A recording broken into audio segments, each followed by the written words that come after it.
the story of Rome can hardly be separated from the story of Italy itself. From the earliest days, the ambitions of the city were tied to the fate of the peninsula that surrounded it. Rome first sought to dominate the neighbouring peoples of Italy, then relied on their strength to defend itself and to expand beyond its borders. Over time, the city absorbed the land so completely that Italy seemed to disappear inside Rome. Yet at the same time, the peninsula became the foundation of an empire that stretched across the known world. Even when Roman power reached far beyond the Mediterranean, the heart of that power remained Italian in spirit and direction. In the beginning, Rome was simply another city-state, much like Athens or the proud republics of medieval Europe. It possessed its own laws, customs, and limited territory.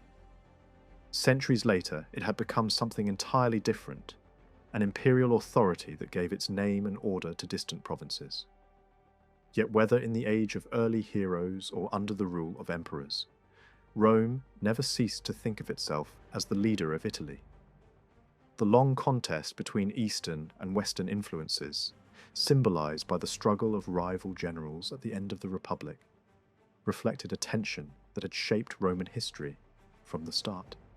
To understand why Rome rose as it did, one must look beyond battles and rulers to the land itself. Geography influenced what the Romans feared, what they desired, and how they fought. The shape of Italy, its mountains and rivers, and its position in the middle of the Mediterranean all helped to determine the character of its people. Rome's great achievement was twofold. First, to unite the many Italian communities under a single authority, and then to use that united strength to bring stability to a wider world that had long been torn by conflict. Italy lies like a bridge between East and West. The peninsula extends deep into the southern sea, flanked by islands that seem like natural extensions of its shores. Protected in part by the Arc of the Alps and by the broad valley of the Po, Italy enjoyed a measure of security from northern invasions, yet those barriers were never complete. At the same time, its central position allowed it to influence both the Greek world to the east and the lands of Spain and Africa to the west. Sicily, almost touching the Italian toe, became a meeting place of cultures and a prize fought over by many peoples. The land itself stands between extremes. Greece is broken into countless fragments by mountains and inlets, while Spain forms a single massive plateau. Italy, by contrast, remains one connected whole, shaped by the long spine of the Apennines. These mountains begin near the Ligurian coast and run down the length of the peninsula, giving Italy its familiar outline. On the eastern side, the slopes fall steeply toward the Adriatic, leaving little room for broad harbours or fertile plains. The western side is gentler, opening into valleys and natural ports that encourage trade and contact with other nations. For this reason, Italian civilization developed more strongly toward the west than toward the east. The Apennines did more than shape the coastline. They shaped the people. Unlike the mountains of Greece, which isolated communities from one another, the Italian range offered passes and upland pastures that connected highland and lowland. Shepherds moved their flocks between summer and winter grounds, and traders followed the same paths. Conflicts certainly arose between the rugged hill dwellers and the richer farmers of the plains. But in the end, the geography encouraged cooperation, rather than permanent division. Rome eventually mastered both regions and turned their rivalry into unity. Volcanic forces also left their mark. The fertile soils of Campania, the lakes scattered across central Italy, and even the building materials of Rome itself were gifts of ancient eruptions. The landscape was beautiful, but also dangerous, reminding its inhabitants that the earth beneath them was alive. Italy's rivers played a quieter role than those of some other lands, yet they too influenced history. The greatest of them, the Po, flows through the northern plain like a vast artery, fed by streams descending from the Alps and the Apennines. For centuries, this region lay outside Roman control, and only gradually did Roman power push northward to claim it. The Po Valley was extraordinarily productive, though plagued by floods and marshes that required constant labour to control. Towns did not rise along its banks as they did beside the Rhine or the Rhone, but the river served as a highway for commerce and communication. South of the Apennines, the rivers are smaller and more variable. The Arno winds through the Tuscan hills toward the Western Sea, while the Tiber, destined to become the river of Rome, gathers its waters from the heart of the peninsula. In early times, ships could sail far up its course, bringing grain and timber to the growing city. Yet the same river that nourished Rome also threatened it with frequent floods, forcing the Romans to become masters of engineering and regulation. Other streams marked the boundaries of ancient struggles. The Liris guarded the southern approaches to Latium. The Volturnus opened a route between the Samnite mountains and the Campanian plain, and the Aufidus crossed the fields where one of Rome's greatest defeats occurred. Even small rivers became witnesses to turning points in Italian history. Italy's lakes reveal another contrast between north and south. The deep northern waters, set among the Alps, resemble inland seas and have long been celebrated for their beauty. The lakes of central Italy are different, many of them lying in the craters of extinct volcanoes or in shallow basins without outlets. These tranquil surfaces conceal complex geological stories and once provided natural defences for nearby towns. Climate added further variety. The Po Valley experiences cold winters and generous summer rains, conditions more like Central Europe than the Mediterranean. The southern coasts enjoy mild seasons and a warmth that nourished olives, grapes, and citrus fruits. Between these zones stretches the true heart of Italy, where vine and olive grow on the lower slopes and forests once covered the higher ridges. Over centuries, war, neglect, and the spread of large estates stripped many hills of their trees. Yet in ancient days the land was richer and more welcoming. All these features combined to shape the destiny of Rome. The peninsula offered enough protection to allow a strong people to grow. Yet, it was open enough to invite contact with the wider world. Italy faced westward, and so did Roman ambition. From this base, Rome first united its neighbours, then looked beyond the sea to Spain, Africa, and Greece. The city that began as a modest community beside the Tiber became the centre of a civilization because the land around it encouraged both discipline and expansion. In the end, the geography of Italy explains much of Rome's character. The mountains taught endurance, the plains rewarded organisation, and the seas invited adventure. The Romans learned to command roads across difficult terrain, to drain marshes, to bridge rivers, and to bind diverse peoples into a single state. Their achievements were not inevitable, yet the shape of the peninsula offered opportunities that few other lands could match. Italy's landscape created more than dramatic coastlines and mountain passes. It also produced a remarkable range of food and raw materials. Because the climates of the peninsula shift so sharply from north to south and from plain to highland. Some items that feel typical today arrived much later, brought in from other parts of the world and gradually made at home in Italian soil. Even so, the core agricultural trio that shaped daily life for centuries was already firmly established early on: grain, olives, and vines. These were the dependable foundations of farming, diet, trade, and wealth long before Italy became the centre of an empire. Olive oil, in particular, became a defining product. Across the Mediterranean, it was used for cooking, lighting, and rituals. Italy developed a reputation for producing it in great quantity and consistent quality. Wine followed the same pattern. Certain districts became famous for strong, celebrated vintages, prized by the wealthy and copied by rivals. Yet agriculture was never just a romantic picture of hillsides and harvests. It was also politics. Roman leaders did not simply allow the market to decide what would be planted. Policies protected some producers and restricted others. Over time, however, grain farming struggled to compete with cheap imports. As profits shifted, many landowners found it more attractive to turn fields into pasture for sheep or into intensive gardens aimed at urban buyers. Those changes did not happen in a calm and balanced way. They were amplified by harsh laws, unequal ownership, and an economic system that relied heavily on enslaved labour. The result was a countryside that could grow rich in certain hands, while becoming weaker and emptier in others. Manufacturing never became Italy's greatest strength in the way it did in some later industrial societies.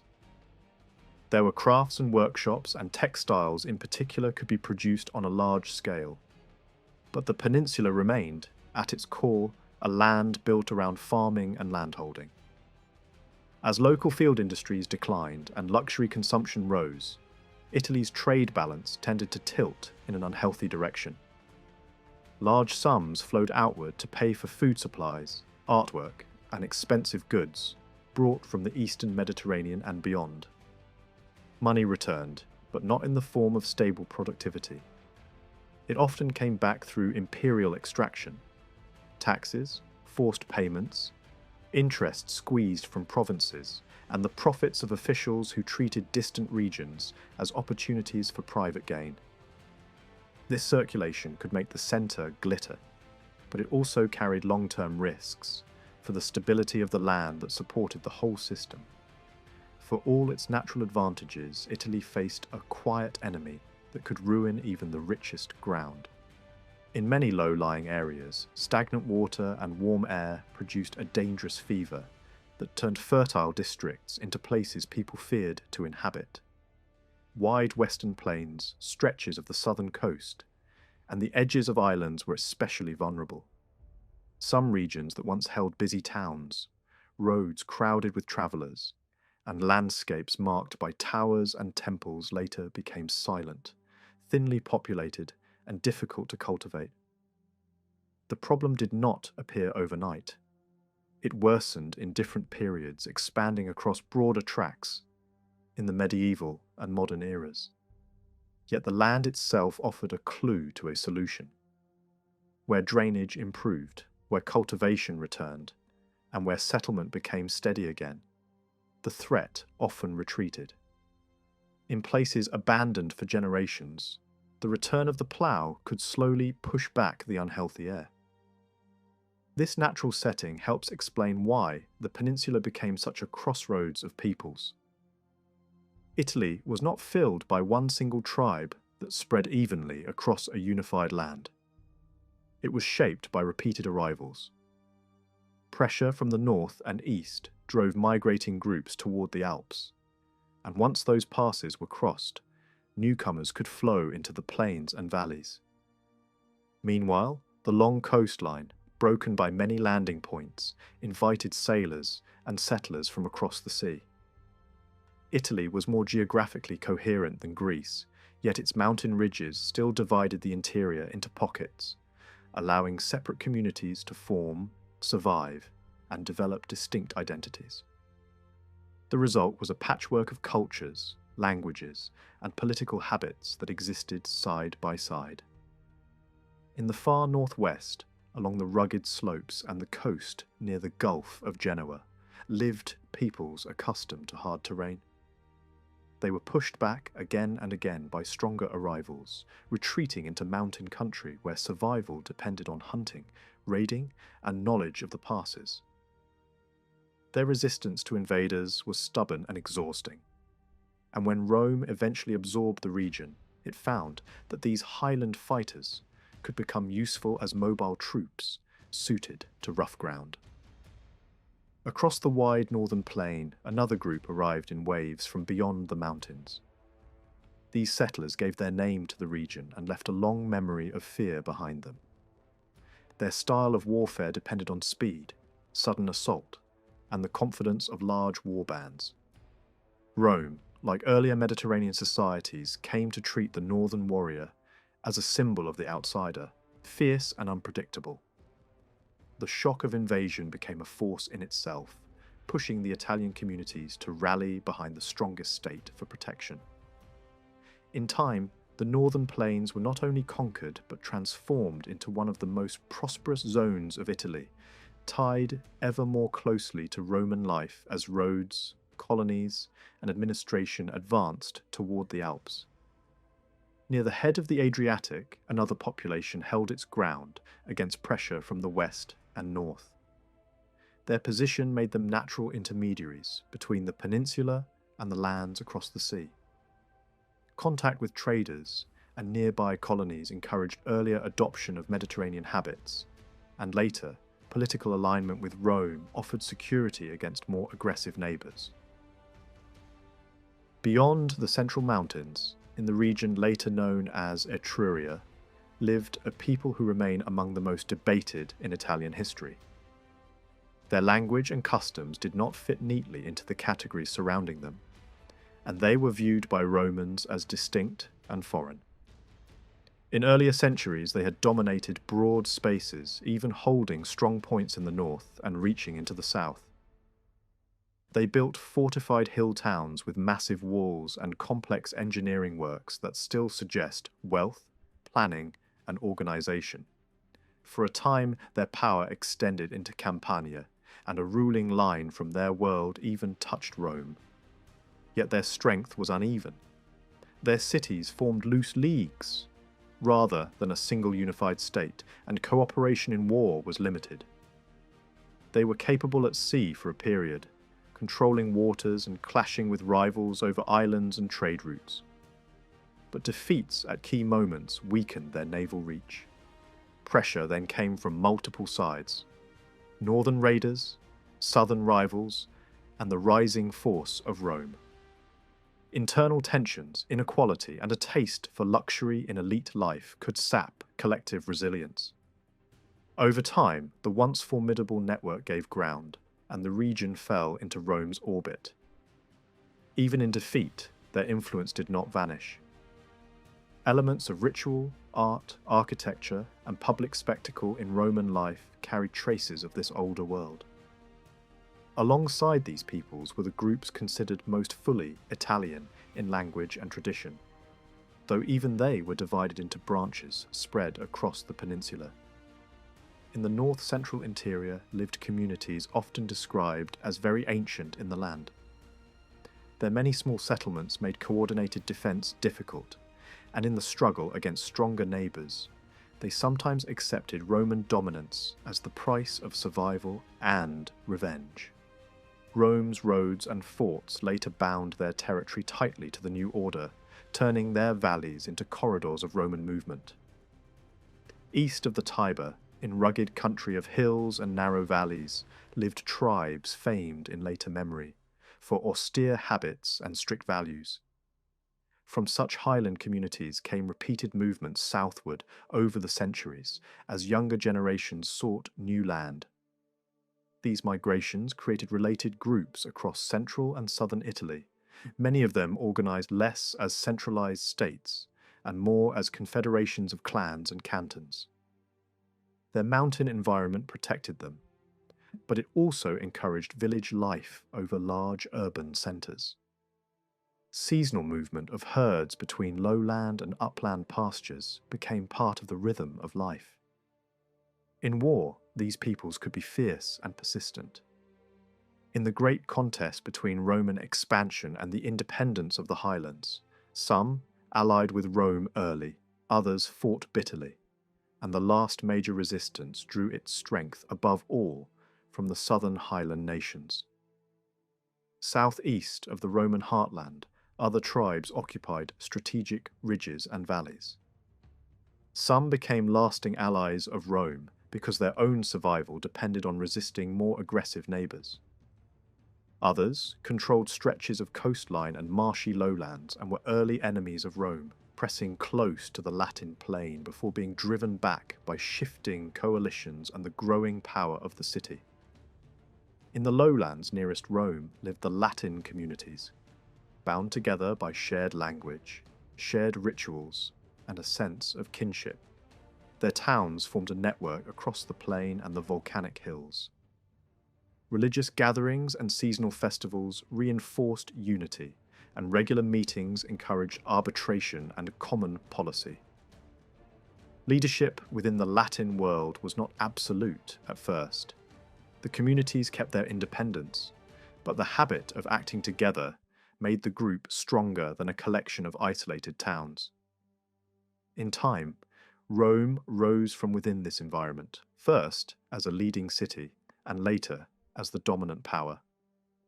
Further south, broad regions were held by peoples linked by related languages and customs, yet shaped by very different circumstances. Highland confederations produced tough fighters who could raid down into fertile plains, seizing land and building influence. But their political structures were not designed for sustained expansion on the Roman model. They could fight stubbornly, even heroically, yet they lacked a single permanent capital that could coordinate strategy across generations. When Rome met them in long war, it was not only armies against armies. It was an organized urban state against a world of mountain communities, village loyalties, and shifting coalitions. The outcome was decided as much by diplomacy, logistics, and persistence as by battlefield bravery. In the heel and spur of Italy, other clans had arrived by sea from across the Adriatic in earlier ages. Their ties with the opposite coast helped explain their readiness to adopt writing and cultural habits from the Greek world. They resisted domination for centuries, then found themselves caught between larger forces and eventually welcomed Rome's intervention when pressure from the interior grew too dangerous. Along the southern coasts, Greek settlements spread so widely that the region took on a Greek identity in language and city life. Some of these cities were early gateways through which Greek culture reached Italy. Others became major commercial centres, with strong fleets, skilled crafts, and international connections. Their presence affected the balance of power in Italy. In certain wars, their harbours supplied sailors and ships to Rome. In others, their leaders resisted Roman expansion and drew Rome deeper into southern politics. Even when many Greek cities declined or lost independence, Greek speech and customs remained in parts of Italy and the nearby islands for a very long time. No island mattered more to the story than Sicily. It was close enough to feel Italian, yet large and strategically placed, enough to shape the fate of the whole Mediterranean. Its position between east and west made it both a bridge and a battleground. Harbours lined much of its coast, and fertile plains supported heavy grain production and horse breeding. Settlers from the eastern Mediterranean and North Africa competed for influence, while native populations absorbed foreign language and habits, until local identity became deeply blended. Control of Sicily meant control of a key route, and conflicts there became clashes between entire worlds. When Rome finally gained dominance, it did not simply win an island, it secured a platform that would pull it into wider struggles and turn it from an Italian power into a Mediterranean one. Other islands followed different paths. Some remained less developed for long periods, not because the land had nothing to offer, but because outside powers treated them as closed possessions. Under Rome, they could become useful suppliers of grain, timber, and other resources, though their unhealthy lowlands also carried the same fever risks seen on parts of the Italian mainland. Against this background of varied lands and competing peoples, Rome's rise becomes easier to understand. The city was not crushed early by a single overwhelming foreign empire. Sea powers focused on trade and rivals elsewhere. Greek attention was often drawn eastward. older regional powers weakened at the very moment Rome was growing. Raids from the north frightened Italy, but also encouraged unity around the strongest defender. Rome also possessed internal strengths: a disciplined army system, political endurance, and a habit of adapting strategy to circumstance. Geography gave Rome another advantage. The city stood near the centre of the peninsula, on the most useful river in central Italy. Its hills offered a defensible position, yet it lay close enough to the sea to profit from commerce while being far enough inland to reduce vulnerability to sudden coastal attack. That placement made Rome a natural marketplace for surrounding regions and a logical leader within the Latin plain. As it expanded, its central position allowed it to move forces along shorter routes, isolate enemies from one another, and strike with concentrated strength. Step by step, Rome turned the fragmented map of Italy into a single political space. Once Italy was secured, new responsibilities followed. Defence could no longer stop at the walls of the city or the borders of the Latin plain. Control of nearby seas, islands, and coastal approaches became essential. Conflict with established maritime powers was difficult to avoid. An expansion to the Alpine frontier became the practical solution to repeated pressure from the north. What began as a local struggle for survival and supremacy inside Italy widened into a long series of wars that reshaped the Mediterranean world. Rome's ascent, in that sense, was not a sudden leap, but the steady outcome of geography, demography, strategy, and time, all working together until the city became the centre of a much larger order. Retelling Rome's earliest beginnings is always a strange task.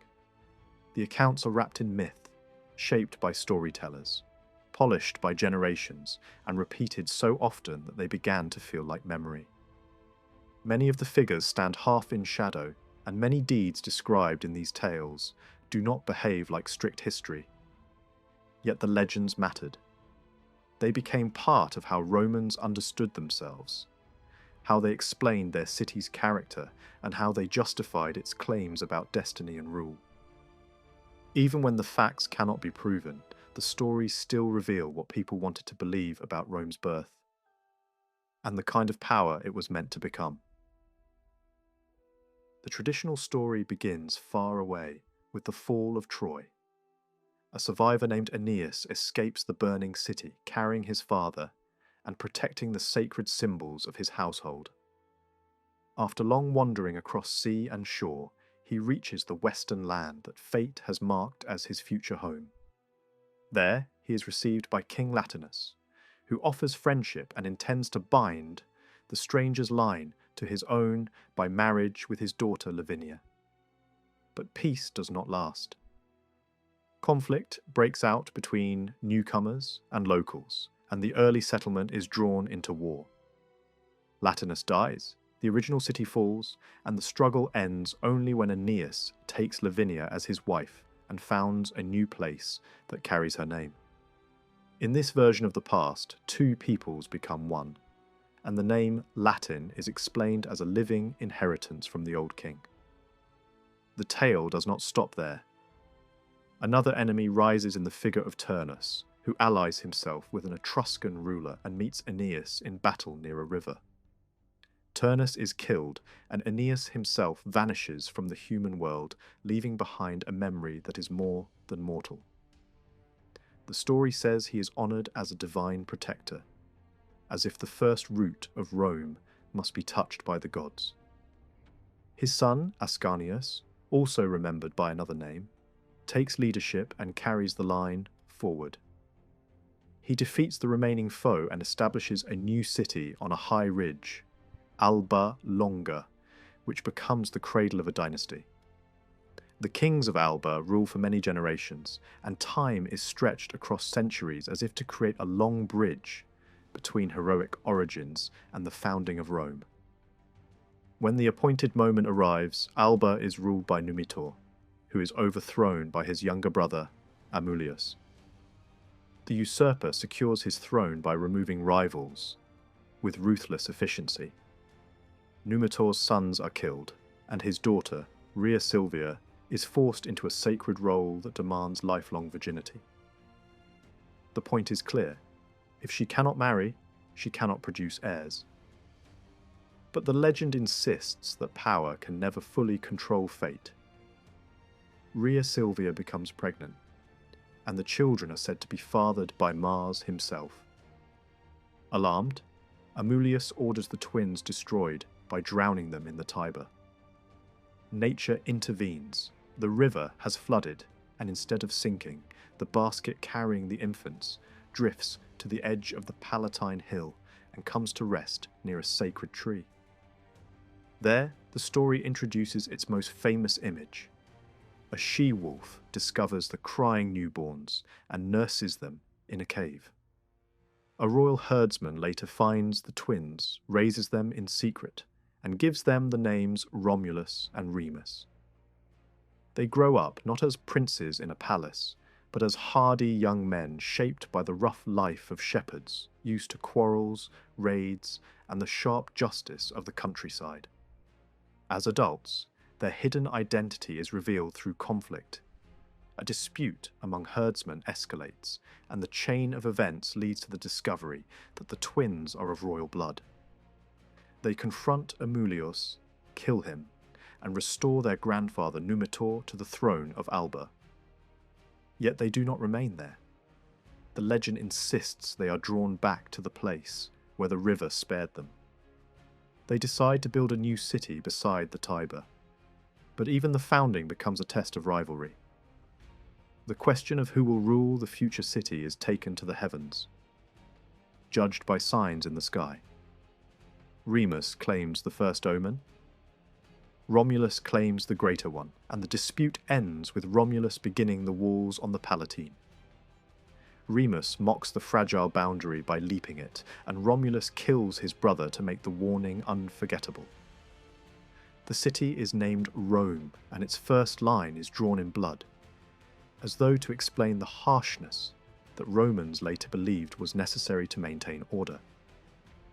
Now, the new settlement faces a practical problem. It is full of men, but it lacks women. To solve this, Romulus declares a sanctuary that attracts fugitives, exiles, and desperate outsiders. Rome becomes a magnet for the displaced, a city built from those who have nowhere else to go. Then, through a planned festival that appears friendly on the surface, the Romans seize women from neighbouring communities, most famously the Sabines. The outrage sparks war.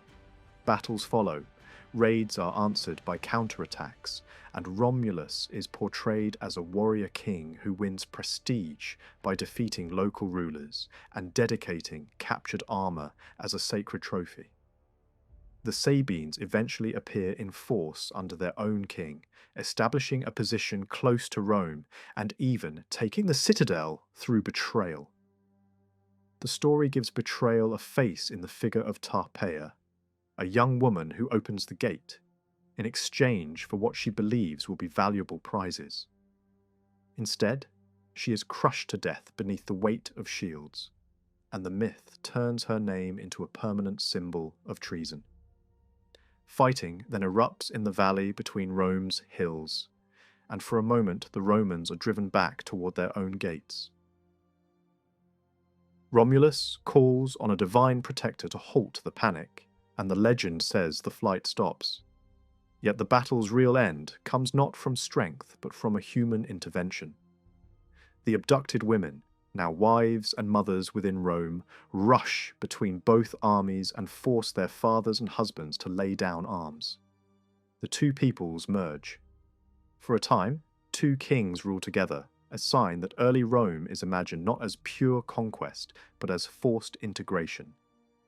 When the Sabine king dies, Romulus rules alone. He becomes not only a fighter, but a lawgiver. The population is organised into tribes and smaller voting groups, and the army is given a structured form with infantry and cavalry. The Council of Elders is established as an advisory body, drawn from leading families. The household itself is described as a miniature state, ruled by the father with sweeping authority, while dependents are tied to patrons through mutual obligation. The legend here is not trying to offer modern morality. It is trying to explain a social order that Romans later considered ancient and foundational. After a long reign, Romulus disappears during a storm while addressing an assembly. The people search for him, but he is gone. Soon, a respected figure claims to have seen Romulus afterward, no longer human, promising that Rome will one day command the world. The vanished king is then honoured as a god of the spear-bearing community, transformed from founder into divine guardian. The message is clear. Rome's beginning is presented as something protected and guided from above. With Romulus gone, the senators refuse to choose a new king immediately, and authority shifts uneasily among the elite. Social tension grows, especially between Romans and the Sabine element now inside the city. Eventually, a compromise is reached. A Sabine is chosen as king, a man presented as devout and thoughtful rather than martial. This is Numa, whose reign is remembered as a deliberate counterweight to the violence of the founding. Instead of conquest, his focus is order, ritual, and the discipline of religion. He is said to receive instruction from a divine companion in a sacred grove, and under his guidance, Rome's priesthoods, rites, and sacred offices take shape. Ritual specialists are organized, public ceremonies are formalized, and the protection of the city's sacred fire becomes a central duty. Land is measured and boundaries are treated as holy, with curses laid on anyone who moves a marker. Craftsmen are grouped by trade, and civic trust is elevated into something almost sacred. Under Numa, the story claims, war ceases and peace is signalled by closed gates, as if the city is learning to restrain itself. Then, the narrative swings again, as a new king appears who embodies aggression and pride. Tullus is remembered as a man of war. A conflict with Alba reignites the old connection between Rome and its legendary mother city. The dispute begins at the border and turns into formal hostility. Instead of a full battle, champions are chosen. 3 brothers for Rome and 3 for Alba. The duel becomes a spectacle of courage and strategy. 2 Romans fall, leaving 1 survivor against 3 wounded opponents. By feigning retreat and breaking their formation, he kills them one by one and wins the contest for Rome. Victory, however, is followed by a darker scene. The hero returns carrying the spoils of the slain, and his sister recognizes the cloak of her promised husband among them. Her grief is treated not as private sorrow, but as betrayal, and the brother kills her in rage. He is sentenced, then spared after appealing to the people, who value his service to the city above strict justice. The legend uses this episode to illustrate a brutal principle. Loyalty to Rome is placed above family. Alba is not destroyed immediately, but its leader proves unreliable. When Rome fights other enemies, the Alban commander hesitates, waiting to side with whoever wins. After Rome prevails, Tullus punishes the betrayal with a terrifying execution, then orders Alba dismantled. Its people are moved into Rome, increasing the city's population and strengthening it with forced incorporation.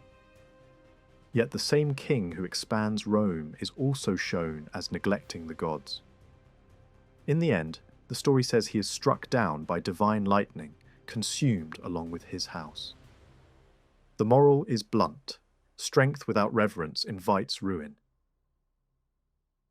The next ruler, Ancus, is presented as a return to balance.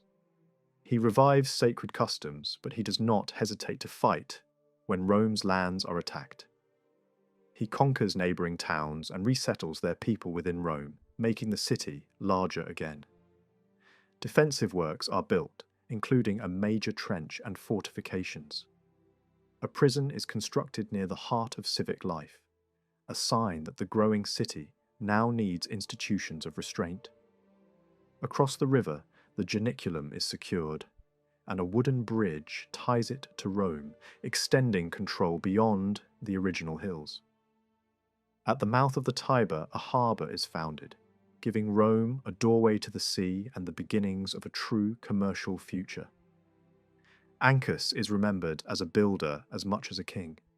Then the legend introduces a newcomer from Etruria, a man of ambition whose rise reflects Rome's openness to outsiders with talent. He arrives with his wife, a sharp and confident figure who interprets omens as promises of greatness. A dramatic sign is said to occur on the road. A bird lifts his cap and sets it back, a symbolic transfer of royal favour. In Rome, he gains influence through service, skill, and political manoeuvring, and eventually secures the kingship through election and persuasion. As king, he expands Roman power, but he is also remembered for major public works. He begins a grand temple on the Capitol, orders drainage projects to tame the valleys between hills, shapes the central marketplace into an organised civic space, and creates a chariot racing ground that reflects the tastes of Etruscan culture. Rome, in this telling, is becoming a city of stone, ceremony, spectacle, and infrastructure. Conflict emerges between royal authority and religious limits.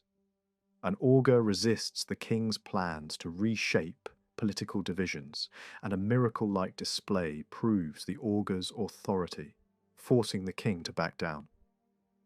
Yet the king still enlarges the ruling class and expands institutions in his own way, increasing the number of leading families and strengthening the cavalry and the council. In the background, another figure rises, Servius, first introduced through a sign of supernatural protection, with fire appearing around his head without harm.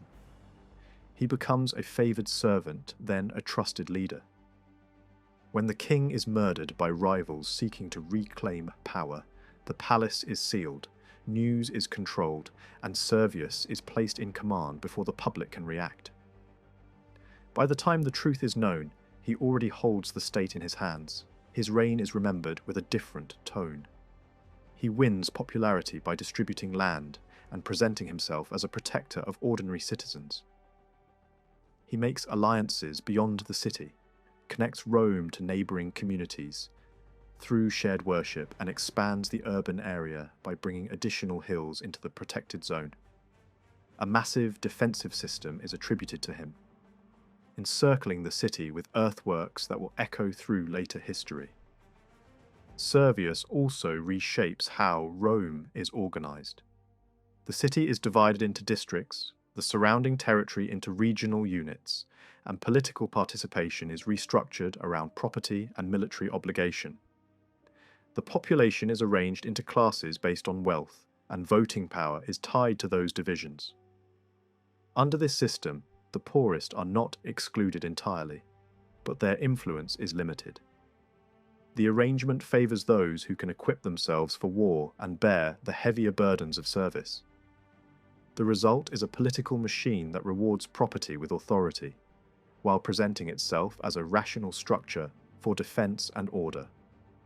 In the legend, this becomes one of the turning points, where Rome begins to look less like a small settlement and more like a state with a complex civic design. But even a popular king cannot escape palace intrigue. Servius has daughters, and marriages are arranged to calm dangerous ambitions. Instead, the unions become fuel for conspiracy. A ruthless son of the previous royal line and an equally ruthless daughter of Servius form an alliance of desire and violence. Nobles who resent Servius for favouring the common people join the plot. The coup is staged openly. The challenger seizes the throne, claims legitimacy, and when Servius confronts him, he is thrown down the steps and murdered in the street. The daughter drives through the city in triumph and, in the story's most chilling image, refuses to avoid her father's corpse, staining herself in blood as if the narrative wants to mark the moment as a point of no return. The final king of this sequence is remembered as a tyrant. His rule begins in violence and continues through fear. He uses force against rivals, manipulates alliances among Latin towns, and eliminates opposition through staged accusations. He also pursues conquest and control by cunning rather than open war alone. One city resists him, so his son infiltrates it by pretending to flee his father's anger. Welcomed as a victim, he slowly rises inside the city by proving himself in battle and leadership. When he needs guidance, he sends a messenger back to the king. The king responds without words. Walking through a garden, he strikes down the tallest plants one by one. The meaning is understood. Remove the leading men. The son then destroys the city's leadership through false charges and arranged deaths, and the city falls without a final siege. The last Roman king, in the traditional narrative, is remembered not only for fear and violence, but also for finishing projects that reshaped the city's skyline. The great sanctuary on the Capitoline Hill, begun earlier, is said to have been completed under his rule. Building it required clearing older sacred spaces linked to neighbouring peoples who had become part of Rome's story. Some shrines were moved, yet 2 cult sites were said to resist removal.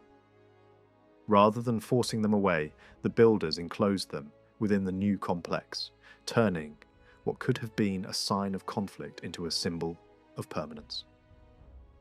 During the digging, workers reportedly uncovered a human head in the soil. In the language of ancient Omen, such an image could only be read one way. Rome was destined to become the head, the commanding place, and its power would not simply fade with time. The same tradition presents the temple's dedication as a statement of identity, linking Rome to a triad of major deities, honoured in the wider region and placing them at the centre of the city's public life. Another story places mysterious prophecy at the heart of the monarchy. A foreign woman arrives with a set of books said to contain dire warnings and guidance for the future. The king refuses the price. She destroys part of the collection and demands the same payment for what remains. He refuses again. She burns more, returns with only a few, and still asks for the original sum. At that point, the stubbornness no longer feels like bargaining, but like a test. The king seeks religious advice and buys the books. They are then stored beneath the Capitoline area and guarded by officials whose duty is to consult them in moments of crisis. Whether or not this tale reflects a real event, it expresses something important about Roman thinking. The city imagined itself as guided by signs, threatened by hidden dangers, and dependent on ritual knowledge that could be unlocked only at critical moments. The same atmosphere surrounds another omen. A serpent appears at an altar connected with the royal household and consumes what was offered there. The event is treated as a warning that cannot be ignored. The king sends messengers to consult a famous oracle abroad. 2 princes go, accompanied by a relative known for playing the fool. His dullness is not natural, the story says, but a mask worn for survival under a dangerous regime. Even his gift reflects the strategy. On the outside it looks plain and worthless, but inside it hides real value. The narrative uses this contrast to suggest that cleverness in Rome's early memory often appears as restraint, silence, and patience rather than open brilliance. After the main inquiry, the young men ask a private question that reveals their ambition. Who will rule in Rome? The answer they receive is framed as a riddle tied to family and fate. Whoever kisses his mother first will win the prize. The princes treat it as a literal contest. The cousin interprets it differently. Leaving the sanctuary, he stumbles and presses his lips to the ground, treating the earth as the universal mother. The scene paints him as the only one capable of seeing beyond appearances, and it plants the idea that the future of Rome belongs not to those who rush for advantage, but to those who understand symbols and timing. The monarchy's collapse, in the legendary account, comes from a private outrage that turns into a public revolution. During a siege away from Rome, the king's sons are feasting with a kinsman. A dispute breaks out over whose wife is most virtuous. The men ride out unexpectedly to test the claim with their own eyes. In the city, they find several wives celebrating in comfort and company. At the kinsman's home, however, they find his wife awake in the night, working with her servants, managing her household with quiet discipline. She is judged the best by their standards, and the men return to the camp. But one of the princes becomes obsessed with her, not because she invited attention, but because her reputation makes possession feel like conquest. The uprising moves quickly. The people are called together and persuaded to strip the royal house of authority. The leader of the revolt rides to the army camp and drives out the king's sons. The king himself rushes back toward Rome, intending to crush the rebellion, but finds the gates closed. The story ends the monarchy with an image of exclusion. The king, once absolute inside the walls, is now shut out by those he ruled. He flees to an Etruscan city for refuge. Rome, in this narrative, passes abruptly from dynastic rule to a new political experiment. Instead of one permanent ruler, the city chooses two leading officials to hold power for a single year. Authority is divided to prevent tyranny. The first pair includes the man who led the revolt and the husband of the dead woman whose story triggered it. But the second man carries a name linked to the old royal house, and the public fears symbolism as much as reality. He is pressured to leave, and another noble takes his place. The new leaders refill the council that had been hollowed out by royal violence, and they establish patterns of shared command. Power is presented publicly through attendants and emblems, yet those emblems now serve magistrates, not kings. The danger does not vanish with exile. Envoys arrive from the banished ruler asking for property. Their real purpose is to open a path for restoration. They find supporters among young aristocrats who resent the new order. The plot reaches into the very household of the revolution's leader. Two of his sons are among the conspirators.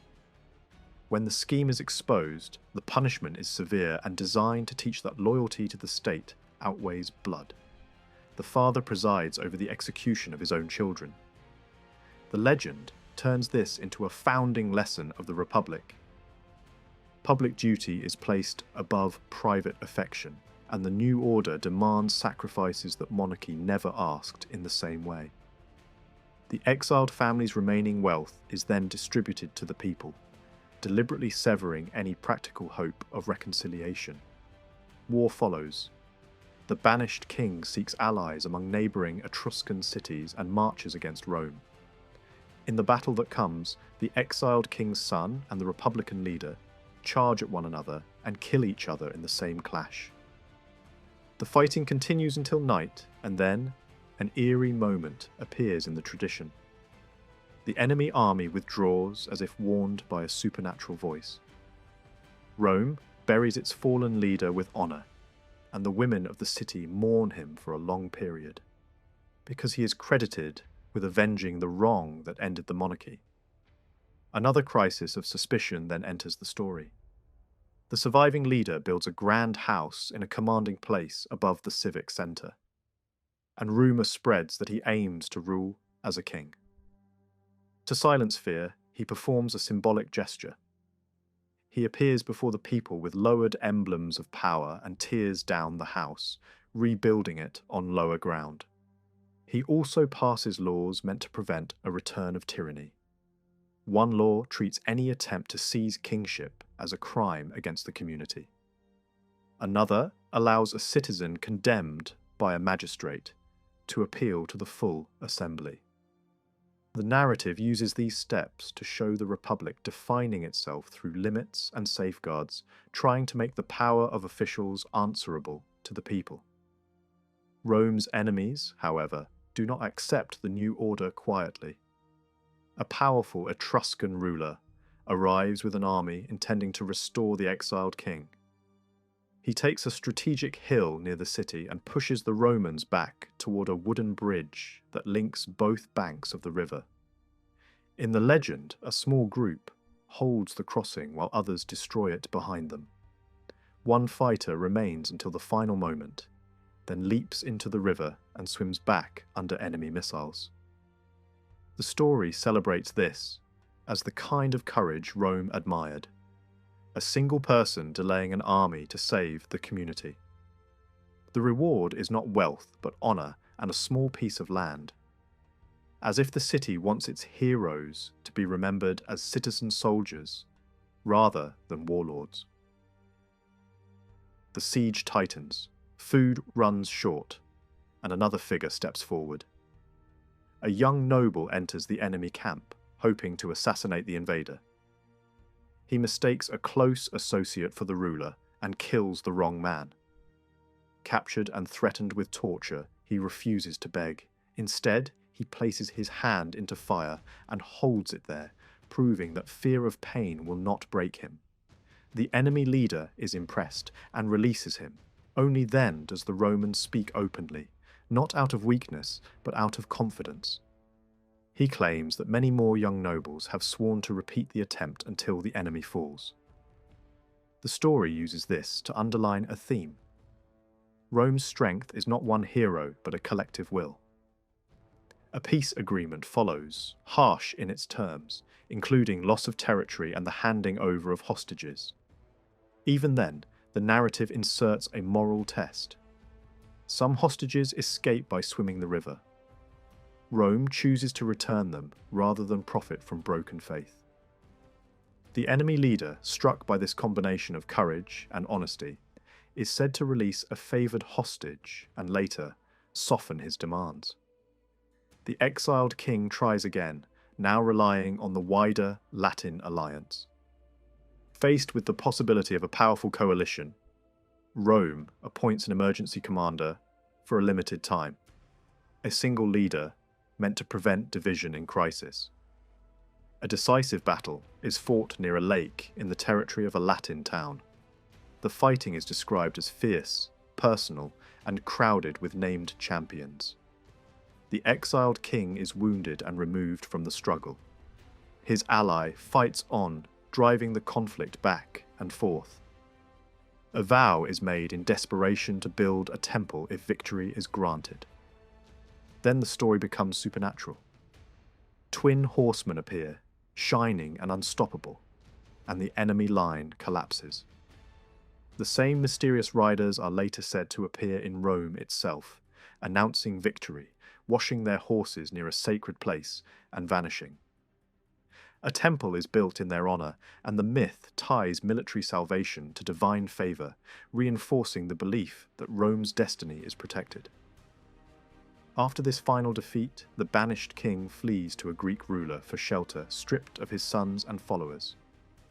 The narrative frames it as the proper end of arrogance and cruelty. Rome is freed from kings and steps into a new political identity. Yet even as these tales were repeated with confidence, later writers admitted something important. These stories cannot be treated as straightforward records. Early written archives were said to have vanished in catastrophe, leaving memory to travel by word of mouth. Oral tradition preserves images and values more reliably than exact details. The legends are filled with dramatic scenes that explain why Romans saw themselves as they did: disciplined, suspicious of tyranny, devoted to law, and willing to sacrifice for the state. Many characters looked less like real individuals and more like symbols. One founder embodies war and civic force. Another embodies religion and ritual order. Later, kings echo the same patterns, as if the tradition is arranging history into a moral sequence, rather than reporting events. A major reason these myths grew is simple human logic. When a people inherit ancient rituals, strange customs, and monuments whose original meanings fade, they begin to invent stories that explain them. A wedding ceremony might contain gestures that hint at older forms of marriage by seizure or symbolic violence, and the mind turns that trace into a founding story about abducted brides.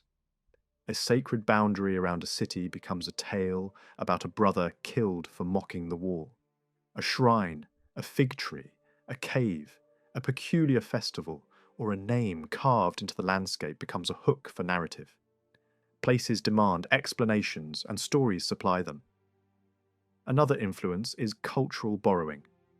Roman tradition did not grow in isolation. The Mediterranean was a shared world of tales, patterns, and motifs, and Roman storytellers could adapt foreign narrative shapes into local memory. Clever stratagems, riddling oracles, and dramatic court scenes often resemble stories told elsewhere. Over time, such borrowed elements were reshaped into Roman form and attached to Roman names until they felt native. If the legends cannot be read as plain fact, they still contain fragments worth attention. Archaeology offers one kind of evidence, revealing where early settlement existed and how the physical city expanded. Later laws and institutions offer another kind, preserving the outline of older social structures even after their original context is lost. Together, these clues suggest that Rome began not as one single unified city from the first day, but as a cluster of communities spread across nearby hills, sometimes cooperating and sometimes competing. Distinct religious practices, duplicated priesthoods, and old rivalries remembered in annual contests hint at an early landscape of divided settlements facing one another across low valleys and marshy ground. At some point, those separate communities fused into a larger urban whole. Later tradition attributes major changes to the age of the later kings. Walls that enclosed a wider circuit, engineering works that drained wetlands, and public spaces that turned scattered villages into a single civic body, with a central marketplace and assembly area, and buildings that represented collective unity. Huge drainage channels made firm ground where water had pooled. A combined forum became the stage for political life and commerce. A royal residence and a sacred hearth symbolized both authority and shared identity. Whatever names are attached to these developments in story, the city clearly grew from small hill settlements into a fortified centre with coordinated public infrastructure. Many of those building styles and engineering solutions resemble the techniques associated with Etruscan cities. That does not require a simple picture of Rome as merely an Etruscan creation, but it suggests strong influence at key moments, perhaps through rulers, craftsmen, alliances, or conquest. In the same period, traditions and external hints point to Etruscan power stretching widely across Italy.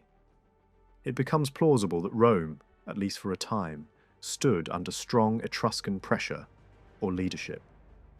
The famous tale of an Etruscan king threatening Rome can then be read not only as a heroic siege story, but also as a memory that masks a deeper political reality. In early Rome, the true foundation of society was not the state, but the household. Every family formed a small world of its own, ruled by the authority of a single figure, the pater familias. Within his walls lived not only his wife and children, but also slaves, dependents, and clients who relied on his protection. In strict law, his power was absolute. He controlled property, decided the fate of his children, and held the right to punish members of the household without interference from outside. Yet daily life softened this harsh principle. Custom, reputation, and the opinion of relatives acted as restraints, and the father was expected to act as guardian rather than tyrant. He was also the priest of the family, responsible for honouring ancestors and maintaining the small rituals that linked the living to the dead. When he died, authority passed to his sons or nearest male relatives. while daughters remained under male guardianship throughout their lives. From these families grew wider circles of connection known as clans or houses. Membership was traced through male descent, whether by blood or adoption, and each clan possessed its own traditions and sense of identity. Around the clans gathered clients, men who had once been slaves or outsiders seeking protection. Legally, they were almost the property of their patrons, but in practice they enjoyed a measure of independence in return for loyalty and service. This relationship created a network of obligations that bound society together long before formal citizenship became widespread. Out of these dependents gradually emerged a larger body, the plebeians. Many were former clients who had slowly freed themselves from old ties and claimed the protection of the wider community. Others were merchants, settlers, and inhabitants of conquered towns drawn into Rome's orbit as the city expanded. They lived within the walls but outside the ancient noble houses, forming a population whose numbers and importance increased as Rome's influence spread through central Italy. Above all these groups stood the king, the father of the state. His position combined several roles. He was hereditary chief in the style of a patriarch, high priest of the community, and elected magistrate chosen by the people. Tradition described a careful procedure for selecting him. After a king's death, authority returned temporarily to the Council of Elders, who appointed an interim ruler. Eventually a candidate was proposed, accepted by the assembly, confirmed through religious ceremony, and finally approved by the elders who guarded ancestral rights. This mixture of election and sacred sanction reflected Rome's attempt to balance popular will with religious legitimacy. During his lifetime, the king was supreme. He led armies, judged disputes, called the people to assembly, and consulted the Council of Elders when he wished. All officials acted as his assistants, yet his authority was not meant to be lawless. It was limited by custom and by the expectation that he would respect the traditions handed down by earlier generations. When rulers ignored those unwritten limits, they risked losing the loyalty on which their power depended. The Council of Elders, later known as the Senate, represented the leading families. In origin, it may have been a gathering of clan chiefs who retained echoes of their earlier independence. Under the monarchy, it became an advisory body whose influence depended on the personality of the king. After the fall of the kings, its importance grew, for continuity and experience now rested with this permanent council, rather than with annually changing magistrates. Alongside these institutions existed the earliest assembly of the people, organized by curies. Participation was linked to religious and social groupings, rather than wealth or residence. Over time, this body lost significance as new forms of organization appeared, especially the assembly arranged by military units. This later structure grouped citizens according to property and service, favoring those who could equip themselves for war. Voting power followed military responsibility, so the wealthier classes carried greater weight. The system gave the appearance of broad participation, while keeping decisive influence in the hands of those who bore the heaviest burdens of defence. Local divisions known as tribes were also created to manage recruitment and taxation. Originally practical districts, they later became political units through which citizens expressed their will. These arrangements show how Rome's institutions grew, not from abstract theory but from the needs of soldiers, farmers, and administrators. With the overthrow of the monarchy, Rome replaced the single ruler with two annually elected consuls. The change preserved the idea of supreme authority while dividing it to prevent abuse. Each consul held full power, yet could block the actions of his colleague. Their term was limited to 1 year, and after leaving office they could be held responsible for their conduct. Some royal prerogatives were reduced. citizens gained the right to appeal against capital sentences, and religious appointments passed out of the hands of magistrates. The city also distinguished between civil authority within the walls and absolute command in the field, recognizing that different rules were needed in peace and war. In emergencies, however, Rome returned to the old principle of single command through the dictatorship. For a limited time, one man could wield the full authority once held by kings, free from appeal or interference. This office reveals how deeply the idea of concentrated power remained embedded in Roman thinking, even after the Republic was founded. The Senate, strengthened by continuity, guided policy more and more. Assemblies of the people possessed formal sovereignty, yet proposals reached them through magistrates, and their decisions required senatorial approval. The structure allowed popular participation while ensuring that leadership remained in experienced hands. Tension between the orders soon followed. The plebeians had helped overthrow the monarchy, but the new regime often favoured the old noble families. Economic hardship made matters worse. Continuous wars kept farmers from their fields and many fell into debt. The harsh laws allowed creditors to seize debtors' persons as well as their property, driving some into chains. At the same time, the public lands taken in conquest were treated as the private domain of the aristocracy. Poor citizens were excluded from pastures and allotments that might have saved them from ruin. These grievances led to open confrontation. The plebeians withdrew from the city in protest, threatening to establish a community of their own. The crisis ended with the creation of new officials chosen from among the commons, the tribunes. These men were granted personal inviolability and the right to protect citizens from unjust commands. They could halt the actions of magistrates within the city and speak for the interests of the lower orders. Their power was defensive rather than constructive, but it provided a refuge against oppression and gradually became a tool for political change.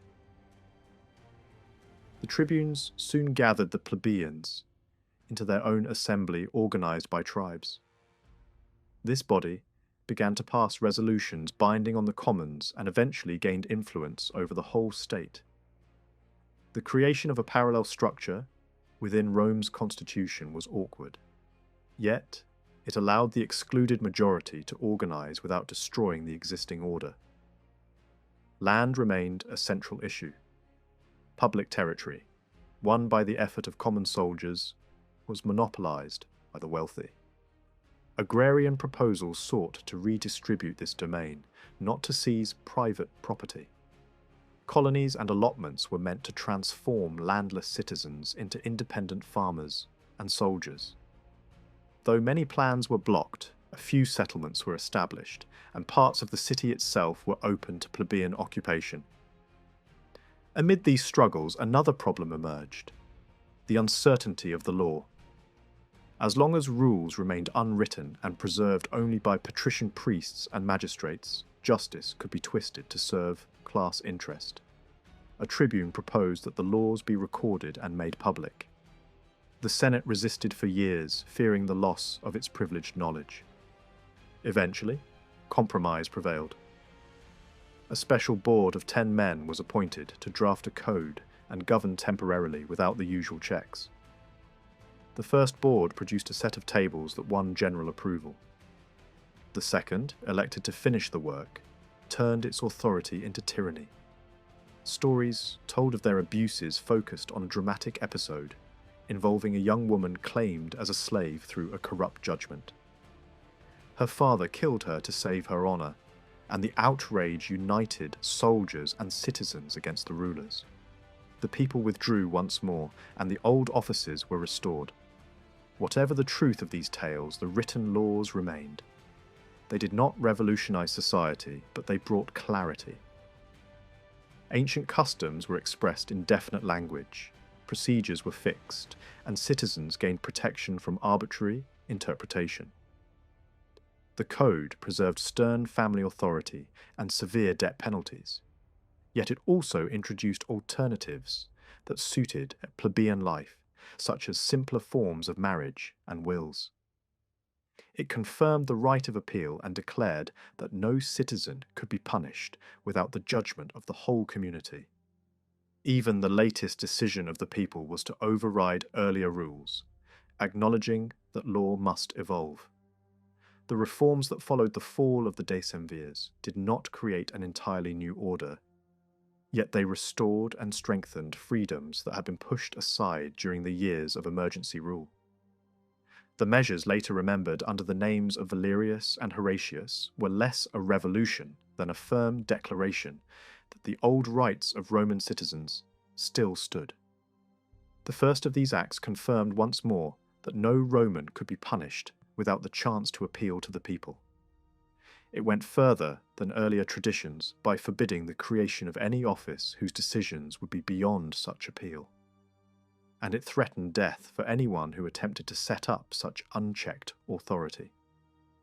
The second law renewed the sacred protection of the tribunes and of those who served with them, declaring that any man who laid hands upon these officers would be cursed before gods and men. The oath that the common people had once sworn among themselves was now replaced by a public statute, backed by the whole state.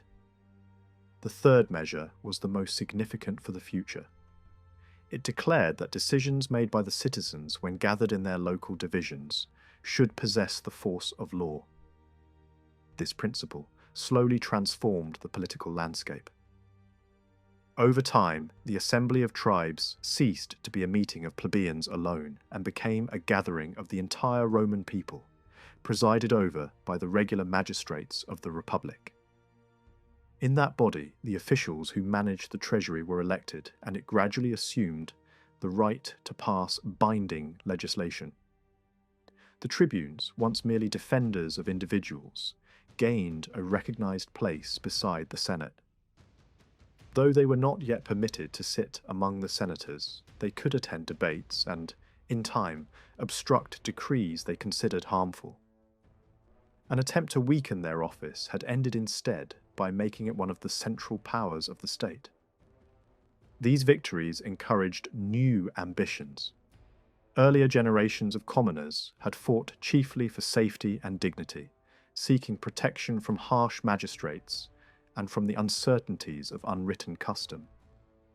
Now, a rising group of wealthy and educated plebeians aimed at equality with the old noble families.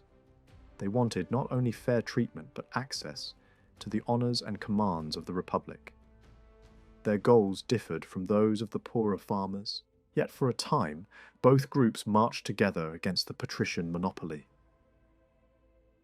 One of the strongest barriers between the orders was the ban on marriage across class lines.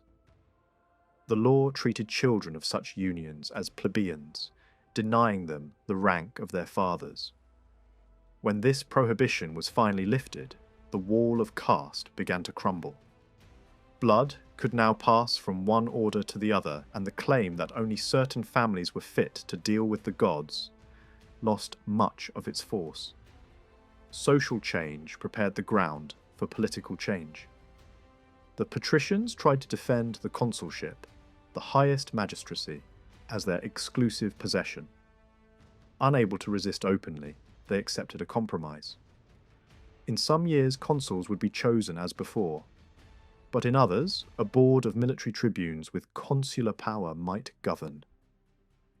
Plebeians were legally eligible for this new office, though in practice the nobles used every device to keep it in their own hands. Religious objections, manipulation of elections, and the power to refuse certain candidates allowed them to maintain control for decades. Yet the door had been opened, and in time, plebeians began to pass through it. Another maneuver created the censorship, an office charged with enrolling citizens, assessing property, and overseeing public morals. Though at first modest in scope, it carried great dignity and influence. By separating these duties from the consulship, the nobles hoped to preserve a sphere of authority beyond plebeian reach.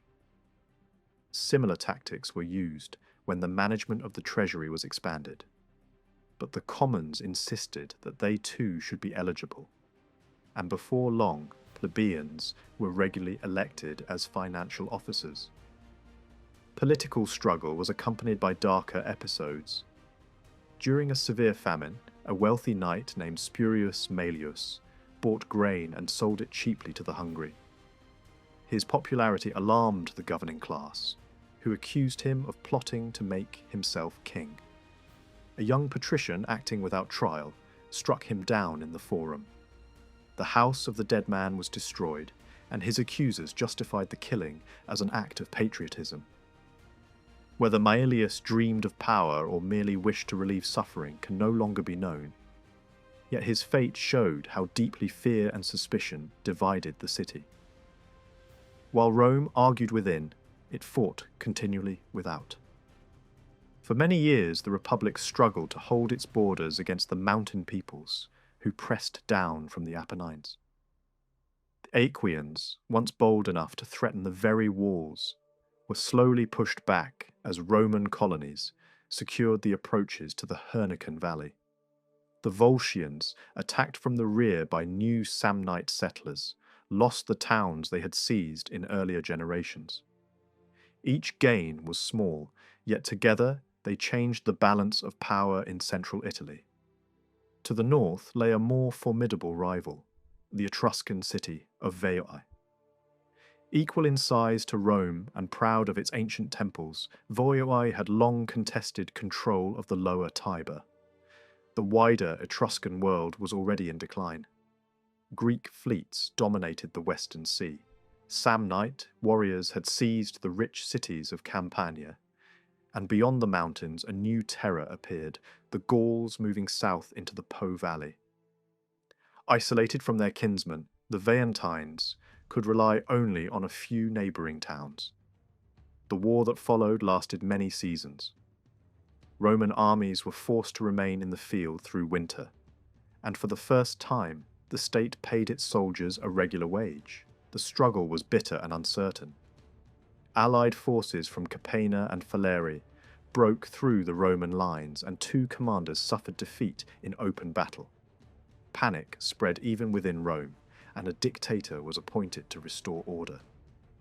Gradually the Romans tightened their grip, surrounding Veii and cutting off its supplies. At last, the great city fell. The victors carried off immense booty, and a chosen band brought the revered image of the goddess Juno to a new temple on the Aventine Hill. The neighbouring towns soon submitted, and Roman power advanced to the Ciminian heights. Yet triumph bred new discord at home. Many citizens wished to abandon the crowded capital and resettle in the conquered city. Others feared that dividing the people between two centres would destroy the state. After fierce debate, the proposal was rejected, but land from the Veientine territory was distributed to the poorer citizens, easing some of their burdens.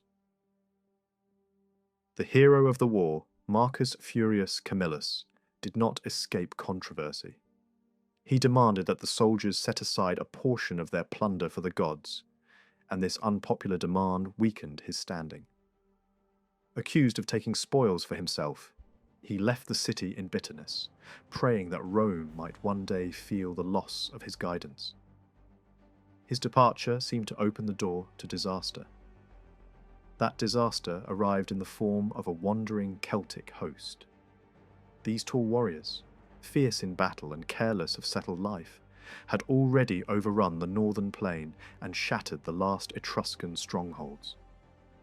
Moving south in search of plunder, they met a Roman army by the small stream called the Allia.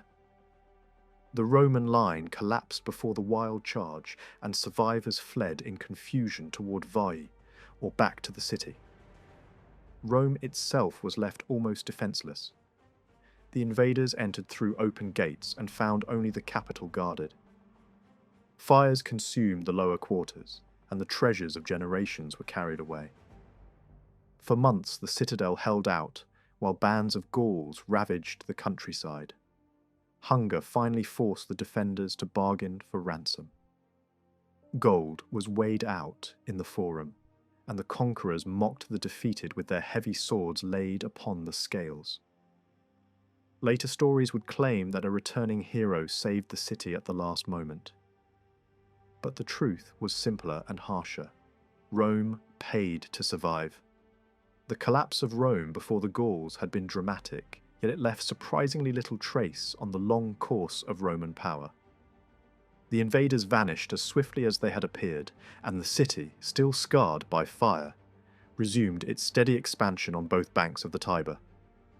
For a moment, there were voices urging abandonment of the ruined capital and migration to the empty streets of Veii. According to tradition, the debate ended not with grand speeches, but with a simple soldier's remark. A centurion planting his standard and declaring that this was the place to remain. The phrase was taken as an omen, and Rome chose to rebuild rather than flee. The reconstruction was hurried and disorderly. Narrow lanes twisted between new houses, and the irregular pattern of the later city preserved the memory of that frantic effort. Yet the Romans were careful not to loosen their grip on the lands they had conquered. Old strongholds such as Sutrium and Nepete were secured with new settlers, and 4 additional tribes were created in the territories taken from Veii and its neighbours. Southern Etruria was gradually tied to Rome through shared interests and new communities loyal to the capital. While attention turned for decades toward the pacification of Latium, the northern frontier remained uneasy.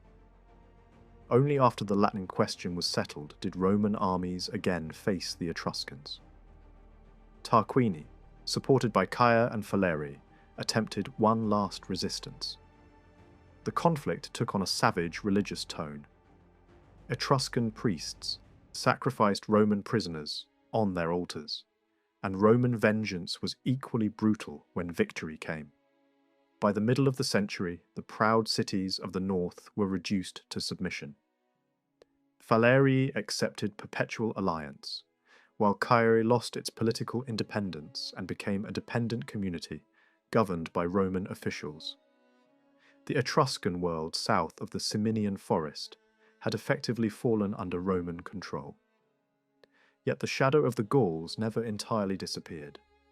Bands of Celtic warriors continued to drift across the Apennines in search of plunder. Some campaigns were little more than raids, others grew into serious threats. Roman tradition loved to dress these encounters in heroic colours, telling of duels between champions.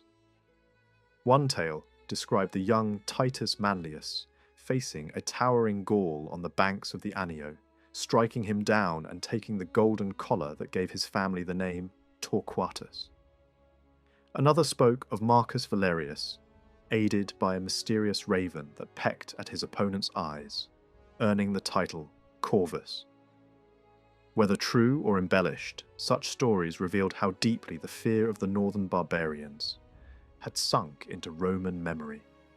By the middle of the 4th century, the real challenge no longer came from Etruscans or Gauls, but from the rugged peoples of the southern mountains. The Samnites, tough herdsmen from the highlands around Mount Matese, had begun to pour down into the rich plains of Campania. Earlier waves of these warriors had already seized Capua and driven the Greeks from Cumae, while others moved farther south to form the Lucanian people. But the settlers in the plains slowly adopted the habits of the towns they conquered, and their discipline softened amid wealth and comfort. The older Samnite tribes, still living the hard life of the hills, looked with contempt on their kinsmen below. When the Sidicini of Teanum were attacked by the mountain clans, Capua attempted to defend them and suffered a crushing defeat. In desperation, the Campanians appealed to Rome for protection. The request brought Roman legions to the south and opened a new chapter of Italian history. The Samnites refused to accept Roman authority in Campania, and war followed.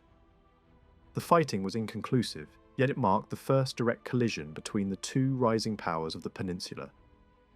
The conflict exposed tensions within Rome itself. Soldiers quartered in Capua plotted to seize the wealthy city for their own, and unrest spread among debt-burdened citizens at home. Only concessions and new laws restored order. These internal troubles encouraged the Latins and Campanians to dream of a broader union that would stand equal with Rome.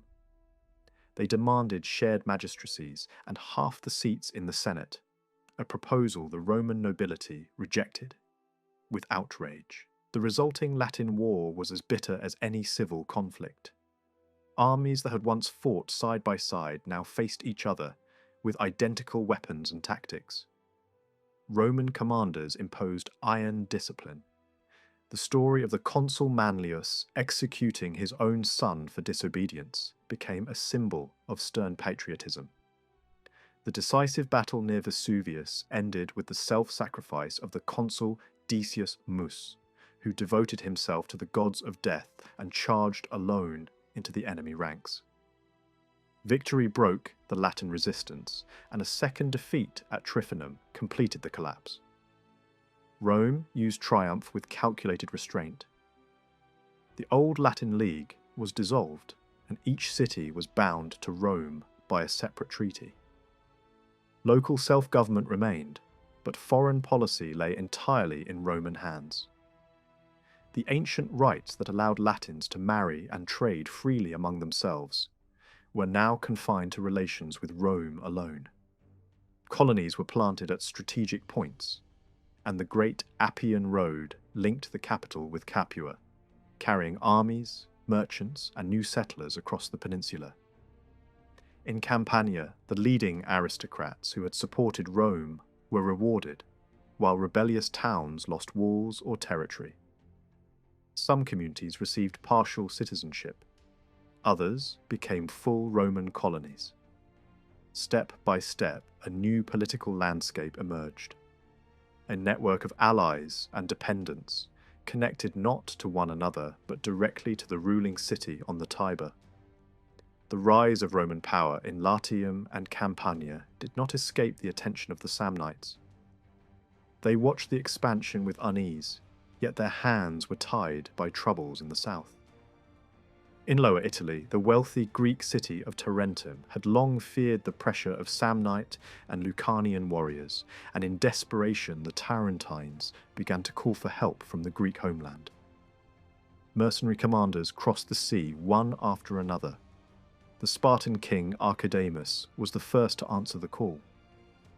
But he fell in battle against the Lucanians in 338 BC.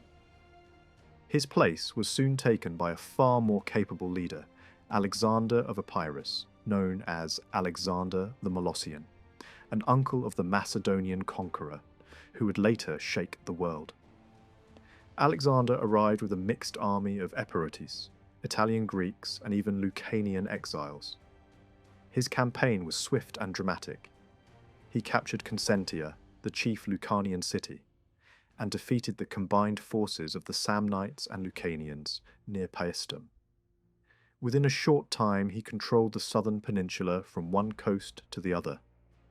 Rome, which had recently relied on Samnite friendship during the Latin War, now feared their growing strength and turned instead to Alexander as an ally. The Epirot prince dreamed of founding a Western Greek empire, a vision that even Pyrrhus would later fail to achieve. Yet his sudden success frightened the very people who had invited him. The Tarentines wanted a hired sword, not a master, and they withdrew their support. Alexander tried to create a new alliance among the reluctant Greek cities and the Oscan tribes, but the attempt collapsed. A Lucanian exile assassinated him, and with his death the Greeks of Italy were left to face their enemies alone. The Samnites were once again free to concentrate all their strength on Rome. By this time, Roman authority stretched across Latium and Campania as far as the Volturnus River. Only the Greek twin towns of Palaeopolis and Neapolis remained outside Roman control.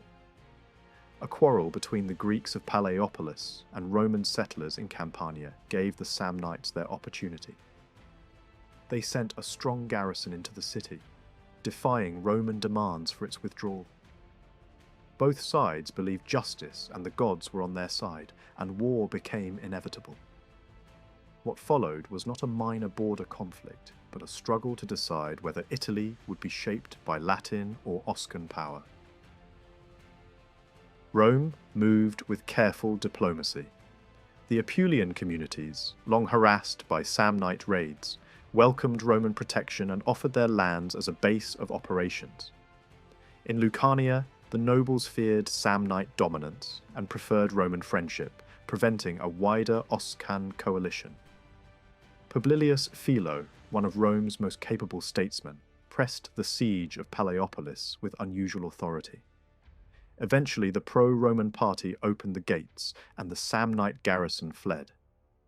The Greeks were treated generously and bound to Rome by equal alliance. Other Campanian towns soon followed their example.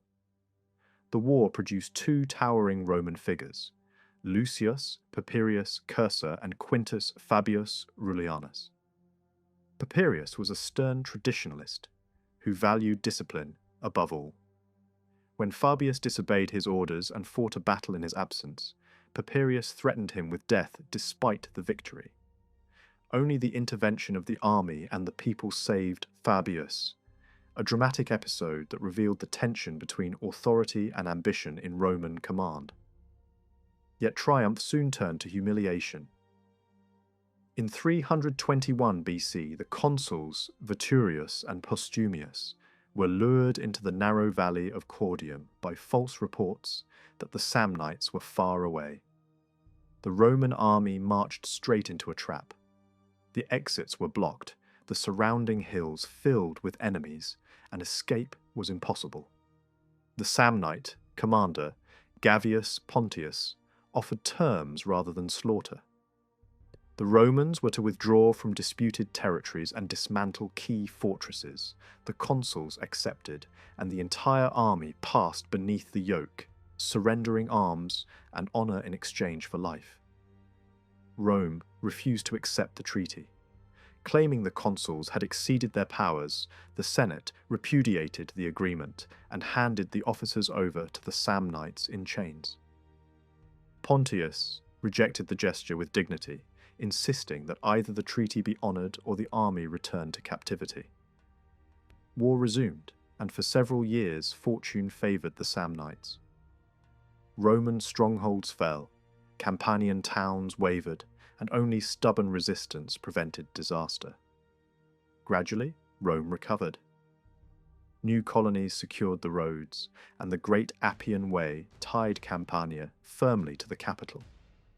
In the north, conflict with the Etruscans revealed the genius of Fabius Maximus, who dared to cross the dreaded Ciminian forest and shatter the illusion of Etruscan power.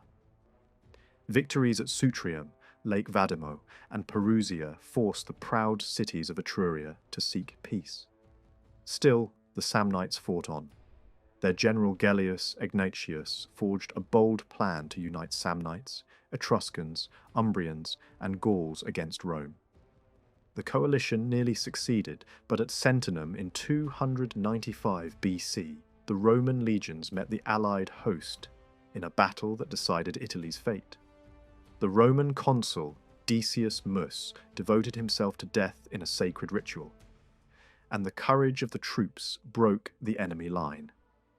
Egnatius fell fighting at the camp gate, and the Grand Alliance collapsed. After Sentinum, only the Samnites continued the struggle.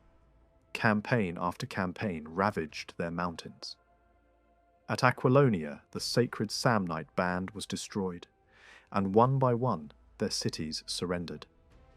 The final resistance was led by the old hero Pontius, but he was defeated, captured, and executed in a Roman triumph, a grim act that stained the victory. By 290 BC, the war was over. Rome moved quickly to secure the conquered land. Colonies rose at Venusia, Minturnae, and Sinuessa, guarding the roads and the coasts. The Sabines were incorporated, and the Adriatic shore was dotted with Roman settlements. Samnium was surrounded by fortresses, cut off from allies and forced into reluctant peace. The defeat of the Samnites did not bring the calm many Italians expected. In the final years of the long struggle, the Lucanians had been useful to Rome because their pressure distracted Tarentum. Now, they believed the moment had come to profit. Their leaders looked south toward the wealthy Greek cities of the coast, convinced that the victors in Italy were too busy to stop them. A Lucanian commander named Sthenius Statilius moved against Thurii and tightened a siege around the city.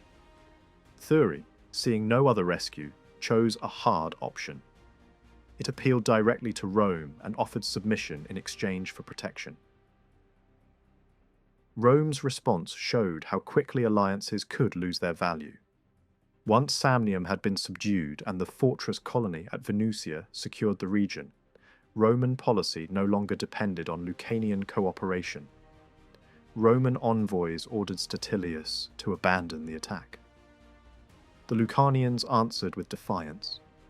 They intensified the siege and called on communities across the south to join them in resisting what they presented as Rome's expanding demands. For Thurii, the choice was stark: surrender to nearby raiders, or accept the authority of a distant rising power that now had the strength to enforce its will. Yet Rome could not focus all its attention on the south. Far more urgent danger was forming in the north. Since the decisive battle at Sentinum, the Etruscans and the Gallic tribes had mostly avoided open war. But the new crisis in the south encouraged restless factions to gamble again. Etruscan dissidents raised forces that included large numbers of Senonian warriors, hired for pay. Their target was Arretium, a community loyal to Rome.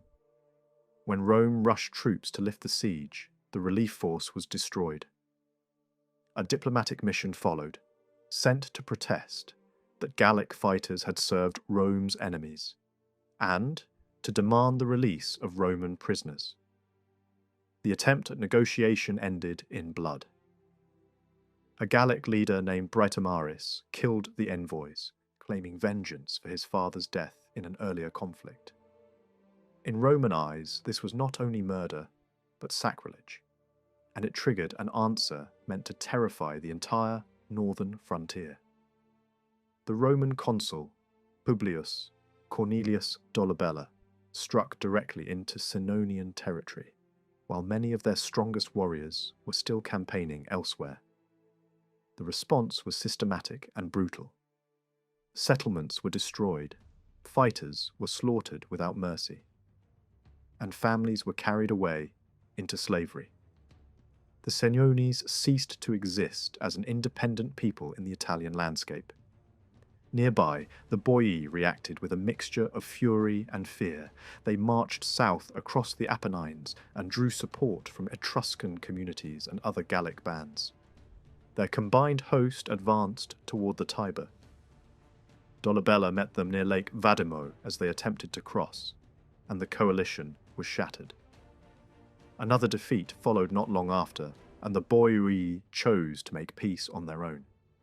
Rome then planted a new strongpoint on the Adriatic coast, settling citizens at Saena Gallica, designed both as a barrier against future Gallic movement and as a base for naval reach along the eastern shore. With the north suddenly secured, Rome turned back to the south and moved from defence to offence. Until this point, Roman forces had mainly protected Thurii. Now, the consul Gaius Fabricius confronted the Lucanians in open fighting, broke the siege, and captured Statilius. One by one, nearby Greek cities accepted Roman garrisons. Not always because they loved Rome, but because the alternative looked worse. Croton, Locri, and Rhegium followed the path Thurii had chosen. The result was a tightening ring around Tarentum. Roman influence pressed in from land, and new coastal settlements and naval positions began to threaten Tarentum's control of the sea routes it had long treated as its own. Tarentum had not formally declared war, but suspicion grew that it had encouraged resistance behind the scenes, while avoiding the risks of direct fighting. Then, a Roman squadron appeared in Tarentum's harbour, 10 warships entering waters the Tarentines believed were protected by treaty. Whether the Roman commander intended only a stop on a longer voyage or hoped to strengthen pro-Roman elites inside the city, the move was provocative. Tarentum's public mood snapped. In the theatre overlooking the harbour, a crowd watched the ships approach and listened to speakers who demanded immediate retaliation. The Tarentine fleet rushed out in haste, attacked, and drove the Romans off. Ships were sunk and captured, the Roman commander was killed, and prisoners were executed or sold. At that moment, the city crossed a line that could not be easily uncrossed. Tarentum's democratic faction, which had watched the Samnites bleed for years without committing fully, had been pulled into war by anger and pride. They moved fast to exploit their first success. Tarentine forces marched to Thurii, expelled the Roman garrison, and punished leading citizens who had favoured Roman protection. Property was confiscated, opponents were exiled, and the city was pushed back under Tarentine control. Rome answered with restraint that was as calculated as it was unusual. Roman leaders feared one outcome above all, that Tarentum would call on Pyrrhus of Epirus, a king known for ambition and battlefield skill. So instead of sending an army immediately, Rome sent an embassy demanding satisfaction. The demands were not extreme: release of captives, punishment or surrender of the agitators who had driven the attack, and reversal of the changes imposed on Thurii. The Roman goal was clear. If friendly factions could be installed in the Greek cities, influence could be secured without a costly siege of Tarentum, which Rome was not yet confident it could take by force. The Tarentine crowd did not behave like a government seeking compromise. When the envoys entered the theatre, their accents and formal dress became objects of mockery. The Roman spokesman delivered his message calmly, enduring insults that grew worse as the crowd fed on its own disorder. One incident, whether fully accurate or shaped by later retelling, captured the deeper reality. Public humiliation replaced diplomacy. The embassy returned without agreement, and the Roman Senate still hesitated, aware that Tarentum's walls were strong and its fleet made blockade difficult.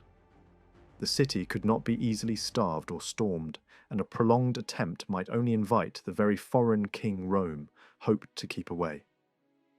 Even so, Rome could not accept open defiance without response.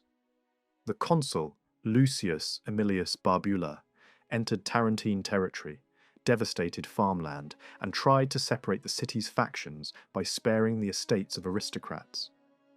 Force was applied, but selectively, paired with repeated offers of settlement. For a moment, this strategy seemed to work. While leading Democrats were away seeking outside help, Tarentum's aristocrats gained control and chose a commander who favoured negotiation. But the balance shifted again when envoys returned from Epirus with Pyrrhus's minister, Cineas, promising aid.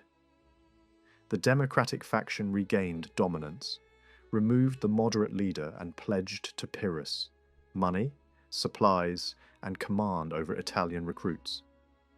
The arrival of Pyrrhus's trusted General Milo with Epirot troops in the citadel sealed the commitment. Tarentum was no longer merely resisting Rome.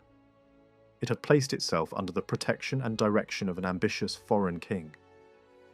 Pyrrhus himself was no ordinary mercenary. His early life had been shaped by exile, restoration, and the ruthless politics of the Macedonian world after Alexander the Great. Born into the royal house of Epirus, he lost his throne as a child and survived through the protection of stronger patrons. He fought in the wars of the age, spent time as a hostage in Egypt, and returned to rebuild his position with foreign backing. He gained coastal access and fought for influence in Greece, even briefly holding Macedon before being driven out again. For years he searched for a stage large enough for his appetite. The call from Italy offered exactly that: a chance to fight Rome, challenge Carthage, and carve out a Western empire that would echo the legends of earlier conquerors. But the plan had weaknesses. Pyrrhus depended on uncertain allies and divided Greek cities, and he lacked a reliable fleet of his own. Unlike the disciplined, unified core that had carried Macedon across Asia, his coalition would be fragile, and his supply lines would run through communities that argued as much as they fought. Still, he crossed into Italy with a powerful force drawn from Greece: heavy infantry, cavalry, missile troops, and war elephants. The elephants were more than weapons. They were psychological shock, unfamiliar to most Italians, and they would shape the early battles. Pyrrhus discovered quickly that Tarentum's promises were larger than its discipline. Many citizens had imagined a hired champion who would fight while they watched. Pyrrhus demanded manpower, obedience, and sacrifice. He forced reluctant townsmen onto the walls, restricted gatherings, and shut down the public entertainments that symbolized Tarentine leisure. The city became a military base, not a free partner. Money and supplies were pulled into the war effort, mercenaries were hired, and Tarentum's independence began to look like a fiction, maintained only by the presence of Epirot troops. Rome prepared with its usual hard focus. Potential revolt among dependent communities was suppressed. Allied contingents were summoned. Forces were deployed to keep northern trouble in check and to hold key positions in the Greek south. The Samnites and Lucanians were watched, and Venusia served as a central anchor against any uprising in the interior. The Roman consul, Publius Valerius Laevinus, moved to face Pyrrhus before he could unite larger Italian support behind him. The first major confrontation formed near Heraclea, where Pyrrhus took position in a way that forced the Romans into difficult ground. The battle was fierce. Roman infantry attacked repeatedly, pressing against the tight discipline of the phalanx. The contest did not break quickly, and for long stretches it looked as though Roman aggression might tear open the Epirot line. Then the elephants entered the fighting. Roman cavalry, unable to cope with the unfamiliar threat, broke and ran, and its retreat disrupted the infantry. The Roman army fell back across the river in disorder. Pyrrhus had won, but the price was heavy.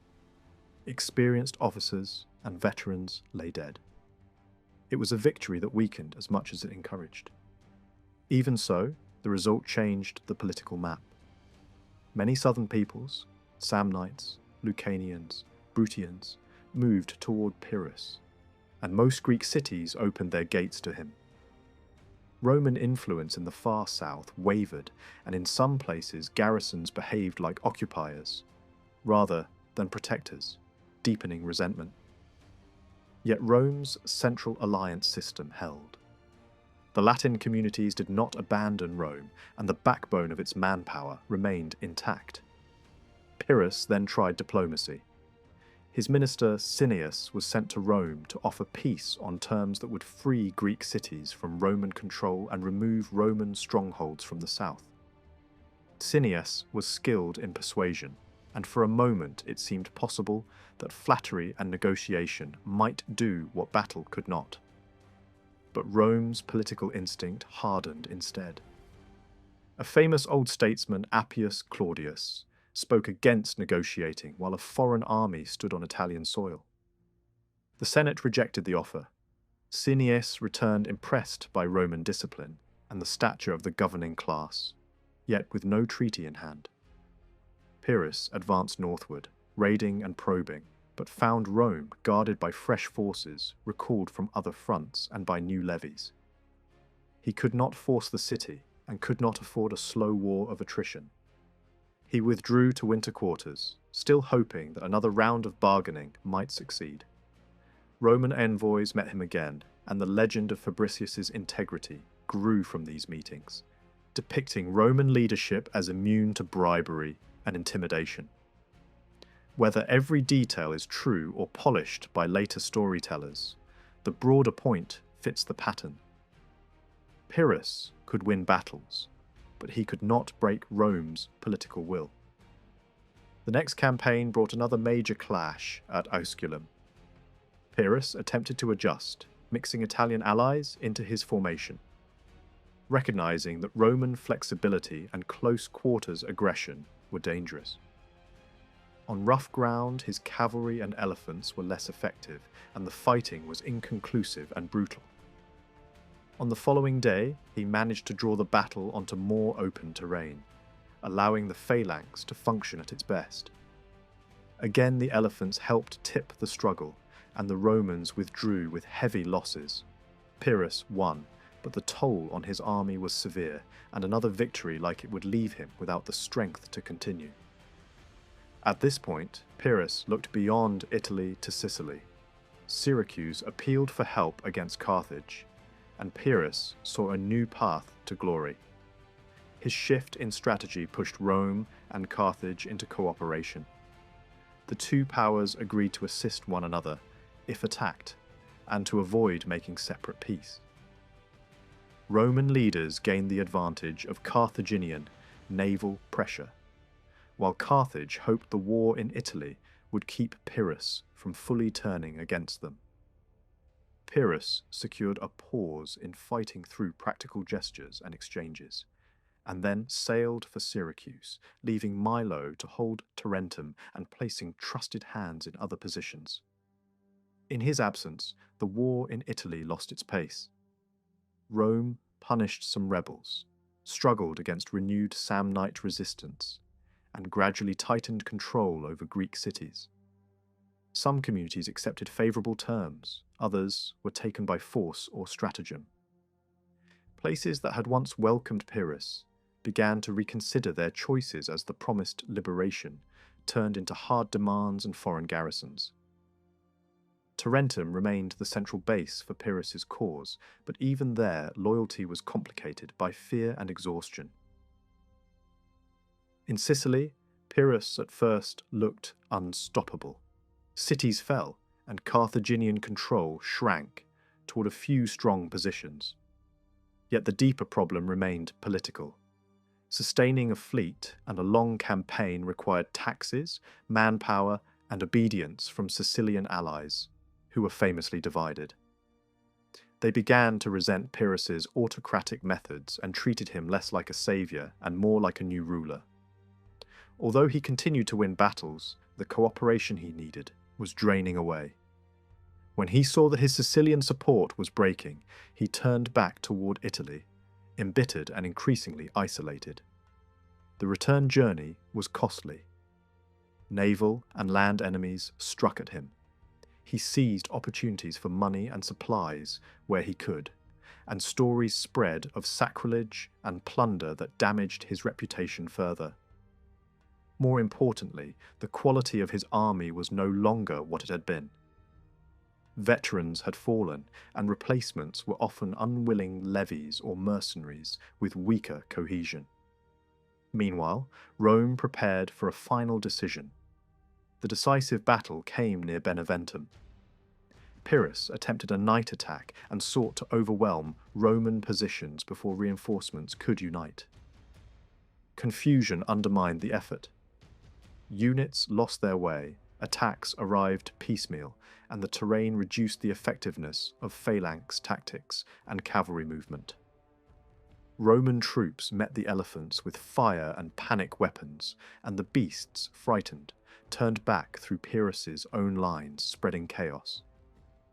The battle went against him. Afterward, Pyrrhus tried to summon help from other kings, but the wider Hellenistic world had little interest in rescuing a fading adventure.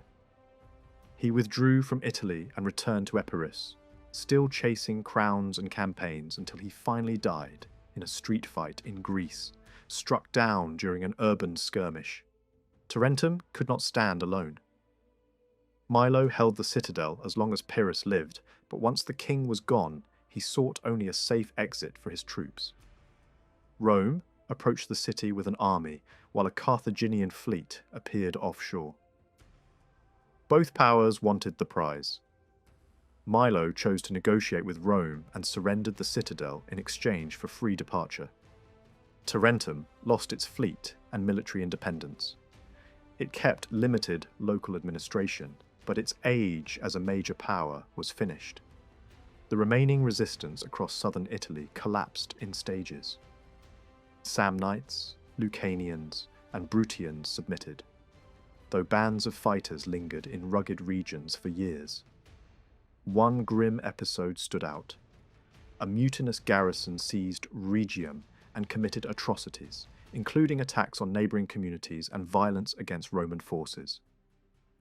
Rome and its allies eventually stormed the town and executed the surviving defenders, restoring the city to its earlier population and allowing it to govern itself under Roman oversight.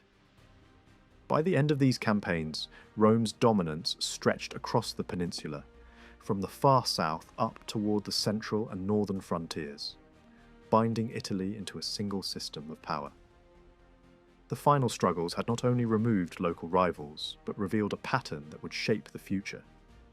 Armies could defeat Rome in battle, but breaking its alliances and political endurance was far harder. With Italy secured, the next confrontation was already taking shape across the sea, where the great naval power of Carthage stood as the only rival strong enough to challenge Rome's rise. The victory at Beneventum and the final submission of the rebellious Italian tribes marked more than the end of a long internal struggle. It signalled the moment when Rome stepped out of the familiar world of the peninsula and into the wider arena of Mediterranean power politics. A state that had once fought for survival along the Tiber now stood recognised as a force capable of shaping the destiny of distant lands. Foreign courts began to take notice. Egypt acknowledged the new reality, and events at Tarentum revealed that confrontation with Carthage was no longer a question of if, but when. Looking back over the centuries of growth, Rome's rise appears less like a sudden expansion and more like the slow hardening of a disciplined organism. The city had been forged through conflict, first among its own citizens, later against neighbouring peoples. Its character was neither brilliant nor imaginative, but steady, legal-minded and stubbornly patient. Order and duty were valued above inspiration. The ruling class, still relatively uncorrupted by overseas wealth, guided the state with a mixture of caution and relentless determination. These qualities allowed Roman armies to endure defeats that would have shattered other nations and to return again and again until victory was secured. Yet success carried new dangers. The old policies that had worked within Italy could not simply be exported to the wider world. Ancient states rarely believed in a balance of power. Security meant eliminating rivals altogether. Step by step, Rome drifted toward a policy of annexation, often unwillingly, pushed forward by immediate necessity, the lure of resources and the momentum of conquest. The institutions that had governed a city-state now faced problems on a continental scale. Provinces had to be organised, armies kept in the field for years, finances stretched, and foreign cultures absorbed. Slavery spread, wealth accumulated unevenly, and the traditional rural class that had filled the legions began to shrink. In this period, the outlines of later turmoil can already be seen. Politically, the centre of gravity shifted toward the Senate. Popular assemblies still existed, but religious rules and complex procedures limited their freedom. Magistrates served short terms and were bound by the vetoes of colleagues and tribunes. The Senate, permanent and experienced, gradually became the true government. It directed wars, controlled finance, and shaped diplomacy.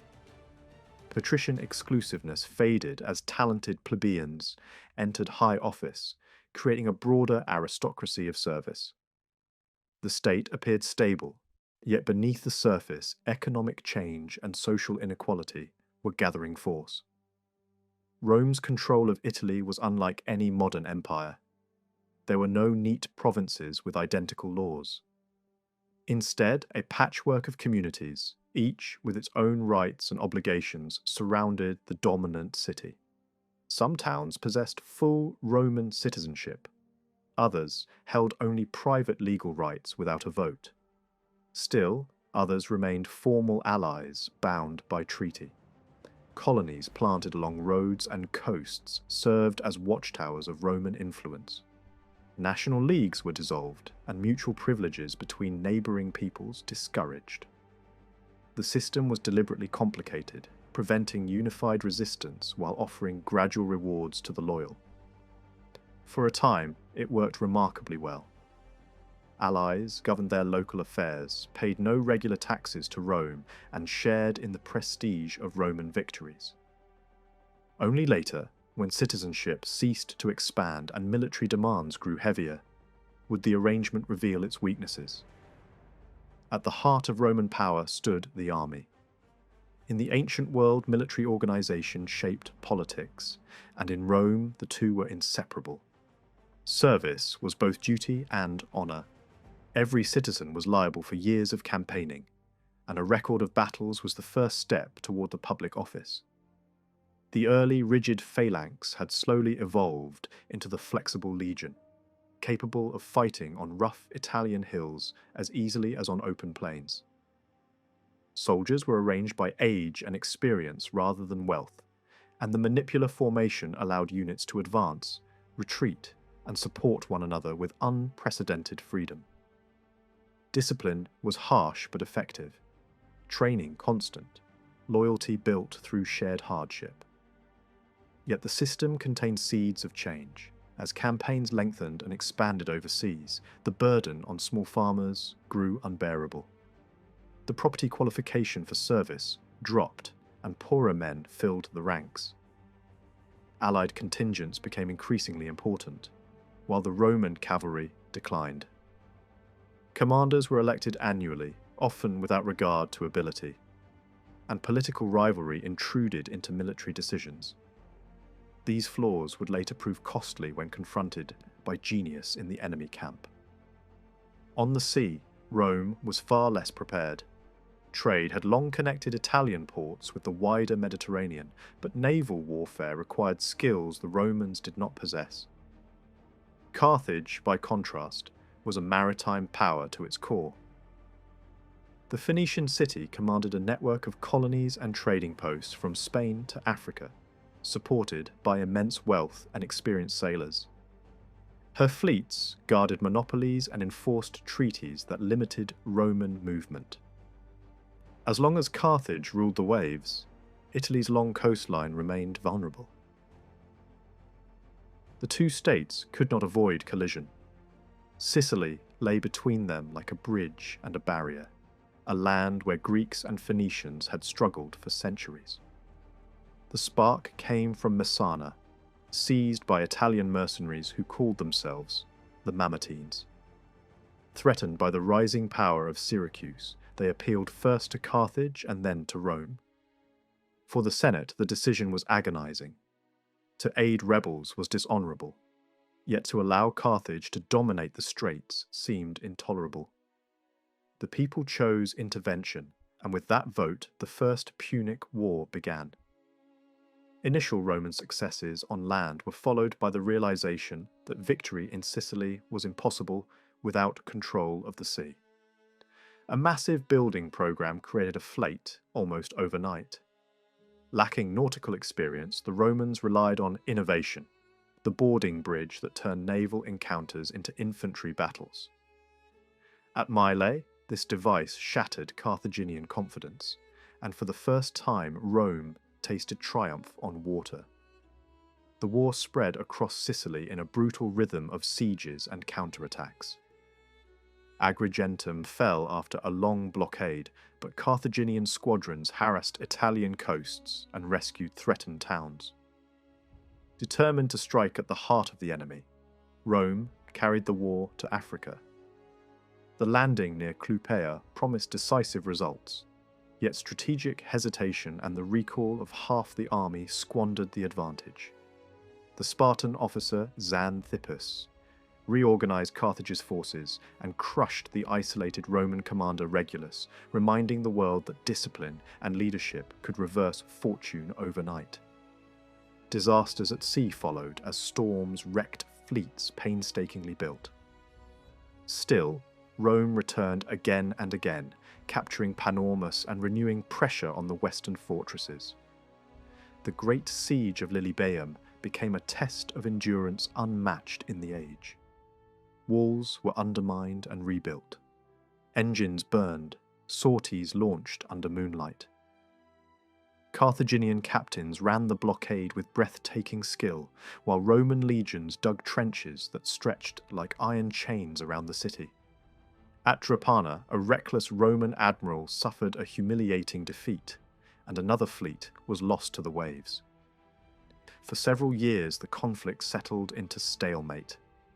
Then appeared Hamilcar Barca, a commander of rare vision.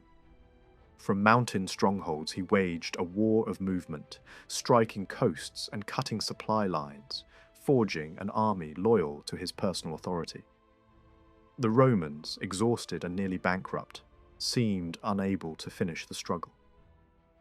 In the end, national determination prevailed. Wealthy citizens financed one last fleet, lighter and better trained than before. Off the Aegaean islands, it met a hastily prepared Carthaginian armada and destroyed it. With the sea closed and the Sicilian fortresses isolated, Carthage sought terms. Sicily and the surrounding islands passed to Roman control, and a heavy indemnity was imposed. The longest war the Mediterranean had yet seen came to an end. Both powers emerged wounded. Rome had lost tens of thousands of citizens and seen her coinage debased. Yet she gained her first province and the strategic mastery of Italian waters. Carthage, stripped of Sicily and humbled at sea, retained vast resources and an unbroken spirit. The contest had revealed the strengths and weaknesses of each system: Rome's resilience and citizen armies, Carthage's wealth and professional generals. Peace was only a pause. Across the horizon, new storms were already gathering, and the next encounter would determine the fate of the entire Western world. The revolt that shook Carthage after the First Punic War began as a dispute over unpaid wages and ended as a struggle that nearly destroyed the state itself. The veterans who had fought in Sicily were allowed to return in large numbers to the city, still armed and still demanding the rewards they believed had been promised. The government, weakened by debt and divided by faction, attempted to delay payment with empty assurances. What began as discontent hardened into open mutiny. A Campanian deserter named Spendius, a Libyan called Matho, and a fierce Gallic mercenary known as Auctoritus emerged as leaders of the movement, and under their direction the rebellion spread far beyond the original soldiers. The Libyan population, long oppressed by harsh taxes and forced levies, rose in mass support. Entire districts abandoned Carthage, eager to avenge years of confiscations and humiliations. The conflict that followed was among the most brutal of the age. Carthaginian commanders proved hesitant and divided, while the rebels fought with the fury of men who expected no mercy. Only the arrival of Hamilcar Barca, recalled to save his country once more, turned the tide.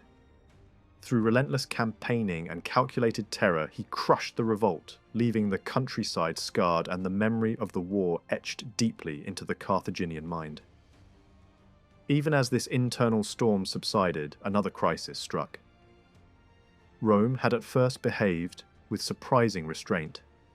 Exhausted by its own struggles, it allowed King Hero of Syracuse, to send aid to Carthage and refused appeals from rebel groups in Sardinia and Utica. Yet temptation proved stronger than principle. When the mutineers in Sardinia begged for protection against the native tribes, Roman leaders accepted the invitation and occupied the island, claiming it had become ownerless. Carthaginian protests were answered with threats, and in 238 BC the weakened state was forced to surrender both Sardinia and Corsica and to pay a heavy indemnity. The act was widely regarded as robbery, and it planted in Hamilcar a bitterness that would shape the next generation. Sicily, meanwhile, was reorganized under Roman control.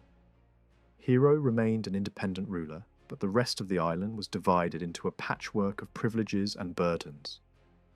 A few cities kept their freedom, many paid a tithe of their produce, and large stretches of land were declared public property to be leased by Roman officials.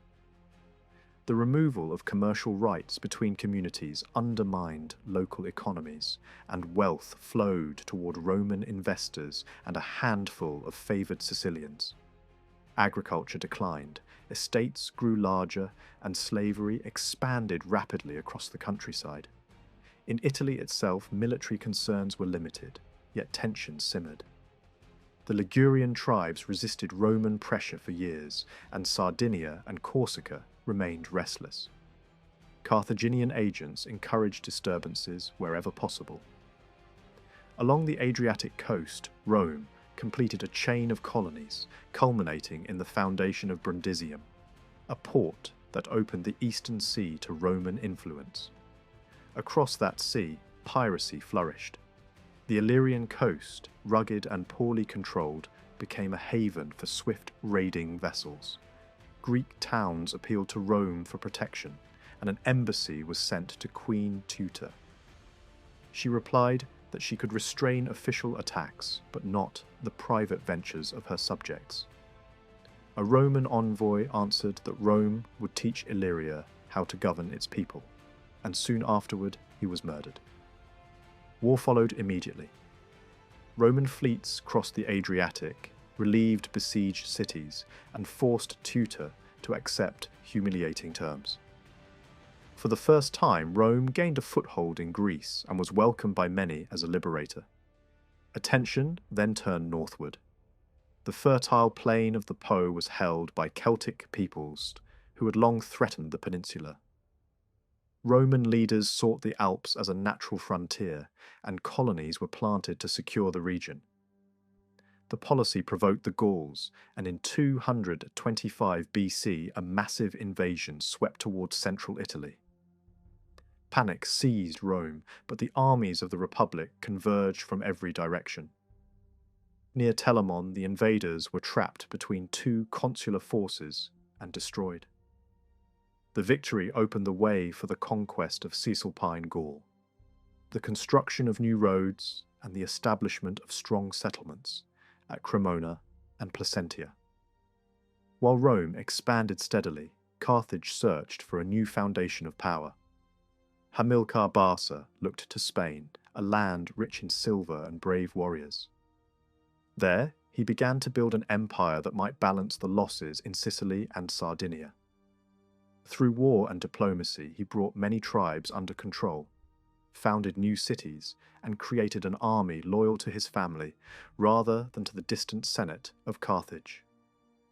After his death, his son-in-law Hasdrubal continued the work, establishing the splendid harbour of New Carthage and extending Punic authority to the Ebro. The Romans, distracted by their own concerns, limited themselves to a vague agreement that Carthaginian power should not cross that river. The arrangement was fragile, and when Hasdrubal was assassinated, the army chose as its new commander the young Hannibal, a man raised from childhood to hate Rome. He possessed energy, imagination, and an understanding of warfare that no Roman of the age could match. Hannibal's first great act was the siege of Saguntum, a city friendly to Rome but lying within the Punic sphere. The Romans protested, yet no army was sent. After 8 months, the city fell in flames and the road to open conflict was clear. An embassy demanded Hannibal's surrender, but Carthage accepted the challenge of war. Comparing the two powers, Rome seemed stronger. Italy was united, its roads and colonies secure, and its citizen armies numerous. Carthage relied on hired troops and lacked naval dominance. Yet Hannibal's genius and his Spanish veterans compensated for many weaknesses. His plan was bold: to carry the war into Italy itself, gather the discontented Gauls, and strike at Rome before the Republic could mobilize its vast resources. In the spring of 218 BC, he left New Carthage with a great host, crossed the Ebro, forced his way through the Pyrenees, and marched toward the Rhone. Roman commanders, slow to grasp his purpose, failed to block the crossing. By a clever maneuver, he outflanked the Gallic defenders, ferried his troops across the river, and turned toward the mountains. The passage of the Alps became one of the legendary feats of antiquity. Hostile tribes harassed the column, and narrow paths collapsed beneath the weight of men and animals. Snowstorms struck early, and many perished from cold and hunger. At one terrible point, an avalanche destroyed the road, and the soldiers were forced to carve a new way through rock and ice. After 15 days, the shattered army reached the Italian side, reduced to a fraction of its former strength, but still led by a commander whose confidence never wavered. Hannibal's arrival in northern Italy caught Rome unprepared, not only in speed but in imagination. The armies that should have met him were scattered far away, one committed to Spain and another still assembling in Sicily. In the valley of the Po there remained only the battered remnants of earlier forces, units that had struggled unsuccessfully to contain the Gallic unrest. The Senate had assumed that the Alps would delay any invader for months. They did not understand the man who now stood beyond those mountains, or the new character of the army he commanded. Scipio, who had sent his main force west to Spain, relied on Rome to reinforce Italy in time. Orders were sent to recall Sempronius, yet the government hesitated, convinced that the natural barrier of the mountains would hold. Had Scipio landed boldly at Genoa and marched directly on Turin with his full strength, the invasion might have been strangled in its cradle. Instead, he returned from the coast with a modest detachment, crossed the Apennines, gathered the troops already in the north, and prepared to intercept what he believed would be a weary and broken enemy. Within weeks, Hannibal proved how wrong those calculations were. After resting his men and crushing the Taurini to secure his rear, he moved swiftly toward the Insubrian territory. Scipio advanced cautiously along the left bank of the Tichinus, unaware that the Carthaginian army had already recovered its strength. The two commanders met unexpectedly while leading reconnaissance forces. The clash that followed was sharp and decisive. Roman light troops were scattered, their cavalry outflanked by Numidian riders, who struck from the rear. Scipio himself was wounded and carried from the field by his young son, the future conqueror of Africa. The engagement revealed a painful truth. In open country, the Roman horse could not stand against Hannibal's veterans. Realizing his danger, Scipio withdrew toward the Po with remarkable speed. Bridges were broken, camps abandoned, and the army reassembled under the walls of Placentia. There, he chose to wait for his colleague rather than risk another encounter. Hannibal crossed the river upstream, opened negotiations with the local tribes, and settled before the Roman position, eager for a battle that would confirm his influence among the Gauls. The winter of 218 BC brought Sempronius from the south with fresh legions. Ambitious and confident, he interpreted a minor cavalry success as proof that the enemy was vulnerable. Scipio, still recovering from his wound, urged caution, but the younger consul longed for glory before his term expired. Hannibal understood this temper perfectly. He chose the ground and the moment with ruthless care. On a freezing morning near the Trebia, he sent Numidian riders to provoke the Roman camp. Hungry and unprepared, the legions rushed across the icy river in pursuit.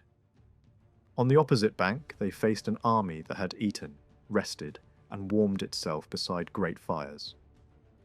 Carthaginian infantry formed a solid centre while cavalry and elephants waited on the wings. Hidden in a ravine behind the field lay a picked force under Mago, ready to strike at the decisive instant. The battle unfolded exactly as Hannibal intended. Roman light troops were swept aside, and their cavalry collapsed under the pressure of superior horsemen. The legions fought with stubborn courage, but they were already outflanked when Mago burst from concealment and struck their rear. Thousands fell beside the river they had crossed so carelessly. Only a single division cut its way through to Placentia. By night, the Roman army had ceased to exist, and northern Italy belonged to Hannibal. Rome responded with grim determination. The Senate turned to Quintus Fabius Maximus, a patrician of severe character and unshakable patience. Elected dictator, he reorganized defenses, strengthened the fleet, and recalled scattered forces. Unlike his predecessors, he refused to gamble the Republic on another pitched battle. His purpose was to wear the invader down, to deny supplies, and to protect the allies whose loyalty formed the backbone of Roman power.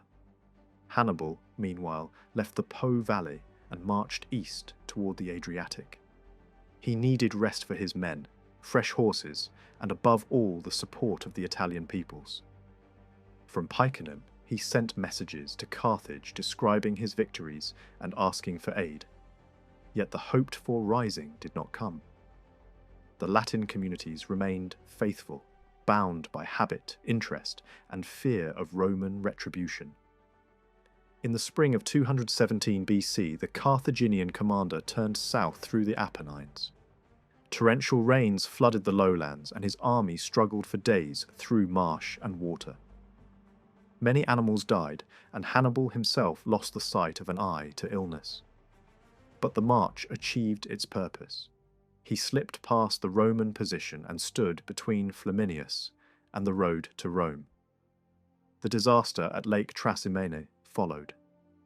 Roman troops, marching in dense column along the narrow shore, were swallowed by mist and ambush.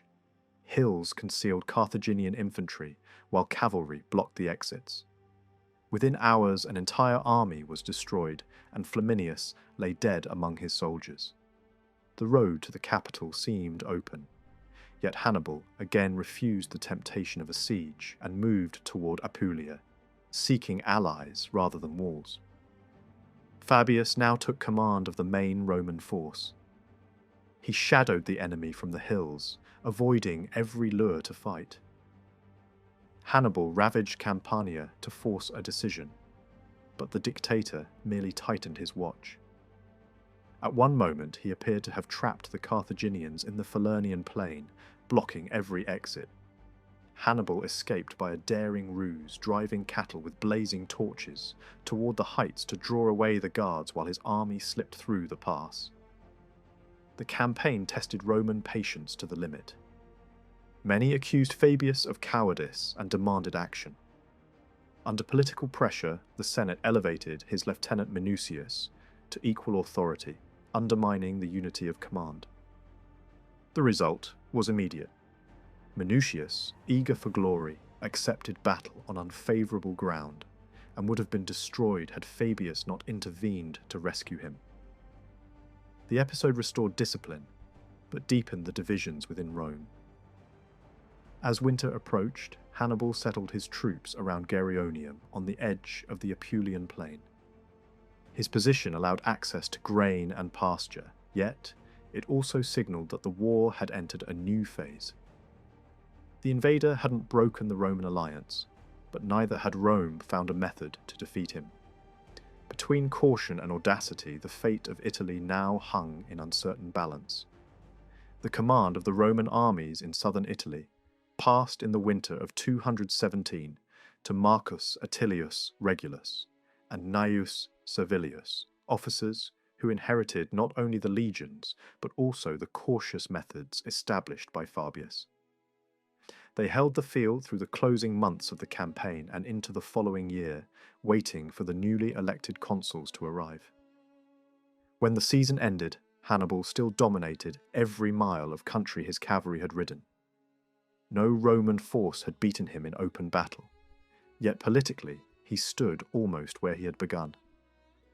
The confederacy that bound Italy to Rome remained unbroken, and it was clear that a single victory, however brilliant, would not loosen those deep joints of loyalty.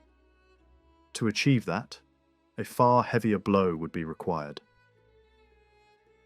The reinforcements Hannibal expected from abroad were slow and uncertain. Carthage promised much, but delivered little that was decisive. At Rome, the determination of the Senate hardened rather than weakened. The capital, though surrounded by ruined fields and emptied households, refused even the smallest concession. Offers of assistance from Naples and Paestum were declined with proud restraint, as if to show that Rome would rely on its own strength alone. At the same time, a message was sent to Philip of Macedon, demanding the surrender of Demetrius of Pharos, and Publius Scipio was dispatched to Spain with a fresh expedition to seal the land route by which Carthaginian armies might reach Italy. These gestures revealed a state that, though wounded, had not lost confidence in its destiny. Inside Rome, a fierce political storm was gathering. Many citizens, exhausted by taxes and constant levies, blamed the aristocracy for prolonging the war through the cautious strategy associated with Fabius. The popular faction portrayed the Senate as timid and self-interested, and the mood of the streets began to turn against the established order. From this unrest, a new democratic party gradually emerged, strengthened by the fear and anger produced by years of disaster. When elections were held, the people demanded a leader of their own choosing, a man who would strike boldly rather than delay. In a moment of high emotion, they elevated Gaius Terentius Varro, a true son of the commons, eloquent and energetic but untrained in war, to the consulship. The choice revealed the weaknesses of Roman institutions when confronted by an imperial crisis. Annual elections, divided command, and the intrusion of party rivalry into military decisions produced confusion at the very hour when unity was most needed. Strategy was debated in the forum, rather than planned in the camp, and the authority of experienced officers was undermined by popular enthusiasm. These internal flaws, as much as Hannibal's genius, prepared the way for the catastrophe that followed. Varro's colleague was Lucius Aemilius Paulus, a respected soldier whose victories in Illyria had earned him admiration but little affection among the masses. He accepted office reluctantly, aware that he would serve beside a partner determined to seek a decisive battle. Public opinion demanded a dramatic stroke to restore the faith of the allies and the credit of Rome. The Senate, unable to resist the pressure, placed at the consul's disposal the largest army the Republic had ever assembled. 8 legions of citizens supported by an equal number of Italian troops. More than 80,000 infantry and 6,000 cavalry. The order was simple and terrible. Surround Hannibal and destroy him. While this immense force gathered, secondary operations were arranged to distract the enemy. One army was sent toward Gaul, another to Sicily, and a fleet was directed against Africa. Hannibal, meanwhile, had spent the winter at Geronium, holding together his mixed host through careful discipline and personal influence. Supplies were short and pay irregular, yet loyalty to the commander kept the ranks firm. Unable to provoke the proconsuls into action, he remained watchful until May, when he suddenly broke camp and seized the Roman depots at Cannae, a move that forced the consuls to confront him on ground of his own choosing. the battle that followed became the most terrible day in Roman memory. The Romans, confident in numbers, crowded their infantry into deep columns, sacrificing flexibility for sheer weight. Hannibal arranged his men with calculated subtlety, pushing forward the Gauls and Spaniards in a curving line while holding the African veterans on the wings. His cavalry, superior in quality, waited for the decisive moment. As the legions pressed forward, they were drawn into a trap, enveloped from both sides, and finally struck in the rear by Hasdrubal's horsemen. The Roman army dissolved into a slaughterhouse. Consuls, senators, and tens of thousands of soldiers lay dead on the plain, and the Republic seemed for a moment on the edge of extinction. Yet even after Cannae, the Confederacy did not collapse. The blow was immense, but the structure of Roman power proved stronger than any single defeat. The Senate, though shaken, rejected negotiation and prepared new armies. Hannibal, master of the field, discovered that political victory was harder than military triumph. Town after town hesitated to abandon Rome, and the promised flood of allies never arrived. In Sicily, events moved with equal drama. The death of the aged king Hiero removed the one statesman who had balanced prudence with independence. His successor, Hieronymus, impulsive and inexperienced, turned toward Carthage and provoked internal revolution. Syracuse became a battlefield of factions, until Roman intervention under Marcellus transformed disorder into open war. After a long siege, famous for the ingenious machines of Archimedes, the city fell and was given over to plunder, marking the end of its ancient freedom. Across the Adriatic, Philip of Macedon entered the conflict, but acted with fatal hesitation. Instead of carrying the war to Italy, he allowed himself to be entangled in Greek rivalries.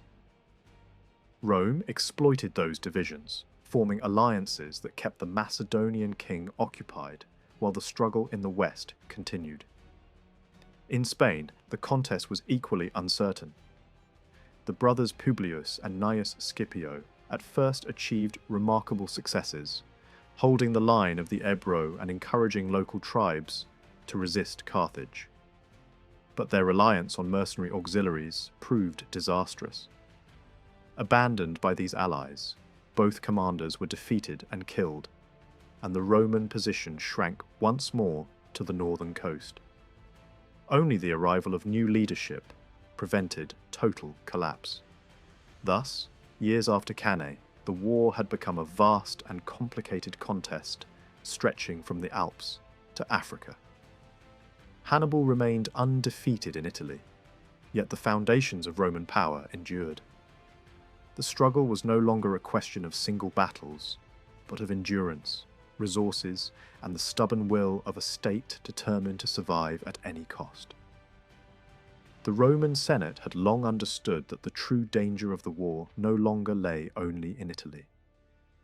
Beyond the sea, in Spain, Carthage was rebuilding its strength, preparing new armies, and waiting for the moment to reopen the road to the Alps. To meet that threat, Rome needed more than a capable officer. It required a commander who could combine political insight with military imagination, a figure able to challenge the authority and charisma of the Barcid house on its own ground. The choice fell on Publius Cornelius Scipio, the young survivor of Ticinus and Cannae, son and nephew of the generals who had died in Spain. His name alone carried emotional power, and behind him stood one of the most influential families of the Republic. Yet Scipio was not merely the heir of a tradition.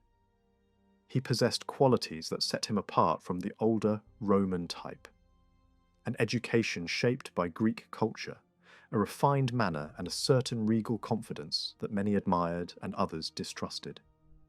He spoke of divine guidance, sought solitude before great decisions, and carried himself with a dignity that suggested a man already living in the future. Such traits made him both magnetic and controversial. To supporters, he appeared as the destined saviour of Rome, the only leader capable of matching Hannibal in boldness and intelligence. To opponents, he seemed dangerously independent, impatient with the restraints of republican custom. His victories would later be celebrated as the triumph of genius, yet even in his own time, some sensed that his rise marked a subtle shift toward personal power. The manner of his election reflected these tensions. Officially, the Spanish command was open to volunteers, but the Senate quietly ensured that the popular vote would fall upon Scipio. At barely 25 years of age, holding only minor office, he was entrusted with an army and a war that had already consumed the lives of 2 experienced consuls. With 11,000 men, accompanied by loyal officers such as Gaius Laelius and Junius Silanus, he sailed west, determined to reverse the fortunes of Rome. His first objective was New Carthage, the heart of Punic Spain. The Carthaginian generals were scattered across the peninsula, none closer than 10 days' march from their capital. The city itself guarded the treasury, the arsenals, and the hostages of many Spanish tribes, yet its garrison was small and complacent. Scipio advanced with remarkable secrecy, crossed the Ebro in a single rapid movement, and appeared before the walls before the enemy fully understood his intention. The site favoured daring. The city lay between a deep harbour and a broad lagoon, joined to the mainland by a narrow neck of land. After an initial assault failed, Scipio exploited the fall of the tide, sending columns across the shallow water while a simultaneous attack distracted the defenders from the front. The surprise succeeded. Within hours, the Romans held the streets, and with them immense stores of weapons, money, and ships. Skilled craftsmen were spared to equip the conqueror's own forces, and the hostages were released to win the loyalty of their tribes. The brutality of the sack was tempered by calculated gestures of mercy, including the celebrated return of a noble captive woman to her family, an episode that spread Scipio's reputation across Spain. The fall of New Carthage changed the balance of the war. The Punic armies withdrew toward the older bases in the south, and Scipio spent the following months consolidating alliances. In the next campaign, he sought out Hasdrubal, who was preparing to march for Italy with reinforcements and treasure. The encounter at Baecula ended with a Roman success. Yet, the Carthaginian commander slipped away with his best troops, beginning the long journey that would later bring him to the Metaurus. Scipio had won the field but lost the larger game. For 2 more years, the struggle continued across the valleys of Andalusia. Spanish towns shifted allegiance, revolts flared, and Roman columns advanced by a mixture of persuasion and force. Finally, at Ilipa, Scipio revealed the full measure of his tactical skill. After days of cautious manoeuvre, he altered the customary order of his army, placing Roman veterans on the wings and Spanish allies in the centre. At dawn, he attacked before the enemy had eaten, extending his line diagonally and striking the weaker flanks with overwhelming strength. The Carthaginian army collapsed, and with it, the Punic Empire in Spain. By 206, the last strongholds had fallen and Gades opened its gates. Scipio returned to Rome, hailed as the architect of victory, though official honours were withheld on technical grounds. His ambitions now turned toward Africa itself. He believed that only by carrying the war to Carthage could Hannibal be forced from Italy and the conflict finally ended. The Senate hesitated. Memories of earlier disasters and the presence of Hannibal in Bruttium bred caution. Scipio received the province of Sicily but was denied full state support for an invasion. Undeterred, he gathered volunteers, refitted ships with private donations, and trained the veterans of Cannae into a disciplined expeditionary force. His opponents warned that he was acting like a king, yet popular enthusiasm swept aside resistance. Across the sea, Carthage prepared its defence. Hasdrubal Gisgo raised new armies, Syphax of Numidia was drawn into alliance, and a powerful fleet assembled. Scipio landed near Utica with limited numbers and soon found himself outmatched. For months he lay in a fortified camp, probing for advantage. Then, using negotiations as a screen, he launched a night assault on the enemy encampments, setting the reed huts ablaze and destroying 2 armies before they could form for battle. A second victory on the Great Plains shattered Carthaginian confidence, and the Numidian king was captured by Massinissa, now Rome's crucial ally. Peace seemed within reach. Envoys crossed the sea, and preliminary terms were discussed. But political passions in Carthage ran high. Supplies were seized from a Roman convoy, and violence against ambassadors ended the truce. The war resumed, and Hannibal was recalled from Italy to defend his homeland. The final meeting of the 2 great captains came near Zama. Hannibal arranged his elephants in front, mercenaries and militia behind, and a reserve of Italian veterans at the rear. Scipio opened lanes in his formation to receive the charge of the beasts, while Massinissa and Laelius held the wings with superior cavalry. When the elephants were driven back in confusion, the infantry lines clashed in a savage contest. The first Carthaginian ranks broke, the second hesitated, and at last the Roman horse returned to strike from behind. The army that had followed Hannibal across half the world perished where it stood. Carthage sued for mercy. The terms imposed were harsh but not annihilating: surrender of the fleet, heavy indemnities, loss of overseas possessions, and subordination of foreign policy to Rome. Hannibal himself urged acceptance, recognizing that further resistance would mean ruin. The victory transformed Italy and the wider Mediterranean. Towns that had wavered were punished. New colonies secured the countryside. Vast tracts of land passed into Roman hands. Yet triumph brought its own burdens. The war had drained the rural population, enriched speculators, and filled the fields with slaves. The old citizen army gave way to professionals, and the gulf between wealth and poverty widened dangerously. Abroad, Rome emerged as the dominant power of the West, protector of allies, and master of new provinces. But the Republic had paid a heavy price. Its institutions, designed for a city-state, were stretched by imperial responsibilities. The challenge ahead was no longer survival, but governance.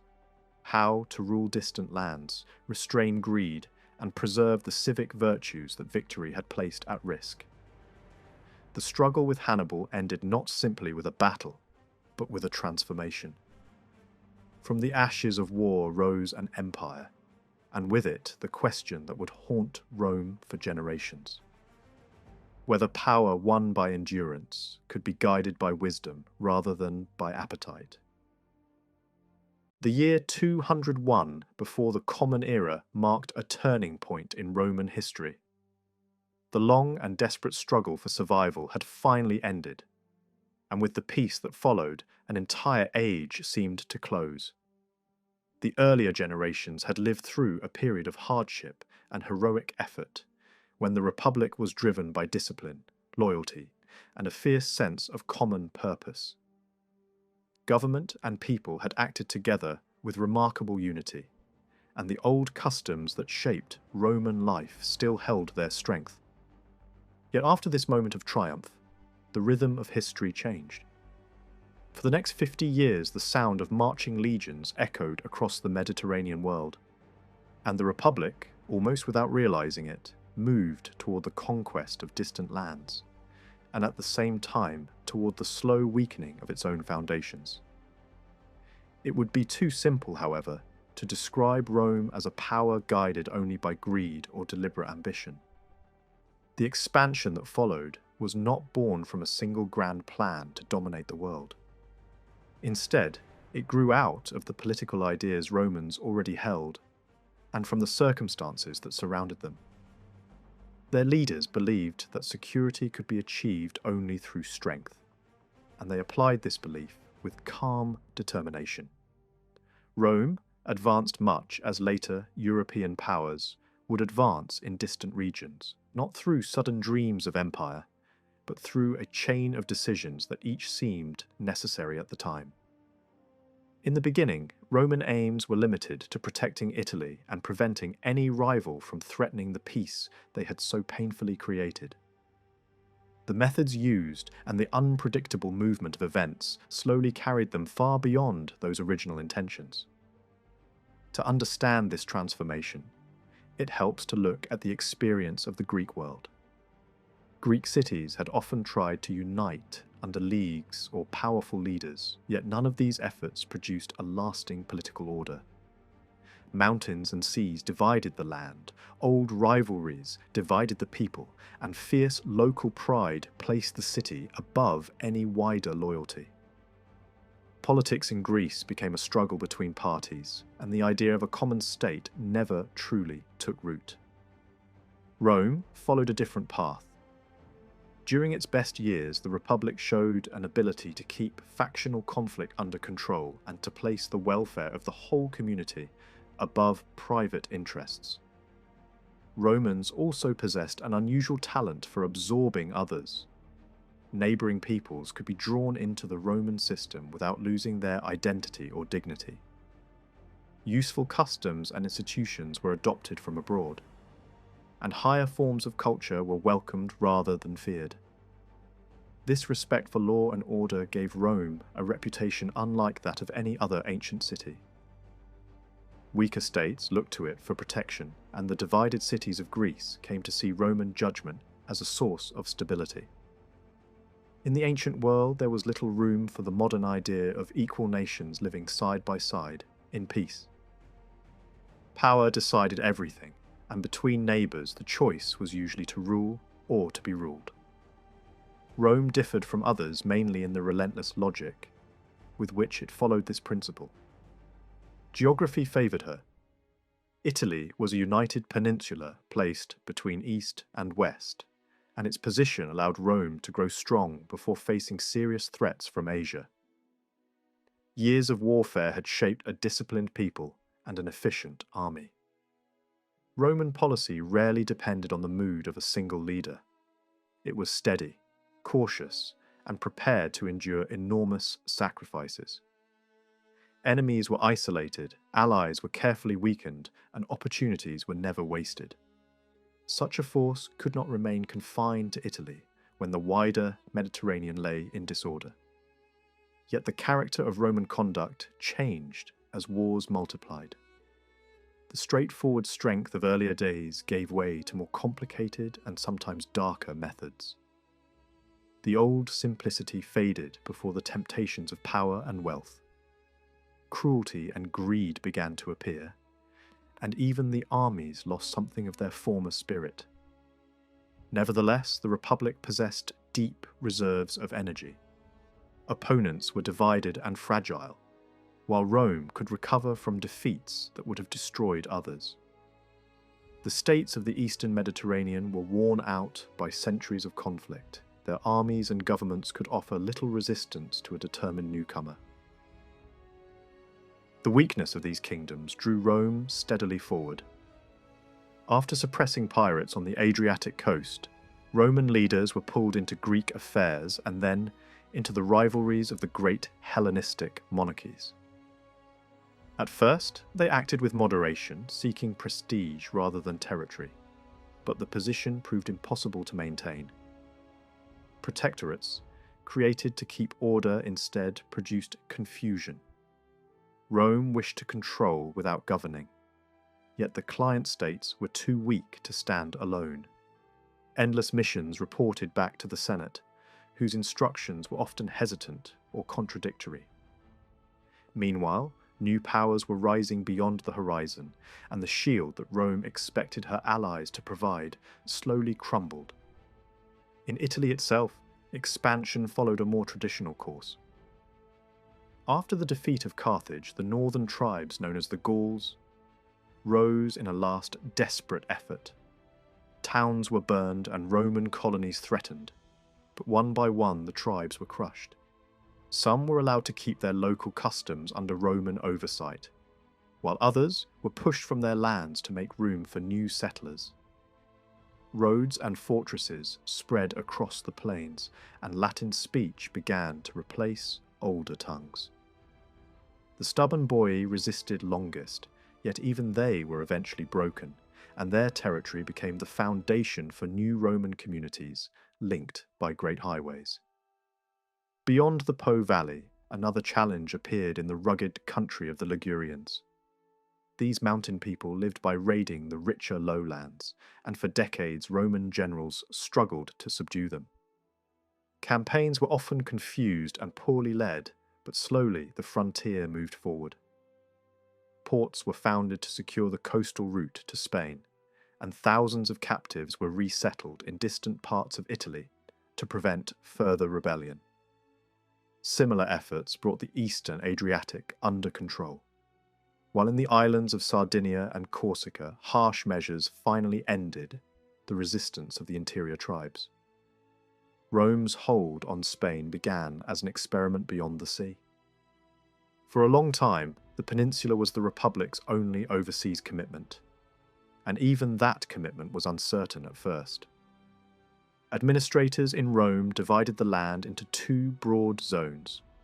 One lay in the northeast, roughly along the corner facing the Mediterranean.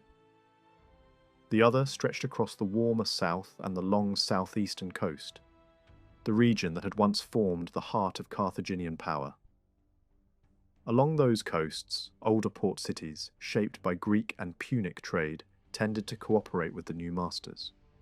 And in parts of the south, the ground was already prepared for Roman influence. Some communities were wealthy, urban, and used to dealing with foreign powers, so Roman habits and political language could spread quickly there. A settlement of veteran soldiers established earlier on the Great Southern River showed what Rome hoped to build: a stable base that could anchor loyalty and attract local elites. Yet most of Spain was nothing like the coastline. For centuries, outsiders had clung to the shore, planting small trading posts and colonies, rarely pushing far inland. Only the aggressive campaigns of Carthaginian commanders had begun to force a way into the rough interior, and even then the plateau remained a hard country, full of danger and distance. Beyond the Mediterranean fringe lay a mosaic of peoples who lived by war, raid, and reputation. They could be generous and courageous, but they were also restless and hungry for plunder. Many fought in dense, heavy groups, using short, deadly blades, and their towns could be stubborn fortresses when defenders chose to die rather than surrender. At the same time, their armies were often raised quickly, held together loosely, and could dissolve as suddenly as they formed. For Rome, taking over from Carthage meant more than inheriting coastal allies. It meant deciding where the frontier would truly lie, pushing deeper into the central highlands and dealing with raids coming from the west and the still unknown north. The wars that followed had a character of their own, and they shaped Rome as much as they shaped Spain. The peninsula was held for practical reasons: security, mines, trade routes, even though it was expensive, far away, and unpopular with citizens who disliked long service overseas. The strain sometimes boiled into mutiny. Maintaining permanent garrisons of experienced troops created a problem closer to home. Soldiers, who stayed in the field for years, began to resemble professionals, rather than seasonal citizen armies. Longer enlistments, the growing use of volunteers and hardened veterans, and the need to keep units together in harsh conditions all encouraged this change. Spain became a grinding drain on manpower and morale. Commanders stayed longer than intended, learned to act with independence, and the line between public duty and private ambition blurred. Because the fighting was irregular and the profits were unpredictable, many officers tried to squeeze what they could from the land before being replaced. That temptation helped spread betrayal violence, and greed through campaigns that were already confusing and brutal. Constant rotation of officials made everything worse. A new general arrived, reversed a predecessor's agreements, demanded fresh payments, or chased quick glory, and the whole struggle began again. The war itself was hard to grasp, even for later storytellers. Spain's geography could swallow armies and confuse reports. Names of tribes and towns shifted from one account to another, and the real sequence of events often vanished behind family pride and political propaganda. Operations rarely looked like neat battles between organized states. War surged forward and then suddenly drained away, leaving behind only burned camps and scattered dead. Surprise attacks, ambushes, broken treaties, sudden victories, and sudden disasters followed one another with exhausting speed. In the middle of the 2nd century before the Common Era, one energetic commander arrived with the authority to restart conquest from the ground up, landing on the northeastern coast and sweeping inland with harsh discipline. Even so, the work never stayed finished. Fighting continued in both zones, and the familiar pattern returned. Reports of heavy losses followed by claims of great triumphs. Numbers of towns taken and enemies killed swelled in the telling, but over time the pressure did produce results. Certain leaders achieved lasting gains, sometimes through battle, sometimes through a more patient approach that aimed to bind communities rather than crush them. Agreements were made that recognized Rome's supremacy while protecting local rights, and in some places that balance worked. Chiefs were drawn into Roman service, local soldiers were recruited into Roman-led forces, and populations were resettled into new towns that were easier to supervise. For a while, the peninsula even saw the possibility of a stable peace. Taxes in many areas remained fixed and relatively moderate, and major coastal centres became trusted partners rather than targets. When abuses by Roman officials grew too blatant, Spanish complaints reached Rome itself and forced the Senate to take the problem seriously. Decrees were issued to restrain exploitation, showing that intentions at the centre could be respectable even when enforcement was weak on the frontier. That fragile stability did not last. In the mid-2nd century, conflict flared again in the Central Highlands, when several tribes resisted new demands and argued over what earlier arrangements truly meant. A Roman army moving through mountain country was caught off guard and beaten, and another setback followed as it pursued an enemy that refused to fight on convenient terms. A key town and its supplies were lost. At roughly the same moment, in the west and south, fierce warriors from the Atlantic side dealt heavy blows to Roman forces along a great river valley, twice defeating the southern army before their advance was finally checked. The crisis could have been contained, because more capable leadership in the north soon persuaded several groups to submit and restored a peace near the walls of a stubborn hill town that would become infamous. But that progress was undermined by a different kind of enemy: Roman greed. A commander hungry for loot turned his army against communities that had not been at war, slaughtered inhabitants after offering terms, and provoked the region into closing its gates and resisting in fear. Another siege ended with Roman troops starving and retreating, saved only because a junior officer insisted that a pledge must be honoured. The war then spread south again, where another Roman leader responded, noticing an opportunity for profit rather than a chance for settlement. Thousands who had surrendered in good faith were massacred or sold into slavery. The act stained Rome's name, but punishment at home was easily avoided, bought off by influence and money.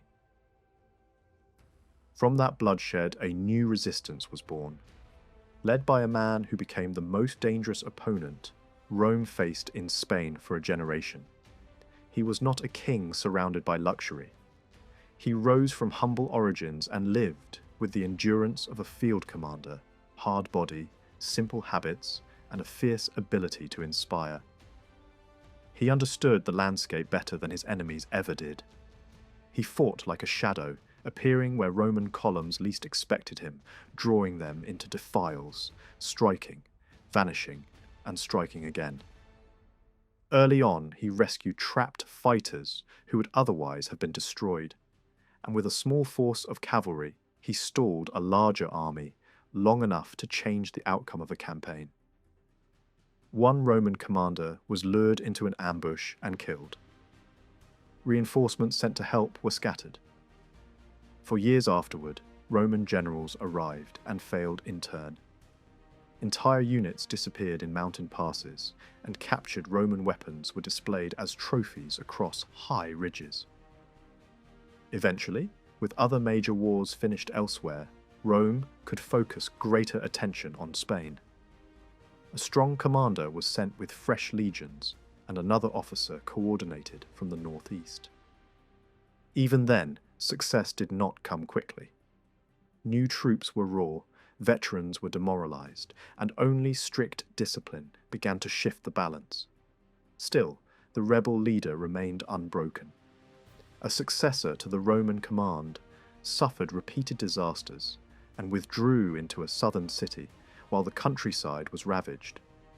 Another Roman general arrived with more forces and pushed deep into hostile territory.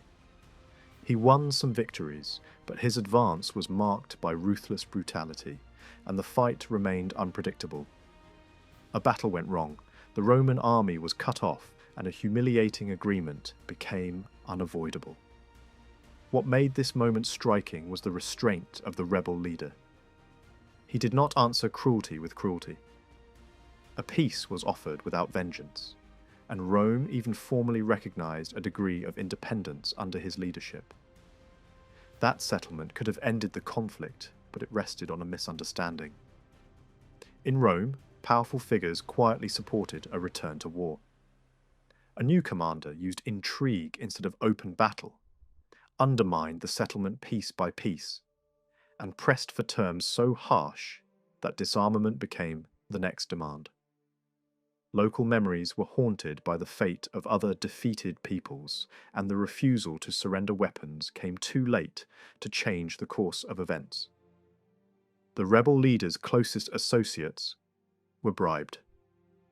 One night he was murdered in his bed.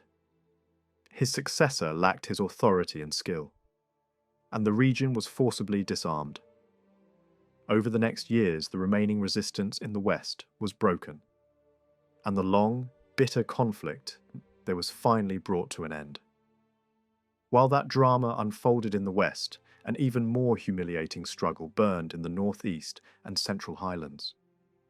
The earlier rebel victories had inspired other tribes to rise, and two towns in particular became symbols of defiance. One of them stood on a fierce position above a slash, all-great river, guarded by steep ground, fortifications and obstacles that made attack costly and supply difficult. For more than a decade it resisted the Republic. It did so partly because of its terrain and distance, but even more because Roman leadership kept failing.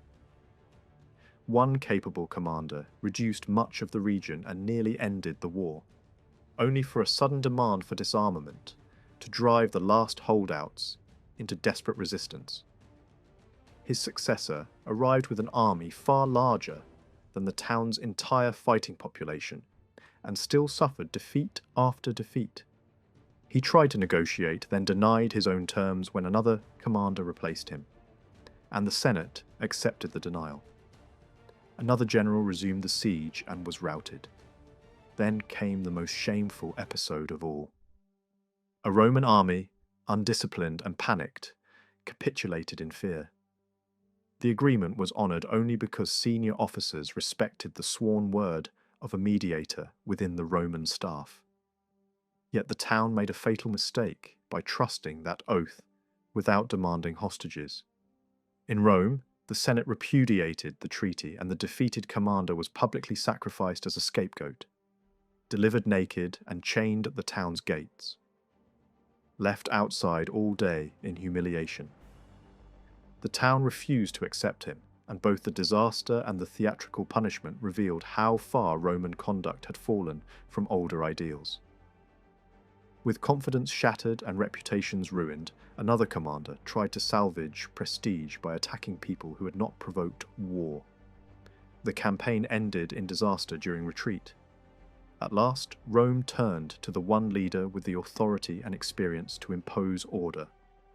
The conqueror of Carthage was chosen again for command, even though the normal rules would have delayed his return to high office.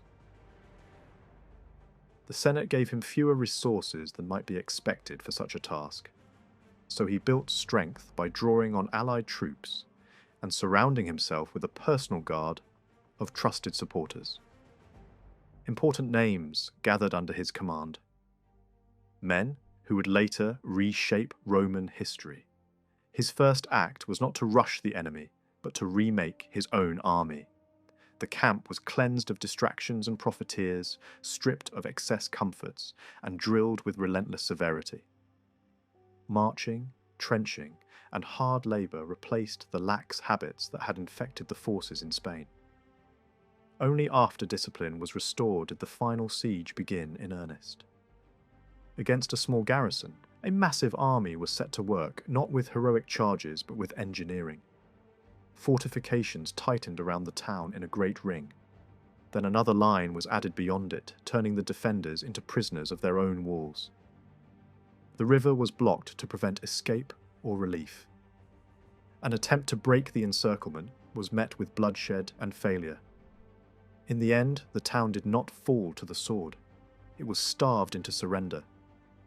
Those who could not endure chose death on their own terms. The survivors were sold, and the town itself was erased. Rome's strategy in North Africa after the Second Punic War was built on pressure, not partnership.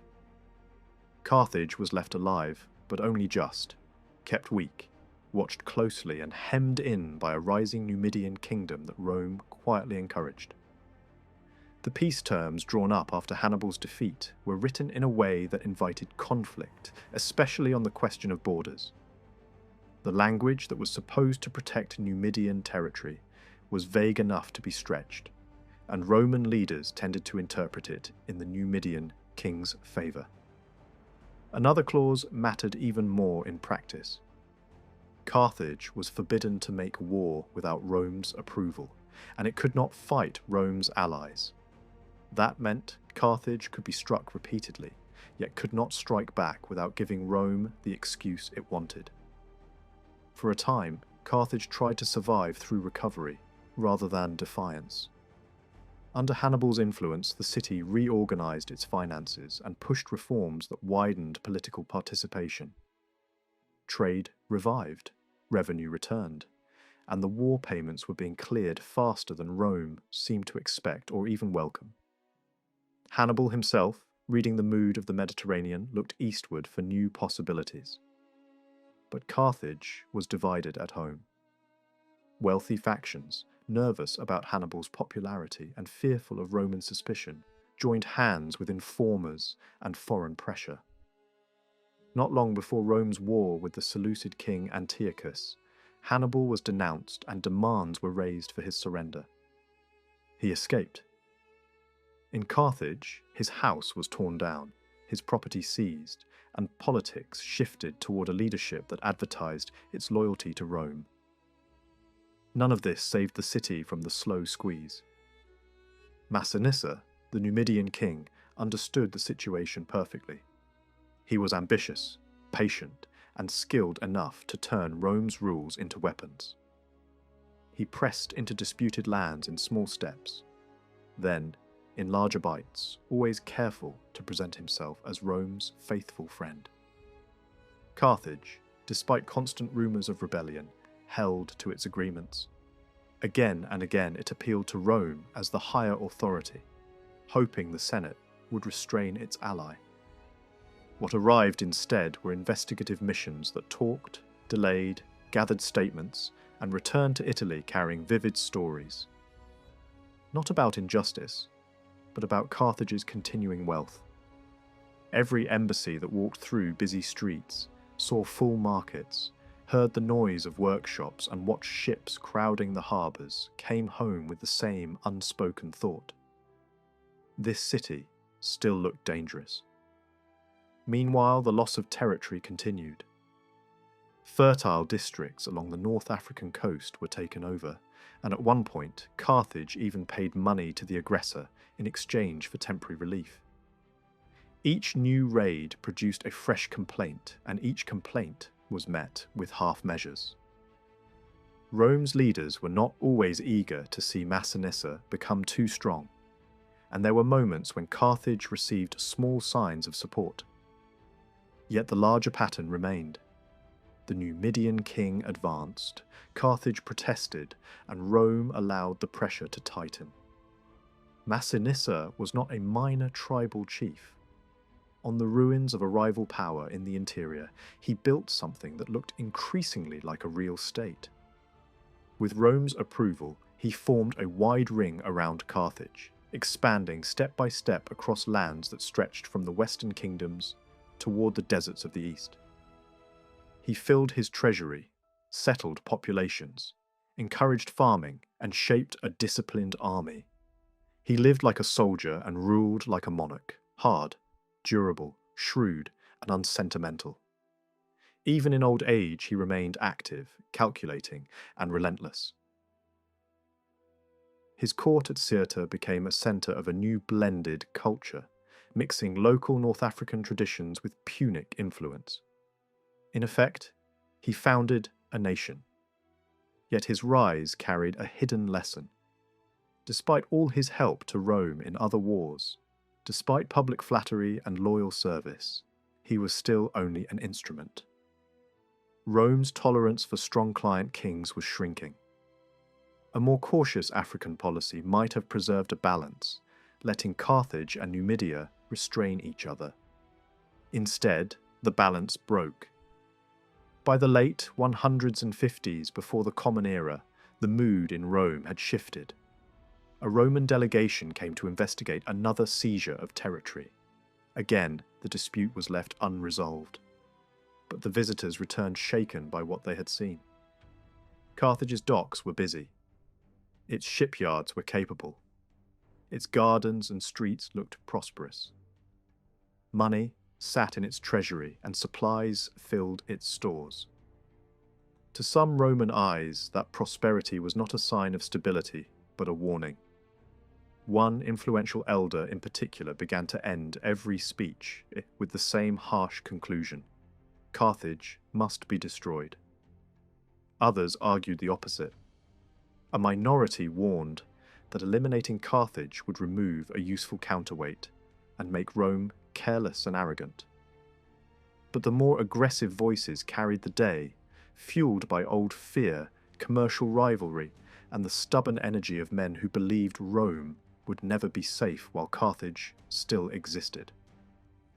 A pretext for war was easy to find because Carthage was also tearing itself apart internally. In a domestic political struggle, leaders aligned with the popular side expelled supporters of Numidia and refused to reinstate them, even under Roman pressure. This dispute, small in itself, became a lever. Soon afterward, Carthage suffered a humiliating defeat at Massinissa's hands, watched by a young Roman noble sent to Africa on unrelated business. A temporary settlement was arranged and then collapsed. Carthaginian troops surrendered, were disarmed, and were slaughtered. The ground was now soaked in blood, and Rome, which had been content to watch its allies cut each other down, stepped forward to take control of the outcome. Rome presented its move as a legal necessity. The treaty, it was said, had been broken. A Roman ally had been attacked. Roman demands had been ignored. Roman envoys, according to the story, had been treated with disrespect. Carthage, already wounded, was now condemned as guilty. Preparations for war began, and a nearby city that had long resented Carthage offered itself to Rome immediately, giving the invading army a secure base close to its target. Carthage tried to avert disaster by sacrificing its own leaders and promising complete obedience. It was not enough. When the Roman army sailed from Sicily with unusually strong forces, Carthage's negotiators made a total submission before the fleet even reached Africa. Rome accepted the surrender in principle and promised safety on conditions that sounded strict but still survivable. Hostages were demanded and they were delivered, hundreds of young people sent away to guarantee compliance. Carthage was told to obey whatever further commands the Roman commanders might impose. That phrase was the trap. The city had surrendered its future to the enemy's discretion without understanding what that discretion was meant to do. Once the Romans stood on African soil, the demands arrived in stages, each one pushing Carthage further into helplessness. Weapons were ordered surrendered, the city complied. Ships were demanded, the city complied again. Defences were stripped away, piece by piece, and only then came the final command. Carthage must abandon its site entirely, dismantle itself, and rebuild inland, far from the sea that had been its lifeblood for centuries. This was not a negotiation. It was a death sentence. The people understood instantly. The order attacked not only commerce and security, but identity, homes, graves, temples, and the sacred relationship between the city and its coastline. The shock ignited fury. Patience turned into defiance, and defiance into a desperate decision to fight. Carthage transformed itself at a speed that astonished its enemies. The city became a single enormous workshop. Men and women laboured day and night, building weapons, forging tools, twisting ropes, and preparing defences with the intensity of a community that believed there was no future outside its walls. A brief delay, granted by Rome, offered with misplaced confidence, became a gift to the defenders. When the Roman commanders finally attacked, they met resistance far stronger than expected. The city repelled assaults, and a Carthaginian field force operating outside the walls prevented the Romans from sealing a complete blockade at the start. Carthage's location helped, but geography alone did not explain the struggle. The city sat on a low peninsula reaching into the Gulf of Tunis, surrounded by water on most sides, with a broad neck of land connecting it to the mainland. Toward the sea, the ground rose into higher points, and on one of these stood the old citadel, heavily fortified on the landward side by massive walls. Beyond the core lay suburbs and districts filled with houses, gardens, and burial grounds. On the southeastern side were the famous man-made harbours, an inner naval basin and an outer commercial harbour, protected by walls and quays. These ports, once the symbol of Carthage's sea power, became both a strength and a vulnerability during the siege. The defence was led by commanders who tried to hold the city together while working with allies outside it. Numidian rebels and Punic exiles joined the fight, and a mobile cavalry force proved especially valuable in skirmishing and supply efforts. The Romans attacked from the land bridge and from the coastal side, where defences were weaker. But early operations were blunted by stubborn resistance, disease, and shortages. The death of Massinissa removed one figure, but it did not ease the war. Roman attempts to strike at Carthaginian forces outside the walls ended badly, and the most impressive Roman performance during this phase came from a young officer whose courage and diplomacy stood out in an otherwise faltering campaign. He also helped stabilise the succession in Numidia after Massinissa's death, preventing the kingdom from collapsing into chaos at the very moment Rome still needed it as a frontier shield. The following year brought no decisive breakthrough. Roman attacks shifted to nearby coastal towns and small operations that achieved little. Carthage, despite the tightening net, continued to receive help, some of it from Numidian horsemen who defected, some from contacts beyond Africa. Even distant political games were played as Carthaginian leaders explored alliances and rumours of pretenders in other kingdoms. The war was larger than a siege. It was tied to a Mediterranean world, still restless and unstable. In the end, Rome turned to a commander capable of finishing the task. A celebrated Roman leader, linked by adoption and bloodline to the great names of earlier wars, rose to supreme command through public pressure and elite influence, even though normal legal limits were set aside. His talent was less about dramatic brilliance and more about method, discipline, organisation and relentless persistence. He cleaned up a demoralised camp, restored obedience, and approached the siege as a slow machine rather than a sudden assault. At a critical moment, he also rescued a trapped Roman detachment that had pushed into a dangerous position along the coastal heights and could neither advance nor escape. Under this command, the siege became systematic. Carthaginian field forces were forced back into the city, and the outer areas were abandoned. A line of fortifications was drawn across the land bridge from sea to sea, sealing the main approach. Inside the walls, political conflict hardened into extremism. Moderates and hardliners struggled for control, and the crisis ended with a violent takeover and killings of prisoners and suspected traitors. One commander gained near-total authority, and the city, packed with an enormous population now trapped in a shrinking space, began to suffer hunger and disease.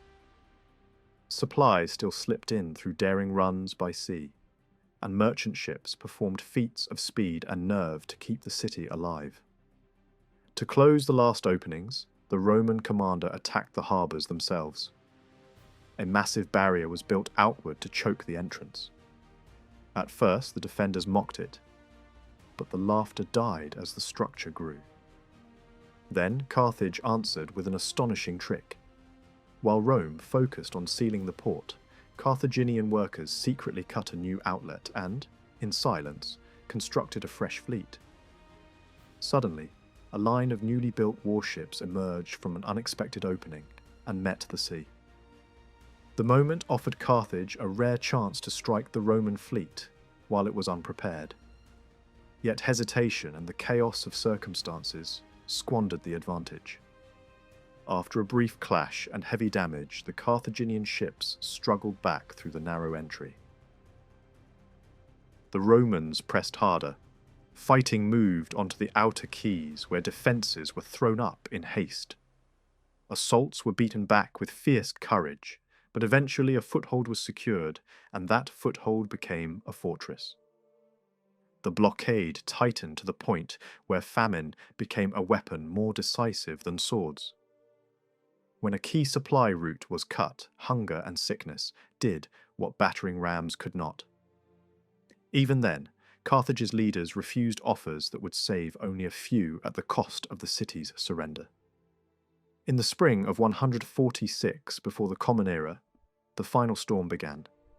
The outer harbour area was abandoned and set alight. In smoke and confusion, Roman troops slipped into the inner harbour zone. From there, the fight turned into a nightmare of street combat. The invaders advanced through narrow lanes and markets, forcing their way from house to house, climbing through upper floors, breaking walls, dragging defenders out room by room. Day after day, the struggle pushed upward toward the citadel. After nearly a week, the remaining population, tens of thousands, gave in. A final group held out in a great temple complex on the high rock, and in the last moments the Carthaginian commander escaped into Roman hands while those around him died in flames, including members of his own family who chose death over capture. Rome's orders were unmistakable. Carthage was to be erased. The city was burned, and the destruction lasted for days. Its wealth was carried off, its people were reduced to slavery or death, and its name was turned into a warning. The Roman commander who finished the siege was celebrated with a triumph, yet the victory carried a shadow. Watching a great city die could feel like watching the future. And even in triumph, there were voices that sensed what constant conquest might eventually do to Rome itself. Afterward, North Africa was reorganized into a Roman-controlled province. A nearby city that had sided with Rome became the administrative center and a hub for trade. Communities that submitted kept land and limited freedoms under Roman oversight, while the territories of destroyed towns were treated as Roman property and leased out.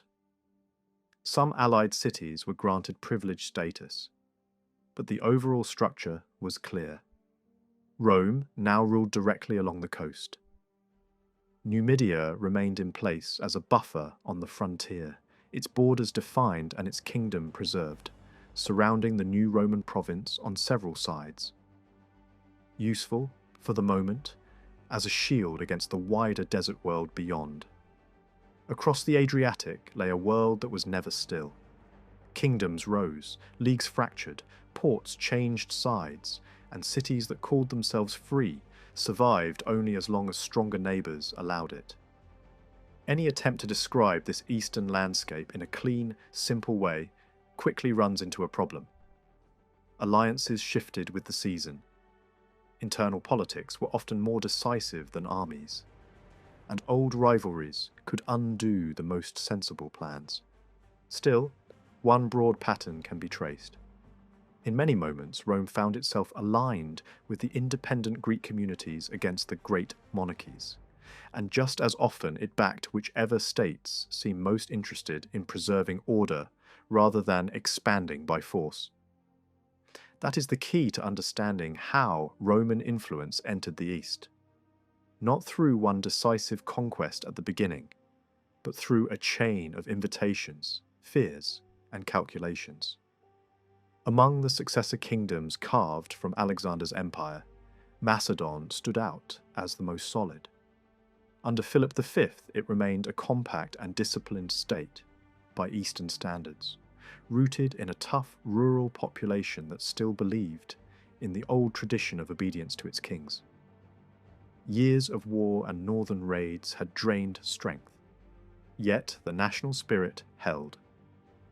Macedon's greatest asset was its infantry formation, a deep, cohesive mass that could still intimidate opponents who relied on looser armies and mercenary contingents.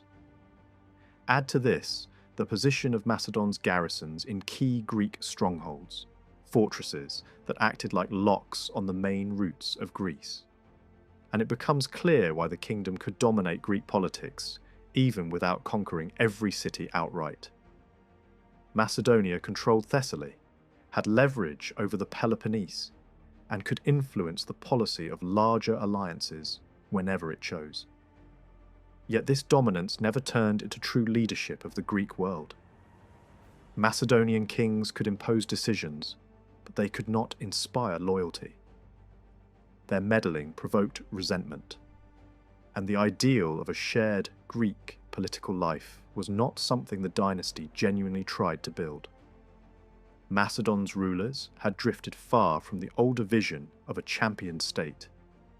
Their energies were increasingly directed toward personal advantage and territorial gain. The free cities did not see them as a natural centre, but as a foreign weight pressing down on the old traditions of civic autonomy. In that tension lay the seed of future intervention. Greeks would rather appeal to a distant power than accept a nearby king who claimed to be their guardian. The Seleucid kingdom, often called Asia in the language of the time, looked impressive on maps but fragile in reality. Under Antiochus III, it was considered the premier monarchy, yet its court life was steeped in luxury and intrigue, and its governing methods depended on compromise and improvisation, rather than firm control. The empire was supposed to stretch from the Aegean to the Far East, but it was already shedding territory. New powers were rising beyond its borders, and the deeper regions that once fed Seleucid strength were slipping away. In the west, its grip in Asia Minor was uncertain and patchy, tied to to a narrow corridor of communication toward the Syrian heartland.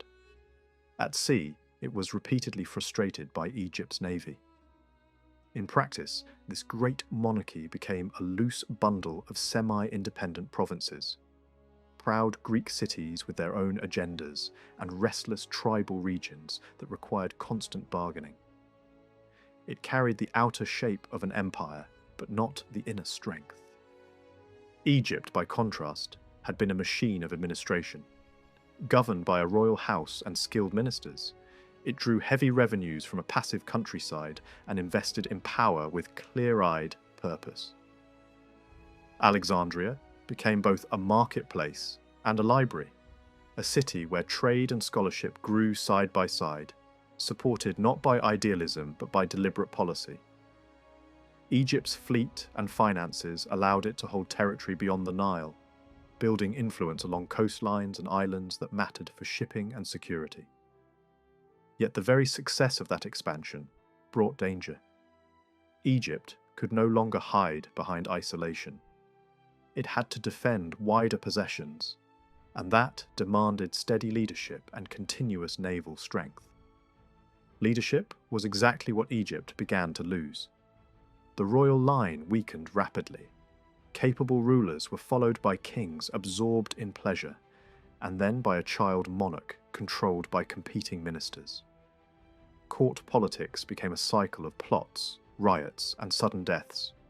As central authority decayed, the native element in the country asserted itself more openly in culture and religion, and the state became more vulnerable to external pressure. A rich kingdom with a powerful fleet could still be pulled toward dependence if its rulers could not rule. That drift mattered because a weak Egypt created a vacuum around the eastern Mediterranean, and vacuums invite competitors. Beyond these great monarchies stood other forces that shaped the balance. In Asia Minor, smaller kingdoms such as Bithynia could survive through opportunism, playing neighbours against each other with an agility that sometimes seemed shameless. Other states mattered less in the immediate story, not because they were insignificant, but because their time had not yet arrived. Farther east, powers like Parthia and the kingdoms on the Armenian frontier were growing in ways that would become decisive later, though at this moment their full weight was not yet felt in Greek politics. One disruptive presence in Asia was the Galatians. Celtic intruders settled in the interior. They did not behave like a single state so much as a set of warrior communities organized in tribal groups and districts led by local chiefs. They hired out as mercenaries, raided when opportunity offered, and became a constant threat to neighboring cities. They were unpredictable, mobile, and difficult to punish decisively, and this made them a permanent headache for any government trying to impose stability in the region.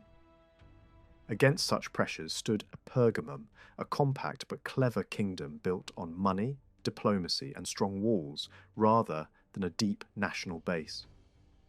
Its rulers were wealthy and pragmatic. They relied on mercenary troops, on alliances, and on careful manipulation of larger rivals.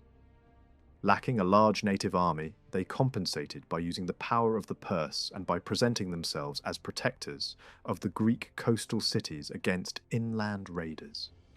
They fostered trade, built naval strength, and supported a flourishing artistic and cultural life.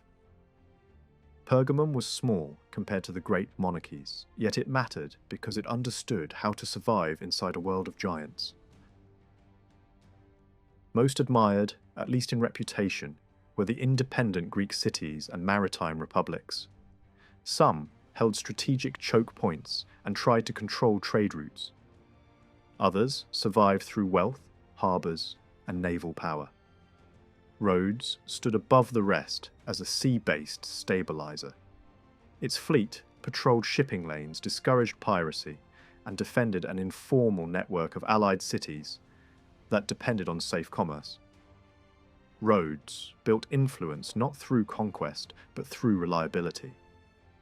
Its diplomacy was often praised as balanced, and its leaders cultivated the image of neutral arbiters in a violent world. Yet even the best of these free communities lived under a shadow. Their freedom was always shaped by the presence of larger powers nearby, and their status could change overnight if a king marched an army to the wrong coastline. In mainland Greece, the old centres of culture still existed, but political energy flowed elsewhere. Athens remained famous and respected, yet it lived more on memory than power. It avoided major wars when it could, maintained useful friendships, and treated Rome as a valuable protector among foreign forces. Sparta, still a symbol of resistance to Greek unity, had lost its last real chance under an earlier reforming king. In the period that followed, it fell under a ruler who combined piracy, coercion, and opportunism, making Sparta less a moral force than a constant irritant. The real political actors inside Greece were the federations. Two leagues, similar in structure, competed for influence. Each had elected leadership, councils, and assemblies, and each represented an attempt to rise above the old pattern, where every city clung to itself and treated neighbours as enemies. These leagues were important because they showed that Greece could imagine something larger than a single city's pride. Yet neither could fully overcome the habits that had ruined Greek unity for centuries. The Aetolian League drew strength from a restless and warlike population. Its members were quick to fight, quick to shift sides, and skilled at surviving through plunder and mercenary service. It held key positions in central Greece and had influence in several regions beyond. But its policy was often shaped by immediate passions and rivalries, rather than long-term strategy. It was powerful, but unstable. The Achaean League carried a different reputation. It tried, at least in principle, to build a more orderly and fair federation, and it expanded through diplomacy and the gradual entry of major Peloponnesian cities. Its success depended on political talent and careful negotiation. Over time, it also produced leaders who emphasized discipline and independence. Still, the League faced obstacles it could not remove. The stubborn resistance of rival cities, the constant challenge posed by Sparta, and the shadow of Macedon. Most fatal of all was the deep Greek habit of factional politics. Personal and party hatred could override national interest. In a crisis, many preferred calling in an outside power rather than compromising with domestic opponents. A federation cannot survive if its members treat civil conflict as more important than collective security, and Greece never fully escaped that trap. Macedon, under Philip V, had the force needed to dominate, but not the qualities needed to unify. Philip began his reign as a talented and energetic young monarch, capable in war, persuasive in speech, and confident in action. Over time, his character hardened. Power encouraged suspicion, and suspicion encouraged brutality. He could be charming and violent in the same season, refined in taste, yet destructive in behaviour. His policy became short-sighted and jealous. Instead of building lasting partnerships, he alienated potential allies and frightened the very communities he needed to lead. Cruelty, opportunism, and harsh methods undermined his position even when his armies remained strong. His personal decline mattered because it turned Macedon from a potential stabilizer into a perceived threat. The situation worsened when Philip and Antiochus reached an understanding after the death of Egypt's ruler left a child on the throne. Both kings saw an opening and spoke in the language of division and inheritance, treating territories as prizes rather than communities. Each pursued advantage for himself, trusting neither his partner nor the fragile states caught between them. Philip, working with the king of Bithynia, pushed into Asia Minor and attacked towns linked to Egyptian protection or allied networks. He seized strategic points, pressured islands, and used violence that shocked the Greek communities. The reaction was swift. Maritime powers and coastal kingdoms took up arms, and behind them stood the invisible force that Philip failed to measure: Rome. Naval fighting around the Aegean exposed Philip's weaknesses. His heavy ships could be battered by lighter, better-handled fleets, and even when he won individual actions, he could not restore trust. He raided, occupied, and terrorized coastal regions. Seasonal limits eventually forced a pause, and the Macedonian king slipped back to Europe, while leaving garrisons behind. Roman squadrons had begun to enter the Aegean, and diplomatic pressure was building. But Philip continued forward. By taking strongholds on the Thracian coast, and by slaughtering a city that guarded the straits, he ensured control of key routes and kept communication open with the Seleucid king. Roman envoys arrived with warnings, and Philip brushed them aside with the confidence of a man who believed Rome was too tired to fight again. Yet those missions achieved something important even without forcing the king to yield. Roman diplomacy quietly secured neutrality from Antiochus at Egypt's expense and encouraged a coalition of smaller states against Macedon. From this point, Egypt began to appear less like an independent great power and more like a protected client that depended on Roman backing. For the Greek republics, Rome seemed distant enough to be useful and less immediately threatening than nearby monarchs. They turned to Rome again as they had turned to outsiders before, in the hope of preserving civic freedom and cultural life. Rome's choice was not simple. The Republic had just emerged from a massive war and felt exhausted. Many citizens wanted peace, yet the balance in the eastern Mediterranean was being overturned. If Macedon expanded, smaller states would vanish, Egypt would be paralyzed, and a new concentration of power could threaten Roman interests. Carthage was recovering. Hannibal was still alive. The danger did not need to be immediate to feel real. Rome could argue that it was acting for allies and stability as well as for itself. The formal excuse came when Philip's actions could be framed as aggression against an old Roman friend in Greece. Rome's aim, at least at the start, was not to annex Macedon, but to weaken it, using Greek allies to share the burden and limit Roman losses. Even declaring war was difficult. Rome's popular assembly hesitated, because the scars of Italy were still fresh. The decision was finally pushed through with concessions that shifted strain onto Rome's Italian partners and reduced military quality. Veterans were released, garrisons at home were left largely to allies, and new legions were gathered under the language of volunteering that did not always match reality. Philip, for all his ambitions, could not field unlimited force.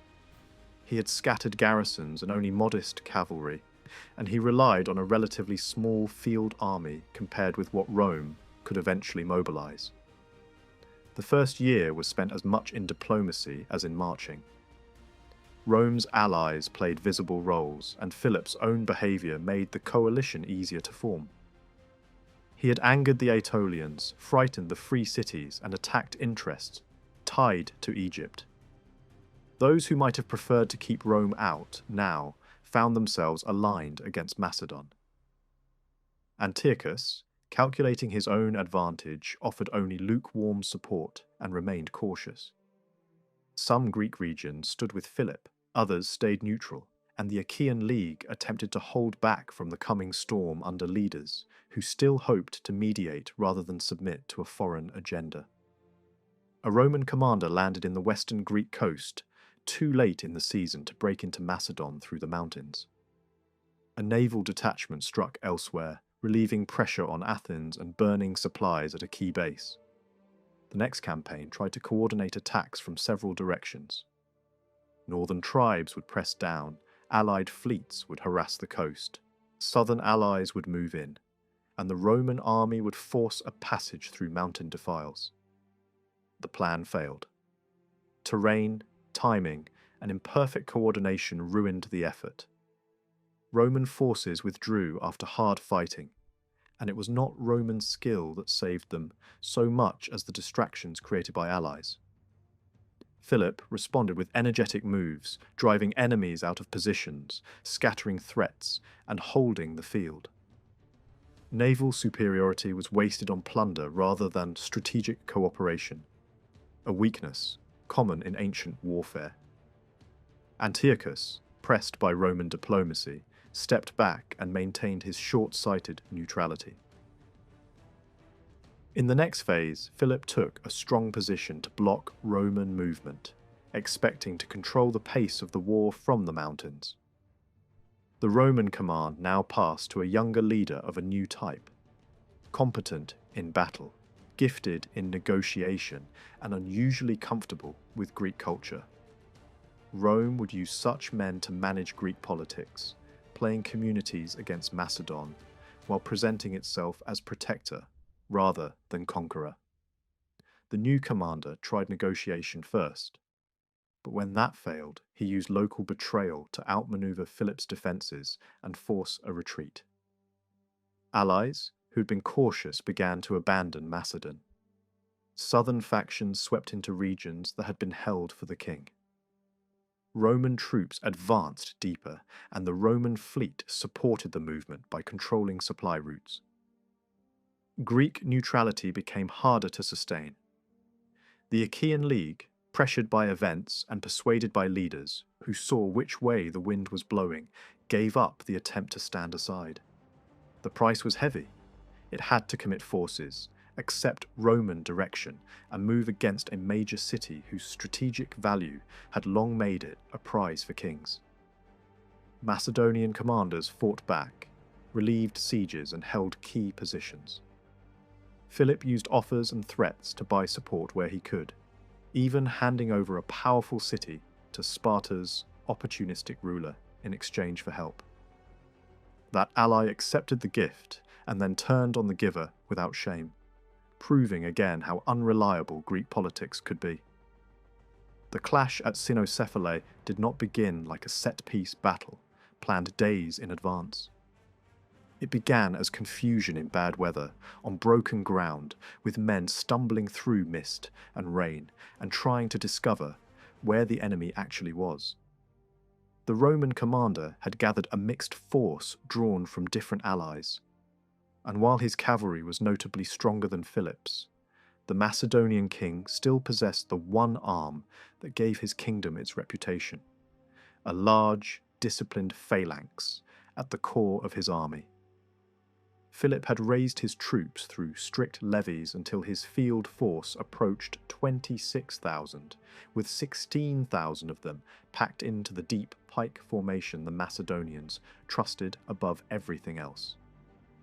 Anxious about his strongholds and eager to force a decision, Philip advanced through Thessaly, moving toward the Roman camp near Pyrrhus. The first contact came when advance guards collided, but neither side committed fully. Both commanders were troubled by the terrain and the urgent need to keep supply lines open. So the two armies marched on separate tracks, divided by a line of hills, each half blind to the other's movements. For days the march became a cautious hunt. Patrols wandered into one another and pulled back. Columns shifted direction to find food and water. Then, on the third day, a random meeting between Macedonian troops holding the high ground and a Roman scouting party turned into something larger. At first, the Romans were pressed back in the skirmish. Then reinforcements arrived and swung the fight the other way. A fresh Macedonian push followed, led by cavalry and light infantry, and the Roman line wavered again. At that moment, allied horsemen, fighting with stubborn courage, bought enough time for the Roman commander to bring the rest of his force into position. This was the hinge of the battle.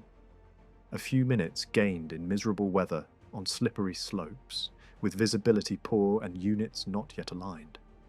Philip, urged on by the mood of his men, chose to commit his strongest weapon. He took the right wing of his phalanx and drove it up onto higher ground, forming as best he could on the ridge. Retreating Macedonian troops clustered toward him, and he absorbed them, then pushed forward immediately. The phalanx, advancing in dense depth down the slope, had tremendous weight. On that side of the field it struck the Roman left hard enough to break it apart. For a moment it looked as if the Macedonian style of war, one massive, forward-driving body of pikes, might decide everything. But the speed of Philip's advance created a fatal problem. The rest of his line was not arriving in the same shape, and the battlefield itself refused to cooperate. Uneven ground, scattered units, and hurried movements left the Macedonian left wing still forming while the right wing was already winning. The Roman commander reacted with the advantages his army was built to exploit. He shifted his attention to the opposite flank, where Macedonian units were struggling to assemble. Roman infantry moved with more freedom than a tightly locked phalanx, and the Romans pushed their formations into the gap before the Macedonian left could properly settle into place. War elephants were driven forward to add shock and disorder, and the Roman attack hit men who were still climbing and dressing their ranks under pressure. A Macedonian officer tried to hurry his wing into support, but haste on broken ground only made the formation less coherent. The fight was no longer symmetrical. Philip's right wing was battering one part of the Roman army, while Philip's left wing was being torn apart before it could become fully dangerous. What finally broke the Macedonian effort was not a slow, grinding collapse, but a sharp, intelligent blow. Somewhere in the Roman line, a tribune, his name not preserved in the surviving tradition, saw that Philip's victorious wing had advanced so far that its rear was exposed. He detached a number of units from the side that had been driven back, pulled them out of immediate danger, and swung them behind the Macedonian advance. The effect was devastating. The phalanx was designed to crush what stood in front of it, not to turn quickly and fight in multiple directions at once. The Macedonian soldiers who had been winning suddenly found themselves attacked from behind. Once pressure came from the rear, the long pikes became more burden than protection. The formation that could look like a living wall from the front began to buckle when its spine was struck. That is why cynocephalae became famous as a lesson in military systems, rather than simply a victory. The phalanx, when properly formed and pushed forward on suitable ground, was terrifying. Its long pikes created a bristling barrier, and the mass of men behind them gave the charge enormous momentum. From the front, it could be nearly untouchable. But it demanded conditions: stable terrain, room to maintain order, and a battle that did not require sudden changes of direction. Once disrupted by slopes, broken ground, or unexpected movement, it could lose cohesion quickly.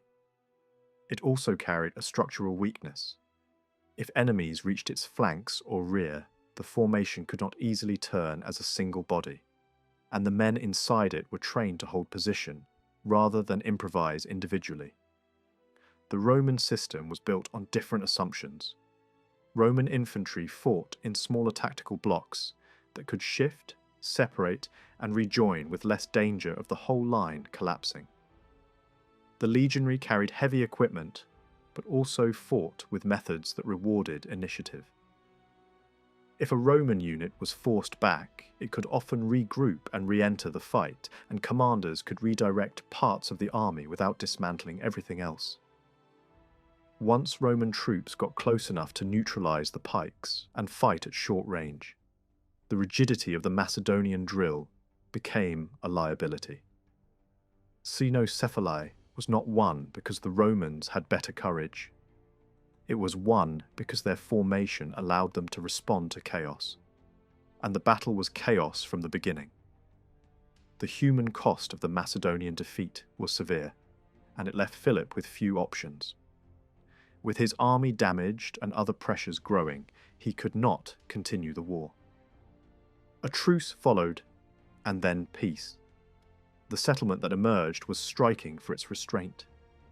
It did not aim to erase Macedon as a kingdom or to annex it as a Roman possession. Instead, it reduced Macedon to a controlled state, stripping away the tools that made it a threat.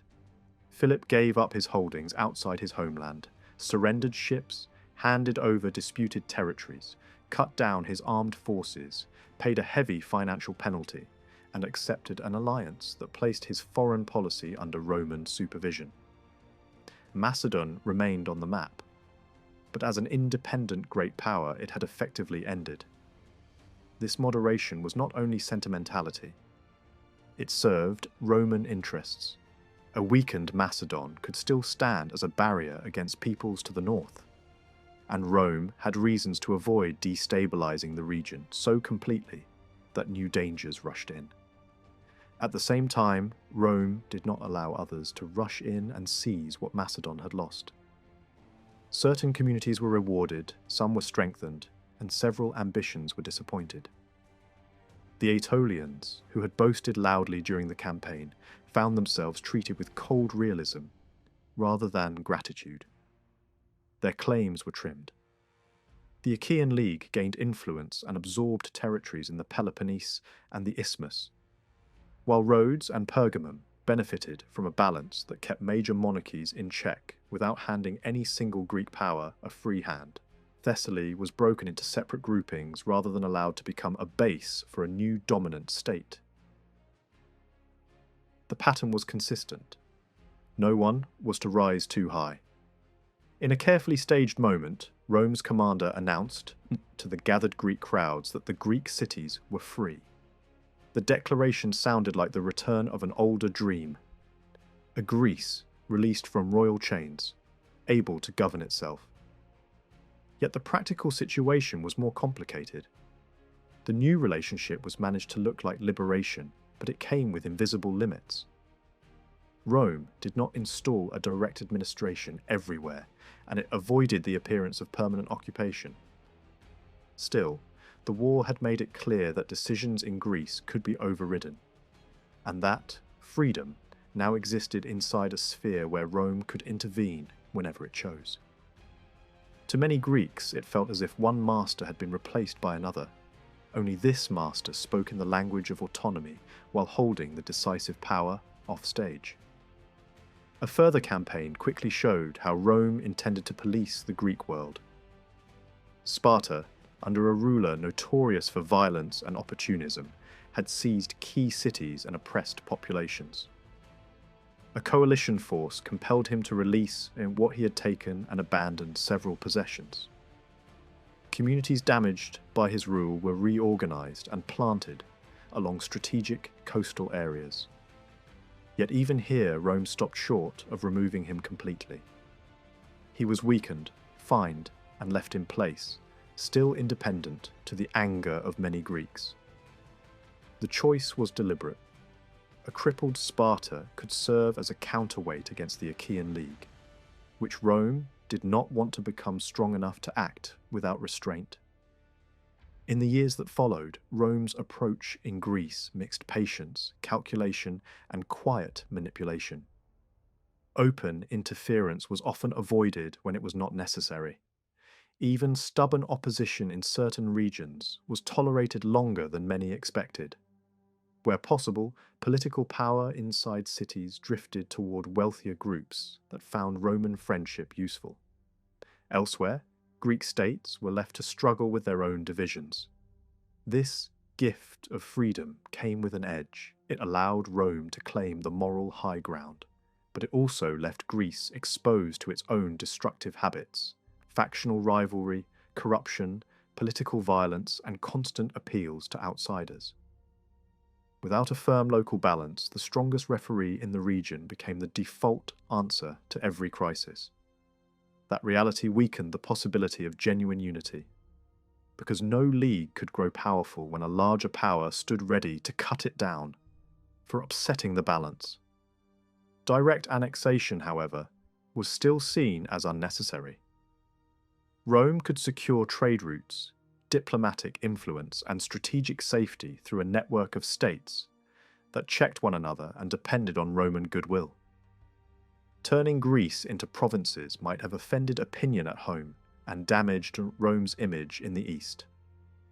For the moment, it was easier and more profitable to rule indirectly. While Greece struggled under this new order, another storm formed farther east. Antiochus III, ruler of the Seleucid kingdom, had been kept out of the Macedonian conflict by Roman diplomacy and by his own calculations.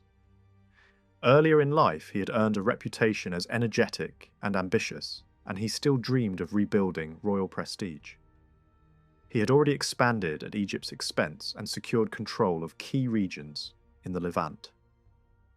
He also took advantage of Macedon's weakening, moving into territories and coastal positions that had once been contested.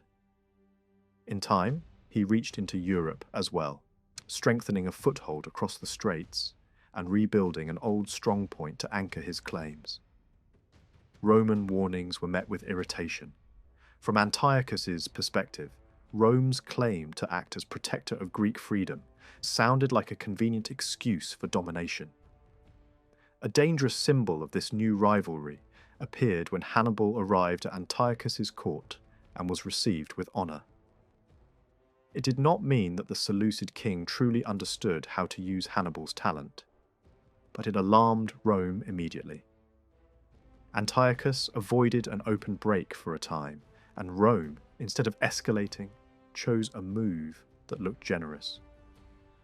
Roman garrisons were withdrawn from Greek fortresses. The decision lowered tension on the surface, but carried a cost. It encouraged Antiochus to believe Rome would hesitate. It also encouraged Greek factions to believe a different great power might be invited to undo the new order. Embassies travelled back and forth. Demands were issued and rejected. Rome had strong reasons to fight, but it lacked a clean legal trigger that would satisfy its own political culture and avoid making the war look like a blatant grab. The longer this uncertainty continued, the more Antiochus grew confident and the more Greek discontent fermented. Antiochus tried to strengthen his position through gifts, marriages, and concessions to important cities, and he worked to reassure neighbouring states so that his rear would be safe. In practice, his diplomacy was uneven. Plans were floated, then abandoned. Hannibal proposed bold action that could have threatened Italy, but the Seleucid court treated him with suspicion, and his influence remained limited. The true spark came from Greece itself.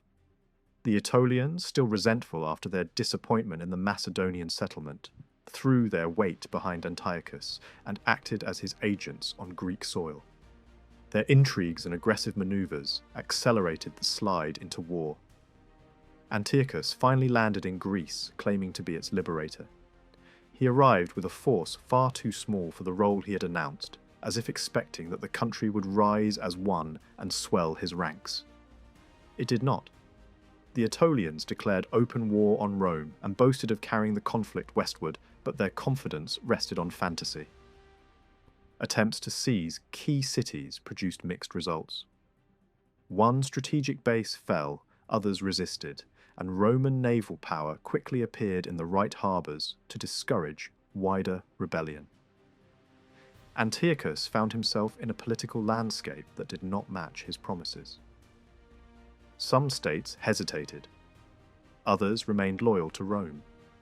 The Achaean League, after weighing the options, stayed with Rome and secured important approaches with garrisons. Philip of Macedon, watching Antiochus move into Greece, chose to support Rome. For him, a distant overseer was preferable to a nearby king, who might dismantle what remained of Macedon. Antiochus advanced into Thessaly and demonstrated enough strength to cause anxiety, then withdrew to consolidate. In a move that became notorious in later storytelling, he allowed himself to be distracted by courtly celebration and local attachments at the very moment the strategic window was closing. Once Rome decided to strike decisively, the difference in capacity became obvious. Roman forces were increased with allied contingents, cavalry from abroad, and war elephants, The army pushed through regions quickly, clearing resistance and concentrating where it mattered. Antiochus, cut off by superior naval control and not properly reinforced, retreated to Thermopylae and fortified the pass, waiting for help that never came. The position was strong, but discipline and coordination were not. Roman troops found paths onto the heights, surprised the defenders holding the high ground, and attacked the main position from flank and front. The Seleucid line broke. Antiochus fled back across the sea to Asia, leaving behind shattered credibility. Only the Aetolians continued resistance, trapped between pride and fear, until an armistice was arranged that opened the door to negotiation. At sea, the coalition against Antiochus grew stronger. Roman fleets, supported by Rhodes and other allies, moved to prevent Antiochus from shifting troops freely and to prepare for a crossing into Asia. A series of naval actions gradually pinned the Seleucid fleet in port and reduced its ability to intervene. As the war widened, many coastal cities and islands chose Rome's side, often led by aristocratic factions who believed Roman victory was inevitable and Roman partnership profitable. Antiochus responded by raising a vast army and ordering additional shipbuilding in the eastern Mediterranean, while Hannibal was tasked with creating a fleet that could change the balance. That last effort arrived too late and was defeated before it could join with the main forces. Rome's strategy became patient and methodical. A prominent Roman figure, famous from earlier wars, accompanied the campaign alongside a less capable relative who held the formal command. The presence of experienced leadership strengthened morale and discipline, and veteran volunteers joined the expedition. The Roman march toward the Hellespont took the long road through Europe rather than trusting entirely to sea transport. That choice was possible because Macedon supported Rome and because certain kingdoms along the route submitted rather than resist. Antiochus failed to harass the march, then failed again by abandoning key crossing points without a fight. He burned stores, yielded ground, and allowed the Roman army to enter Asia with minimal opposition. The chance to force the invaders into winter hardship passed unused. The decisive battle came near Magnesia, on ground where Antiochus hoped his huge numbers would matter. His army was enormous, filled with cavalry, light troops, exotic units meant to intimidate, and at its centre a deep phalanx strengthened by elephants. On paper, it looked like the full weight of the East. In practice, it was difficult to control. Moist air dulled bows and slings. Unfamiliar units frightened each other as easily as they frightened enemies. The Roman and allied force was smaller, but it was trained for coordinated shock and for exploiting disorder. Allied cavalry struck hard where the Seleucid line was weakest. Missile troops panicked chariot teams and drove them back into friendly ranks. Once confusion began on the wings, it spread inward. Antiochus himself rode aggressively toward the Roman camp and achieved a local success. But when he realized his wider line was collapsing, he withdrew, and the withdrawal became a flight. The central phalanx, stripped of support, endured terrible pressure. Elephants, wounded and terrified, pushed through its ranks and tore order apart. The slaughter that followed was less a contest than a breakdown. Rome's victory was so overwhelming that it crushed the imagination of Asia Minor. The aura of the great king was punctured in a single season. Peace terms dismantled Antiochus's position west of the Taurus Mountains. He paid an enormous indemnity and surrendered wide territories. His ability to wage war and to build naval power in the western seas was sharply limited. The Seleucid king remained a ruler, but no longer a Mediterranean equal. Rome, however, still avoided direct provincial rule in Asia at this stage. Instead, it redistributed territory to create a balance among clients and allies. Pergamum received major gains and emerged as a strong barrier between the remaining Seleucid lands and the Greek world. Rhodes was rewarded with territories that extended its influence. Cities that had sided with Rome had their freedoms and charters confirmed. The result was an eastern settlement designed to prevent any single power from dominating, while leaving Rome free to step in again if the balance shifted. Even this system carried risks. It created no permanent security against future challengers. It relied on allied navies to keep the seas safe, and it left space for new forces to grow beyond Rome's immediate horizon. At the same time, it showcased a recurring danger of Roman overseas commands.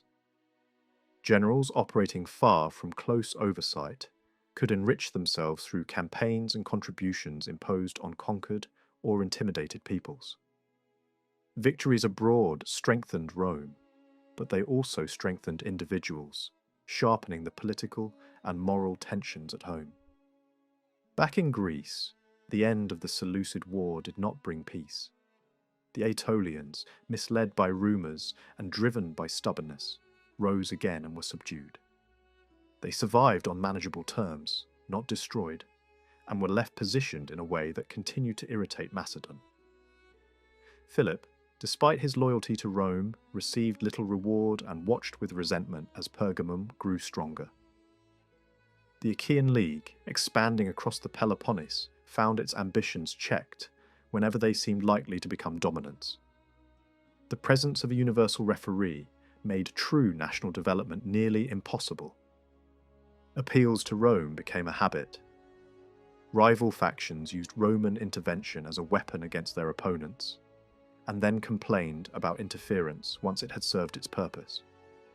Political life in the Peloponnese slid into revolutions and counter-revolutions, purges and reprisals, trials that became vendettas, and constant delegations travelling to plead a case before Roman authority. Rome intervened inconsistently, sometimes acting decisively, sometimes watching with cold amusement, too powerful to fear the consequences and too detached to commit to consistent governance. The freedom, proclaimed earlier, proved more like a stage set than a stable system. Greece could not use it effectively, and Rome did not enforce it with enough structure to make it real. Philip of Macedon emerged from the earlier conflict with far less than he had hoped. The settlements imposed after his defeat left him surrounded by uneasy neighbours and watched by a constant stream of Roman commissioners who questioned every move he made. Territories that he had struggled to secure in Thessaly, Aetolia, and Thrace were stripped away, and each concession reminded him how little independence remained to his kingdom. Yet, he was not a man to surrender to despair. Behind a public mask of obedience, he began a careful, long-term preparation for another trial of strength. Revenues were reorganised.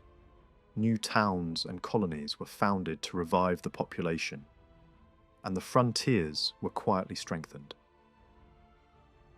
Envoys were sent northward to cultivate friendships among the tribal peoples beyond Macedon's borders, and the army was slowly rebuilt in quality as well as in number. For a time, a fresh conflict seemed close, but in 183 BC, an unexpected pause arrived. Philip's younger son Demetrius, who had spent years in Rome as a hostage and had gained the goodwill of influential Romans, acted as a mediator. Through him, Flamininus and other senators hoped to create a pro-Roman current inside Macedon itself. The plan succeeded too well for Demetrius's safety. His popularity and Roman connections made him appear to his elder brother, Perseus, as a dangerous rival for the throne. Court intrigues multiplied, and in the poisonous atmosphere of suspicion, Demetrius was accused of treason and executed. Philip, realizing too late how he had been manipulated, was crushed by remorse. He died soon afterward, leaving the kingdom to Perseus, the very son whose schemes had destroyed the other. Perseus inherited a realm that had been quietly strengthened for more than 2 decades. Tall, dignified, and disciplined by earlier hardships, he possessed many qualities that inspired loyalty among his people.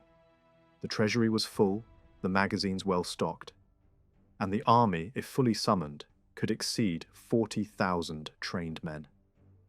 Administration had been tightened and abuses corrected, and Macedon once again looked like a serious power.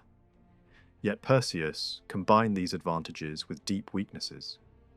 He was cautious to the point of paralysis, careful with money when bold spending was required, and unable to take decisive risks at the critical moment. The phalanx that had once dominated Greece had lost some of its old prestige, and the network of fortresses that protected his father no longer existed.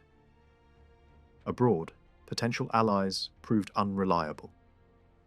Rumours spoke of secret contacts with Carthage or of plans to unleash northern tribes upon Italy, but nothing solid emerged. The Thracian prince Cotys became a useful supporter, and Genthius of Illyria was eventually drawn into cooperation. Yet the great states of the eastern Mediterranean, Rhodes, Syria, Bithynia, preferred neutrality or leaned toward Rome. Within Greece, however, the mood was turning in Perseus's favour. Many Greeks felt that a Macedonian king, for all his faults, was closer to them than a distant Italian republic. Roman partisans grew unpopular, and even the cities dependent on Pergamum showed open hostility to their patron. Perseus skillfully presented himself as the champion of the oppressed, issuing decrees that promised relief to debtors and pardon to exiles. To the frustrated and the desperate, his banner appeared to offer both national dignity and social revolution. Rome watched these developments with rising unease. Complaints from Eumenes of Pergamum, who feared the revival of Macedon more than anyone, encouraged the Senate to prepare for war even before a clear provocation existed. By 173 BC, an open break seemed near, yet Roman politics delayed the decision. Disputes between Senate and magistrates over conduct in Italy produced a stalemate that Perseus might have exploited. Instead, he allowed himself to be lulled by negotiations engineered by Roman envoys, while Rome quietly mobilized troops and strengthened alliances. When at last he renounced the treaty that had followed Cynocephalae and demanded equal status with Rome, the path to conflict was certain, though precious time had been lost. The first campaign revealed how uncertain both sides were. A large Roman force landed in Greece, supported by a powerful fleet, yet Perseus, rather than striking swiftly, withdrew behind his mountain barriers. Roman commanders advanced cautiously and suffered a sharp defeat in a cavalry action, which might have opened the way for Macedonian success. Perseus again hesitated and asked for peace that was promptly refused. In the following months, Roman discipline collapsed. Commanders plundered allies and enemies alike, and whole regions turned hostile through Roman misconduct. Even so, the Macedonian king failed to seize the initiative. He cleared his northern frontiers and maintained strong defensive positions, but decisive action never came. Year after year, the pattern repeated. Roman generals blundered through the passes, sometimes finding themselves in desperate positions, saved only by chance, while Perseus clung to his fortified lines instead of delivering a crushing blow. Diplomacy offered another route, and he sought support from Syria, Bithynia, and Rhodes, yet mistrust and personal greed ruined these contacts. A large band of Gallic warriors was available, but Perseus rejected them as expensive and dangerous. Greece itself provided little help, and the moment when enthusiasm might have transformed into action slipped away. At last, Rome sent a commander of a different temper, Lucius Aemilius Paulus. An older man of strict habits and respected ability, he restored order in the army and coordinated operations with remarkable speed. Illyrian resistance collapsed, and Perseus's ally Genthius was defeated in a matter of weeks. Paulus manoeuvred through difficult terrain, outflanking the Macedonian defences and forcing a retreat toward the coast near Pydna. There, in June 168 BC, a chance skirmish grew into the final battle. The opening phase favoured Macedon. The phalanx advanced with terrifying solidity, and Roman troops recoiled before the wall of pikes. Paulus realised that a frontal contest would be fatal. He allowed the Macedonians to press forward and waited for the formation to lose its perfect order on the uneven ground. As gaps appeared, Roman units slipped into them, attacking from angles the phalanx could not easily meet. Cavalry on the Macedonian wings failed to protect the vulnerable sides, and when Perseus himself withdrew from the field, panic spread. The once famous battle machine disintegrated, and with it the independence of Macedon. Within days the kingdom submitted, and Perseus, hunted and abandoned, surrendered with his treasures to the victors. Rome faced a familiar dilemma: whether to annex the conquered land or to maintain the fiction of freedom. The decision followed the pattern used elsewhere. Macedon was declared free, but stripped of real power. The monarchy and national army were abolished, and the country was divided into 4 separate republics, forbidden to unite through marriage or commerce. A tribute was imposed, half the former tax, and key mines were temporarily closed. Thousands of officials and nobles were deported to Italy to prevent resistance. Similar arrangements were applied to Illyria, whose fleet was taken and whose territory divided. Greece as a whole felt the tightening grip. Political leaders suspected of disloyalty were exiled, and terror campaigns led by Roman partisans silenced opposition. Epirus suffered worst of all, its towns plundered and much of its population sold into slavery. Even loyal allies discovered how fragile Roman favour could be. Rhodes, once a valued partner, was punished for attempting mediation. Its mainland possessions were removed, its trade undermined by the creation of a rival free port at Delos, and only humiliating submission saved it from war. Pergamum, despite its services, was treated with suspicion and saw territories declared independent. The message was clear. No eastern state would be allowed to grow strong enough to act without Roman permission. Egypt learned the same lesson when Antiochus Epiphanes threatened Alexandria. A single Roman envoy confronted the king outside the city and demanded immediate withdrawal. The Seleucid obeyed, and with that act Rome's authority over the eastern Mediterranean became unquestionable. The aftermath in Greece revealed the cost of this dominance. The fragile order established earlier could not survive under constant interference and local rivalries. Economic misery, depopulation, and social conflict deepened. Appeals to Rome became routine, and each intervention weakened the possibility of genuine self-government. When the Roman Senate finally released the Achaean exiles after many years, their return only intensified factional struggles. Leaders such as Dies and Critolaus exploited popular anger, and reckless decisions dragged the Achaean League into open defiance. Roman patience ended, and in 146 BC, Corinth was captured and destroyed. Its people killed or enslaved and its territory confiscated. Greece did not formally become a province at once, but it was placed under the supervision of the Macedonian governor, and real independence vanished. While these dramatic events unfolded abroad, Rome itself was changing in quieter ways. The long wars had strengthened the Senate and weakened the popular assemblies.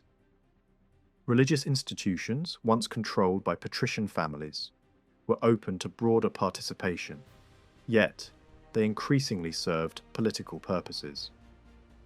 The manipulation of omens and calendars became a tool to obstruct legislation.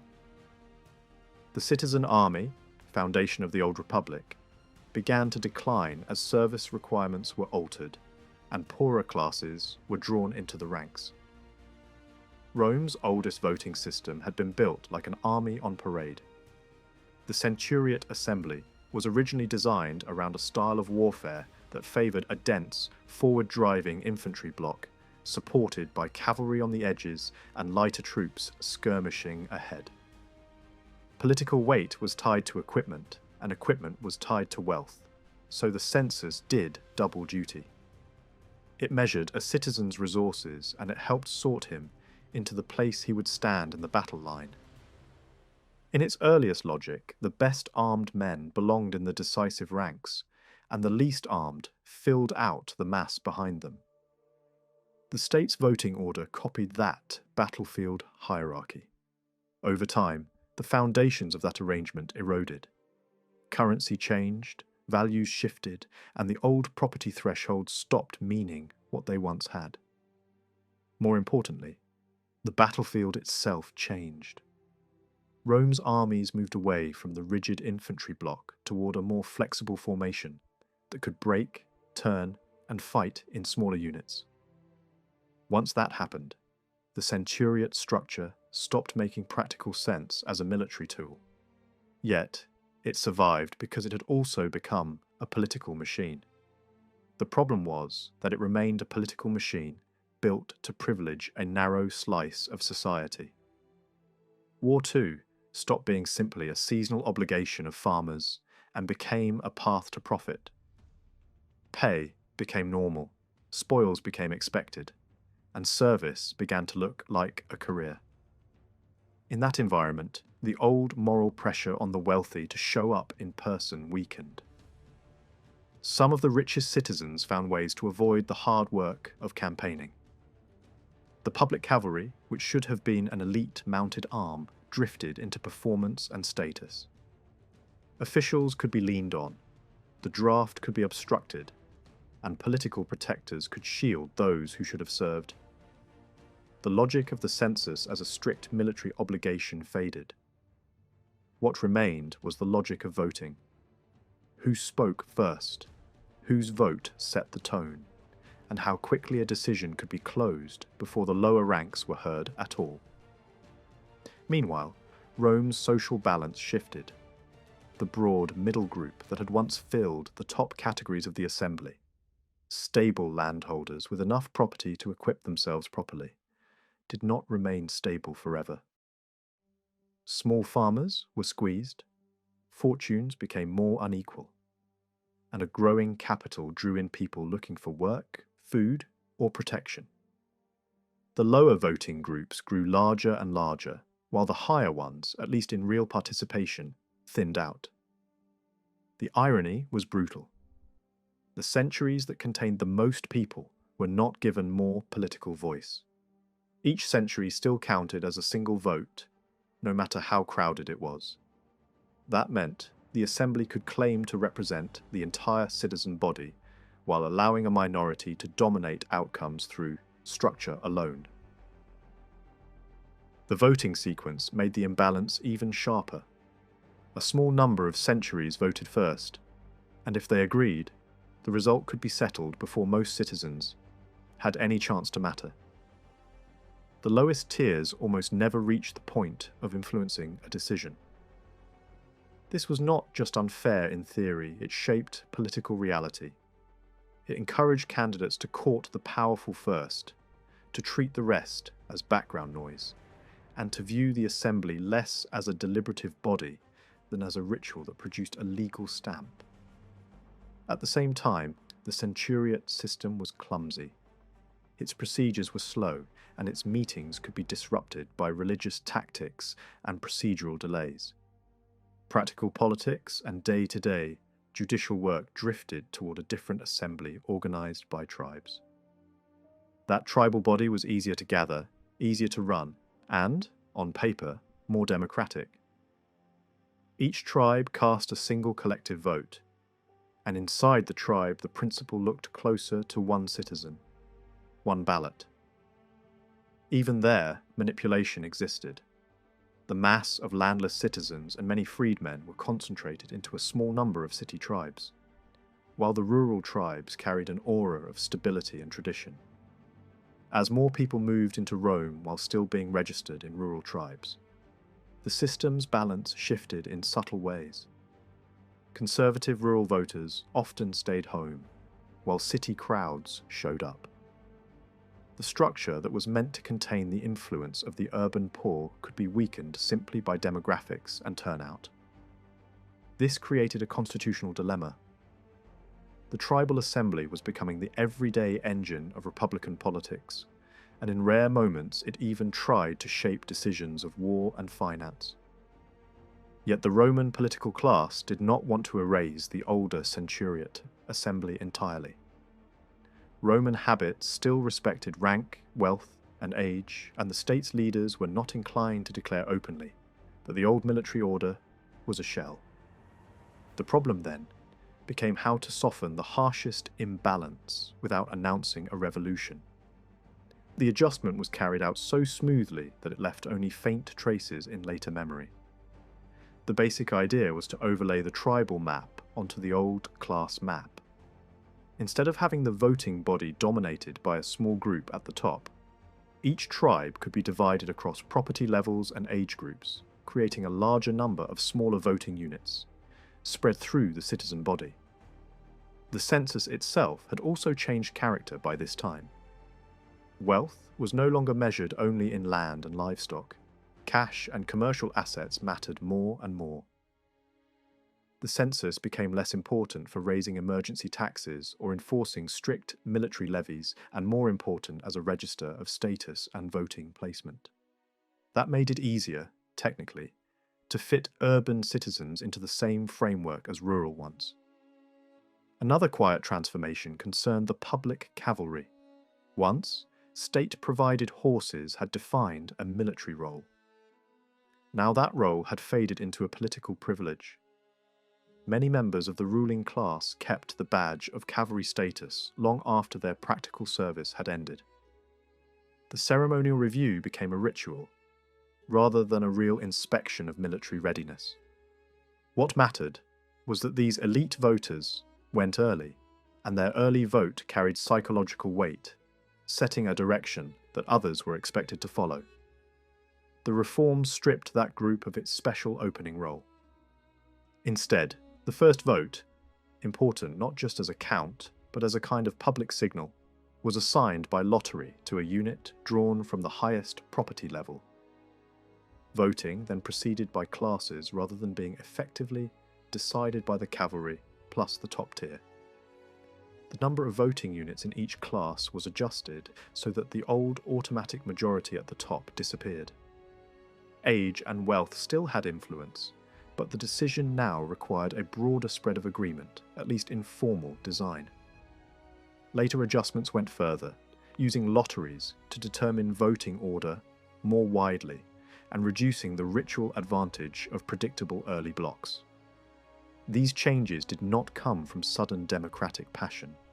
They were closer to a calculated compromise, conservative in spirit, reforming in appearance, designed to reduce an obvious contradiction without upsetting the social hierarchy that guided Roman politics. Even shifts concerning freedmen followed this pattern. At moments, their status was widened in gratitude for wartime service, only to be tightened again when leaders feared the political consequences. The restriction that kept the urban poor concentrated in a few tribes remained a central feature, even as population movement gradually weakened its practical effect. In the end, the reform solved a problem on paper, more than in reality. It helped the Republic claim that citizens were equal in principle while quietly preserving large differences in influence. It did not stop the rise of privilege or the slow concentration of power in the Senate. Formal equality could exist alongside a political culture that favoured established families, wealth, and networks. Even the fact that top offices could be held by men outside the old patrician line meant little if the real gatekeeping was now done by a narrower nobility of office and money. While the voting system was being adjusted, Roman government was also expanding and adapting through practice rather than grand legislation. Courts were overloaded, and disputes involving foreigners required rules that were not purely Roman in origin. New magistrates were added to handle legal work and overseas commands. The Republic's growing territory could not be governed directly from the city, so commanders stayed in office longer than originally intended. Provincial administration took shape through habit, precedent, and senatorial direction rather than a single founding law. In law, one of Rome's most durable strengths appeared: steady evolution without constant, formal rewriting. Magistrates issued annual guidelines, and legal experts gave opinions that accumulated into a living body of doctrine. Alongside older citizen law, a more universal set of principles emerged from commerce and cross-border dealings. It was practical, adaptable, and increasingly attractive even to Romans themselves. Over time, this approach encouraged the idea that law could be broadened through interpretation and fairness, not only through rigid tradition.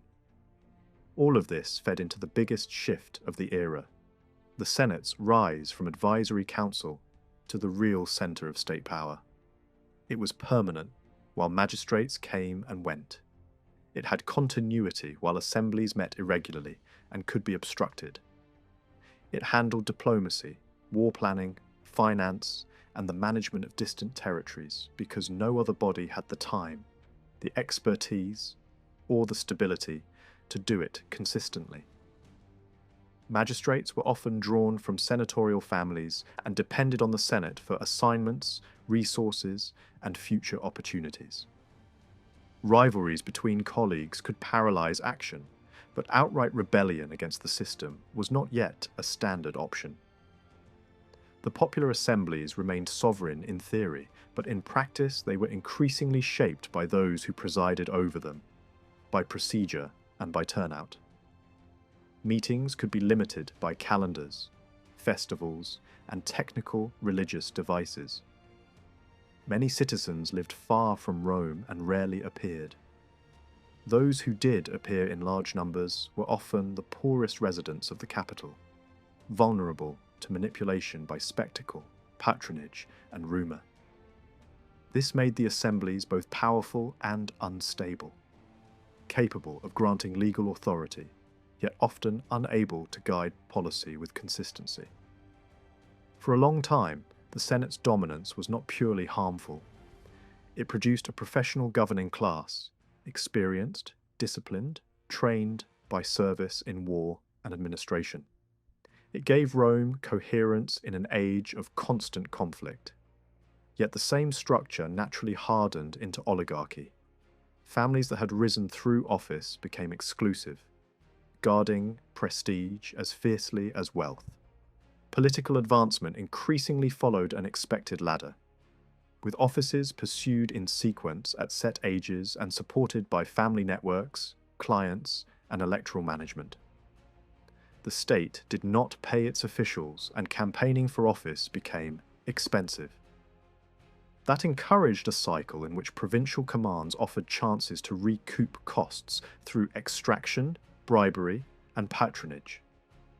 The system could still admit exceptional outsiders, and in moments of crisis, talent could break through.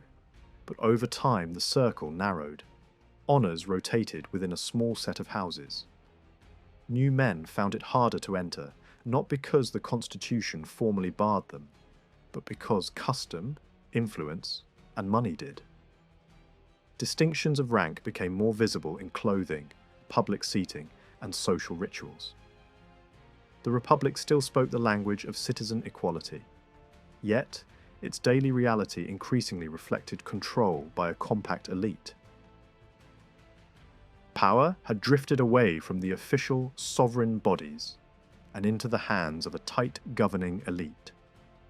If that shift had produced careful stewardship, later generations might have called it a necessary evolution. Instead, the machinery of the Republic too often served private advantage. Prestige became a currency. Elections and public favour demanded spectacles, lavish games, grand buildings, and constant generosity in the city. The money for that display rarely came from personal sacrifice. It was extracted from places that could not defend themselves: overseas communities, allies with limited leverage, and provinces forced to finance the ambitions of men who stayed in office only briefly, but arrived hungry for rewards. Military glory became another form of political investment.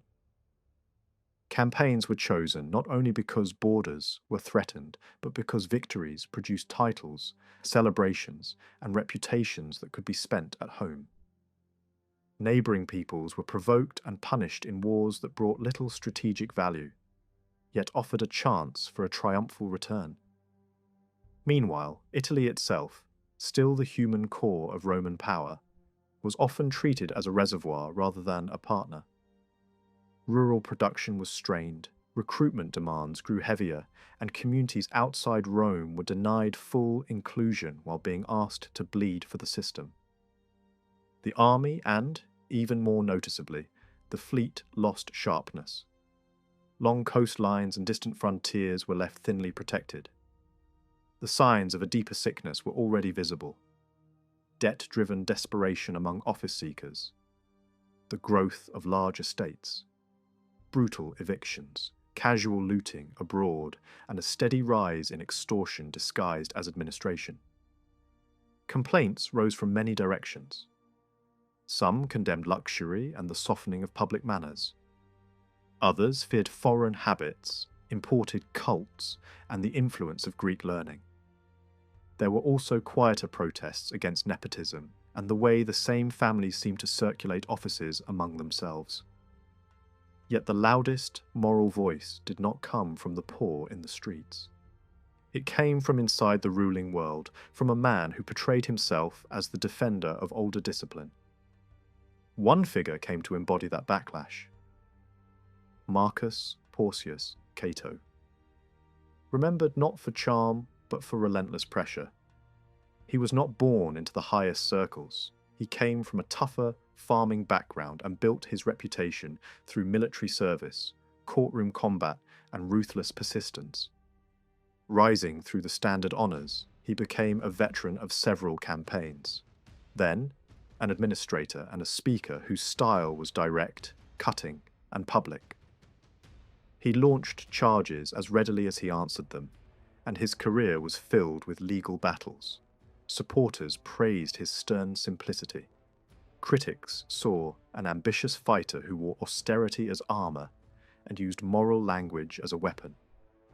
Cato's enemies were often the men who represented Rome's new elegance: generals with glamour, diplomats with Greek polish, families whose fame made them seem larger than the Republic itself. In that sense, his crusade was personal as well as ideological. He attacked what he viewed as corrosion, extravagance, bribery, cultural imitation, and the casual arrogance of powerful houses. At the same time, he was no revolutionary. He did not try to dismantle senatorial rule. His conflict was largely a struggle within the elite, over who would set the tone and who would control the honours. His most famous political battles targeted members of one of Rome's most celebrated families. A prosecution campaign was driven forward. Inquiries were demanded, reputations were shaken, and the outcome helped break a great house's dominance, even if the full truth behind the accusations remained disputed. The prize for Cato was not only the humiliation of rivals, it was the censorship, the office that allowed its holders to police public morals and revise the roles of the Senate and the elite cavalry class. When he reached that position, he acted with force. He removed men from honour lists, struck at noble reputations, and made an example of those whose conduct could be framed as disgraceful. It was an impressive show of authority, and it terrified parts of the ruling world. Yet the long-term result was limited. Cato did not build a reform movement with a programme capable of reshaping the state. His remedies were mainly corrective blows: punishments, prosecutions, denunciations, rather than structural solutions. The society he wanted was narrow and strict, hard work, rural economy, frugality, and obedience to older norms. Such ideals could restrain excess, but they could not meet the new realities created by empire, wealth, and the growth of a city crowded with dependents. Even Cato, famous for resisting foreign influence, eventually studied Greek in old age. He could protest spoliation abroad or defend certain subject communities when it suited justice, while also demanding the destruction of long-standing enemies.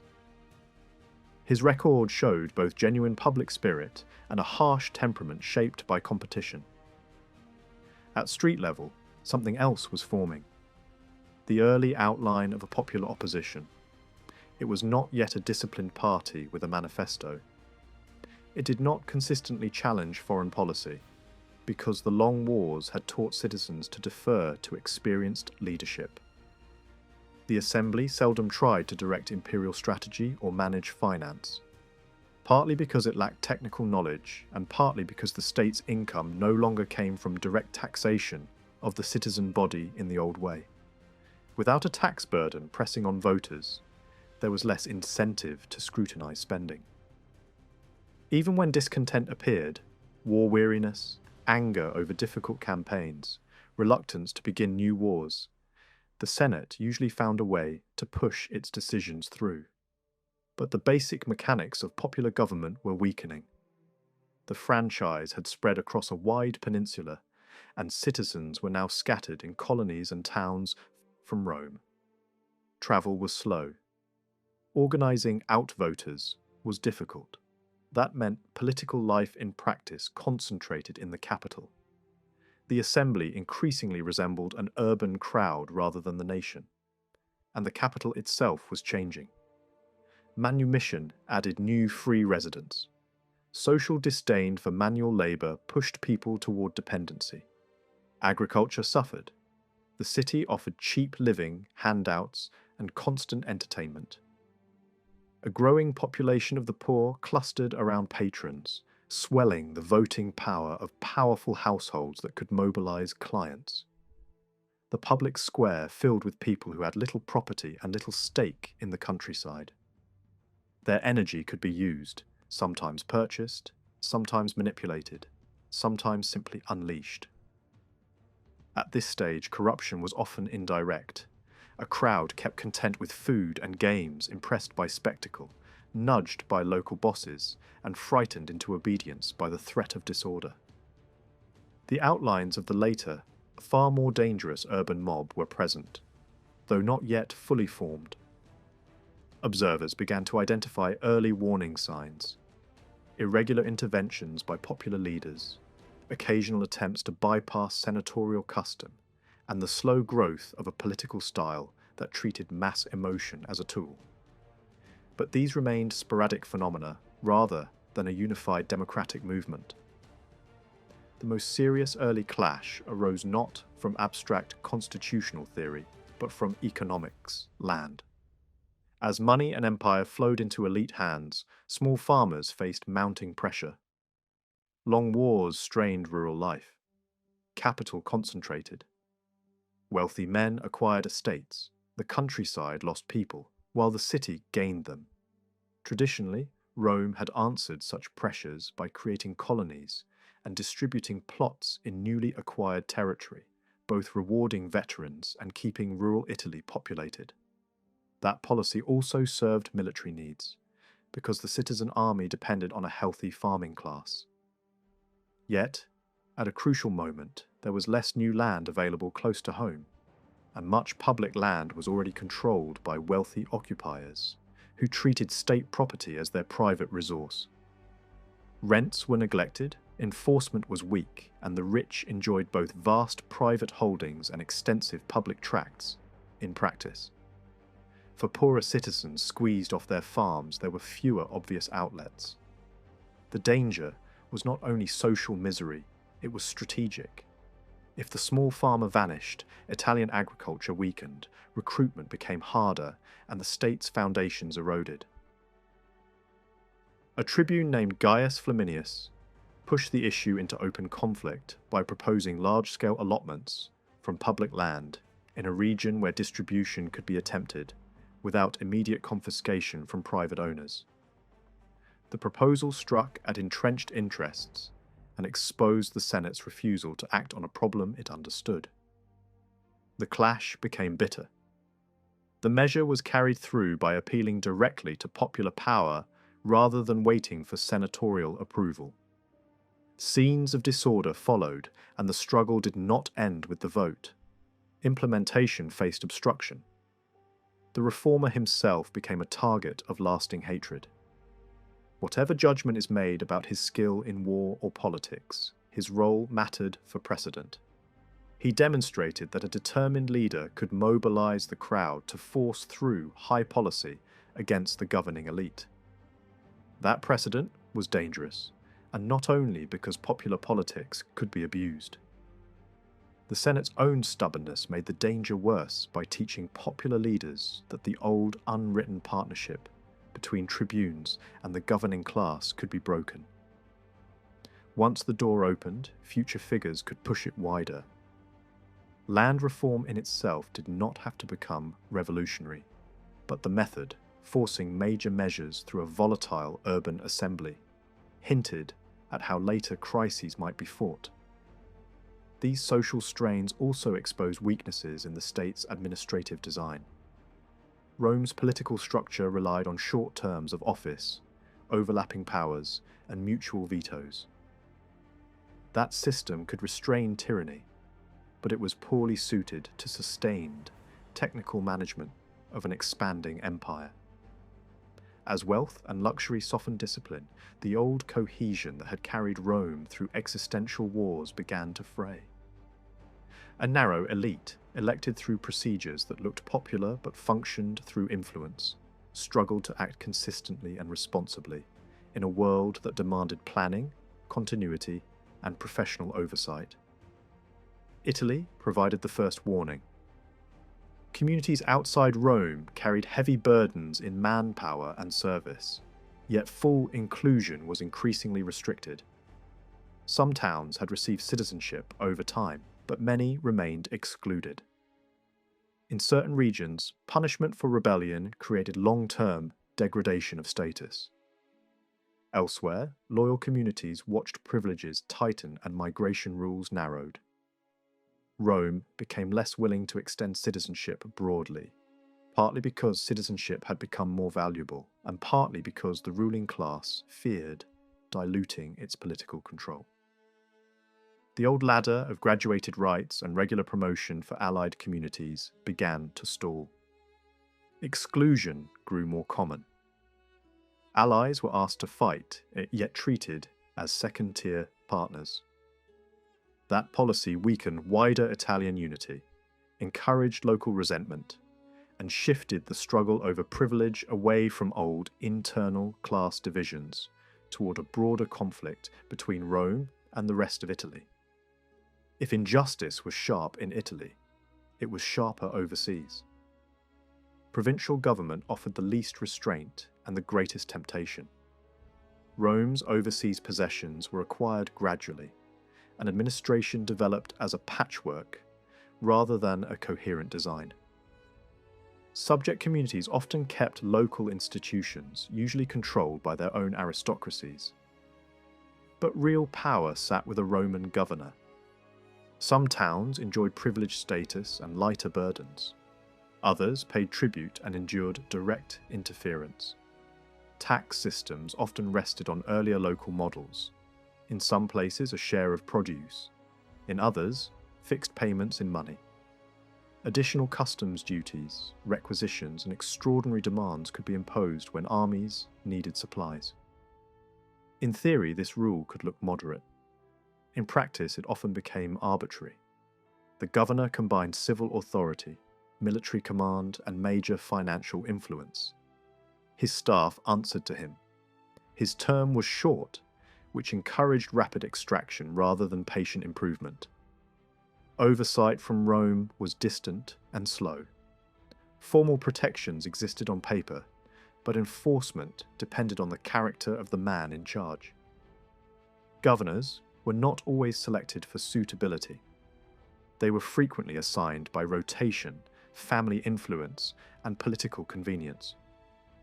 Manipulating provincial appointments could be easier than winning elections, and a lucrative command could rescue a senator from debt and fund the next stage of ambition at home.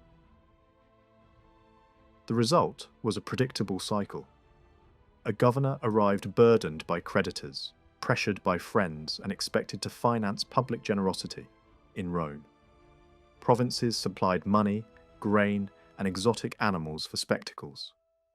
Local elites offered gifts and praise to soften the blow of demands. The official might leave behind resentment, depleted treasuries, and a population trained to flatter power rather than trust law. Occasionally, the pressure produced explosive violence, especially in wealthy eastern regions, where old grievances could turn into sudden and brutal reprisals. Yet for many subjects, Roman rule could still feel safer than what had preceded it. Banditry was checked, large wars were rarer, and commerce could benefit from a wider order. The worst excesses associated with later periods had not yet fully matured, and figures with genuine integrity still existed. Even so, signs of concern appeared. Governors could be prosecuted after returning home, and the Senate sometimes issued regulations, but the system favoured the accused. Trials took place far from the victims. Plaintiffs had to travel, gather evidence, and argue before courts dominated by the defendant's social peers. Formal justice was possible, yet structurally difficult. Over time, pressure forced institutional responses. A permanent court for extortion was established to hear cases of provincial plunder, with standardized procedures and penalties. It was a significant step toward a more defined criminal process. But even that reform carried political risk, because whoever controlled the composition of such courts could turn law into another battlefield. The same decay showed itself in the armed forces. Soldiers grew harder to control. Mutiny and cowardice appeared. Plunder became a motivation. Recruitment shifted downward as wealthier citizens avoided service. The state tried to patch the problem with procedural fixes, requiring proof of service for office seekers, altering recruitment methods, and leaning more on volunteers and long-serving veterans. The army was drifting away from a citizen militia, but it was not yet rebuilt as a true standing force with consistent discipline and professional structure. Leadership also suffered. Some commanders were greedy, harsh, or incompetent, and their behaviour stained Rome's name in allied territories. At sea, the decline was even clearer. Rome had once maintained a powerful fleet when survival demanded it. Later, navies of defeated enemies were destroyed, maritime policing was delegated to allies, and piracy returned to the sea lanes. Raids and disruption spread until trade routes and coastal towns faced real danger, and the capital's supply lines could be threatened. Financially, the state's income had grown. Tribute, indemnities, customs, rents, and fees poured in. The system that collected revenue could be wasteful and harsh, relying heavily on contractors who sought profit. Public service remained unpaid, and many modern budget categories did not exist. Yet fiscal strength was not as impressive as the empire's reach suggested. Mismanagement, lax enforcement of state dues, and the steady diversion of provincial resources into private hands undermined the treasury's long-term stability. Even the officials meant to supervise finance could be compromised, because those assigned to watch the books often depended on the very men they were supposed to restrain. By the 2nd century before our era, a new social layer had taken shape in Roman life, one that no longer fit comfortably within the older categories of patrician and plebeian. The traditional cavalry centuries, once tied to active military service, had gradually lost their battlefield meaning. Wealth rather than the actual possession of a state horse, came to define who was considered an equies. Anyone whose property reached the substantial threshold expected of a cavalryman could now claim that title. At first, this group overlapped with the senatorial elite, but the economic currents of the age soon pulled them in a different direction. Trade, tax farming, and large-scale contracts created fortunes that did not rest on inherited land. A law that barred senators from owning large merchant ships helped separate the political aristocracy from the world of commercial enterprise. Over time, another rule forced those who entered the Senate to surrender their formal place among the equites, making the division official. Out of this process emerged a moneyed class, neither noble in the old sense nor excluded from influence, whose interests lay in profit, a provincial opportunity, and state contracts. These men spread across the Mediterranean as financiers and collectors, sometimes restrained by upright governors, more often operating with little control. Their wealth made them an attractive ally for any ambitious politician and a persistent rival to the old governing families. Behind these political changes stood a deeper social reality: slavery. The ancient city could hardly function without it. Unfree labour allowed citizens to fight in the legions, attend assemblies, and pursue culture. Philosophers of the Greek world had accepted slavery as natural, and Rome inherited that assumption. Yet the Roman version, expanded on an imperial scale, damaged every part of public life. It enabled a few to amass enormous wealth while wages for free workers stagnated.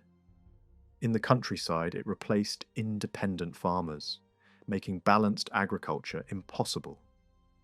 In the towns, it filled workshops and offices, pushing citizens aside and casting a shadow over honest manual labour.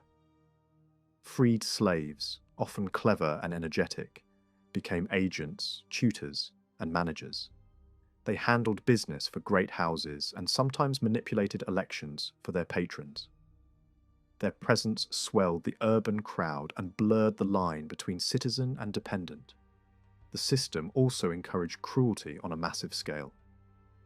Raids in the eastern Mediterranean fed the markets with captives, draining entire regions. Family life among masters weakened as household slaves multiplied. Intrigue, vice, and occasional revolts accompanied the growth of this human industry, which in Sicily and southern Italy reached frightening proportions. Agriculture revealed the problem most clearly. Italy contained small family farms, moderate estates run by stewards, and vast grazing lands worked by chained gangs. Tenant farmers were rare, free labour even rarer. The old smallholder struggled against debt, high interest, and the hazards of war. Cheap grain imported by the state undermined local production, while capital flowed toward vineyards, olive groves, and above all pasture, where slaves could be used with brutal efficiency. Laws meant to regulate public land were ignored, and wealthy occupiers treated state territory as private property. As the countryside emptied, malaria spread, towns declined, and the census fell. The army, once drawn from sturdy farmers, found fewer recruits. Commerce showed the same pattern. Rome had always traded, but now speculation overshadowed production. Companies of contractors handled taxes, supplies, and public works, relying on slave labour and political influence. Roman bankers appeared in every port. Profits rose with empire, yet the structure was fragile, vulnerable to sudden crashes and dependent on exploitation abroad. Satirists complained and honest officials protested, but no coherent economic policy existed. Social habits changed as well. Old client relationships faded, replaced by new forms of dependency. Crowds of hangers-on filled noble houses, swelling the power of patrons while eroding equality. The ruling class adopted luxury and display, competing in feasts, buildings, and funerals. Women began to step beyond the strict guardianship of earlier generations. New festivals and brutal entertainments, gladiatorial combats, and animal hunts captured public taste, often drowning out more serious art. Greek influence, long familiar in southern Italy, now flooded the capital. Philosophy, literature, and style were eagerly imitated. Yet alongside genuine learning came Eastern superstitions and sensual cults. Skepticism undermined traditional faith, while exotic rites tempted the restless. Some Romans benefited from deeper contact with Greek thinkers, but many acquired only a thin polish that weakened older virtues without replacing them with true understanding. Authorities tried to expel philosophers or astrologers, but such decrees could not reverse cultural currents. While society shifted, politics appeared strangely quiet. The Senate continued to govern, accepted by habit as the only workable authority. Elections were lively, yet contests centered on personalities rather than programs. Real opposition lacked organization. The great Scipio Aemilianus embodied the dilemma. Cultured, capable, and concerned for justice, he wished to heal the Republic without tearing its fabric. He disciplined armies and censored morals, but he hesitated before radical change. Economic distress, however, pressed toward confrontation. Land remained the core issue. The Republic had expanded faster than it could distribute opportunity. Public domains had been absorbed by the wealthy, while veterans and peasants drifted into poverty. The traditional link between citizenship, farming, and military service weakened. Without land reform, the state risked losing both its soldiers and its social balance. Yet any redistribution threatened property and provoked fierce resistance. Rome possessed vast stretches of land that, in theory at least, belonged to the state. These territories had been taken after wars in Italy and overseas, and for generations they offered an obvious answer to social distress. The traditional solution was simple: divide unused fields among poor citizens and veterans, founding new communities that would strengthen the countryside and the army at the same time. When no fresh conquests were available, precedent allowed the government to reclaim land that wealthy occupiers held only by tolerance and to redistribute it to those who needed it more. In practice, the system had grown confused. Arable districts were sometimes leased, as in parts of Campania and Sicily, but more often the land was meant to be broken into small plots for free settlers. The rougher tracts, pasture and wasteland, were handed to anyone who would cultivate them on condition that a portion of the produce was paid to the treasury. Legally, the state remained owner while the occupier enjoyed the use. Over time, however, officials failed to enforce the rules. Families who had held ground for decades came to think of it as their own, and powerful syndicates fenced off enormous areas for cattle and sheep. What had begun as a flexible arrangement hardened into a private monopoly. The older method of creating colonies gradually faded. After the middle of the 2nd century, no new territories were being opened for settlement, and the wealthy expanded unchecked. The law that was supposed to limit holdings could be evaded with hired frontmen. The result was a slow but relentless transformation of the Italian landscape. Large estates spread across regions once filled with independent farmers, while the public domain that should have offered relief to the poor was effectively locked away. This was the problem that confronted Tiberius Gracchus when he became tribune. He did not invent the issue. Generations had wrestled with it. His own family stood at the center of Roman politics. His father had been a respected general and administrator. His mother, a daughter of the great Scipio. From Greek teachers, he absorbed ideas about social justice and the duty of a state to protect its citizens. Personal experience in Spain, where a treaty he helped negotiate was later repudiated, convinced him that the existing leadership could not be trusted to act fairly. The measure he proposed was moderate in theory. It did not aim to seize all public land, only the portions held far beyond the old legal limit. Occupiers would be allowed to keep a substantial amount as private property, with extra allowances for sons. The excess would be reclaimed and divided into small farms for needy Romans. These plots were to be heritable, but not freely saleable. A safeguard meant to prevent the rich from buying them up again. A commission of 3 would supervise the process, and the newly acquired wealth of the Pergamene kingdom would provide the necessary funds. Nothing in this scheme was openly revolutionary. It relied on traditional principles and appealed to widely shared fears about the decline of the rural population. Yet it struck at powerful interests. Many holdings had been improved with genuine investment. Records were incomplete, boundaries uncertain.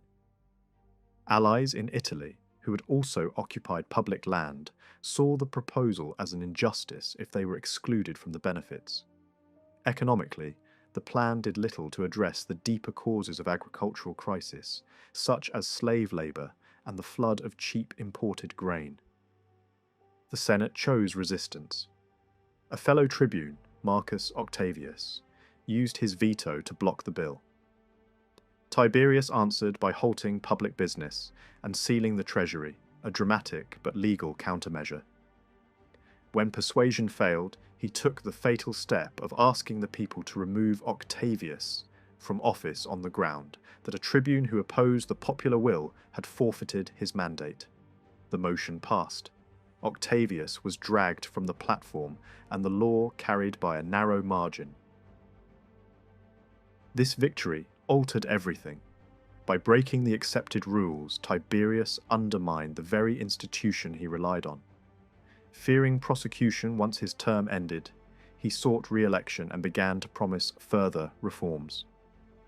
Rumours of tyranny spread, partly invented by enemies, partly born of genuine anxiety. On the day of the vote, tension exploded. Armed supporters of the Senate, led by the Pontifex Nasica, rushed the assembly. In the chaos, Tiberius was struck down along with hundreds of followers, their bodies thrown into the river. The aftermath hardened divisions. Special courts punished his associates, and the governing class congratulated itself on saving the state. Yet, the underlying problem remained. The Agrarian Commission continued its work, and many recognized that the fallen tribune had touched a real wound. He had tried to revive the small farmer and rebuild the social base of the Republic. But he had attempted it without secure allies or a clear understanding of how fragile Roman institutions had become. The years that followed the death of Tiberius Gracchus were outwardly calmer.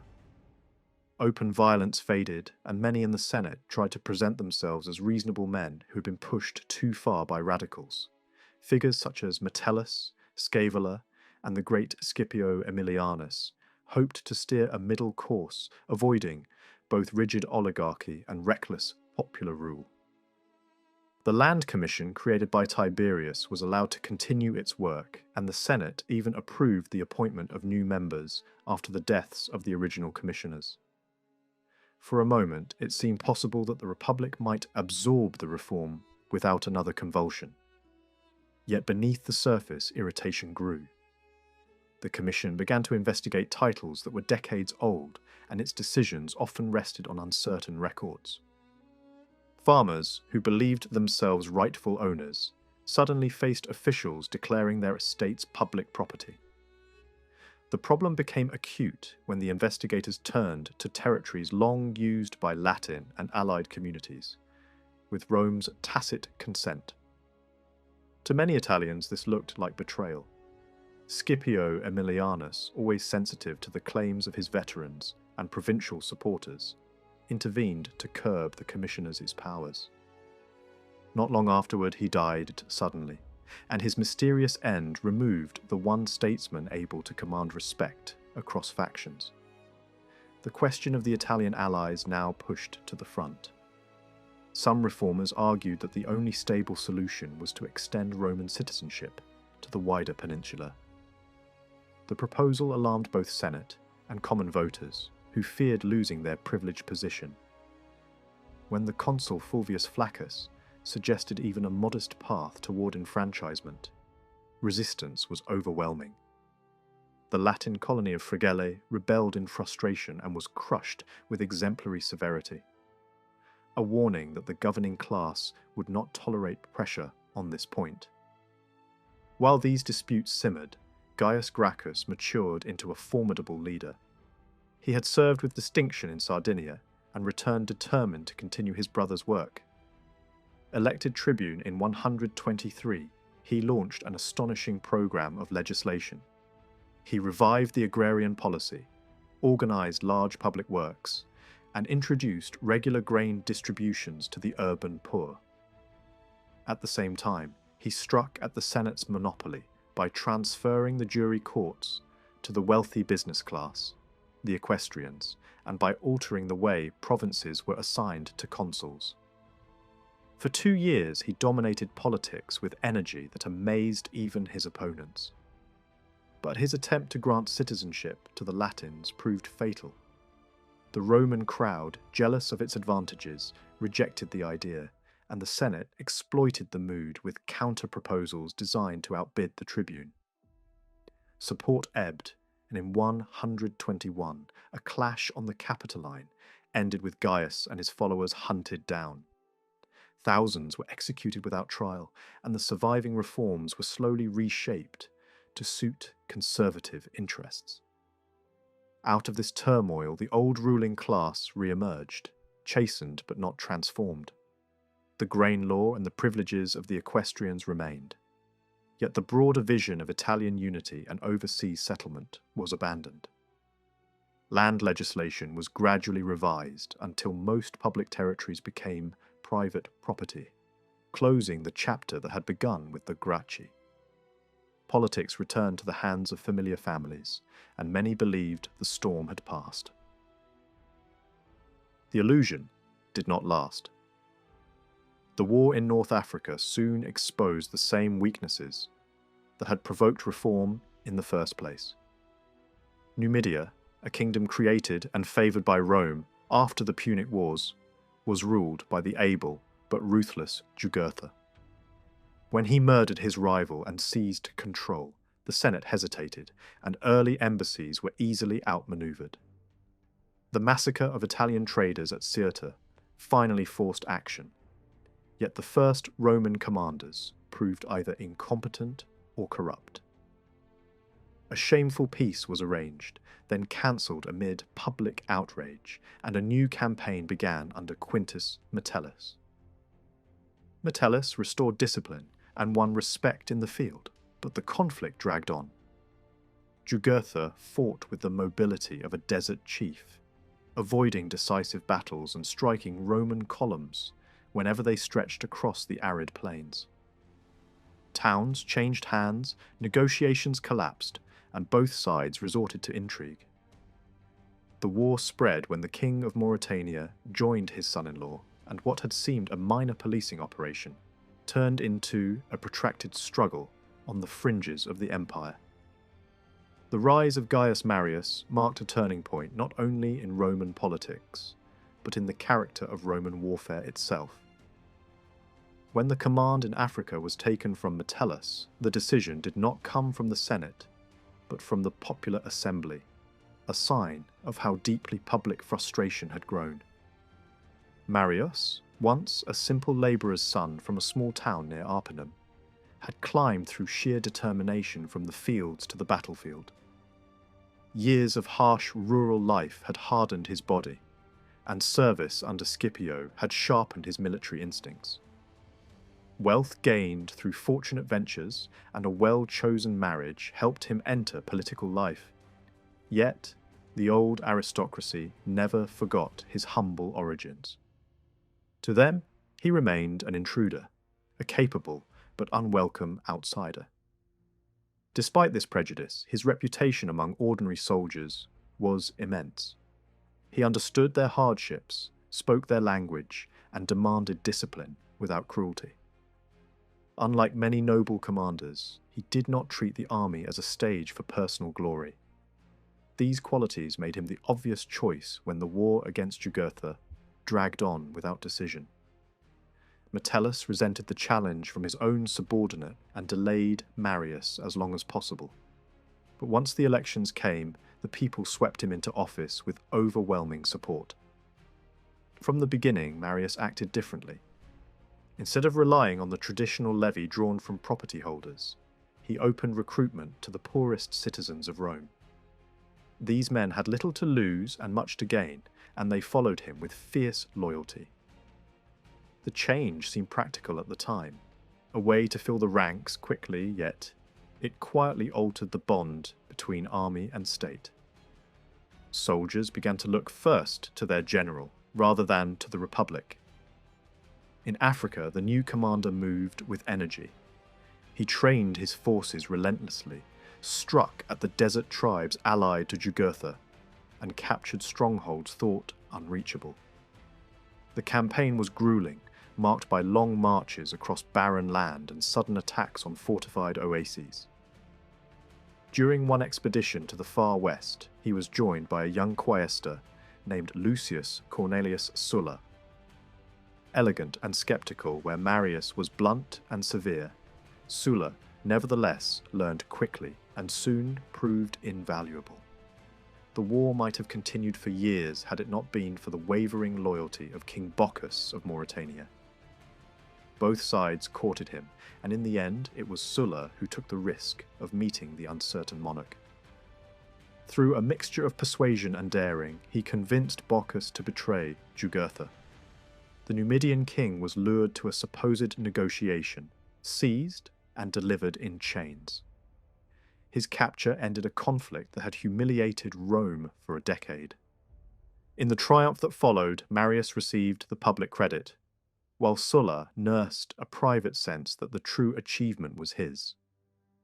The victory brought political consequences far greater than the military result. The popular assembly had overruled the Senate in choosing a commander, and success seemed to justify the breach of tradition.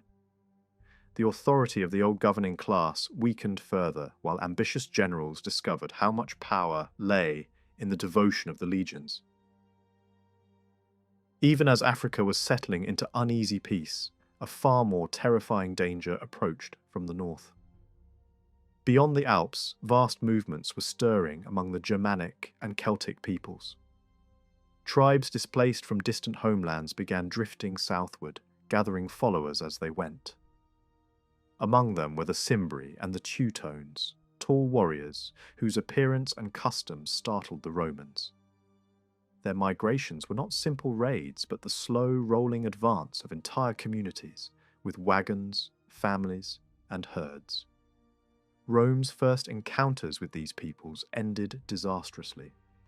A series of commanders underestimated the newcomers and paid for it with their lives.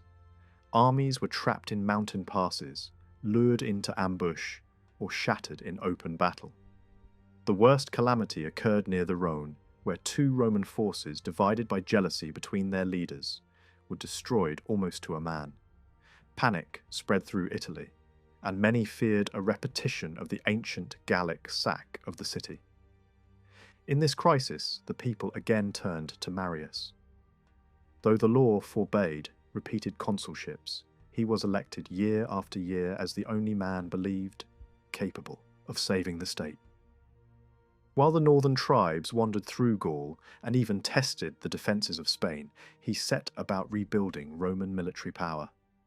Training camps rose along the frontier, and the legions were reorganised into stronger, more flexible units. Old distinctions based on wealth disappeared. Experience and courage became the sole measures of worth. The eagle standard, symbol of a unified legion, replaced the clutter of former emblems. Discipline under Marius was severe but fair. Soldiers carried their own heavy packs, earning the nickname of his mules. Yet they trusted the man who shared their hardships. Great works were undertaken to improve supply routes, including a canal near the mouth of the Rhone that allowed ships to bypass dangerous shallows. Gradually, confidence returned. When the enemy finally moved toward Italy, their leaders chose to divide their strength. The Teutones and their allies advanced along the coastal road through Roman Gaul, while the Cimbri attempted the more distant Alpine passes. Marius confronted the first column near the town of Aquae Sextiae. For days he refused battle, forcing the restless warriors to attack his fortified camp. Skirmishes hardened his troops, and when the moment came, he struck with calculated fury. The Teutones were annihilated, their king captured, their women choosing death over slavery. The following year, the remaining Cimbri broke into the plains of northern Italy. Marius joined forces with another capable commander, Catulus, and met them on open ground near the Po. The clash was brutal and decisive. Roman discipline overcame the massive but unwieldy formations of the invaders. By evening, the threat that had hung over Italy for a decade lay scattered across the fields. The triumph that followed was magnificent. Yet beneath the celebration, new tensions were forming. The armies that saved the Republic were no longer the citizen militias of earlier generations, but professional forces bound to their leaders. Marius had rescued Rome from external destruction, but he had also opened the path toward internal struggle. The rivalry between him and Sulla, born in the deserts of Numidia, would soon grow into something far more dangerous than any barbarian invasion.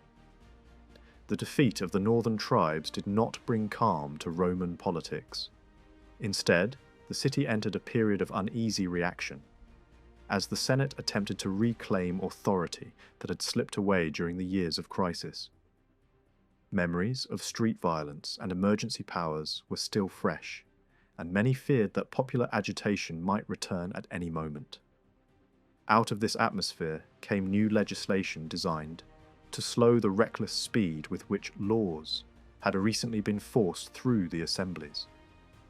One measure required a pause between the proposal and the final vote on any bill, hoping to prevent sudden surprises and give citizens time to understand what they were asked to approve. Another rule forbade the practice of combining unrelated provisions into a single act, a tactic often used to push controversial ideas through under the cover of more attractive ones. These reforms looked sensible on paper, yet they could not change the deeper problems of the Republic. Power had begun to swing violently between factions, and respect for constitutional custom was fading. The assemblies were easily swayed by emotion, while the Senate, though momentarily confident, had no long-term plan. Even when officials of high reputation held office, their efforts often produced unintended consequences. Such was the case with the law introduced by the consuls Lucius Crassus and Quintus Scaevola. Both men were admired figures, one celebrated for his eloquence, the other for his mastery of Roman law and his strict personal integrity. They believed that the growing participation of Italians in Roman elections was distorting public life. Many non-citizens had gradually begun to vote or claim privileges that legally did not belong to them. The new statute ordered a careful investigation of these claims and threatened penalties for anyone falsely presenting himself as a Roman citizen. From a legal point of view, the measure seemed reasonable, yet politically it was disastrous. The Italian communities had fought beside Rome for generations, and had recently shed blood in the wars against the northern invaders. They had repeatedly been promised a broader share in the state, and many expected that full citizenship was only a matter of time. The sudden attempt to push them back into the status of outsiders felt like betrayal. Anger spread through towns that had long considered themselves partners of Rome, and the law became one of the sparks that would soon ignite open rebellion. While resentment simmered among the allies, a separate conflict was brewing within the capital itself. The wealthy business class, known as the equestrian order, still controlled the courts that judged governors accused of abusing the provinces. This power had allowed them to intimidate senators and protect their own financial interests overseas. Many honest administrators found themselves ruined by prosecutions, inspired not by justice, but by revenge. The most striking example was the trial of Publius Rutilius Rufus. As a commander and later as an advisor to the governor of Asia, he had tried to restrain the greed of tax collectors and defend the rights of the local population. For this, he earned the hatred of the companies that profited from provincial misery. Accused of extortion, the very crime he had fought against, he was condemned by an equestrian jury despite overwhelming evidence of his innocence. Refusing to flatter the court or employ professional pleaders, he accepted exile with the calm of a Stoic philosopher. In the Greek cities, he was welcomed as a hero, while in Rome, the verdict was widely seen as a disgrace. The scandal convinced many senators that the judicial system had become a weapon in private hands. Those who had previously tolerated equestrian influence now demanded change. Even moderate men who disliked radical politics began to speak of restoring the courts to the Senate. The stage was being set for another round of confrontation, not between nobles and common people, but between two privileged orders competing for control of the Republic.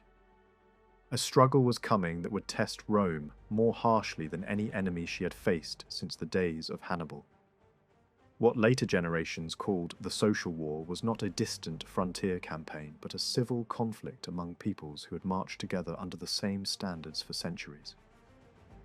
If the insurgent allies had fully prevailed, the map of Italy might have broken into rival states, and the imperial power built by Rome could have dissolved before it reached maturity. The war forced the proud city, still undefeated in the field, to retreat from its old arrogance and accept demands it had rejected for decades. Yet the sources that describe this contest are thin and uneven, as if later historians were reluctant to linger over a family quarrel that almost destroyed the household. The immediate spark was the failure of the reforms proposed by Marcus Livius Drusus. His death convinced many Italians that peaceful change was impossible, and the investigations that followed seemed to threaten every leader who had spoken of rights and equality. Tension finally exploded at Asculum in Picenum. A Roman magistrate arrived there with wide powers, claiming to examine rumours that the town was exchanging hostages with its neighbours.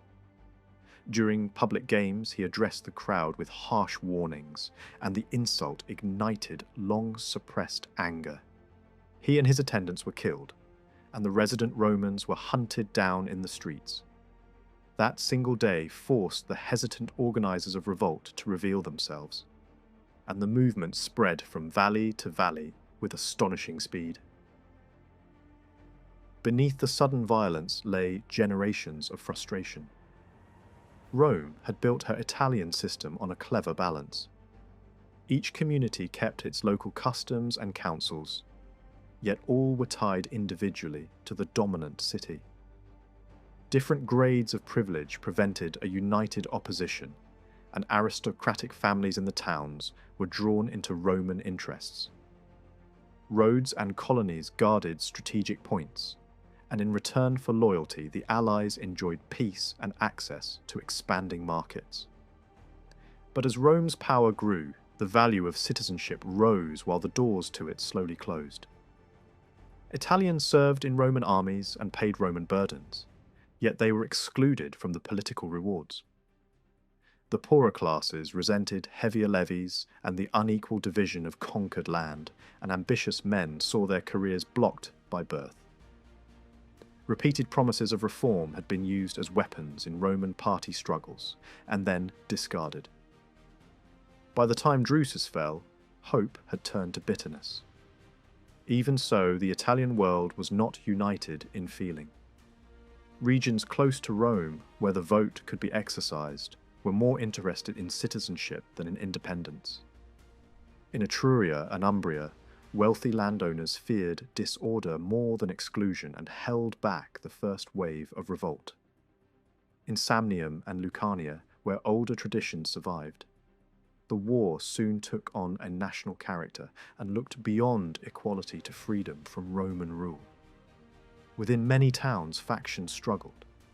Some nobles favoured Rome, while common people pushed for separation. The Greek cities along the coast, protected by commerce and naval connections, preferred to remain neutral or loyal. These divisions would shape every campaign. To give their cause a visible form, the rebels created a new state. They chose Corfinium in the Paelignian hills as their capital and renamed it Italia. A senate was gathered, 2 consuls were appointed, and 12 commanders received authority over the armies. The structure imitated Rome, yet it was only a framework for war, not a settled constitution. Latin and Samnite were both used, and coins were struck bearing the name of Italia and images of the Italian bull challenging the Roman wolf. The northern cantons followed the Marsian leader Quintus Poppaedius Silo, while the south obeyed the Samnite Gaius Papius Mutilus. Around them gathered peoples from Picenum to Apulia, forming a broad arc that pressed toward Rome from the Apennine spine. At the outbreak, the forces were roughly equal, perhaps 100,000 on each side. But the Italians were often the better soldiers. They had long fought beside Roman legions and knew their methods, and many of their officers had served in Roman campaigns abroad. Geography favoured them as well. From mountain strongholds they could descend on the plains at will, threatening several fronts at once. Yet Rome still held a chain of Latin colonies and loyal towns that cut across rebel territory like stones in a river.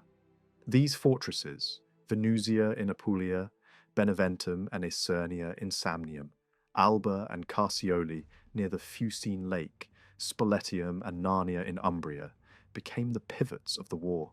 Whoever controlled them could move armies and supplies. Whoever lost them would see his region opened to invasion. When news of Asculum reached the capital, the Senate hesitated only briefly. Envoys from the Allies demanding citizenship were dismissed. Public life was suspended, and levies were called from every province. The consuls, Lucius, Julius Caesar, and Publius Rutilius Lupus, took command, each supported by a group of experienced lieutenants that included men of very different politics. Veterans such as Marius served, beside younger officers like Sulla, a sign that the Republic was fighting for its existence. Rome intended to strike first, yet indecision and divided leadership prevented a concentrated blow. Instead, the war dissolved into a series of sieges and sharp encounters around the scattered strongholds. In the south, the struggle centered on Campania and Samnium. The rebels sought to seize the rich plain and cut Rome off from the sea, while Roman forces tried to relieve isolated garrisons. Towns changed hands repeatedly, and both sides learned to combine guerrilla raids with formal battles. In the north, the Marsians pressed toward the capital through the valleys of the Apennines, forcing the Romans to guard the roads that led from the Adriatic. The fighting was brutal, marked by ambushes in mountain passes and by the devastation of farms that had once supplied the Roman markets. As months passed, the conflict revealed its deeper meaning. Italians were not foreign enemies, but neighbours who shared language, religion, and military tradition. Captives recognised former comrades across the lines, and victories brought little joy. The Roman people, alarmed by defeats and by the sight of familiar standards carried against them, began to reconsider the old refusal. Laws were proposed to grant citizenship to those who laid down arms, and communities that had wavered were drawn back by the promise of equality. The rebels themselves were divided between those who wanted rights within Rome and those who dreamed of a separate Italy. The social war, therefore, became not only a contest of armies, but a transformation of the Republic. out of the turmoil emerged leaders who would dominate the next generation, above all Sulla, whose harsh energy saved Rome, yet prepared the ground for later tyranny. The old senatorial system showed its weakness, unable either to prevent the revolt or to end it swiftly.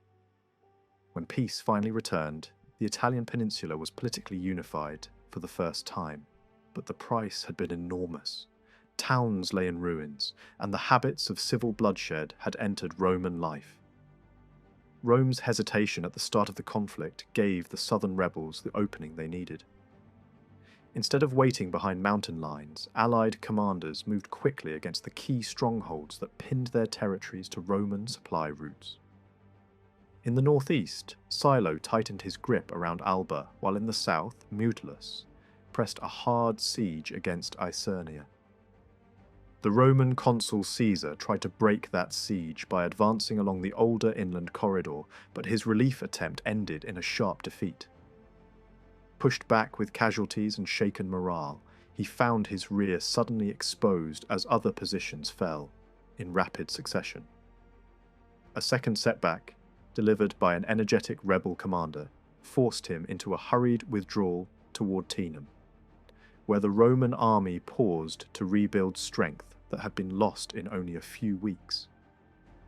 Isernia held out stubbornly, and for a moment it looked as if it might be saved by a daring operation led by Sulla, whose reputation for speed and deception was already forming. The reprieve did not last. By the end of the year, the fortress was taken, and its fall sent a message across southern Italy that Rome was no longer able to guarantee protection. Similar disasters struck Roman detachments elsewhere.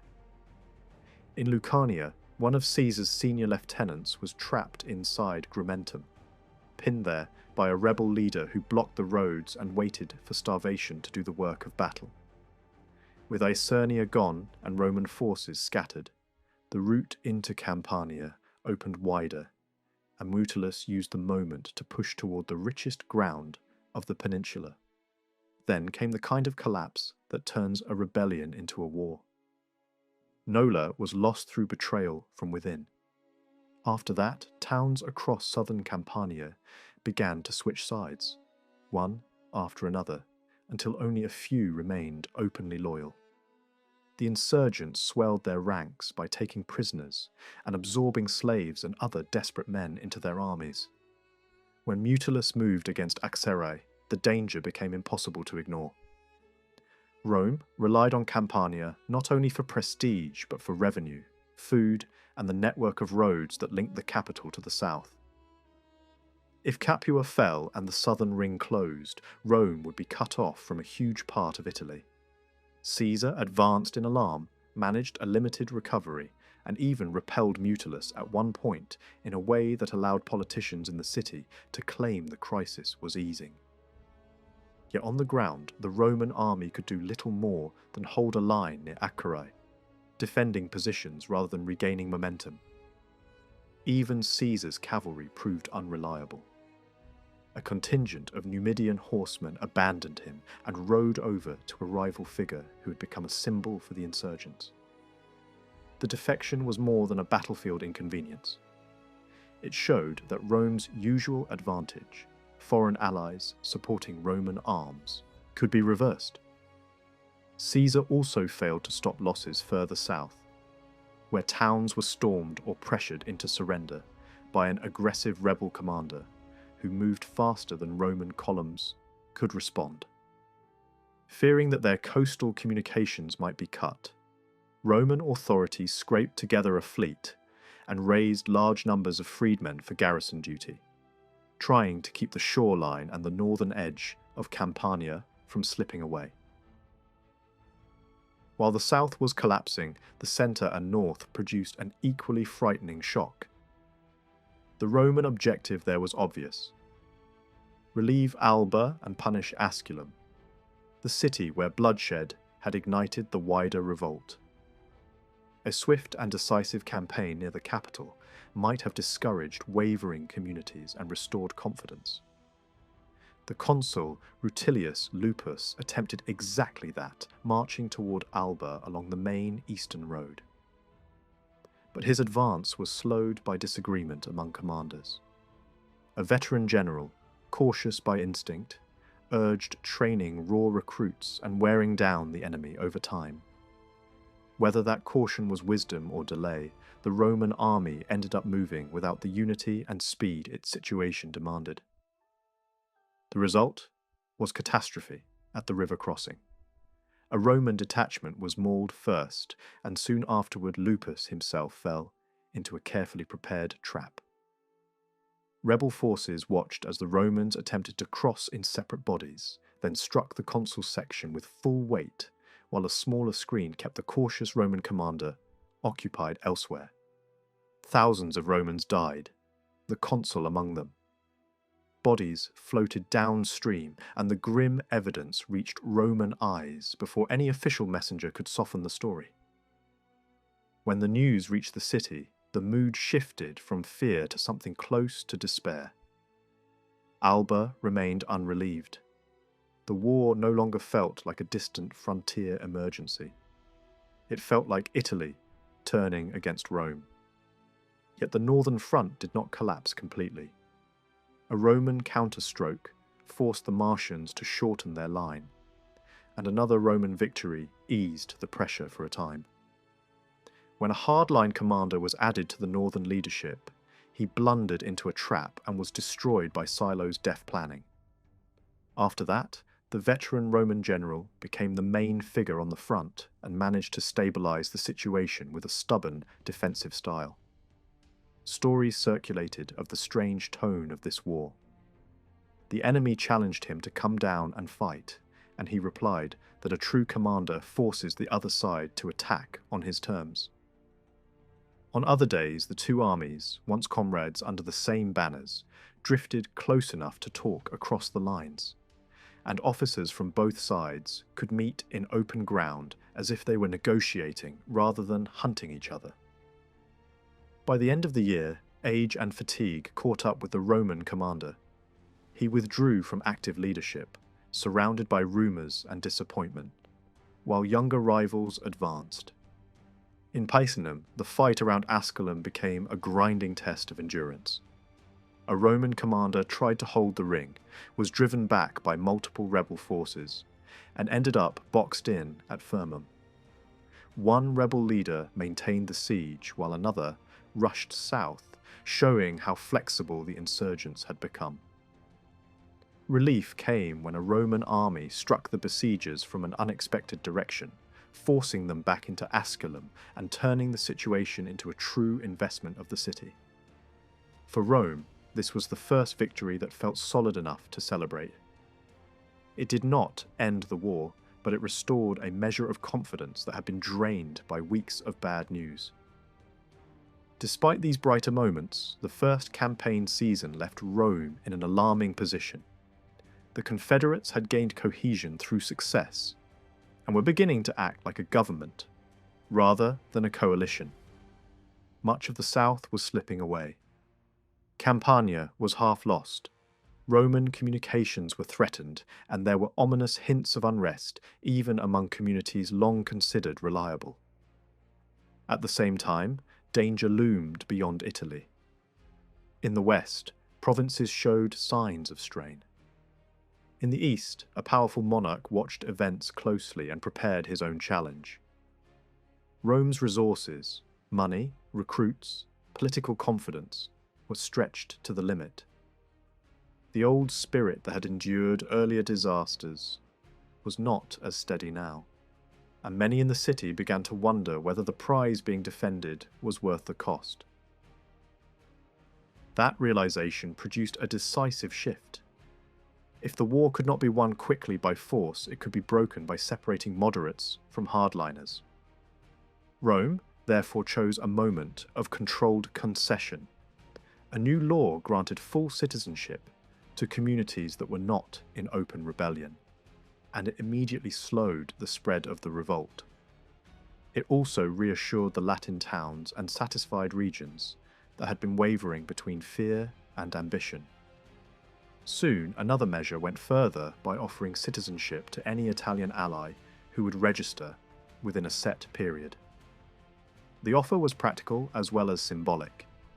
It gave pro-Roman factions inside rebel communities a reason to argue for surrender, and it introduced suspicion and division into insurgent camps. Without openly admitting defeat, Rome reframed the franchise as a gift, allowing pride to survive while the core demand of the revolt was met. Concession also reshaped the north. Citizenship and Latin rights were extended through the Po Valley in a way that treated the region as part of Italy in all but name. Roman-style civic communities were organised, older tribal structures were gradually pushed aside, and the frontier between Italy and province blurred. This administrative work mattered because it ensured that the war would not simply end with exhausted armies. It would end with a new political map. The effects appeared quickly on campaign. Roman commanders, reinforced by new recruits and encouraged by the loosening of the rebel coalition, began to regain initiative. A rebel force marching north to stir wider rebellion was intercepted and destroyed. A Roman consul died in battle near the Fucine Lake, proving that the war still had teeth, but the strategic direction had shifted. Rebel attempts to relieve Asculum failed, and a major battle shattered a concentrated allied army. The casualties were immense. That defeat sealed Asculum's fate, and when the city finally fell, it was punished harshly as a warning. The psychological impact was as important as the tactical result. The rebellion in the north began to unravel, and even the rebel capital was forced to submit. In the south, the turning point came through relentless energy rather than negotiation alone. A new Roman commander took over and moved fast across Campania, supported by sea power and local loyalists. Towns that had been lost early were recovered one by one. Relief forces were crushed repeatedly, and enemy leaders were driven back behind walls. The Roman advance then struck deeper into the interior, breaking alliances by forcing surrenders and capturing key centres that had become symbols of resistance. In Apulia, another Roman commander restored control of the southeast, fighting a hard campaign that ended with the death of one of the insurgency's most capable field leaders. By late season, the rebellion had been split, and the most dangerous southern coalition was reduced to a narrower core. That core was Samnium. Even battered and isolated, Samnite resistance did not vanish. Fighters continued to appear as if the hills could raise armies from the soil, free men, runaway slaves, and those who believed the war had become a struggle for national survival rather than voting rights. Leadership shifted as commanders fell, and the war lingered in Lucania and Bruttium as well. Yet the balance had changed. The north was essentially finished. The coasts were secured, the central mountains were penetrated. Campania and much of Apulia were brought back under Roman control. The coalition that had once threatened to encircle the capital was broken into pieces. At this stage, the conflict began to merge with Rome's internal rivalries. The most effective Roman general was chosen for high office and promised a prestigious eastern command against a rising enemy king. While attention turned toward that looming war, the final embers in Italy still burned. Some towns were besieged again and again. Fortunes shifted in local battles. But the social war, as united Italian secession, had effectively ended. What followed was entangled with personal ambition, factional struggle, and the violent politics that would soon spill into Rome itself. The cost was staggering. Italy's richest districts were scarred, and the long war strained the Roman economy until credit and cash tightened. Old tensions between debtors and creditors returned with a vengeance. Demands for debt cancellation rose again, and attempts by officials to revive restrictions on interest ignited fury among lenders. Violence reached the heart of the city when a senior magistrate was murdered in public during a religious ceremony. And no one was punished. The army, too, grew rougher and harder. Discipline weakened, mutiny appeared, and commanders learned that fear and speed could replace the older ideals of civic obedience. Yet from the ruins came a new structure. Over time, nearly all Italy up to the Po became Roman in legal identity. The old patchwork of allied states, Latin colonies, and privileged communities was replaced by a broad landscape of citizen towns organised on increasingly similar lines. Some places negotiated special terms and a few suffered temporary penalties. But the direction was clear. The peninsula was becoming one political body. Local self-government survived, yet it operated inside a wider system where central authority could intervene for security or major crimes. Italy, once a ladder of statuses leading up to Rome, was turning into a unified base for empire. This transformation also exposed a problem that could not be hidden anymore. The Roman voting assemblies made sense when the citizen body was concentrated near the city. Once Italy was filled with citizens, the system became a fiction. Most people could not travel to vote, and gradually stopped trying, leaving politics in the hands of those who lived close to the capital or those wealthy enough to appear there. That weakness opened the door to new political methods and new kinds of power. The war, in other words, did not only unite Italy, it quietly undermined the old republican machinery that had been built for a city-state, not a peninsula. Culturally, the change was just as deep. Local dialects and older customs began to fade under the pressure of Roman habits and law. Politically, the arrival of new citizens altered the balance of society. Restrictions placed on them at first became fuel for agitation. Later, their presence strengthened moderate politics by adding large numbers of stable, property-holding Italians to public life. The social war ended as a military conflict, but its real legacy was a remade Italy, more Roman than ever, and more likely than ever to produce the men and the crises that would reshape the Republic into something else. A deep crisis settled over Rome and the whole of Italy at a moment when the Republic could least afford it. The social war had barely faded, its wounds still raw, when a new storm gathered both at home and in the east. The concessions granted to the Italian allies had been offered grudgingly, hedged with humiliating restrictions that emptied them of real value. Instead of reconciliation, these half measures bred resentment. At the same time, Mithridates of Pontus struck at Roman power in Asia, exposing how fragile the empire had become. Responsibility for this dangerous hour lay with many hands. Popular leaders pushed reckless schemes, yet the stubborn short-sightedness of the ruling elite proved equally destructive.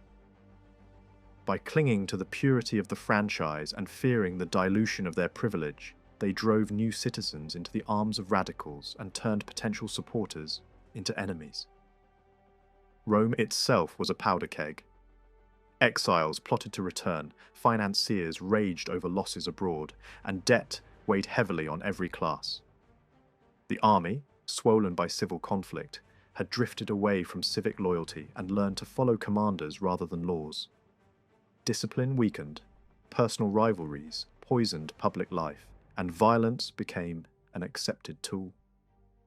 Out of this atmosphere emerged two decisive figures: Gaius Marius, the aging hero hungry for one last command, and Publius Sulpicius Rufus, a talented tribune whose course would drag the Republic toward open revolution.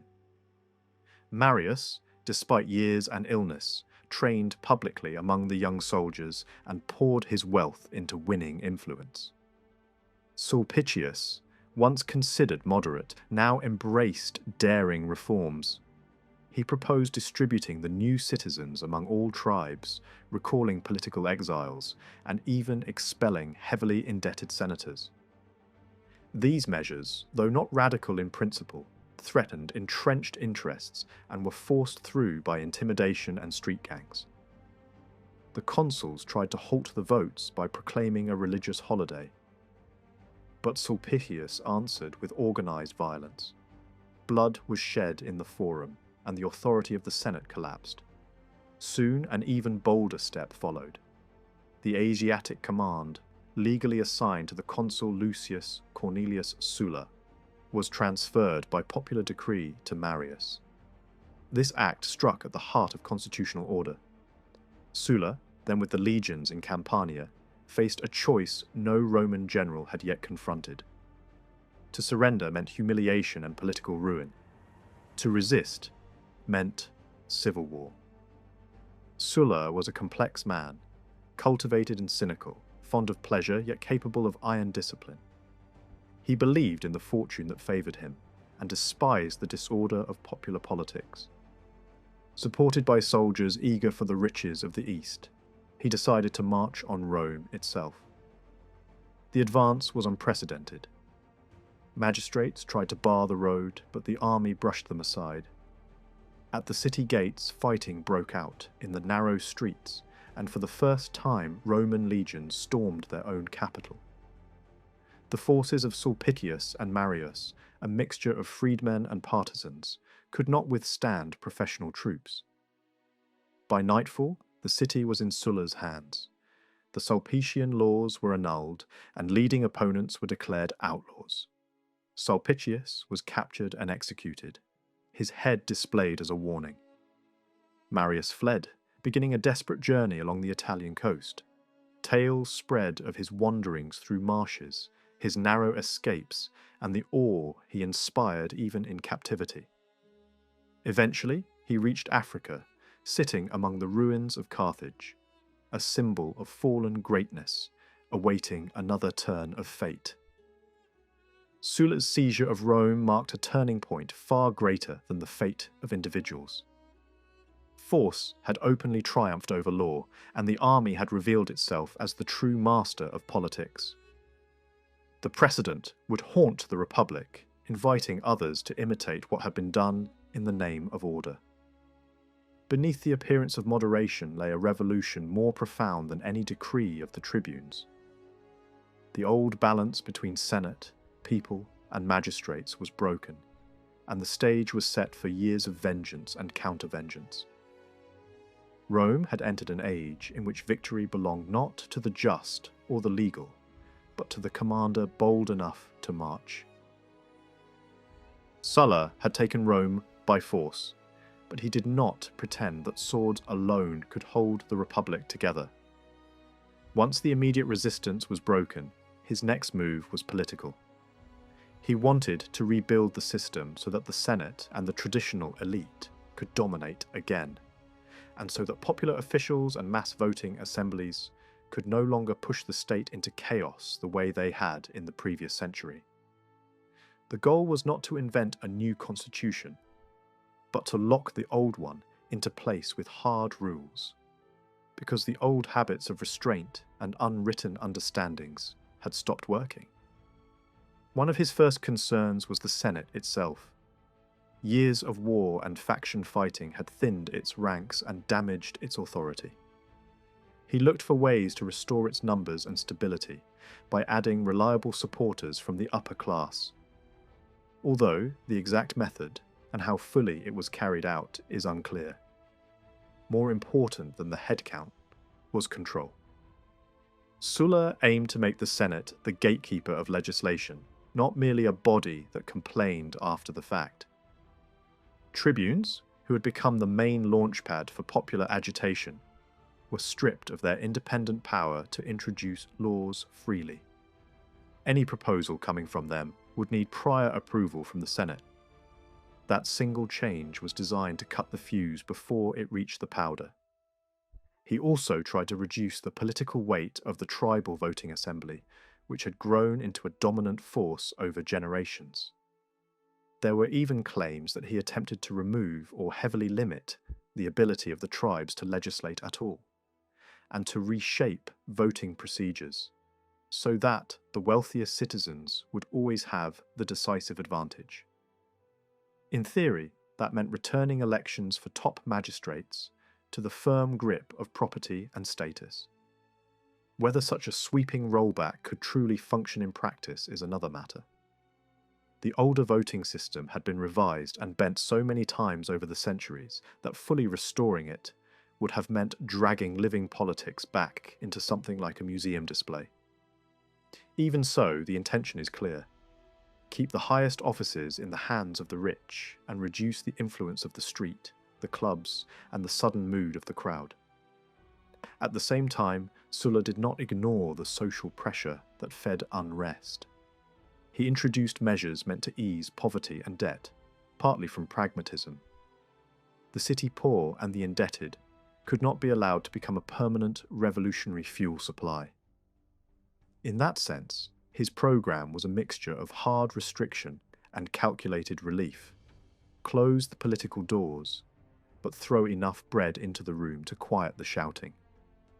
To many observers, his reforms looked brutal and extreme, yet they were also presented as a kind of cold realism. No serious faction wanted the Senate abolished. The state could not function without it.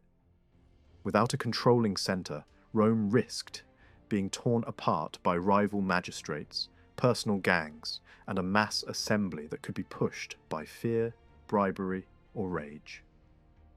The old religious delays, the vetoes, and the traditional deference that had once slowed down bad decisions were no longer respected. In that atmosphere, the argument for writing strict limits into law became easier to make. Even the attempt to give the wealthier classes a stronger grip on elections could be defended as an anti-corruption measure, since the electorate had become a marketplace where votes could be bought and sold. And even the political killings and outlaw lists, shocking as they were, did not come from nowhere. Rome had already seen bloodshed in earlier crises, and violence had been normalized long before Sulla arrived. But none of this solved the deeper sickness. The Senate's decline was not only the result of popular agitation, it also came from the greed, incompetence, and moral decay of the nobles themselves. Changing voting procedures could not manufacture virtue, and legal patches could not fix an economy where wealth and poverty were drifting into dangerous extremes. Sulla did little to calm hatreds between factions, little to reduce the bitter sense that Rome was split into permanent enemies. His reforms aimed to restrain symptoms, not to heal the causes. Worse, his own actions had taught a lesson far more powerful than any statute. When politics becomes desperate, force decides. He could not even stay to guard the system he had redesigned. The Eastern crisis demanded immediate attention, and every month of delay made it worse. Yet Italy itself was still unstable. Some of Rome's old enemies in the peninsula were not fully subdued. A number of towns still resisted, and many communities remained uncertain about their future status. The newly enfranchised Italians, promised inclusion but treated with suspicion, were angry and restless. In Rome, the restricted electorate produced an uneasy pairing of leaders. One, a rigid defender of the old order, the other, a man with a dangerous reputation and popular backing. In the north, soldiers mutinied and murdered a commander closely linked to Sulla. The situation was fragile enough that Sulla chose not to confront every threat at once. Instead, he extracted public oaths of loyalty from the leading magistrates, left trusted deputies to finish operations against the remaining resistance in Italy, and sailed east. Whatever his private motives, duty, ambition, calculation, his departure had a clear effect. The structure he built began to crack almost immediately. While Rome tore itself apart, the eastern Mediterranean had been sliding into disorder. Roman attention had been consumed by internal conflict, and the old powers of the region were weakening. Egypt was caught in dynastic struggles. Syria was breaking into fragments. Across the Near East, local rulers, cities, tribes, and sea raiders exploited the chaos, carving out space for themselves. The Roman province in Asia had become notorious. Tax collectors and officials squeezed it relentlessly, pushing communities into debt, bankruptcy, and despair. Extortion created a chain reaction. Loans became traps, farms were exhausted, free people were dragged into slavery, and resentment spread beyond the provincial borders into neighbouring lands. Rome's name came to be spoken with disgust. Yet Rome kept only a thin military presence and failed to police the seas properly. Corruption was so common that territories could be treated like merchandise, gained or lost through bribery and influence rather than policy. In that landscape, three kingdoms rose into special prominence: Parthia, Armenia, and Pontus. Parthia, stretching deep into the east, was still distant from Rome's everyday calculations. But its position mattered because it watched Armenia carefully and had reasons to prefer friendly relations with the Western Republic. Armenia, under a strong ruler, grew ambitious and projected power outward, presenting itself as a major monarchy rather than a secondary state. Yet the sharpest danger for Rome came from Pontus, a rugged region along the Black Sea coast that had avoided full conquest by earlier empires and had kept a line of native rulers. Over time, it acquired a major coastal base and a fleet, and its kings learned how to use the sea as both shield and weapon. The man who turned Pontus into a true challenger was Mithridates. Stories gathered around his early life, some heroic, some dark, the kind of legends that flourish around rulers who inspire both fear and fascination. However much myth wrapped around him, the political reality was clear. He combined personal force with careful organisation. He used Greek education and Greek expertise as tools, not as a change of identity. He recruited talented Greek commanders and administrators, studied military methods, and built institutions that could support expansion. At the same time, he displayed the brutal habits often associated with royal courts in the East: suspicion, sudden violence, ruthless punishment, and a readiness to treat friends and relatives as disposable if they seemed threatening. He could be generous when it served him, and savage when angered.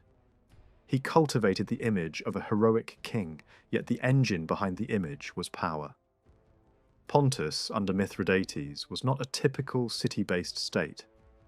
Its interior was dotted with forts and storehouses, and its population included many rural and tribal communities, only lightly touched by the urban culture of the Mediterranean. That structure made it resilient. Mithridates expanded first toward the north and east. He moved into Colchis, tightened his grip on key ports and settlements, pressed into the Crimea, and extended influence across the Black Sea world. Nomadic warriors and coastal Greeks were drawn into his orbit for different reasons.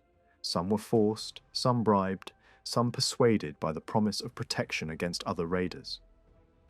The Greek cities on the Black Sea, neglected by bigger powers and threatened by nearby tribes, often welcomed him as a sponsor and shield. From these lands he gained grain, revenue, and cavalry, and he created a maritime system that made the Black Sea feel like his private domain.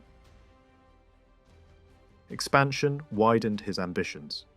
He absorbed Lesser Armenia and formed a strategic partnership with the Armenian king, strengthened by marriage ties. The arrangement allowed Armenia to push south and east, while Pontus applied pressure across Asia Minor.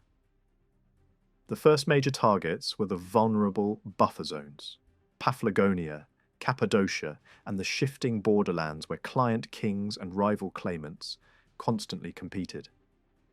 Mithridates moved skillfully through this political maze using pretenders, marriages, and legal claims when convenient, and direct force when needed. Rival kings in the region tried the same methods, and Rome, distracted by threats closer to home, responded with little more than warnings and occasional interventions. That hesitancy gave Mithridates room to grow. Cappadocia became a key battleground because control there meant control of routes and influence across central Anatolia. Local kings were murdered, puppets installed, and rival claimants backed by neighbouring monarchs. When Sulla first arrived in the east on an earlier command, the situation was already alarming. Rome had allowed a strong, organized power to rise along its frontier, with a massive army, a growing fleet, and alliances that could be activated quickly. Yet Rome still relied more on reputation than on preparation. Sulla, with limited forces but backed by the memory of earlier Roman victories, pushed Mithridates' agents out of Cappadocia. Mithridates temporarily stepped back, blamed subordinates, withdrew pretenders, and made promises. A new ruler was placed on the Cappadocian throne through local selection, and for a moment it looked like a settlement. It was not. As soon as Rome's attention was pulled back into crisis at home, Mithridates resumed pressure. He encouraged Armenian action, stalled on withdrawals, and continued campaigns around the Black Sea. Rome could have overlooked some of it, but the situation became more dangerous when Bithynia, an important neighbour that acted as a buffer, fell into a succession struggle. A rival claimant appeared with Pontic support, and the rightful king was driven out. That threatened to shift the balance directly on the edge of Rome's province in Asia. Rome answered not with a full war, but with a diplomatic mission backed by military display. Once again, a show of strength was enough to restore the displaced kings, at least on the surface. Mithridates avoided open battle, sacrificed a pawn when necessary, and presented himself as reasonable, while continuing to operate through agents and allies. He behaved like a ruler who understood timing. He was not yet ready to gamble everything on a direct collision with Rome, and Rome, strained by its own wars, was not ready to commit the resources to crush him completely. Both sides drifted toward the confrontation that almost everyone could see coming. Yet neither moved decisively to prevent it. The stage was set for a larger war, built not from a single sudden attack, but from years of neglect, corruption, ambition, and repeated compromises that solved nothing. Aquilius did not arrive in Asia to calm a border dispute. He arrived like a man who expected the East to move at Rome's command, and he chose the worst possible moment to press that belief. Rome was exhausted, divided, and distracted, yet he pushed the crisis forward anyway. He urged the young king of Bithynia, Rome's client, and importantly, a ruler deeply entangled in debt and dependence, to act aggressively. Under this pressure, Nicomedes moved to enforce an evacuation in contested territory, shut down access points on the Black Sea, threatened coastal towns, and drove his forces toward the frontier of Pontus. Mithridates responded with what sounded, on the surface, like a restrained demand. Either the aggressor should be recalled or Pontus should be allowed to defend itself. Aquilius refused both. He ordered Mithridates not to resist and assembled 3 separate forces under Roman commanders, composed largely of local auxiliaries, to support the Bithynian advance on the edge of Pontic and Cappadocian lands. In practical terms, that was a declaration of war without admitting it. Once pushed into a corner, Mithridates reacted with speed and scale. He did not prepare for a limited border clash. He mobilized as if the entire Roman presence in the east could be uprooted. Armenia offered support and shielded his position from the rear. A vast army was drawn together from across Asia Minor, the Caucasus, and the steppe regions, supported by a fleet, staffed and commanded by sailors from multiple eastern seas. His senior officers were experienced Greek professionals, men who knew how to command mixed forces, how to supply them, and how to exploit Roman weaknesses.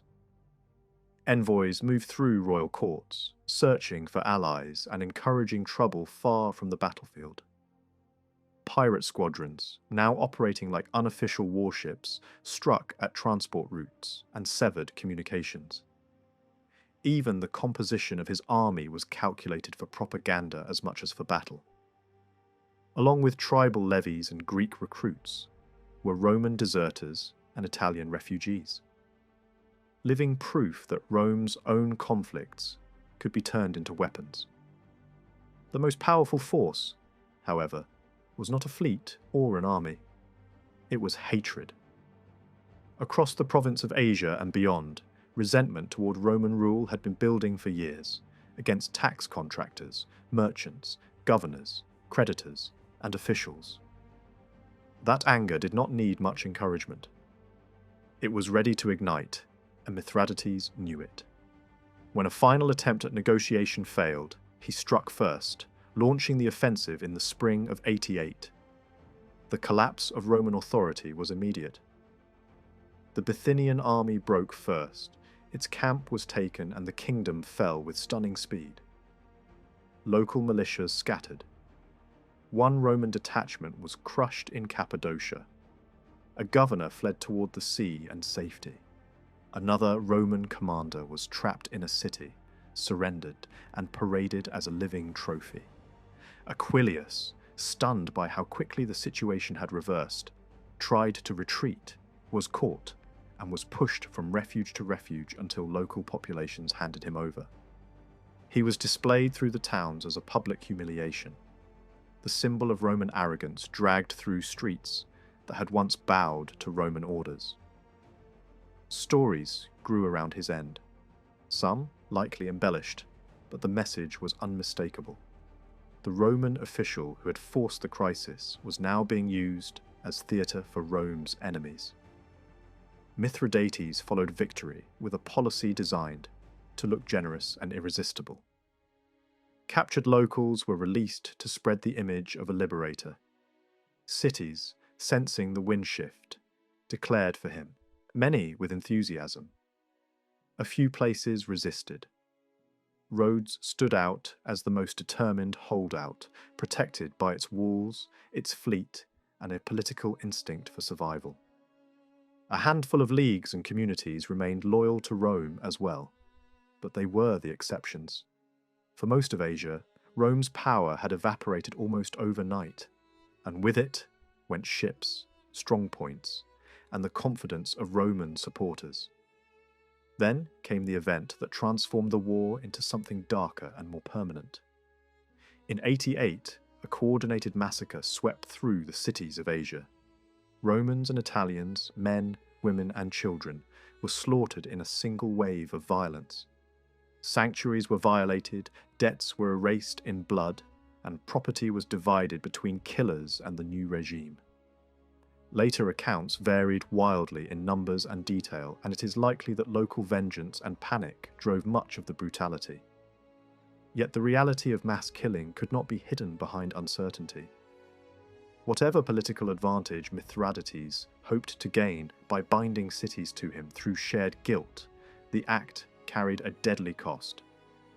It destroyed any possibility of a quick settlement and hardened Roman opinion. In Italy, where factions had been tearing the state apart, the massacre gave many people something they could agree on. The enemy in the east had to be punished. While the province burned, Mithridates' naval forces moved west. During the winter of 88 and 87, his fleet pushed through the straits into the Aegean. With no Roman navy to oppose it, the sea became his highway. Islands were occupied in sequence, and the killings that had stained Asia spilled into new places. From Pergamum, now functioning as a command centre, Mithridates reorganised the conquered region, appointed governors, and distributed wealth seized from Roman property and local collaborators. That loot filled his treasury and allowed him to announce tax reductions, a move meant to present his rule as relief from Roman extraction. Drunk on success and convinced that Asia Minor was secured, he began to think beyond defence. The invasion of the Western world no longer looked impossible. Raids and disturbances had already shaken Macedonia and Epirus, and Greek cities watched the Roman crisis with mixed fear and excitement. Athens became the most symbolic prize. A local political upheaval opened the door for a Pontic-backed strongman to take control with a guard at his side. Opponents were killed or fled. The city and its port became a forward base for Mithridates in Europe. Across Greece, old frustrations found a new outlet. Roman dominance had been steady, predictable, and to many, humiliating. In that mood, even a foreign monarch could be welcomed as a liberator. Yet Greece was no longer a society capable of sustained resistance. Economic weakness and political decay drained the movement of unity and discipline. Many capable leaders stayed out of the revolt. Still, as Pontic forces appeared, several communities switched sides. A Roman officer with a small garrison fought hard to hold key points, recovered a few islands, and tried to relieve loyal cities. There were sharp clashes, including a tough 3-day struggle in Boeotia, but the Romans lacked numbers, ships, and secure supply lines. Gradually, they were pushed back. Pontic forces expanded their grip, establishing naval bases and bringing reinforcements in by sea. Control of the water meant control of the tempo of war. Mithridates could have used that advantage to do more. He could have attempted to send help to rebellious groups in Italy. But he did not. With Asia seemingly in his hands, he treated Italy's internal conflicts as useful noise rather than a cause worth serious resources. When Sulla finally landed on the coast of Epirus in the summer of 87, the situation was grim. Asia was lost. Much of Greece had defected. Macedonia was slipping away. He did not arrive with an overwhelming army. He arrived with 5 legions, roughly 30,000 men, and no fleet. Worse, he had little money, and he could not count on reliable support from Rome, where political enemies had declared him an outlaw and were preparing to replace him. He was attempting an imperial war while standing on a collapsing political floor. Yet his presence changed the balance immediately. Greek cities that had rushed toward Mithridates began to reconsider. Sulla demanded a return to the old situation and, when rejected, moved quickly into central Greece. He defeated Pontic forces in an early clash, and then turned toward Athens and its port, which were held by separate Pontic leaders. He secured his communications with carefully placed camps, and assigned trusted officers to guard key regions and corridors. Cities that had flirted with revolt now tried to buy safety with supplies, money, and manpower. The war had become a matter of survival, and loyalties shifted accordingly. The port fortress was hard to take without ships. Its defences were strong, its supplies could come by sea, and its commander knew how to conduct a professional defence. Sulla attempted assaults, fought bitter engagements, beat back relief efforts, and still could not seal the place off. To solve the naval problem, he sent an envoy across the eastern Mediterranean, seeking ships and alliances. The mission was dangerous and exhausting, and it met hesitation everywhere. Many states feared provoking Mithridates. Others doubted Rome's strength after so many humiliations. The search produced only limited results, and Sulla remained trapped on land while his enemy moved freely by water. He tried again to break the port by force, and the defenders responded by building successive inner walls, giving up ground only to reclaim it behind new fortifications. In the end, the port held. Sulla had to contain it, rather than capture it, leaving troops to watch it while turning to face a larger threat moving into Boeotia. Athens itself could not endure the same way. Cut off from steady supply, it weakened under hunger and disease. When the moment came, it fell to storm and sack. The leadership installed by Mithridates was captured and executed. Yet the city was not erased from the map. Its cultural prestige still mattered even to conquerors, and its political status was preserved more than its defenders expected. Sulla could be ruthless, but he understood symbolism. Even after taking Athens, his position remained dangerous. Key corridors into Greece were threatened. Some strategic towns had fallen. A year of war had drained manpower and resources. To pay the army and sustain operations, he seized sacred treasures, presenting the act as a loan to be repaid later. The gesture was practical and cynical at once. War required money, and in that moment, the god's gold was available. Back in Rome, his political structure had already been torn apart, and a rival Roman commander was approaching, legally empowered to replace him. He still had no fleet worthy of the name. Victory on land did not automatically translate into control of the wider war. Then, Mithridates made a mistake. Rather than continue a patient strategy of delay, he ordered his large field army to advance into Boeotia, and he pulled the port commander out to join it. The force that marched was huge, impressive, and richly equipped, but it was also uneven. Different peoples, different training, different standards of discipline. Sulla, commanding a much smaller veteran army, pushed hard to force battle on ground that could limit the enemy's advantages. At Chaeronea, the contest turned into catastrophe for Mithridates' forces.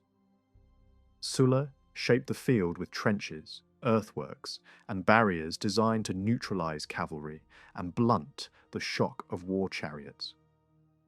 The chariot charge broke against fixed defences, and its disorder rippled backward into the infantry. Pontic cavalry tried to exploit gaps and turn Roman flanks, and for a time the battle swung across the line with real danger. But Sulla moved personally to crisis points, shifting forces, striking where the enemy was exposed, and using discipline to turn confusion into advantage. Once the Pontic infantry began to crack, retreat became panic. The enemy camp was taken. Survivors fled to strong points, still held by Mithridates. Sulla's own reports of Roman losses were predictably flattering, but the result was undeniable. A smaller army had shattered a larger one through preparation, cohesion, and ruthless timing. The victory did not end the war. Without ships, Sulla could not immediately harvest the full benefits. A Roman rival arrived with additional legions and tried to claim the war's glory by marching north and east instead of cooperating. His army soon mutinied, and he was killed, replaced by a brutal commander who nonetheless proved capable in the field. That new Roman force drove Mithridates out of key positions in Asia and nearly captured him. Internal Roman politics now threatened to sabotage Roman success, as commanders refused to support rivals even when it harmed the overall campaign. Mithridates attempted to recover by sending another massive army into Greece. Sulla met it again on the plains near Orchomenus. The fighting was savage and at moments uncertain. Pontic cavalry pressed hard, and Roman morale wavered under the weight of numbers. Sulla responded in the only way commanders like him did, by stepping into the danger himself, seizing a standard, and forcing the line forward through sheer example. The second defeat broke Mithridates' European position. Greece and Macedonia could be reoccupied, and Sulla finally gained breathing room to build ships and stabilize the region behind him. Meanwhile, Mithridates' empire began to rot from within. His demands for men and money grew heavier. Communities that had cheered him as a savior began to fear him as a predator. Some towns were stripped, others punished, local elites executed. Suspicion turned into a spiral of terror. Thousands died as plots were uncovered or invented. In desperation, he announced radical measures: debt cancellation, land redistribution, expanded freedom for dependent groups. Policies that looked like liberation, but often functioned as emergency tools to keep control. The result was not stability, but further disorder. The coalition he had assembled through fear and hope began to fray. On the sea, Roman fortunes improved. A small fleet was raised and used with skill to win fights and disrupt Pontic movement along the coast. Successes at sea tightened the pressure and helped secure the straits that connected Asia and Europe. At the same time, negotiations dragged on. Both sides had reasons to seek peace, and both tried to squeeze advantage out of delay. Mithridates understood Roman politics well enough to prefer dealing with Sulla directly, even though Sulla was officially condemned by the regime in Rome. Mithridates also attempted to use the existence of a rival Roman army as leverage. He tried bribery and bargaining, even hinting at cooperation against Sulla's political enemies. Sulla refused. Whatever else he was, in the presence of a foreign enemy he could present himself as acting for Rome rather than for faction. The choices were harsh and often ugly, but they followed a clear logic. Sulla had no time to pursue total vengeance or a complete remaking of the East.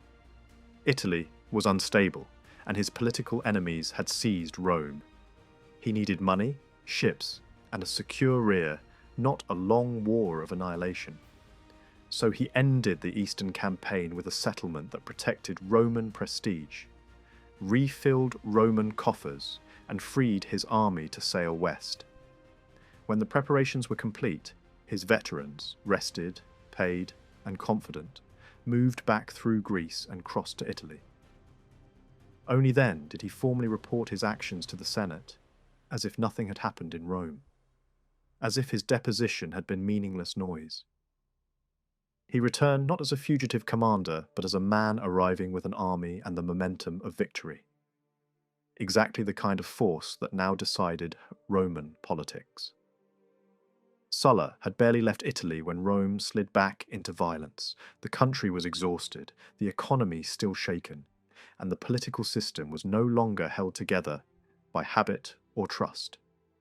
The coalition that rose against Sulla's settlement did not resemble a disciplined party with a clear programme.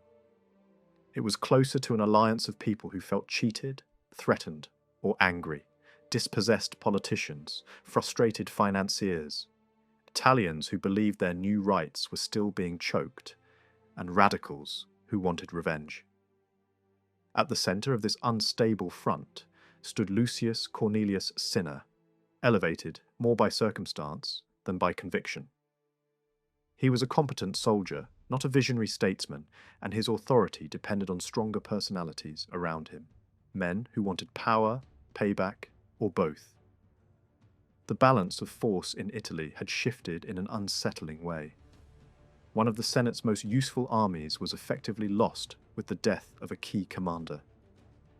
Another powerful general, Pompeius Strabo, watched events with calculated caution, keeping his options open and offering loyalty only when it paid. Within Rome, hardline popular leaders demanded vengeance, while a separate faction pushed to recall men who had been exiled under earlier emergency measures. The business class was restless, still bruised by financial disruption. Many of the defeated communities from the social war remained bitter, and the Senate's refusal to fully satisfy the new citizens made the agitators' arguments more convincing and left armed resistance in parts of Italy, looking, to some, like the only language Rome understood. Cinna's first move was aimed at that raw nerve. He pushed to remove the practical restrictions that still limited the new citizens, and he supported the return of the Marian exiles. His colleague in office, Gnaeus Octavius, saw this as both a threat and an attempt to intimidate the assemblies by flooding Rome with Italian voters. He armed his supporters and prepared for confrontation. What followed was street war. Fighting tore through the Forum and into the surrounding lanes. The city became a battlefield for mobs and armed retainers, and the dead reportedly lay in the thousands. In the aftermath, the conservative side took an extraordinary step. Cinna was stripped of office and declared an enemy of the state. The act was legally dubious and politically disastrous. It allowed the conservatives to claim they were defending order, but it also gave their opponents a powerful narrative. An elected magistrate had been removed by force because he tried to deliver rights that had already been promised. The replacement chosen for him was a respectable but weak figure, the kind of man selected because he would not challenge anyone. That choice only revealed how uncertain the Senate truly was. Meanwhile, Cinna and his allies did not flee the country. They shifted the struggle onto a larger stage. They appealed directly to the new citizens, presenting themselves as defenders of equal rights, and they found eager recruits among communities that had learned, during the social war, how to raise armies quickly. Armed groups gathered from the Samnites and Lucanians, from veterans seeking plunder, and from runaways who understood that civil war could mean freedom. Cinna appeared before the Roman army besieging Nola, accompanied by the younger Marius and the highly capable Sertorius. The soldiers, not naturally loyal to conservative politics, recognized Cinna as the legitimate consul and began marching toward Rome with growing strength. At the same time, the old lion returned. Marius, invited back into the struggle, landed in Etruria with a small armed band that quickly expanded. His reputation still carried enormous weight, and public sentiment, part pity, part guilt, part fascination, helped him regain a following. He deliberately played the role of the persecuted hero, appearing in mourning and presenting himself as a man wronged by an arrogant elite.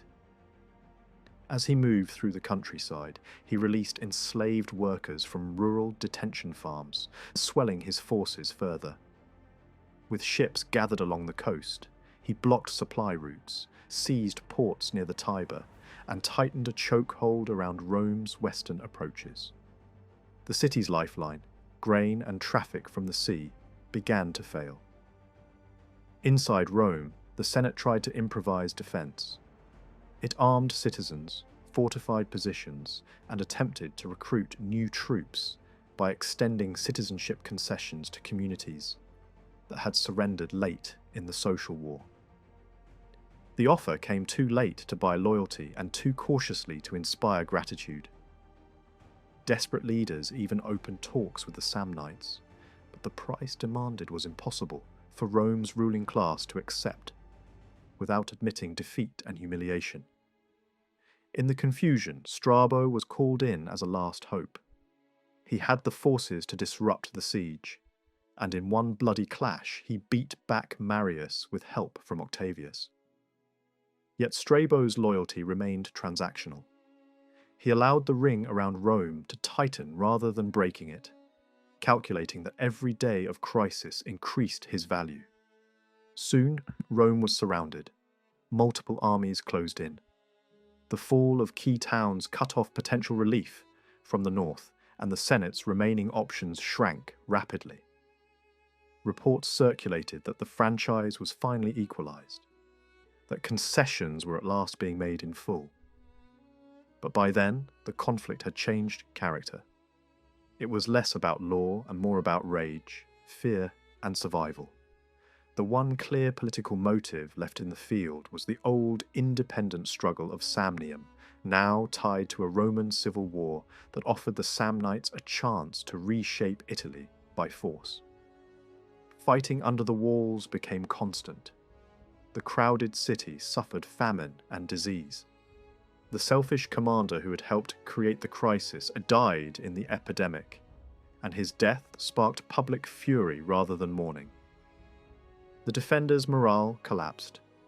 The only capable soldier left on the Senate's side found his efforts undermined by rigid, legalistic leadership that could not adapt. Desertions spread. Negotiations brought no real compromise, and eventually even the last holdouts recognized that the city could not hold. Cinna was restored, the formal outlawry was lifted, and Rome opened its gates without terms. Cinna gave a verbal assurance that no blood would be shed. Marius met it with silence. Once inside, he waited until the legal reversal was complete, and then he unleashed vengeance. For several days, killing and reprisals swept through Rome and then echoed across Italy. Prominent men were hunted down, senators, officials, wealthy figures, and those identified as enemies of the Marian cause. Some died in the streets, others by ordered execution, and a few chose suicide to avoid public humiliation. Bodies were left unburied, property was seized, and heads were displayed as warnings. Even the family of Sulla had to flee, and his property was destroyed or confiscated. The city that had once insisted it was governed by law now looked like a conquered place. In the aftermath, Marius and Cinna took the highest offices in a way that made their claims to popular legitimacy look hollow. Soon after securing the power he had chased for years, Marius died. His body was old, his health strained, and the final months of violence and indulgence hastened his end. His death closed one chapter but did not restore order by itself. For a brief time, Rome was ruled by men who had used terror as a political tool and now had to decide what to do with the state they had seized. The worst killing was eventually halted. Sertorius, more disciplined and more restrained than the hardliners around him, moved to break up armed bands that had turned murder into habit. A replacement consul was appointed, and the government tried to project stability. Sulla's earlier restrictions were quickly removed. Two major measures followed: a sweeping debt relief law that cancelled a large portion of what debtors owed, and the full integration of Italians into the voting tribes, finally carrying out what earlier reformers had demanded. This time, the administrative machinery was actually used to implement the change. In one sense, it was a real step toward inclusion. In another sense, it came wrapped in violence and fear, which poisoned the achievement. For the next years, Cinna remained the dominant figure. Italy was too exhausted for constant war, and many people accepted his rule simply because they dreaded another round of massacres. Provinces across the Roman world adjusted to the new reality. Some regions fell into line quickly. Others were secured through local rivalries. And the Marian leadership benefited from the fact that Sulla was occupied far away. Yet despite holding power, Cinna's government did not build a durable political system. It ruled day by day, improvising rather than reforming. It did not seriously reshape the constitution, did not create a stable, long-term settlement, and did not prepare the kind of professional military and naval defence that a renewed conflict would require. In that failure was a deeper truth. The so-called democratic movement still lacked a coherent plan for governing Rome. It could overthrow opponents, but it struggled to replace the old order with anything more functional. Then news arrived that Sulla had finished the Eastern War and intended to return. He offered a carefully chosen message: recognition of Italian voting equality and vengeance directed only at the leadership that had driven the revolution. Moderates within the Senate explored compromise, hoping to avoid another civil war by requiring Sulla to disband his army and return under safeguards.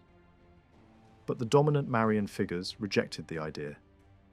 They began large-scale preparations, assembling troops, many of them new citizens and veterans, on a scale that showed how widely fear of Sulla's return had spread. This was no longer a fringe faction. A large part of Italy, along with a Senate reshaped by killings and exile, expected retaliation and preferred war to surrender.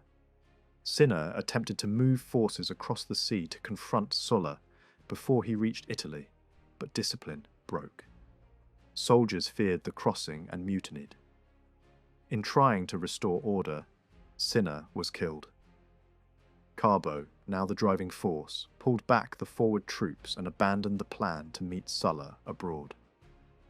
Winter passed under the shadow of the approaching storm. Sulla, for his part, responded with confidence. He insisted he needed no protection and offered guarantees instead to the Senate and his supporters. He demanded the return of exiles and made it clear that punishment would follow. Carbo pushed the machinery of the state to build a massive army and kept a tight grip on power, preventing an easy political transition. The consular leadership of the next year included men presented as moderate, but the coalition behind them was openly hostile to the reaction Sulla represented. Italy was bracing for another terror, and many believed it was inevitable.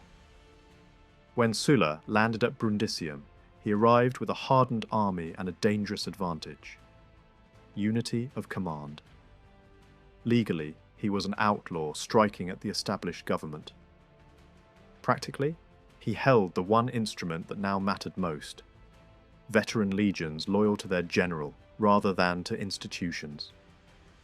He understood that conquest required division among enemies. He issued proclamations offering amnesty to those who abandoned the Marian leaders, promised to respect the rights of the new citizens, insisted on strict discipline, and forced his troops to swear that Italians would be treated as Roman citizens, rather than enemies. It was a calculated performance of legality and restraint, designed to strip the government of support. The strategy worked quickly. Brundisium opened its gates, and much of the southeast submitted without fighting. The government's main forces were still concentrated far to the north, leaving the southern coast exposed. Support began to gather around Sulla. Experienced commanders who had been driven out returned to his camp. Wealthy men who had escaped earlier violence came back seeking revenge and restoration. Political opportunists shifted sides at the right moment.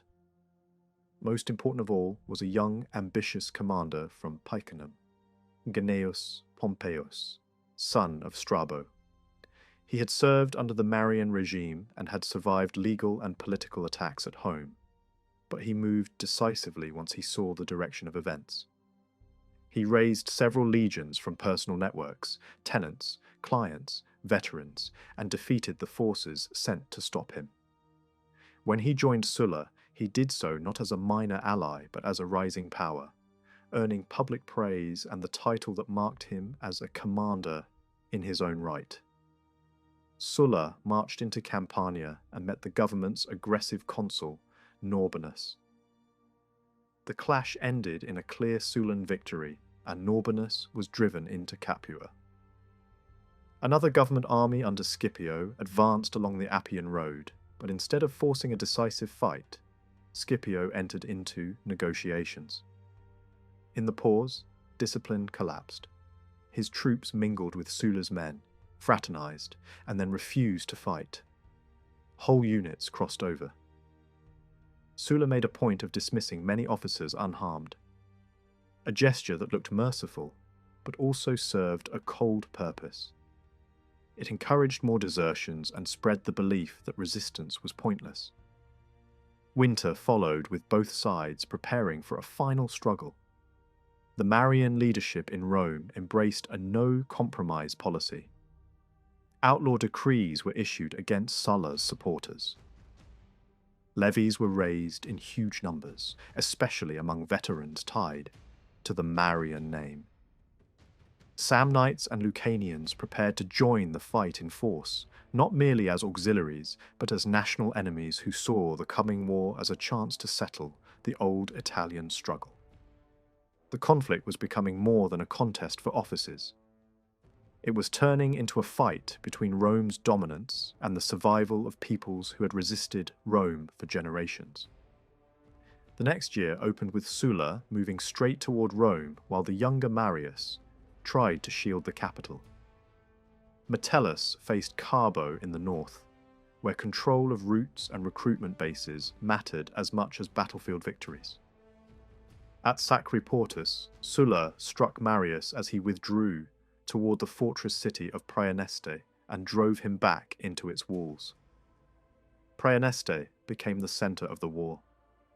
Its defences were strong enough to hold out for a long siege, and as long as Marius remained inside, the Marian cause had a living symbol. Rome itself was evacuated by a Marian commander who, before leaving, carried out another round of killings against remaining opponents. Sulla entered the city briefly, not to celebrate, but to seize administrative control and use the appearance of legality against enemies.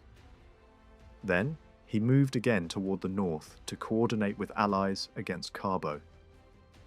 In the northern campaign, movement and timing mattered. Carbo tried to manage multiple fronts at once, holding Gaul and Etruria, while also supporting Praeneste. Sulla's side struck from different directions. Metellus advanced into the Po region and cut vital connections. A legate pressed toward key river towns. Pompeius and Crassus advanced through Umbria, harassing marches and blocking relief columns. A major battle near Clusium did not produce a clean decision, but it slowed Carbo long enough for Sulla's allies to break Marian attempts to relieve Praeneste. Repeated relief efforts were defeated. Meanwhile, Norbanus, after some success, suffered a crushing defeat that triggered a broader collapse. Desertions increased, allied contingents switched sides, commanders betrayed each other, and the northern Marian army disintegrated. Norbanus fled overseas and avoided capture only through suicide. Carbo, facing pressure from multiple directions, attempted one more desperate maneuver by sending troops to delay Sulla near Praeneste. When that failed, he abandoned Italy and escaped to Africa. What remained of his forces moved toward Praeneste in a last attempt to free the younger Marius. At the same moment, a large Samnite and Lucanian army surged up from the south with the same objective, reinforced by troops from Capua. Their leaders understood that if Sulla won, the punishment of their peoples could be absolute. They marched not only to save an ally, but to save themselves. With sudden determination, the insurgent army broke camp and advanced at speed along the Latin road. Sulla, learning of the move, reacted with alarm and set out in pursuit by forced marches. It became a race toward the city, a contest decided as much by endurance as by strategy. The rebels reached the Colline Gate first, brushing aside a small body of volunteers who had rushed out from Rome. They established their camp close to the walls and prepared for an immediate assault. Around midday, Sulla's cavalry arrived, followed by the exhausted infantry. Ignoring the advice of his officers, he gave his men little time for rest and hurled them straight into battle. The struggle that began on the first day of November was the most savage Rome had ever witnessed. Fighting continued from late afternoon deep into the night. On the left wing, the Samnite warriors, driven by centuries of hatred, pressed Sulla's veterans back toward the very walls of the city. The commander fought like an ordinary soldier, at moments barely escaping death. The Roman line bent until the closed gates forced the men to turn and stand again. As darkness fell, the result was uncertain, and Sulla himself feared that all was lost. Only later in the night did word arrive that Crassus, commanding the right wing, had shattered the enemy opposite him. At dawn, the Samnite host began to withdraw, and when a body of deserters turned their weapons against their former comrades, the retreat became a massacre. No mercy followed victory. The Samnite forces were hunted down and almost annihilated. Prisoners, including those who had changed sides, were executed in great numbers within earshot of the Senate, which had been summoned to hear Sulla speak. He calmly assured the frightened senators that the noise outside came merely from criminals receiving punishment. The next days brought the fall of Praeneste. The younger Marius chose suicide rather than capture, and the defenders, soldiers and townspeople alike, were cut down without distinction. One of Rome's oldest allies was virtually erased from the map. Resistance elsewhere collapsed more slowly, but just as cruelly. Town after town surrendered or was stormed. The lands of the Samnites and many Etruscan communities were devastated. Their population scattered. Their walls levelled. Some places, such as Nola and Volaterrae, endured long sieges, yet the outcome was never in doubt. Across Italy, sullen garrisons imposed order, and the remnants of rebellion were extinguished one by one. In the provinces, the news produced swift submissions. Sardinia yielded, Gaul returned to obedience, and Sicily was abandoned by its Marian commander when Pompey arrived with a powerful fleet. That young general carried the war to Africa, defeated the remaining opponents there, restored the friendly Numidian king, and secured the continent in little more than a month. His success won him the unprecedented honour of a triumph and the proud title that would follow him for life. Only in Spain did the opposition survive. Sertorius, the most capable of the Marian leaders, withdrew rather than fight a hopeless battle, leaving the stage temporarily to Sulla. In the east, a minor conflict flared when a Roman governor seeking glory provoked Mithridates once more. But the king quickly repelled him, and peace was restored. Everywhere else, the new order prevailed. The democracy lay shattered, its allies destroyed, and Rome itself, saved at the Colline Gate, awaited the hand of a master who would reshape the state. Sulla now faced the task he had promised, to reward supporters, punish enemies, and secure senatorial rule. The days of compromise were over. The earlier attempt at moderation had failed, and the stubborn resistance of his foes convinced him that only ruthless measures could clear the ground for reconstruction. He did not act from mere personal rage, though revenge played its part. In his mind, the survival of the Republic required the eradication of those who had challenged it. Executions began at once, first as chaotic killings, and then through a more formal mechanism. Lists of the condemned were posted, naming men whose lives and property were forfeit. The uncertainty of the early days encouraged private vendettas until Sulla accepted responsibility by publishing official registers. Even so, the system was abused. Informers enriched themselves, debts were cancelled through murder, and many died for reasons unrelated to politics. The sons and grandsons of the proscribed were barred from public life, and their estates were sold at auction. The equestrian order, which had profited from earlier revolutions, now suffered most severely. The memory of Marius was desecrated, his monuments destroyed, his remains scattered. Confiscations transformed Italian society. Vast tracts of land were taken from defeated communities and redistributed to Sulla's veterans, nearly 120,000 of them. These settlements were intended as a loyal garrison for the restored Senate. Yet many soldiers soon sold their allotments and drifted into idleness, adding to the instability they were meant to prevent. The displaced inhabitants reduced to poverty swelled the ranks of bandits and exiles. Sulla's centralizing vision swept away local traditions, but it left behind empty fields and bitter memories. To give legal shape to his actions, Sulla accepted an extraordinary dictatorship. The office granted him unlimited authority to remake the laws and reorganize the Republic. Though clothed in republican forms, his power was essentially monarchic. He used it, however, to strengthen the Senate rather than to establish personal rule. The popular assemblies were restricted, the tribunate stripped of initiative, and legislation made dependent on senatorial approval. The number of magistrates was increased to manage the growing empire, yet military commands were separated from civil offices to prevent another general from imitating Sulla's own march on Rome. The courts were overhauled. New permanent tribunals created, and senators restored as jurors in place of the equestrian class. Financial reforms abolished the grain dole and reclaimed public lands. Through these measures, Sulla hoped to secure a stable aristocratic government, guarded from both mob and military adventurer. His system was orderly and consistent, but it relied on fear rather than consent. Having completed his work, Sulla did what few expected. He resigned. In a public assembly, he laid down his powers, dismissed his guards, and returned to private life.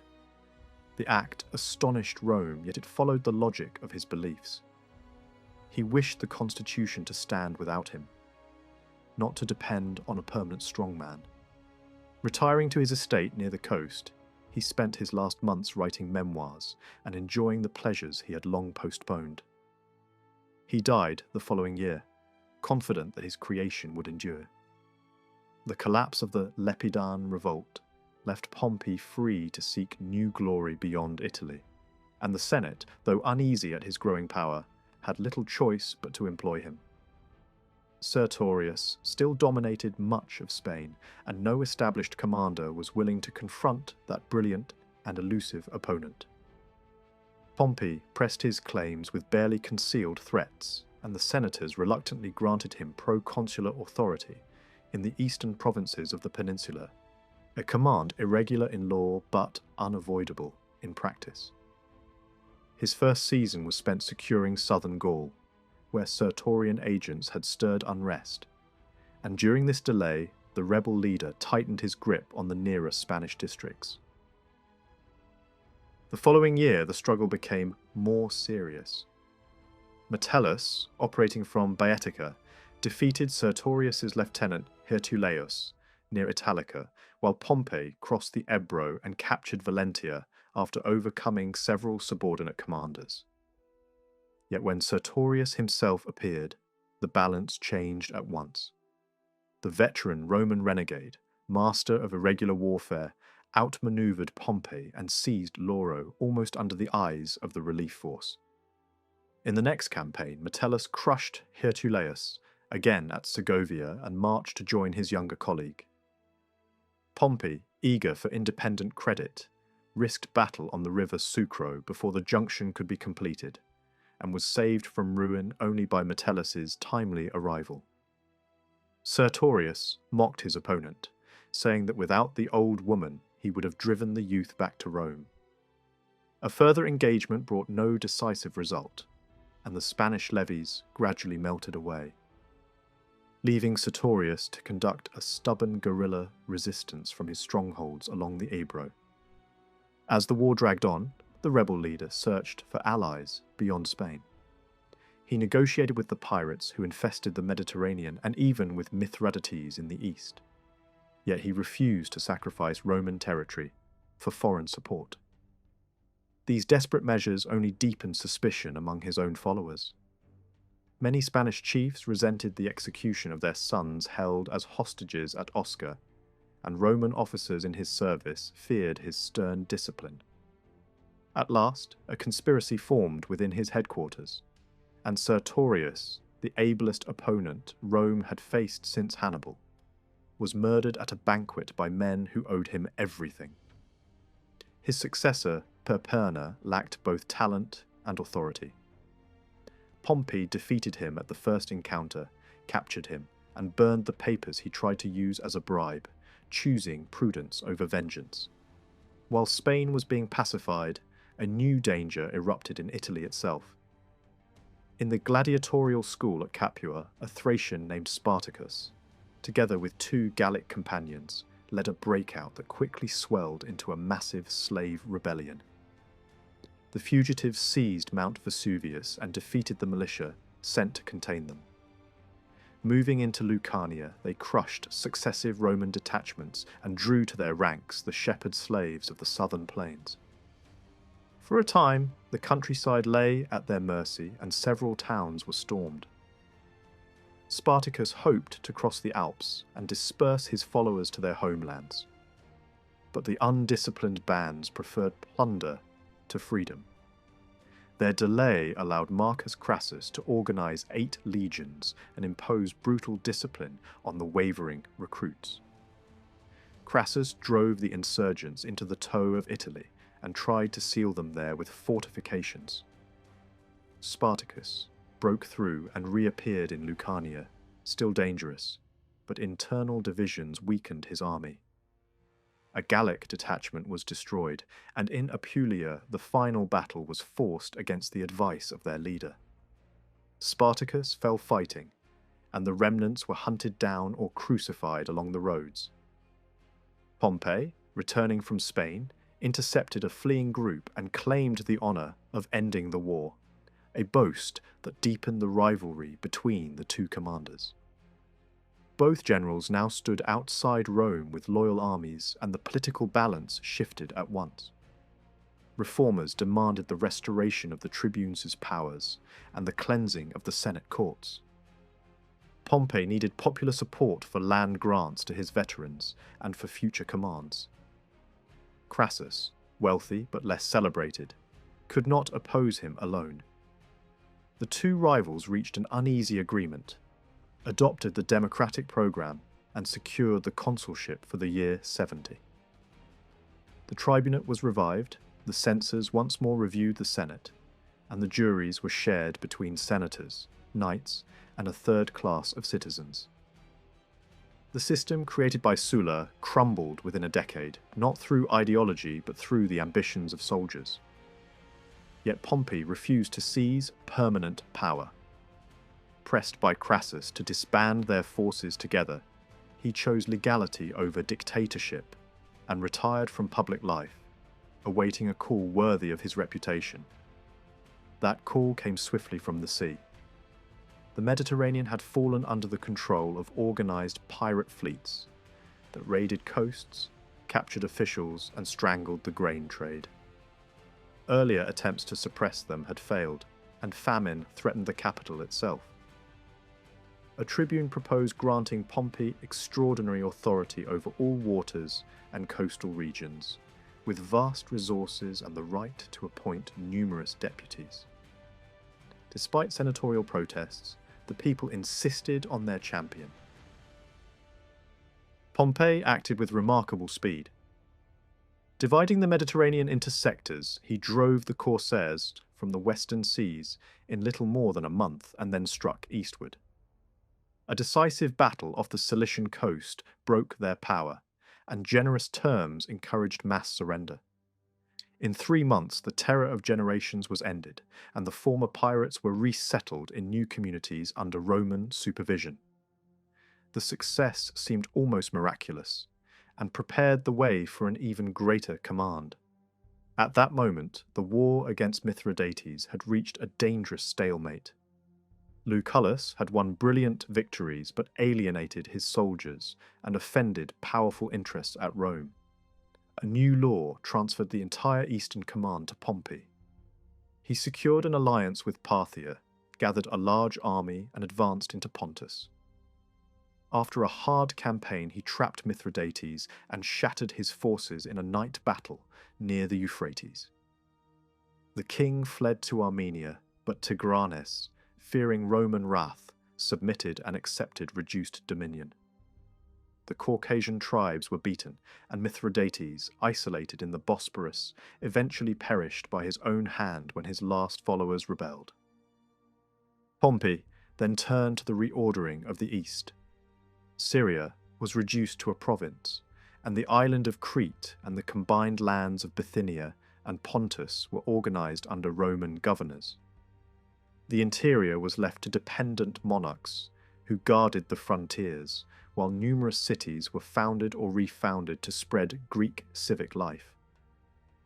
Pirates were settled as farmers, veterans planted in strategic towns, and trade routes reopened. In Judea, he intervened in a bitter civil struggle, captured Jerusalem after a hard siege, and transformed the Hasmonean kingdom into a client state under its high priest. The settlement brought stability unknown for decades. Commerce revived, the provinces gained orderly administration, and the prestige of Rome stood higher than ever. Yet one unresolved issue remained: the frontier with Parthia. Pompey avoided open war, but left tensions smouldering along the Euphrates, a hesitation that would later cost the Republic dearly. For the moment, however, he returned to the west, acclaimed as the restorer of peace on land and sea. The man who had crushed pirates humbled kings, and reshaped the Eastern world. The part later called the Catilinarian conspiracy remains one of the most tangled and disputed chapters of Roman history. What survives is a mixture of political propaganda, courtroom rhetoric, and personal memoir, all shaped by the interests of those who emerged victorious. Stripped of exaggeration, the affair reveals less a coherent revolutionary movement than a confused collision of ambitions, fears, and social tensions. Its lasting importance lies not in the shadowy plans of Catiline himself, but in the way the crisis allowed Marcus Cicero to present himself as the saviour of the Republic, and in the glimpse it offers of the manoeuvres of figures such as Caesar and Crassus, as they positioned themselves for the return of Pompey.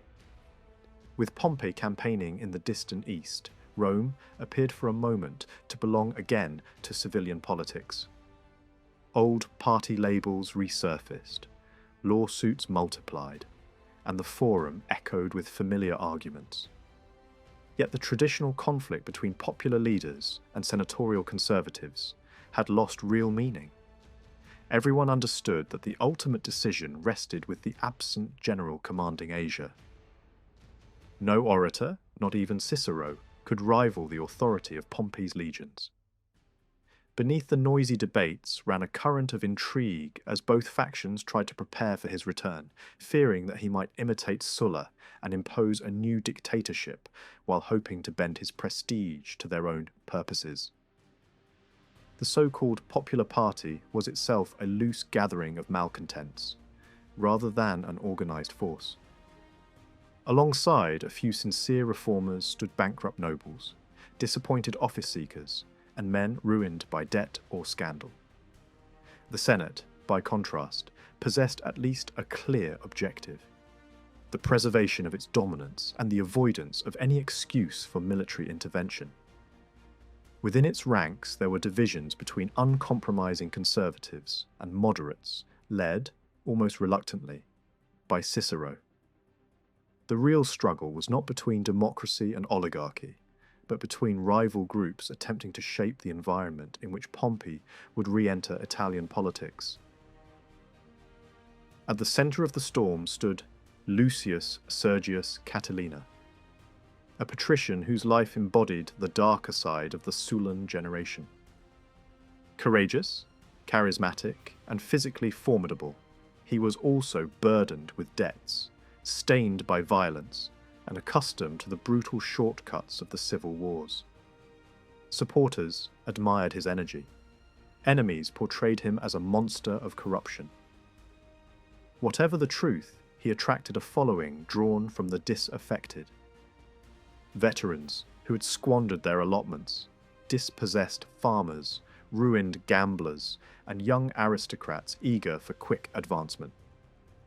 Italy contained ample combustible material, particularly in Etruria and among the descendants of those proscribed years earlier. Rumours of earlier plots circulated even before the main crisis. After the elections of 66, 2 candidates unseated for bribery were said to have considered murdering their successful rivals. Later, writers linked Caesar and Crassus to this shadowy scheme, claiming they hoped to use Catiline as an instrument for a broader coup. The stories rest on hostile pamphlets and the fevered imagination of political enemies. Yet they show how deeply contemporaries suspected the ambitions of the democratic leaders. Crassus, serving as censor in 65, attempted bold initiatives that hinted at wider designs. He proposed turning Egypt into a Roman province and granting citizenship to the communities beyond the Po, measures that would have strengthened Caesar's position and provided resources independent of Pompey. Conservative resistance blocked both plans, but the issues remained alive and ensured sympathy for Catiline in northern Italy. The consular elections of 64 became a decisive battle. 5 candidates competed, but the real contest lay between Catiline and Cicero. The former relied on the financial backing of restless nobles, and on the hope of intimidating the vote.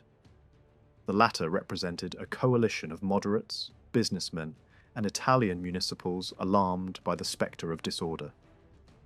Cicero's oratory, his reputation from the prosecution of corrupt governors, and the quiet support of Pompey's friends carried the day.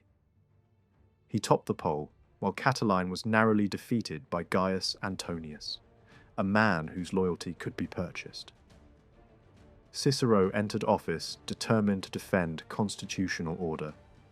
He imagined a broad alliance of respectable citizens, with Pompey as its guardian and himself as its guiding voice. Yet the alliance was fragile. Senators feared the knights distrusted the Senate, and Italy remained politically unorganized. Caesar, blocked in larger schemes, turned to more direct challenges, reviving memories of Marius and attacking the legality of emergency decrees. His election as chief priest, won against powerful aristocrats, showed how far popular sentiment could still be mobilized. Catiline, undeterred, prepared one last attempt on the consulship. When this failed, he shifted from intrigue to open rebellion. In Etruria, an old centurion gathered armed supporters, while in Rome, plans were discussed for coordinated violence. Cicero, informed by a network of informers, forced the issue. In a dramatic session of the Senate, he denounced Catiline to his face, driving him from the city to join the insurgents. The Senate declared the leaders public enemies and entrusted military action to Antonius, whose reliability remained doubtful. The conspiracy within Rome soon collapsed through its own clumsiness. Lentulus, the highest-ranking participant, sought support from Gallic envoys who instead revealed the plot to Cicero. Written evidence was secured, and the principal suspects were arrested. Confronted with their own seals and testimonies, they confessed before the Senate. Public opinion swung decisively toward the government, convinced that massacre and arson had been averted. Fear, more than evidence, pushed Rome's leaders toward a choice that would haunt them for years. After the arrests, the city's mood shifted from alarm to something sharper. A demand for immediate punishment. On the 5th of December, the consul brought the Senate together to decide what should be done with the prisoners. In a calculated move, their custody had been distributed among prominent men from different political camps, including figures associated with the popular leaders, so that responsibility for the outcome would be shared, and no single faction could claim clean hands later. The debate opened with a strong current in one direction. Speaker after speaker leaned toward the harshest solution, and the consul-elect Silanus was among those urging death as the only safe course. Then, Caesar intervened, and the atmosphere changed. He did not present himself as the protector of the conspirators, nor did he plead for mercy. Instead, he argued for a severe punishment that still preserved the principle that a Roman citizen should not be killed without a formal legal process. His position was framed as constitutional rather than sentimental, and he delivered it with a mixture of public calm and an implied warning. If the state crossed certain lines in the name of safety, it would plant seeds of retaliation. The words were measured, but the suggestion was unmistakable. Today's emergency could become tomorrow's precedent, and those who supported violence might one day answer for it. The effect was immediate. Silanus began to hedge. Older statesmen who had seemed confident moments before started to hesitate. Some proposed delaying the decision, not because the danger had vanished, but because they sensed the risk of executing men who had not been tried by the people. The consul pressed for a clear verdict, anxious not to let the moment slip and not to allow any turn in public mood or any rescue attempt to complicate the situation. For a time, the meeting drifted toward postponement, until another voice cut through the uncertainty. Cato, younger than many of the men wavering around him, spoke with blunt force. He treated Caesar's argument not as a noble defense of rights, but as an invitation to paralysis. He insisted that the prisoners were not ordinary defendants, but enemies caught in active treason, and that the state had the right to act swiftly against those who had moved from politics into war. He countered the warnings with a warning of his own. Hesitation would be read as weakness, and weakness would invite further violence. He framed the issue as one of survival and honour, and he shamed the doubters into choosing a line they could defend to the public. Once the debate was forced onto those terms, a convenient Roman distinction did the rest. The prisoners could be treated as public enemies, rather than citizens in the ordinary sense, and that formula eased the consciences of men who wanted both safety and a legal excuse. The vote went heavily in favour of immediate execution, and the decision was carried out without delay. The consul personally escorted the condemned to the state prison near the Capitoline Hill. There, out of sight, they were strangled one by one. When the deed was done, he returned to the crowd and spoke a single word that signalled the end. The city took it as a deliverance. In the streets, fear turned into applause, and for a moment the government looked strong. Yet the swiftness of the act revealed a deeper weakness. The executions were not backed by a proper public trial, and the Senate's decision itself did not have the force of law in the way later generations would like to imagine. Rome's political tradition had long insisted on the right of appeal in capital cases, and the choice to bypass that tradition amounted to an admission that the authorities did not trust their own institutions to hold firm for even a short time. The only serious defence of the decision was the claim that the crisis was so urgent that ordinary procedures could not be used. But that claim sat awkwardly beside the reality of the rebellion outside the city, which was poorly organised and largely made up of desperate men with limited arms and limited discipline. While the prisoners died in Rome, Catiline faced a different end.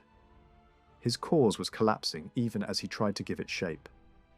He had raised a force that might have numbered around 10,000 at its height, a mixed crowd bound more by debt and anger than by clear political goals.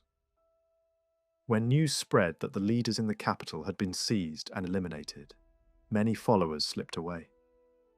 What remained was pushed into a narrowing space.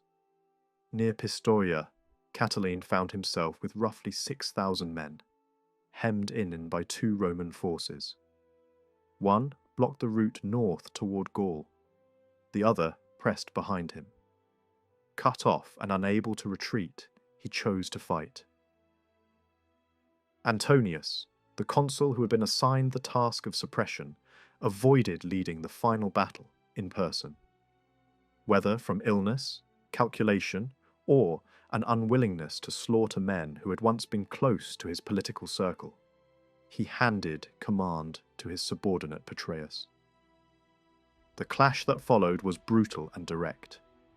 Neither side offered quarter and neither expected it. Pyrrhus drove hard at the centre, breaking the rebel line and deciding the outcome. Catiline fought with the stubborn courage of a man who knew he had no pardon waiting. He died in the melee, and many of his supporters fell where they stood, forming a grim pattern of bodies that later observers would point to as proof that, whatever their crimes, they did not run. In the aftermath, the whole affair remained difficult to measure. The story that later generations inherited was shaped by speeches, political memoirs, and the need of victors to justify extreme actions. The danger may have been inflated, the plans attributed to the conspirators may have grown darker in retelling, and the villainy of Catiline may have been painted in exaggerated tones. What seems more solid is the basic outline. An embittered aristocrat, blocked from office and drowning in debt, tried to seize power by force, appealing to a reservoir of social resentment that had been building since the civil wars. He possessed daring and personal magnetism, but lacked the patient organisation that turns discontent into a disciplined movement. That limitation, more than the brilliance of his enemies, explains why his attempt collapsed so quickly once the state acted decisively. For Cicero, the outcome was politically priceless. The failure of the rising allowed him to claim the role of protector of the community, and the panic of the moment pushed property holders, financiers, and moderate citizens into the government's camp. At the same time, the episode damaged the broader reform movement. Even those not involved were suspected, because the boundary between ambitious reformers and reckless agitators had become easy to blur in the public mind. Cicero did not press the advantage to the point of trying to drag Caesar and Crassus into the net, and that restraint was strategic as much as principled. It was enough that their circle was stained by suspicion and that their momentum was checked. The lawyer from a small Italian town had defeated men who imagined themselves capable of standing against the returning conqueror. And that conqueror was already on his way. Pompey's victories in the east had brought him honours that bordered on royal, and in Italy many believed the existing system had discredited itself beyond repair. Between the Senate's weakness and the cynicism of street politics, the old republican balance looked less like a working constitution and more like a stage set that could collapse at the next shock. In that climate, the public increasingly saw only two alternatives: the order imposed by a single dominant figure, or the chaos of competing factions. Pompey's supporters moved early to shape events in Rome before he arrived. Metellus Nepos reached the city in time to win the tribunate, and to argue that Pompey should be given authority to finish off the remnants of Catiline's revolt and then return to office at the highest level. His enemies in the Senate resisted, not because they trusted the Republic's stability, but because they feared the growth of Pompey's prestige and resented his dominance. Their opposition drove Nepos into cooperation with the popular leaders, a shift that revealed how quickly old alignments could be rearranged when power was at stake. Caesar reacted with his usual speed. At the beginning of his praetorship, he proposed transferring a symbolic honour from a leading aristocrat to Pompey, a gesture designed to widen the split between Pompey and the conservative bloc. He also backed Nepos when the tribune tried to silence Cicero in public, arguing that a man who had approved executions without a popular trial had forfeited the right to celebrate himself before the people. When Nepos pushed a bill that would have given Pompey a command in Italy, the conflict spilled into open disorder. Cato blocked the proposal, the meeting dissolved in uproar, and the Senate responded with an emergency declaration and the suspension of Caesar and Nepos from office. Nepos withdrew to Pompey's camp, while Caesar stayed in Rome, waiting until the Senate stepped back from its most aggressive measures. Then Pompey landed in Italy, and the moment that many feared did not arrive. He dismissed his veterans instead of marching them toward Rome. The choice looked like loyalty, even restraint, and it was meant to signal that he did not intend to seize power by force. He preferred a different kind of dominance: influence without office, authority supported by reputation rather than by armed intimidation. Yet the same qualities that had made him a careful commander left him ineffective as a political operator. He lacked the flexibility and persuasive talent required to manage Rome's factions, and he relied on agents who often misjudged the city's mood. His first attempts to set an agenda disappointed those who had expected decisive leadership, and within a year of his triumphant return he found himself isolated and surprisingly vulnerable to small, organised opposition. As Pompey struggled to find his footing, Rome's conflicts played out in the courts. The trial of Clodius, accused of violating a women-only religious rite by entering a forbidden gathering in disguise, became a public spectacle. The charge was sacrilege, but the case carried political meaning because it touched Caesar's household and because Cicero's testimony helped break Clodius's defence. Even so, bribery and pressure secured an acquittal. Caesar chose not to pursue the matter openly, but he ended his marriage, insisting that his household must stand beyond suspicion. The episode damaged the standing of the aristocratic leadership, exposed the corruption of juries, and hardened Clodius's hostility towards Cicero. Caesar soon left for Spain after financial backing helped him escape the net of creditors, and there he gained military practice and administrative reputation. Back in Rome, the Senate made a series of miscalculations that pushed Pompey toward a new alignment. The senators refused to ratify Pompey's eastern settlement in one clear decision, stalled on land grants promised to his veterans, and discouraged his hopes for renewed high office. At the same time, they alienated the business class by refusing to revise tax contracts in Asia that had turned out disastrously expensive for the contractors. With the alliance between senators and financiers broken, the political centre that Cicero had tried to build dissolved. Pompey tried to appeal directly to the people, even supporting popular measures that reduced burdens on Italian trade. Yet when it came to the concrete demand of land for veterans, his supporters failed to overcome senatorial resistance, and proposed legislation was weakened and abandoned. The great general, who had reshaped the East, could not even secure the rewards he had promised to his own soldiers. When Caesar returned from Spain, he recognized the opening. Pompey was frustrated and cornered. Crassus had wealth and a powerful network. Caesar had ambition and a clearer sense of how to turn Roman institutions into instruments. He surrendered the immediate glory of a triumph in order to stand for the consulship without delay, then arranged a private compact with Pompey and Crassus. Each partner would receive something essential. Pompey would get confirmation of his eastern decisions and land for his veterans. Crassus would see relief for the tax contractors. Caesar would gain the consulship and, more importantly, a major provincial command with troops. The coalition worked. Caesar won office with an aristocratic colleague, Bibulus, chosen largely to obstruct him. Caesar first presented his measures to the Senate in a traditional way, offering to purchase land with funds derived from eastern revenues and distribute it to veterans and poorer citizens to validate Pompey's eastern arrangements and to ease the burden of the Asian tax contracts. The Senate refused to cooperate, relying on delay and denial rather than debate. That refusal allowed Caesar to shift the struggle to the popular assembly. The procedure was legal but dangerous because it turned complex policy into a single yes or no vote without meaningful amendment. Caesar accepted the risk and forced the measures through despite vetoes and despite Bibulus's attempts to block public business by invoking religious objections.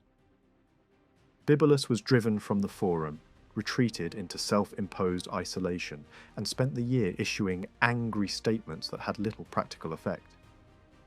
The land program expanded to include valuable state-owned territory and the establishment of a colony at Capua, and senators were compelled to swear acceptance of the law, at least for the time being. Pompey's eastern settlement was then confirmed, and the alliance was tightened by family connection when Pompey married Caesar's daughter, Julia. Crassus's gain was less glorious but financially significant, since the tax contractors received partial remission, a concession that looked like political payment at the expense of strict public integrity.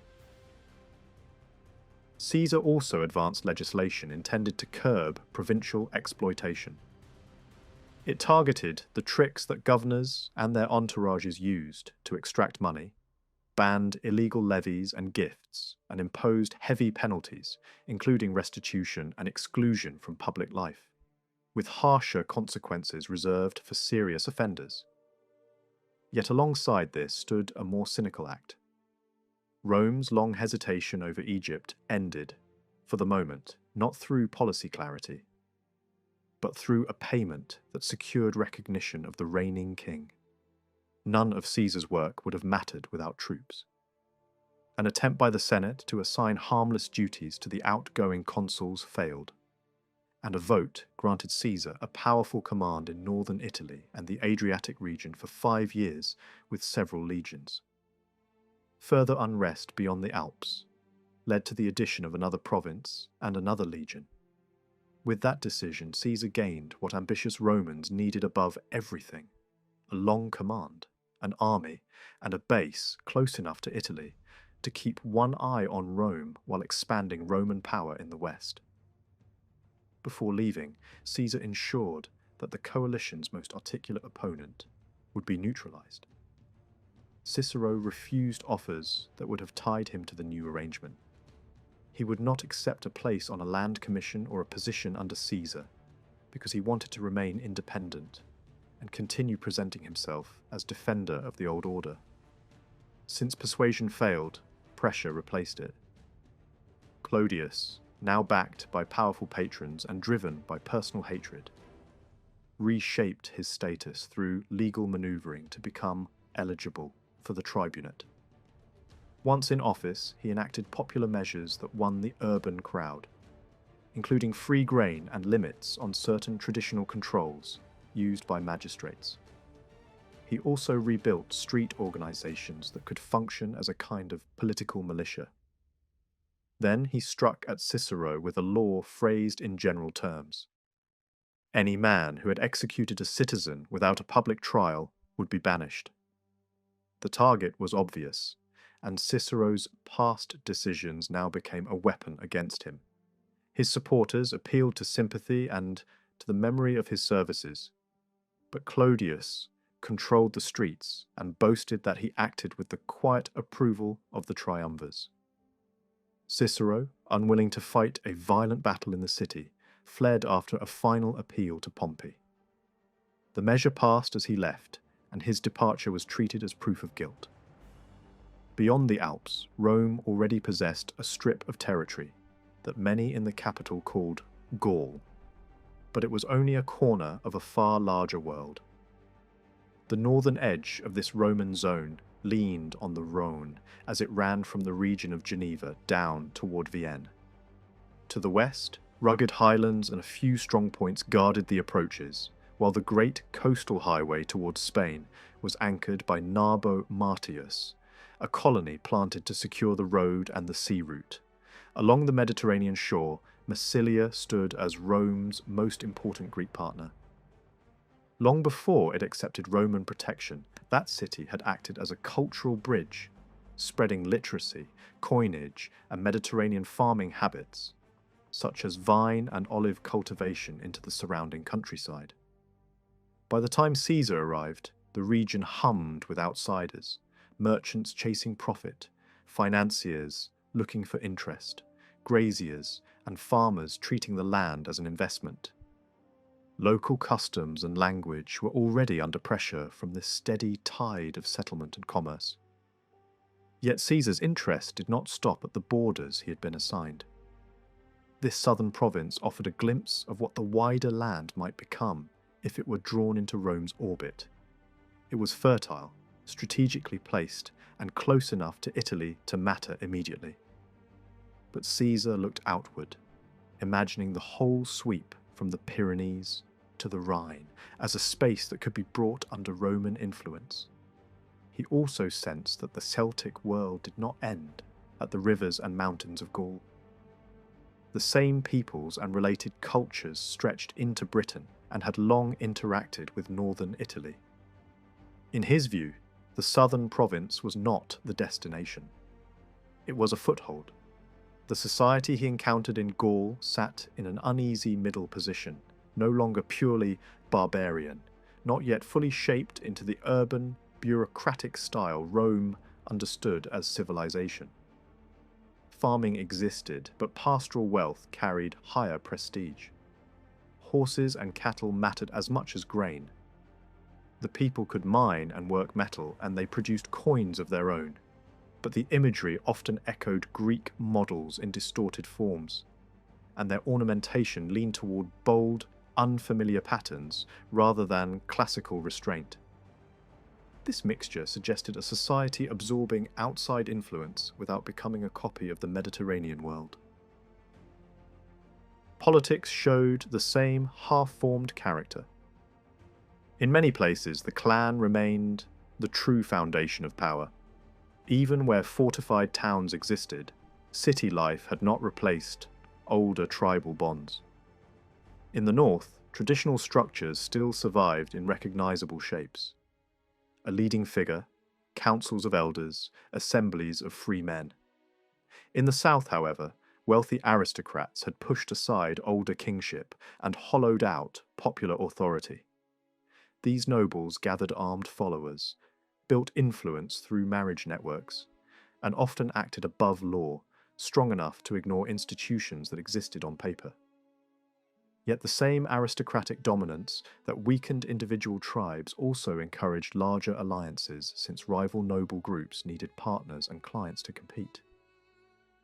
Alongside them stood another force that was even more visibly pan-Gallic: the priestly order commonly known as the Druids. Their influence reached across tribal borders. They ran schools, attracted students and representatives from distant regions, and met in councils that gave their decisions a wide reach.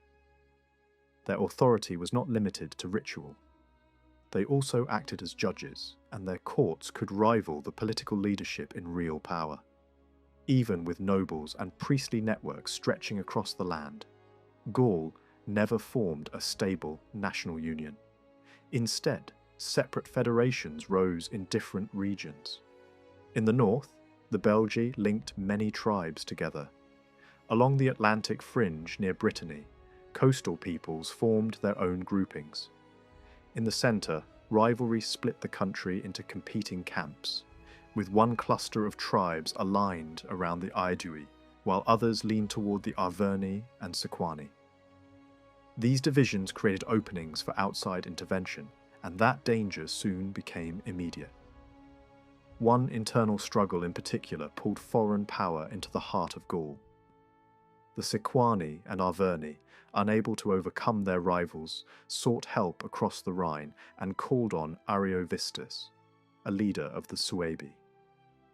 German groups had crossed into Gaul before, sometimes as settlers, sometimes as raiders. Ariovistus was different.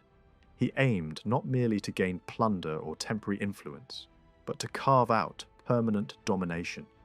After defeating his opponents, he took hostages and imposed tribute. Soon, the Sequani discovered that their ally could be more oppressive than the enemies they had been trying to defeat. Appeals were sent to Rome, especially by the Aedui, but the response was evasive. Roman politics was distracted, and the easiest choice was to postpone decisions and flatter the intruder with the title of friend. Caesar regarded this as a dangerous kind of weakness. To him, accommodating aggression only invited more of it.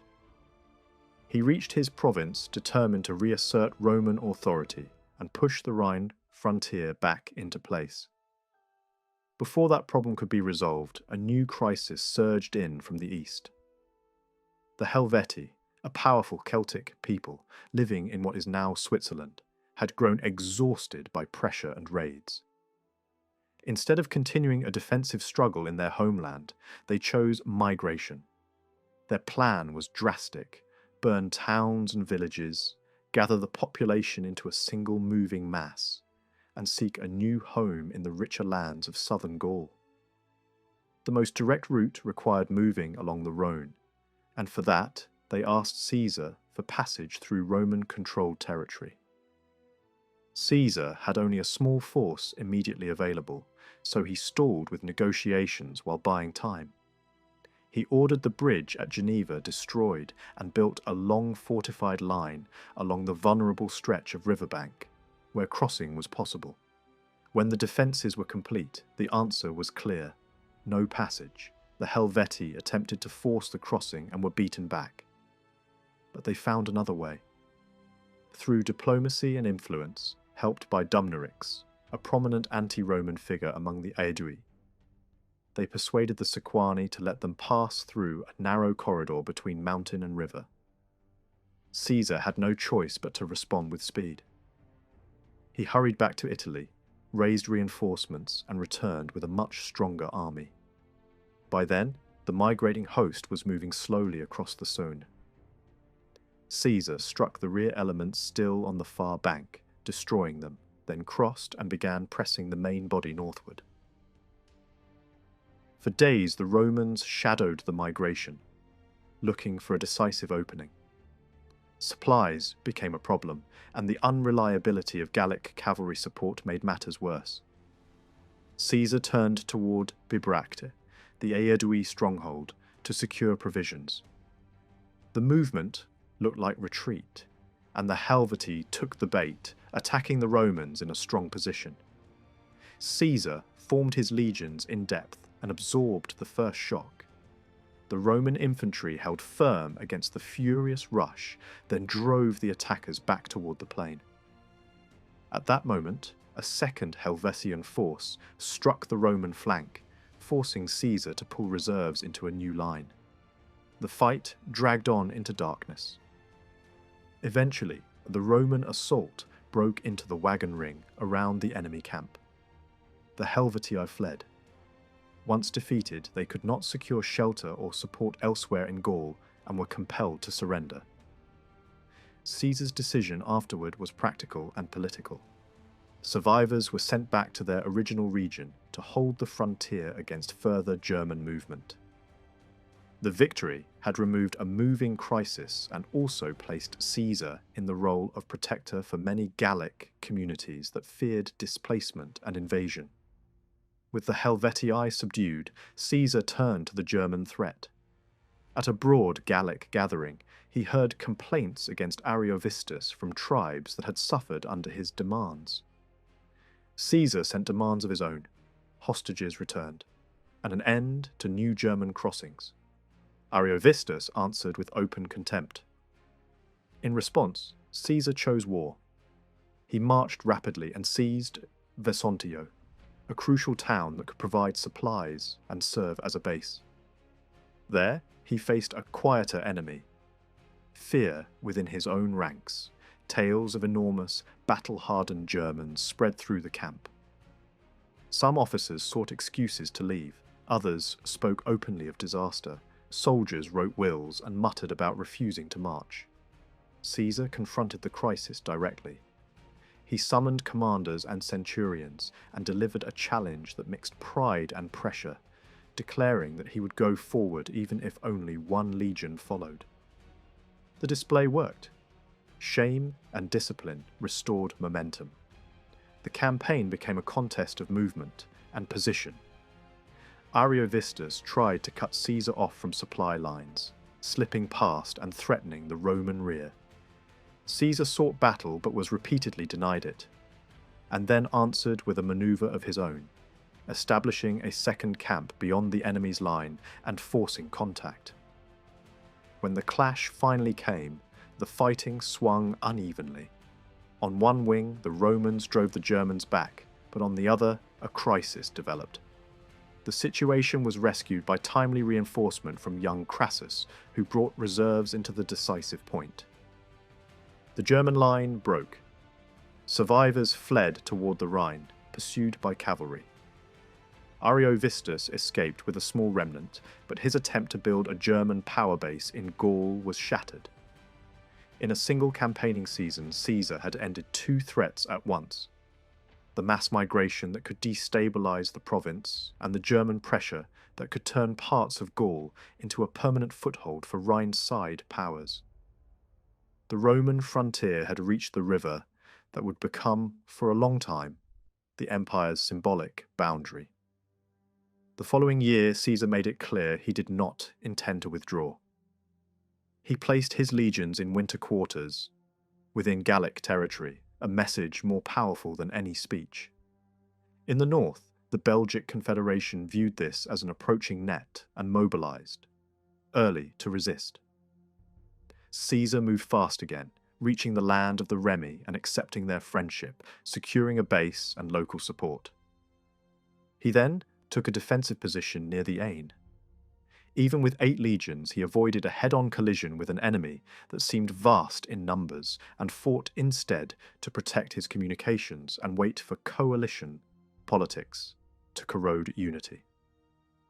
Over time, strain and fear of local raids persuaded Belgic leaders to send contingents home. The withdrawal became disorder when Roman cavalry and selected legions pursued aggressively. Caesar then struck rapidly at individual tribes. First, the Suessiones, then the Bellovaci, forcing surrender, disarmament, and hostages. Not all opponents collapsed so easily. The Nervii chose ambush. On the upper Samba, they launched a sudden attack as Roman forces were building camp and scouting. Cavalry was swept away. The enemy crossed the stream and slammed into the infantry before lines were properly formed. On the left, veteran legions stabilized and drove attackers back. On the right, units were thrown into confusion and nearly broken. Caesar moved into the crisis personally, rallying by presence as much as orders. The Roman line held under intense pressure until Labienus redirected support and the cavalry returned. The Nervii resisted stubbornly and suffered catastrophic losses. With that, Roman dominance among the Belgic groups became a reality, and winter camps were planted deep in central Gaul. While the legions rested, trouble flared on the Atlantic coast. The Veneti and related seafaring peoples stretching along the shoreline from the Loire toward the Seine seized Roman envoys who had come to requisition grain. It was a deliberate challenge. Caesar divided responsibilities among his commanders. One held the north, another secured the Loire region. Crassus advanced into Aquitaine, while Caesar himself moved against the coastal rebels. The Veneti fought from cliffs and island strongholds, using ships and local waters to avoid pitched battle. Caesar responded by building a fleet during the winter. When it arrived under Decimus Brutus, the conflict shifted. Roman crews used a simple but effective tactic, disabling the rigging of the Veneti sailing ships, so they became helpless against oared galleys. The Veneti fleet was destroyed. The punishment was harsh, leaders executed, population sold into slavery, meant as a warning that the seizure of Roman representatives would be answered with exemplary violence. Elsewhere, Roman operations succeeded. Aquitaine was subdued as far as the Pyrenees, and the Roman web tightened across the west. By now, Gaul lay under Roman supremacy in principle, but not yet in security. Discontented elites could still seek help from Britain or from German groups across the Rhine. German pressure reappeared quickly when two tribes, pushed from their lands, crossed into Gaul and sought settlement. Caesar moved to block expansion and refused their demands for territory. Negotiations, in his view, were used to gain time while cavalry returned. When his forces suffered a treacherous attack, he responded with ruthless decisiveness. Leaders were seized, and the tribes were struck while disorganized. Many were killed. Others were driven into the Rhine. To magnify the shock, Caesar crossed the river itself. A bridge was built with astonishing speed, and the army marched into German territory to support friendly groups and demonstrate reach. The main German power avoided battle by retreating into forests. After laying waste to hostile lands, Caesar withdrew, dismantling the bridge as a statement that the crossing had been a choice, not a necessity. In the same spirit, he turned toward Britain. The island had long been tied to Gaul by trade, kinship, and intermittent support for resistance.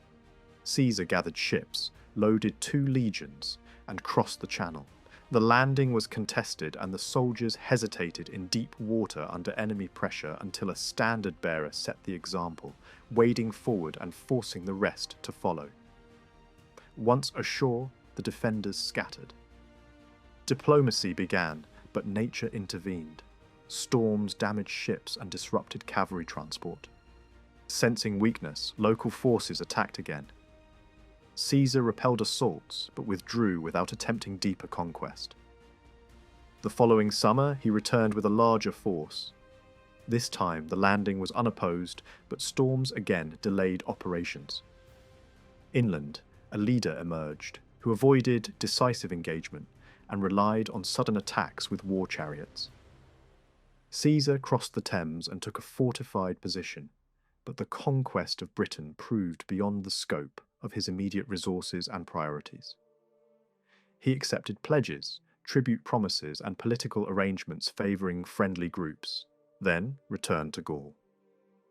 Britain remained outside Roman control for decades, a land too difficult and too uncertain to justify the cost at that moment.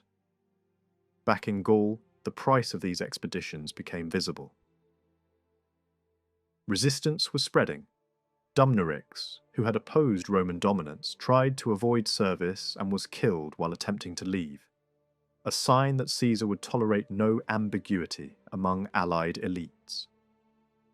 During Caesar's absence, Gallic nobles coordinated rebellion across wide areas. Supply scarcity forced Caesar to disperse legions into separate winter camps, a vulnerability his opponents exploited. At Aduatuca, a Roman detachment under Sabinus and Cotta faced assault from the Eburones, led by Ambiorix. The position was defensible, but Sabinus accepted a deceptive offer of safe passage and led the force into a trap. Sabinus was killed while trying to negotiate. Cotta fought stubbornly until the unit was annihilated. The victory electrified resistance. Reinforced insurgents moved against the camp of Quintus Cicero, who refused to bargain and held firm behind defences. Multiple messengers were caught, but eventually word reached Caesar. He marched with only 2 legions, moving fast enough that smoke from burning villages signalled his approach. He then used deception, appearing cautious until a sudden attack scattered the besiegers. Winter prevented complete suppression. Fighting continued as new leaders sought to widen the war. Labienus dealt with threats in the northeast, defeating attackers through tactical feints and brutal counterstrokes before German assistance could fully materialize. Caesar responded to renewed instability with another crossing of the Rhine, again as a demonstration meant to intimidate and discourage alliances. The Eburones, blamed for the destruction of the Roman detachment, were hunted with relentless severity. By late summer, the north had been forced into a grim quiet. Then, the most dangerous phase began. While Caesar was in northern Italy, the resistance in the south produced a single rallying figure, Vercingetorix, a young Arvernian noble who rapidly drew tribes into a common cause. This was closer to a national rising than Gaul had seen before. The strategy aimed to isolate Caesar, block routes, and threaten the Roman province itself. Caesar answered with speed that startled his enemies. He moved through harsh terrain in winter conditions, drawing Vercingetorix away toward home defence, then raced with cavalry to rejoin his legions. Vercingetorix shifted tactics, deciding that the Roman army could be defeated by hunger. Fields, towns, and stores were burned, forage denied, and Roman movements harassed by superior cavalry. One city, Avaricum, was spared against the logic of this strategy, and it became the focus of siege. The Gallic main force held to difficult ground. Roman supply lines were strained. Still, the legions refused to abandon the operation. When the city finally fell, the aftermath was savage, driven by exhaustion and rage. Caesar then split operations again. Labienus moved north to contain unrest, while Caesar advanced against the Arverni heartland. His path was blocked by the fortress of Gergovia. The position was strong, and Caesar lacked enough troops to encircle it fully. He attempted an assault. Initial success turned into confusion as units pressed too far and lost cohesion. The Romans were driven back with serious losses. For the first time in the campaign, Caesar retreated under pressure, and the psychological effect was immediate. The Aedui defected. Revolts stirred elsewhere. Advisors urged withdrawal into the safer old province, but Caesar refused to abandon his northern forces. Labienus fought his way out and rejoined him, preserving the army's unity. The decisive turning point came when Vercingetorix, now chosen as commander over a broader coalition, met Caesar's army near the borders of the Sequani. The Gallic cavalry expected superiority, but Caesar's newly recruited German horsemen broke them in open fighting. Abandoning the field, Vercingetorix withdrew into Alesia, a fortified hill stronghold. Caesar, with his forces unified, committed to a siege on an extraordinary scale. Lines were drawn completely around the position. When relief forces gathered from across Gaul, the Romans built a second ring of fortifications facing outward. The legionaries fought with tools as much as swords, digging, building, and reinforcing in relentless cycles. Attacks came from inside and outside, testing weak points.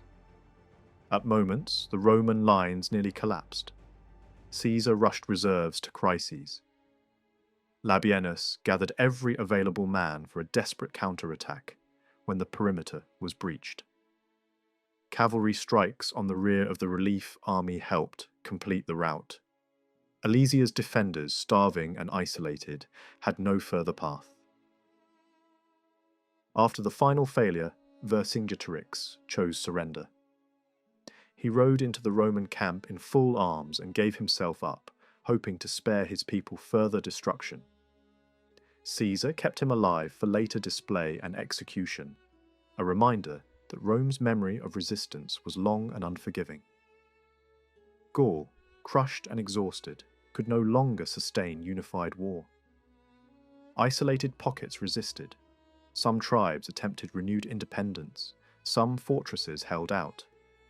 But none could reverse the outcome. The last phase became consolidation, securing alliances, punishing remaining threats, and laying groundwork for a stable provincial order.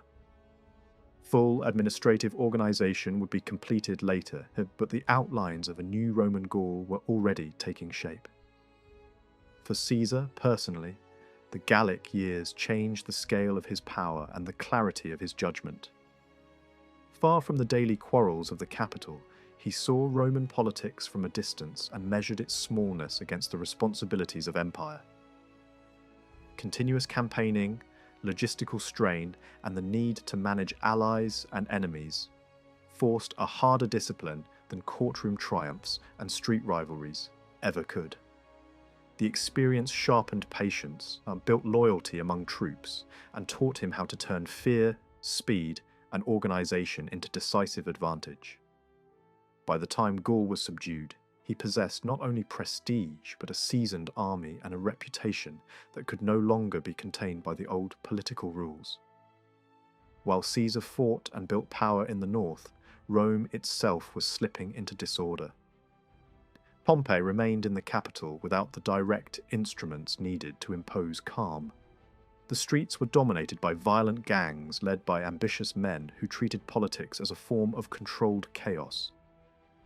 Clodius was the most notorious symbol of that reality. With no police force and no loyal troops to stabilize the city, Pompey tried to counter street violence with street tactics and found himself outmatched. The situation grew so dangerous that he withdrew into isolation, fearing assassination.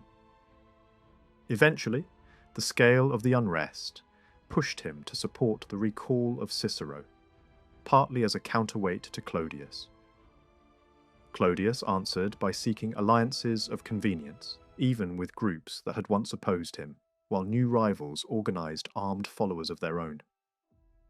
For months, Rome became a battlefield of factions. When the formal vote finally took place, crowds came in from across Italy in a massive demonstration, and Cicero returned amid scenes that felt like a public triumph. The celebration tempted Cicero into believing that the old constitutional order might yet be revived, and that Pompey might be drawn away from the alliance that had dominated the state. The illusion was understandable. The coalition of three powerful men was unpopular across social classes. Many resented their dominance and spoke of lost freedom. Pompey himself seemed uneasy, sensing that Caesar's victories were beginning to overshadow his own earlier fame. He wanted a new command that could restore his prominence, and he explored ways to obtain one. A shortage of grain provided the excuse for a proposal that would have given Pompey sweeping authority over food supply throughout the empire, along with control of funds and the ability to command resources across provincial boundaries. The Senate resisted granting such expansive power again. It approved an assignment that looked impressive and useful, supervising grain for several years, yet withheld the broader authority that could have turned it into a second extraordinary command. Pompey soon sought another path: the lucrative mission of restoring the Egyptian king to the throne. Opposition in the Senate, aided by religious warnings and tactical delays, blocked the plan by playing rival claimants against one another. Again, the pattern repeated. Pompey's ambitions and the Senate's jealousy could not coexist within the old republican framework. The Senate rejected cooperation with the one man who might have been its strongest protector, and by doing so helped drive him back toward the very alliance it feared. For a short time, Rome looked as if it might be moving against the coalition. Electoral setbacks for Caesar's supporters and courtroom victories for Cicero's allies encouraged talk of a republican recovery. Cicero, emboldened, threatened to challenge the validity of land distributions carried out under Caesar's earlier legislation. The move was intended as a rallying signal, but it produced the opposite effect. It pushed the triumvirs back together. Caesar brought Crassus into consultation, then arranged a meeting with Pompey in northern Italy. The gathering became a demonstration of power, attended by officials and senators who understood which direction the wind was blowing.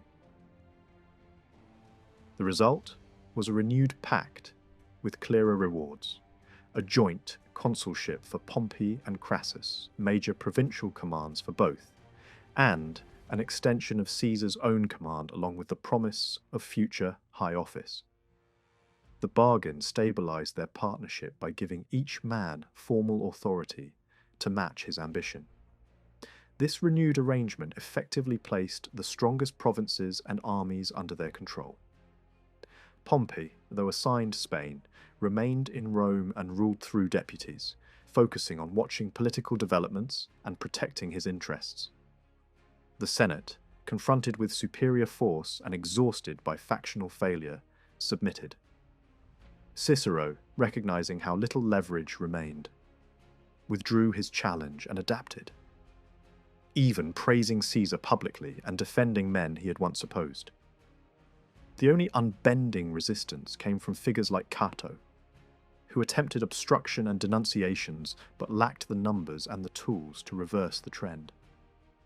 By the time the alliance was rebuilt, the Republic's centre of gravity had shifted decisively away from debate and tradition, and toward a small circle of men whose power rested on money, offices, and armies. Political life in Rome did not settle into calm simply because three powerful men dominated the state. The struggle continued relentlessly in two arenas where ambition could still be measured and punished: elections and trials. Voting days became theatres of organised corruption. The old, tangled procedures of the assemblies, meant for a smaller and simpler republic, now offered endless points of leverage. Money changed hands openly. Pressure was applied in crowds, in private meetings, and through networks of clients and brokers. Both the men who claimed to defend the Constitution and the men who benefited from the triumviral arrangement used the same tools, and neither side showed much shame about it. Even so, results still shifted from year to year, proving that the system was not completely captured. One season saw Pompey and Crassus take the highest offices without serious difficulty, while Caesar's dependable ally Vatinius outpaced Cato in the race for a major magistracy. The next season the tide turned. Cato gained the position he had been denied, and an aristocrat hostile to Caesar's circle, Domitius, reached the consulship. These swings mattered less for policy than for momentum. Each result was read as a sign that the balance of fear and hope in Rome had shifted again, and each contest sharpened the bitterness between the camps. The law courts were just as vicious. Political trials were not simply about guilt or innocence. They were public battles where reputations could be destroyed and careers ended. Men associated with the triumviral order were targeted with particular fury. Vatinius faced prosecution under intense hostility and survived only because Caesar's influence intervened at the critical moment. Gabinius, by contrast, was not protected. Pompey, as so often, hesitated at exactly the wrong time. He allowed Gabinius to be sacrificed, partly because Crassus and the financial interests were eager for revenge, and partly because Pompey rarely managed personal alliances with a steady hand. In Rome, these courtroom wars served as a substitute for the kind of direct political contest that the presence of dominant figures had made difficult. While the capital churned, trouble was gathering in the east. The first signs looked like the familiar disorder of frontier politics, pressure from Parthia on Armenia, and rival claimants struggling over the Parthian throne. Syria's governor, Gabinius, had reasons to intervene. Yet before he could act decisively, a different mission pulled him away, one that linked Roman power to the unstable politics of Egypt. Ptolemy had been driven from his throne, and restoring him suited the interests of the leading men at Rome, even if it did not follow the normal channels of authorization. A Roman force marched, met resistance near the frontier and along the Nile, and broke the insurgents with little difficulty. Ptolemy returned, and the old oppressive order reasserted itself. The operation had been carried out without the Senate's formal approval, but it matched the wishes of those who truly controlled Roman decisions at the time. When Gabinius returned, Crassus was ready to take command of the army intended for a Parthian war. He wanted more than wealth and influence. He wanted glory that could stand beside Caesar's campaigns in Gaul and Pompey's earlier victories. That hunger for a heroic conquest made him reckless. He dismissed safer routes and chose the most direct approach, a straight push into the open Mesopotamian wastes. Rather than following the river in a measured advance, he marched into a landscape that offered few landmarks, little water and no shelter from mounted enemies. Local guidance, provided by a chieftain whose loyalty was doubtful, led the Romans into a trap. The Parthians understood exactly how to fight this kind of war. Their strength was cavalry, armoured lancers who could crash into formations, and vast numbers of horse archers who could keep distance and rain arrows without giving infantry a chance to close. Their leadership had deliberately kept infantry away from this battlefield and used mobile forces alone. The Roman legions, packed in dense blocks, became targets on an empty plain where speed belonged to the enemy. Roman javelins could not answer a storm of arrows launched from riders who never stood still. A desperate counterattack was attempted. Publius Crassus, commanding cavalry and selected light troops, drove forward with energy and courage. The Parthians allowed the force to separate from the main body, then wrapped it in a moving ring of horsemen. Cut off, overwhelmed, and unable to break free, Publius and many of his officers chose death over capture. Most of his men were killed or taken. The main army fought on as the attacks returned, wave after wave, until darkness ended the day. When the Parthians withdrew for the night, the Romans fled toward Carthage, abandoning wounded men who could not be carried. From there, the remnants tried to reach safer ground near the hills, hoping to escape into terrain less favourable to cavalry. The Parthians, fearing their prey might slip away, offered talks. Crassus, pressured by exhausted troops and desperate for any exit, agreed. Suspicion flared when Parthians moved aggressively during the meeting. Fighting broke out. Crassus and his staff were cut down, and the army collapsed into surrender, dispersal, or slaughter. The scale of the disaster was shocking. A large portion of the invading force was gone. Many survivors were taken with their standards, and only a fraction returned. It was not simply a defeat. It was proof of a structural weakness.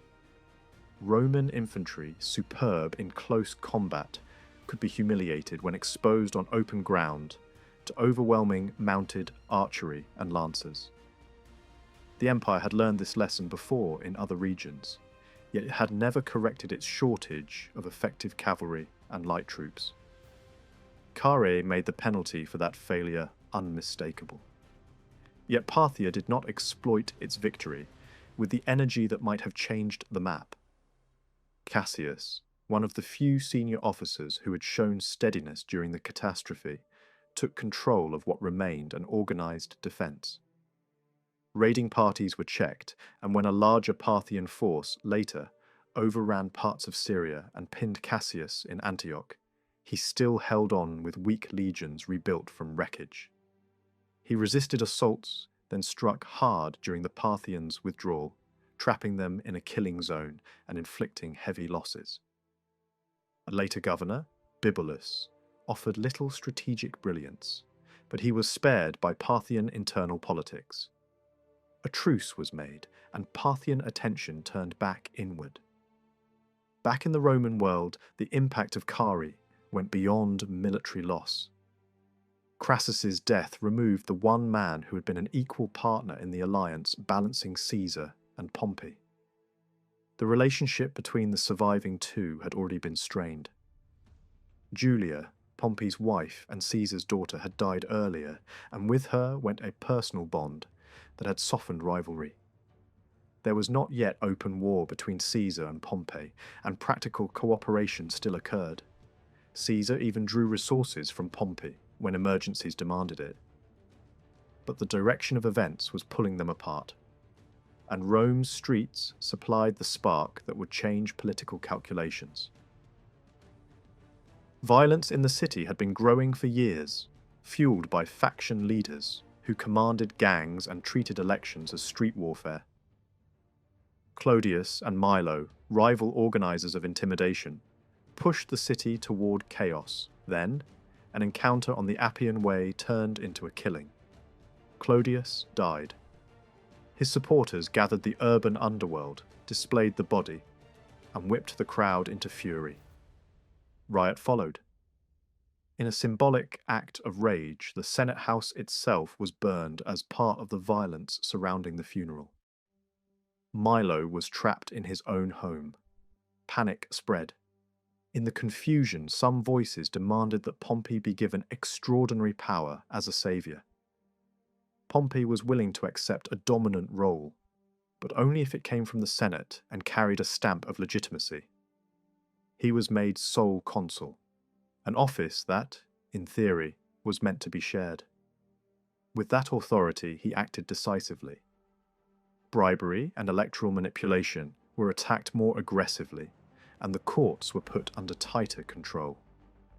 A special inquiry followed the riots. The judgments were notably even-handed. Milo was condemned, but so were figures on the other side who had inflamed the crowd. Cicero, bound by personal obligation and political ties, agreed to defend Milo. Yet the atmosphere was poisonous. Soldiers lined the forum, and the crowd's agitation was visible. Cicero's performance faltered under pressure, and the speech delivered in court did not match the polished version later circulated.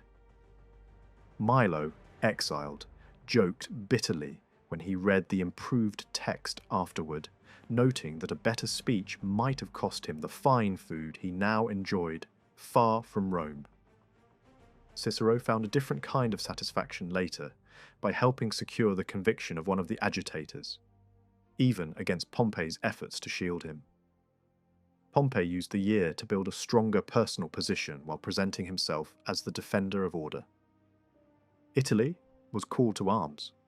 and the levies were bound by oath of loyalty to him, personally. He chose as colleague a man tied to him by family connection and influence, and he secured an extension of his command in Spain. At the same time, reforms were introduced that reshaped the political machinery. One rule enforced a delay between holding office in Rome and receiving a provincial command. On paper, it looked like a measure against corruption and opportunism. In practice, it gave the Senate a powerful advantage. It could now distribute governorships more freely and fill vacancies with its own nominees, tightening aristocratic control over provincial administration. By this point, an alliance between Pompey and the Senate's Republican majority became not only possible, but useful to both. The senators needed a figure with an army behind him, not simply a voice of principle. They had learned from earlier failures that Caesar could not be checked by speeches or procedural obstruction alone. Many of them believed Pompey could be used to stop Caesar, and then, because of his famous indecision, would not use victory to crush the Republic entirely. Pompey, for his part, needed a respectable justification for breaking with Caesar. Defending legality and tradition offered that banner. Still, neither side moved immediately. Pompey remained tied by old obligations, and even hardened politicians hesitated to tear away the last remaining forms of constitutional order before the trap was fully built. The central dispute that followed was not simple, and it was not purely about ambition. Caesar's vital interest was time. He needed to keep his provincial command until he could enter the consulship without becoming vulnerable. If he dismissed his army and returned as a private citizen, prosecution awaited, an attack that could end his career and strip him of protection. He believed that once holding the highest office again, reforms could be pushed through by political skill rather than force. That plan depended on avoiding a dangerous gap between laying down command and taking up new authority. The legal framework, however, offered obstacles. The expiry date of Caesar's command and the timing of elections did not align neatly. In addition, the law required candidates to be physically present in Rome to canvass.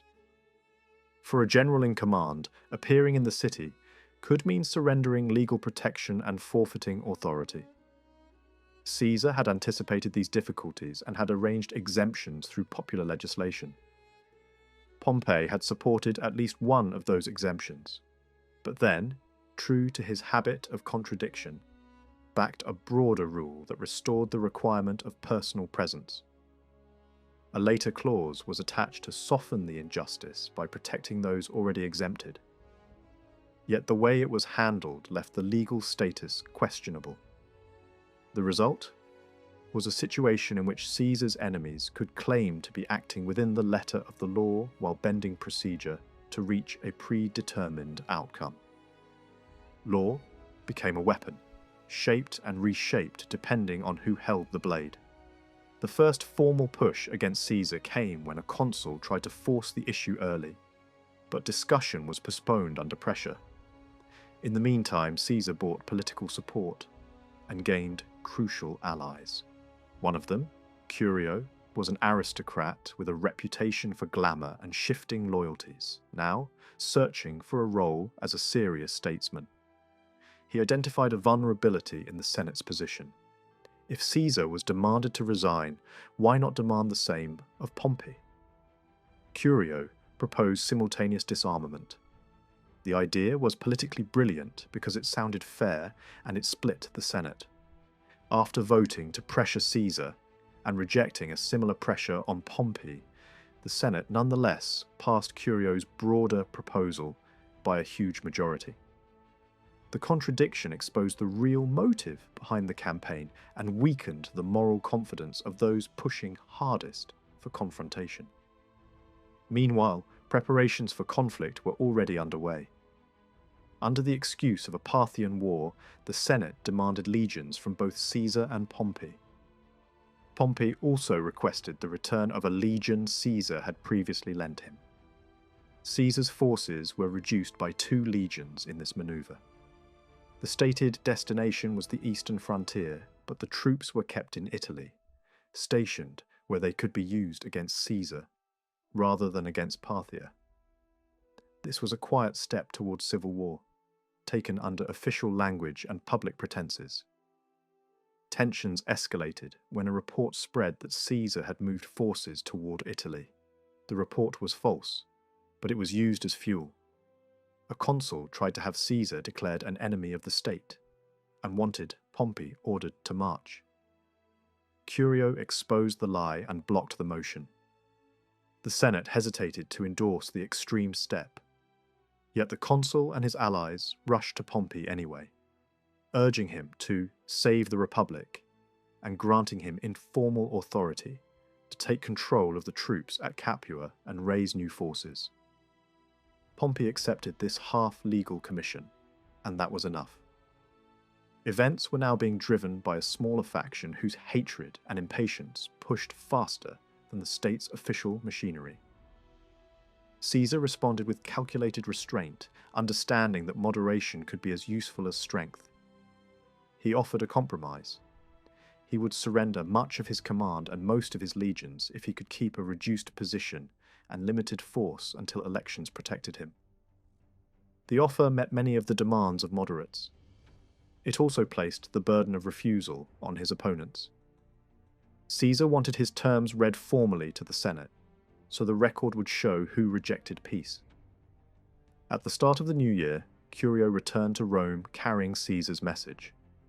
The consuls tried to prevent it from being heard, but tribunes insisted it be read. The letter offered 2 paths: a partial resignation from Caesar in exchange for security, or simultaneous disarmament by Caesar and Pompey. It also contained a clear warning: if the Senate attempted to strip him by force, he would respond with force. The hardline consuls refused to allow a vote on the proposals. Pompey, speaking through allies, signalled that a showdown could no longer be postponed. Under intimidation and pressure, the Senate passed a decree demanding Caesar surrender his command by a fixed date, or be treated as a traitor.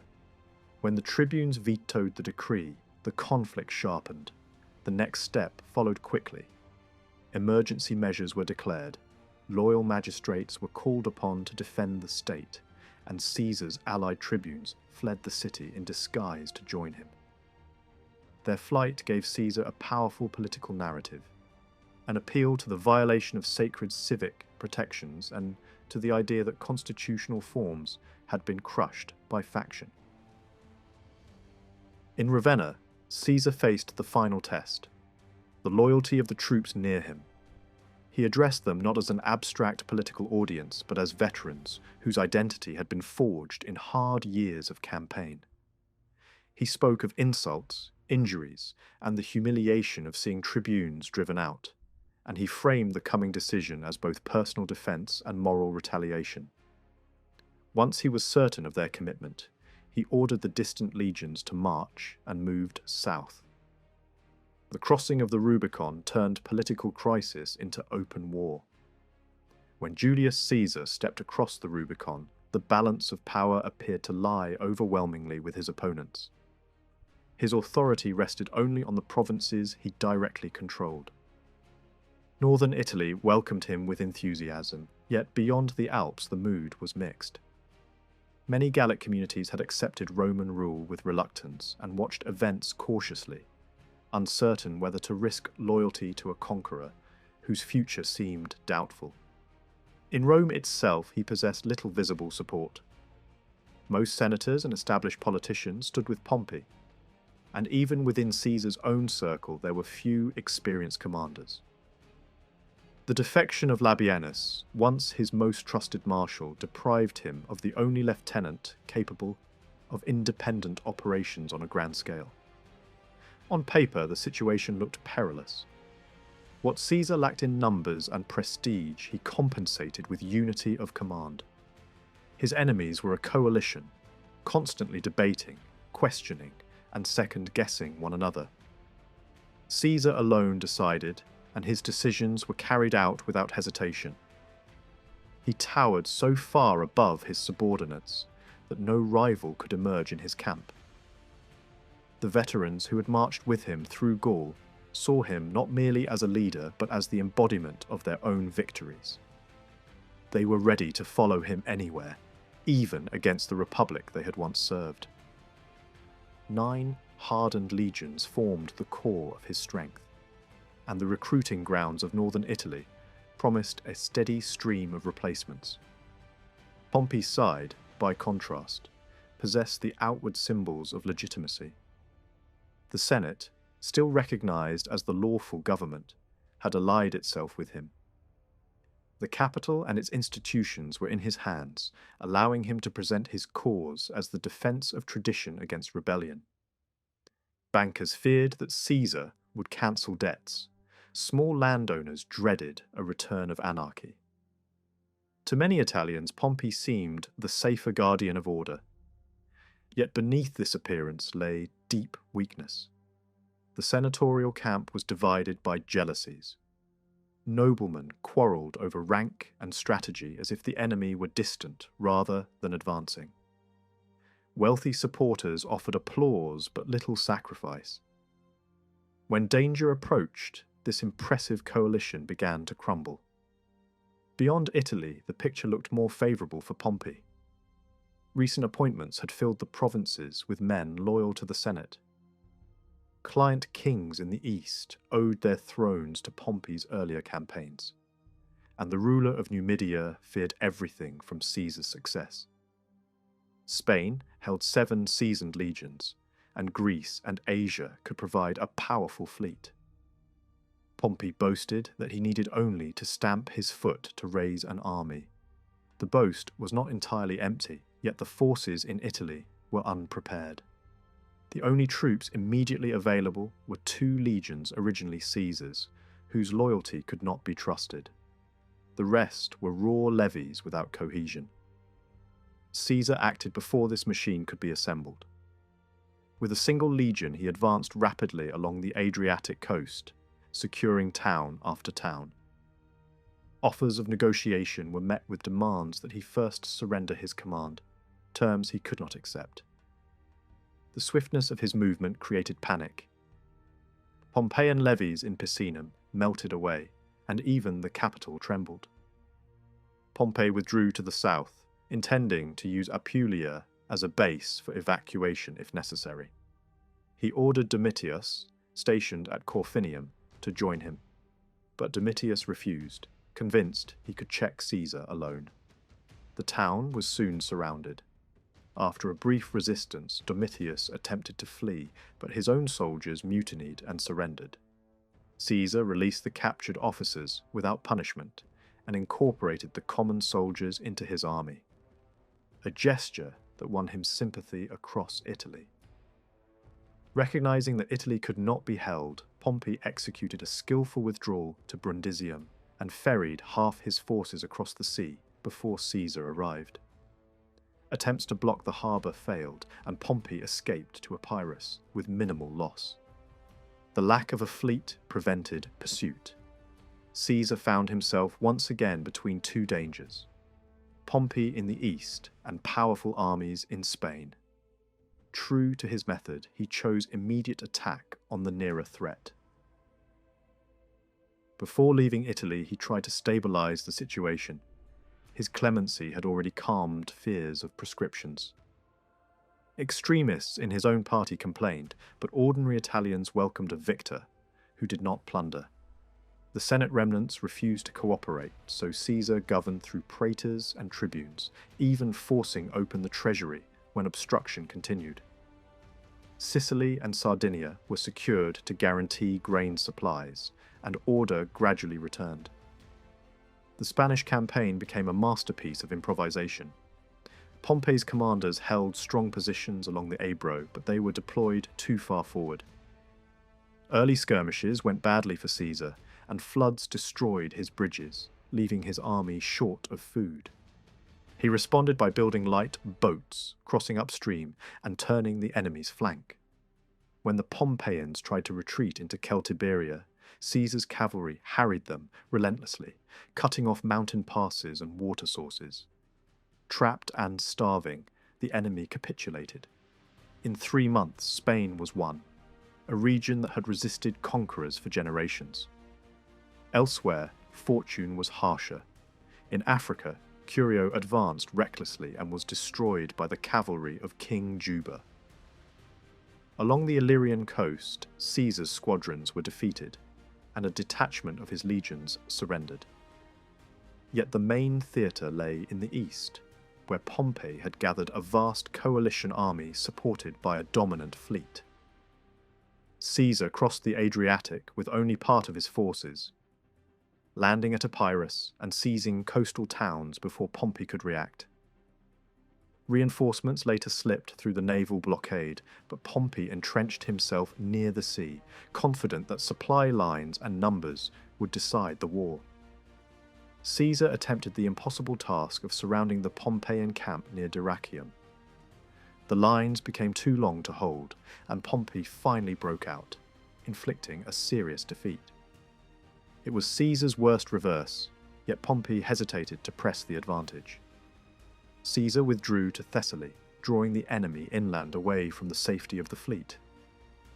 The decisive encounter came near Pharsalus. Pompey commanded a force almost twice the size of Caesar's, and possessed overwhelming cavalry. Caesar anticipated the plan to crush his right wing with horsemen and prepared a hidden reserve of veteran cohorts. When the battle opened, Pompey's cavalry drove back Caesar's, but the reserve met them with aggressive close combat, shattering the charge.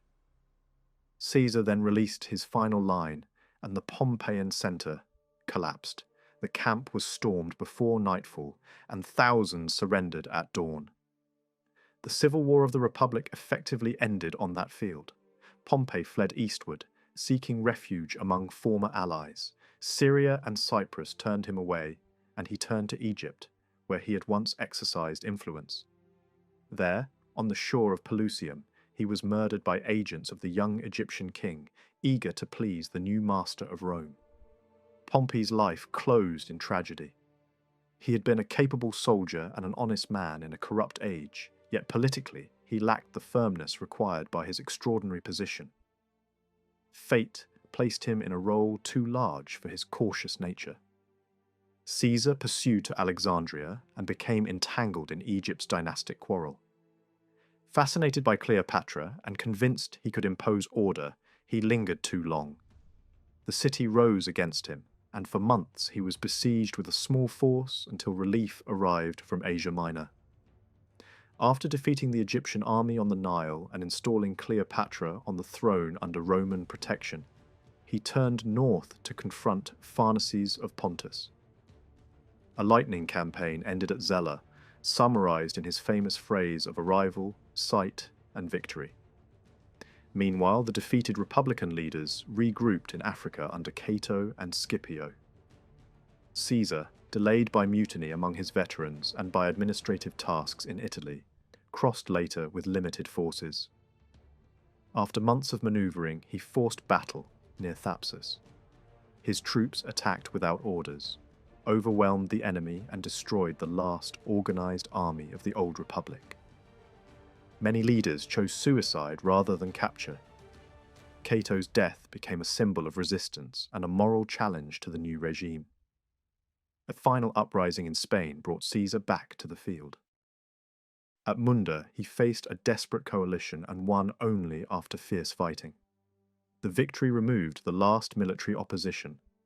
Triumphs celebrated Gaul, Egypt, Pontus, and Africa, yet no Roman captive was displayed. A deliberate gesture that the war had been against enemies of the state rather than fellow citizens. With arms laid down, Caesar turned to reconstruction. He rejected the path of terror and proscription that earlier dictators had followed. Debt agitation was suppressed, but without vengeance. A broad amnesty sought to reconcile opponents, though many could not accept the loss of republican freedom. Caesar tried to draw former enemies into office, believing that inclusion would stabilize the regime. The policy earned suspicion from all sides. His followers resented restraint, and his adversaries interpreted generosity as a mask. The central challenge was political transformation. The old system, designed for a city-state, could not govern an empire. Power had to be concentrated in a single authority, capable of quick decision and impartial rule. Caesar accepted this necessity and gathered offices that placed him above every institution. The dictatorship, the tribunician power, and control over military and provincial appointments made him effectively sovereign, even if republican forms were preserved. Yet he did not intend to extinguish local life. Instead, he sought to strengthen municipal self-government across Italy and the provinces. Towns were reorganized on Roman models. New colonies were founded in Gaul and Spain. Ancient centers like Carthage and Corinth were marked for revival. Citizenship and Latin rights were extended beyond traditional limits. The goal was to replace the lost patriotism of the old republic with loyalty rooted in local communities, within a broader imperial order. Rome's crisis was not only political. By the time Caesar held power, the deeper danger lay in a slow collapse of social balance and public discipline. The capital had become a city that produced little, yet consumed endlessly. Waves of displaced farmers from Italy drifted into Rome after losing their land. Freed slaves, migrants from the eastern Mediterranean and newcomers from the western provinces joined them over time, swelling a population that depended less on steady work and more on survival inside a crowded metropolis. Many people were drawn by the promise of spectacle and easy subsistence. Grain distributions helped keep hunger at bay, but they also turned public life into a contest over favours and food.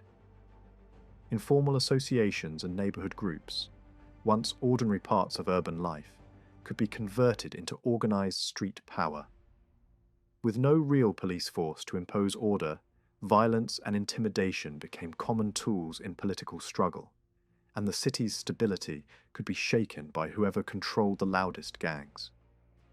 Caesar could not remake this world from the ground up, but he attempted to reduce the worst damage. He moved against the most dangerous urban networks, breaking up political clubs that had become instruments of coercion and placing similar societies under tight supervision. He also reshaped public relief.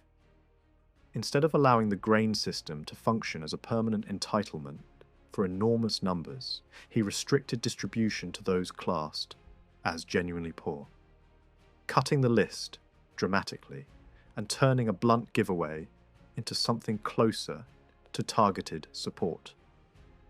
At the same time, he pushed construction projects that created employment while also reshaping the city's civic spaces.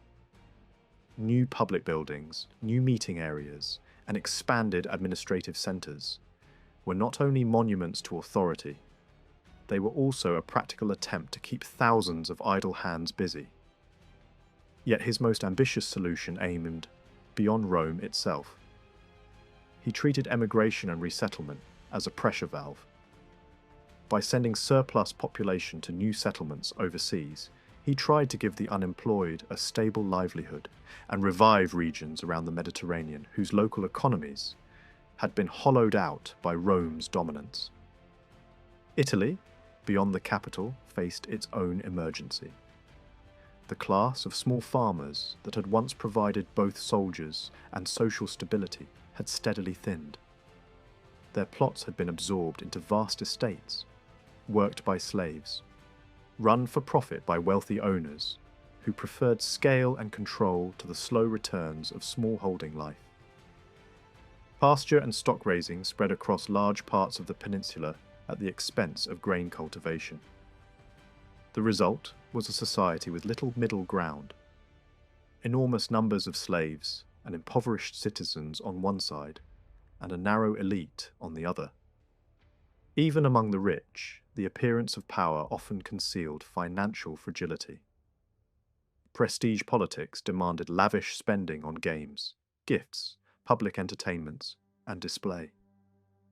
Private life followed the same pattern. Expensive homes, extravagant dining, and luxury collections became symbols of status. Many aristocrats lived on credit, not because they lacked income, but because their ambitions outran their resources. Debt was not a marginal issue, but a constant pressure, and calls for wiping the slate clean echoed whenever economic strain intensified. Caesar approached this problem with a mixture of emergency action and long-term reform. In the immediate dislocation caused by civil war, he introduced measures designed to keep debt from destroying households and provoking broader instability. Debtors were allowed to count previously paid interest against the principal, and the remaining balance could be settled through property valued at pre-war estimates, rather than depressed wartime prices. It was a compromise. Creditors still recovered something substantial, but the spiral of ruin slowed. After the crisis, measures came more structural changes. He introduced a formal bankruptcy process that protected personal freedom. An insolvent debtor could surrender assets without being thrown into prison simply for misfortune. It was a clear shift in principle. Loss of liberty was for criminals, not for those crushed by circumstances. At the same time, he tried to curb predatory lending and push wealth back into productive landholding by requiring large investors to place a significant portion of their capital into Italian property. The aim was not charity but economic direction, an attempt to steer money away from pure extraction and toward agriculture. Agriculture itself became a central theme in his domestic policy. Veteran settlements were handled with care compared to earlier experiments that had uprooted entire communities. Instead of sweeping away existing owners and planting soldiers in large, isolated blocks, he spread them among established populations, trying to preserve property rights while injecting new labour and discipline into rural life. He also targeted the labour structure of the great estates by forcing stock farmers to employ a proportion of free workers, rather than relying entirely on slaves. It was a limited requirement, but it signalled an effort to stop the countryside from becoming a landscape owned by a few and worked only by the unfree. Beyond these laws stood public works meant to strengthen Italy's internal economy.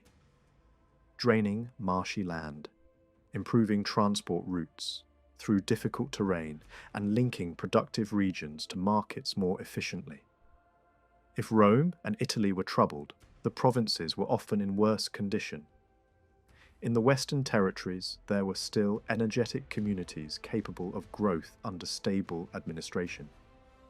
But across much of the Mediterranean world, long accustomed to external rule, provincial populations experienced Roman control less as protection than as exploitation. Official taxation was not always the main burden. The greater damage came from corruption and opportunism. Governors and their entourages treating provinces as a short-term prize, extracting money, goods, and favours before returning home. Soldiers quartered in a town could consume resources like an occupying force. Local elites were pressured for gifts, costly animals for shows, or sudden payments to satisfy demands from Rome. Even when a governor was personally restrained, tax contractors and moneylenders could be ruthless. High-interest loans trapped cities and small landowners in permanent dependence. In extreme cases, creditor violence and intimidation turned civic institutions into hostages. These practices poisoned Rome's reputation and helped trigger cycles of resentment and revolt. Caesar's response aimed at control and standardization. Provincial officials were no longer left as semi-independent rulers, far from oversight. They became administrators, answering to a central authority that could punish abuse. Some tax systems were altered to reduce opportunities for predation. and governors were restrained from arbitrary extraction. The deeper problem of usury could not be erased quickly, but the tone of government shifted. The ideal Caesar promoted was a provincial administration that acted as a shield rather than a weapon, presenting Roman authority as a source of order and appeal for the vulnerable rather than a license for the strong. This drive for order showed itself in Caesar's broader administrative style. His reforms were not improvised gestures, but part of a larger effort to make government predictable. Financial planning moved towards systematic oversight, with attempts to measure income and expenditure rather than lurching from one emergency to the next. A unified gold coinage strengthened economic coherence across the empire. Even time itself was reorganized. The calendar, long thrown off by miscalculation and manipulation, was reset into a more stable system aligned with the solar year, replacing the old confusion with a framework that could be administered reliably. These changes reveal a consistent mindset. Authority was meant to function like a well-managed machine, not a series of short-term bargains. Yet the same authority that made reform possible also made reconciliation difficult. Many senators could tolerate extraordinary power as a temporary response to chaos, but not as a permanent settlement. Public flattery grew exaggerated and honours piled up around Caesar, creating the impression of monarchy even when he spoke the language of restoration. Beneath this surface, a different mood hardened among a group who believed the old political order had been murdered in everything but name. Personal grievances mixed with ideology. One man felt slighted in rank and promotion. Another, more austere and intellectual, convinced himself that removing Caesar was a moral necessity. The circle widened to include figures who had benefited from Caesar's trust and offices, men who accepted favour while secretly preparing betrayal. The chosen moment came in early spring, when Caesar was expected to appear in the Senate before departing on a major eastern campaign. Warnings reached him, and hesitation delayed his departure from home. But a trusted associate persuaded him to go. Inside the Senate, the attack unfolded with rehearsed coordination. A petition was pressed forward as a distraction. The conspirators closed in, crowding around him under the cover of urgent appeals. The first blow was clumsy, but it served as a signal. In seconds, the scene turned into a chaotic assault. Caesar tried to resist, then staggered beneath repeated strikes, and fell near the statue of his former rival, a grim piece of stagecraft that the attackers could later interpret as symbolic justice. The murder did not reverse the transformation of the Roman world. It removed a person, not the conditions that had produced his rise. Instead of restoring the old system, it reopened the struggle for power and forced the next generation to finish the imperial construction amid new waves of conflict. Caesar's legacy remained contested because it was double-edged. He fought a civil war and concentrated authority in one man. Yet he also resisted mass terror and tried to govern with restraint. He understood the empire's administrative problems with unusual clarity and moved rapidly to impose structure where corruption and improvisation had ruled. His failure was not a lack of vision, but the impossibility of compressing a long historical transformation into a single lifetime, and the difficulty of persuading a proud elite to accept permanent rule that no longer matched their traditions.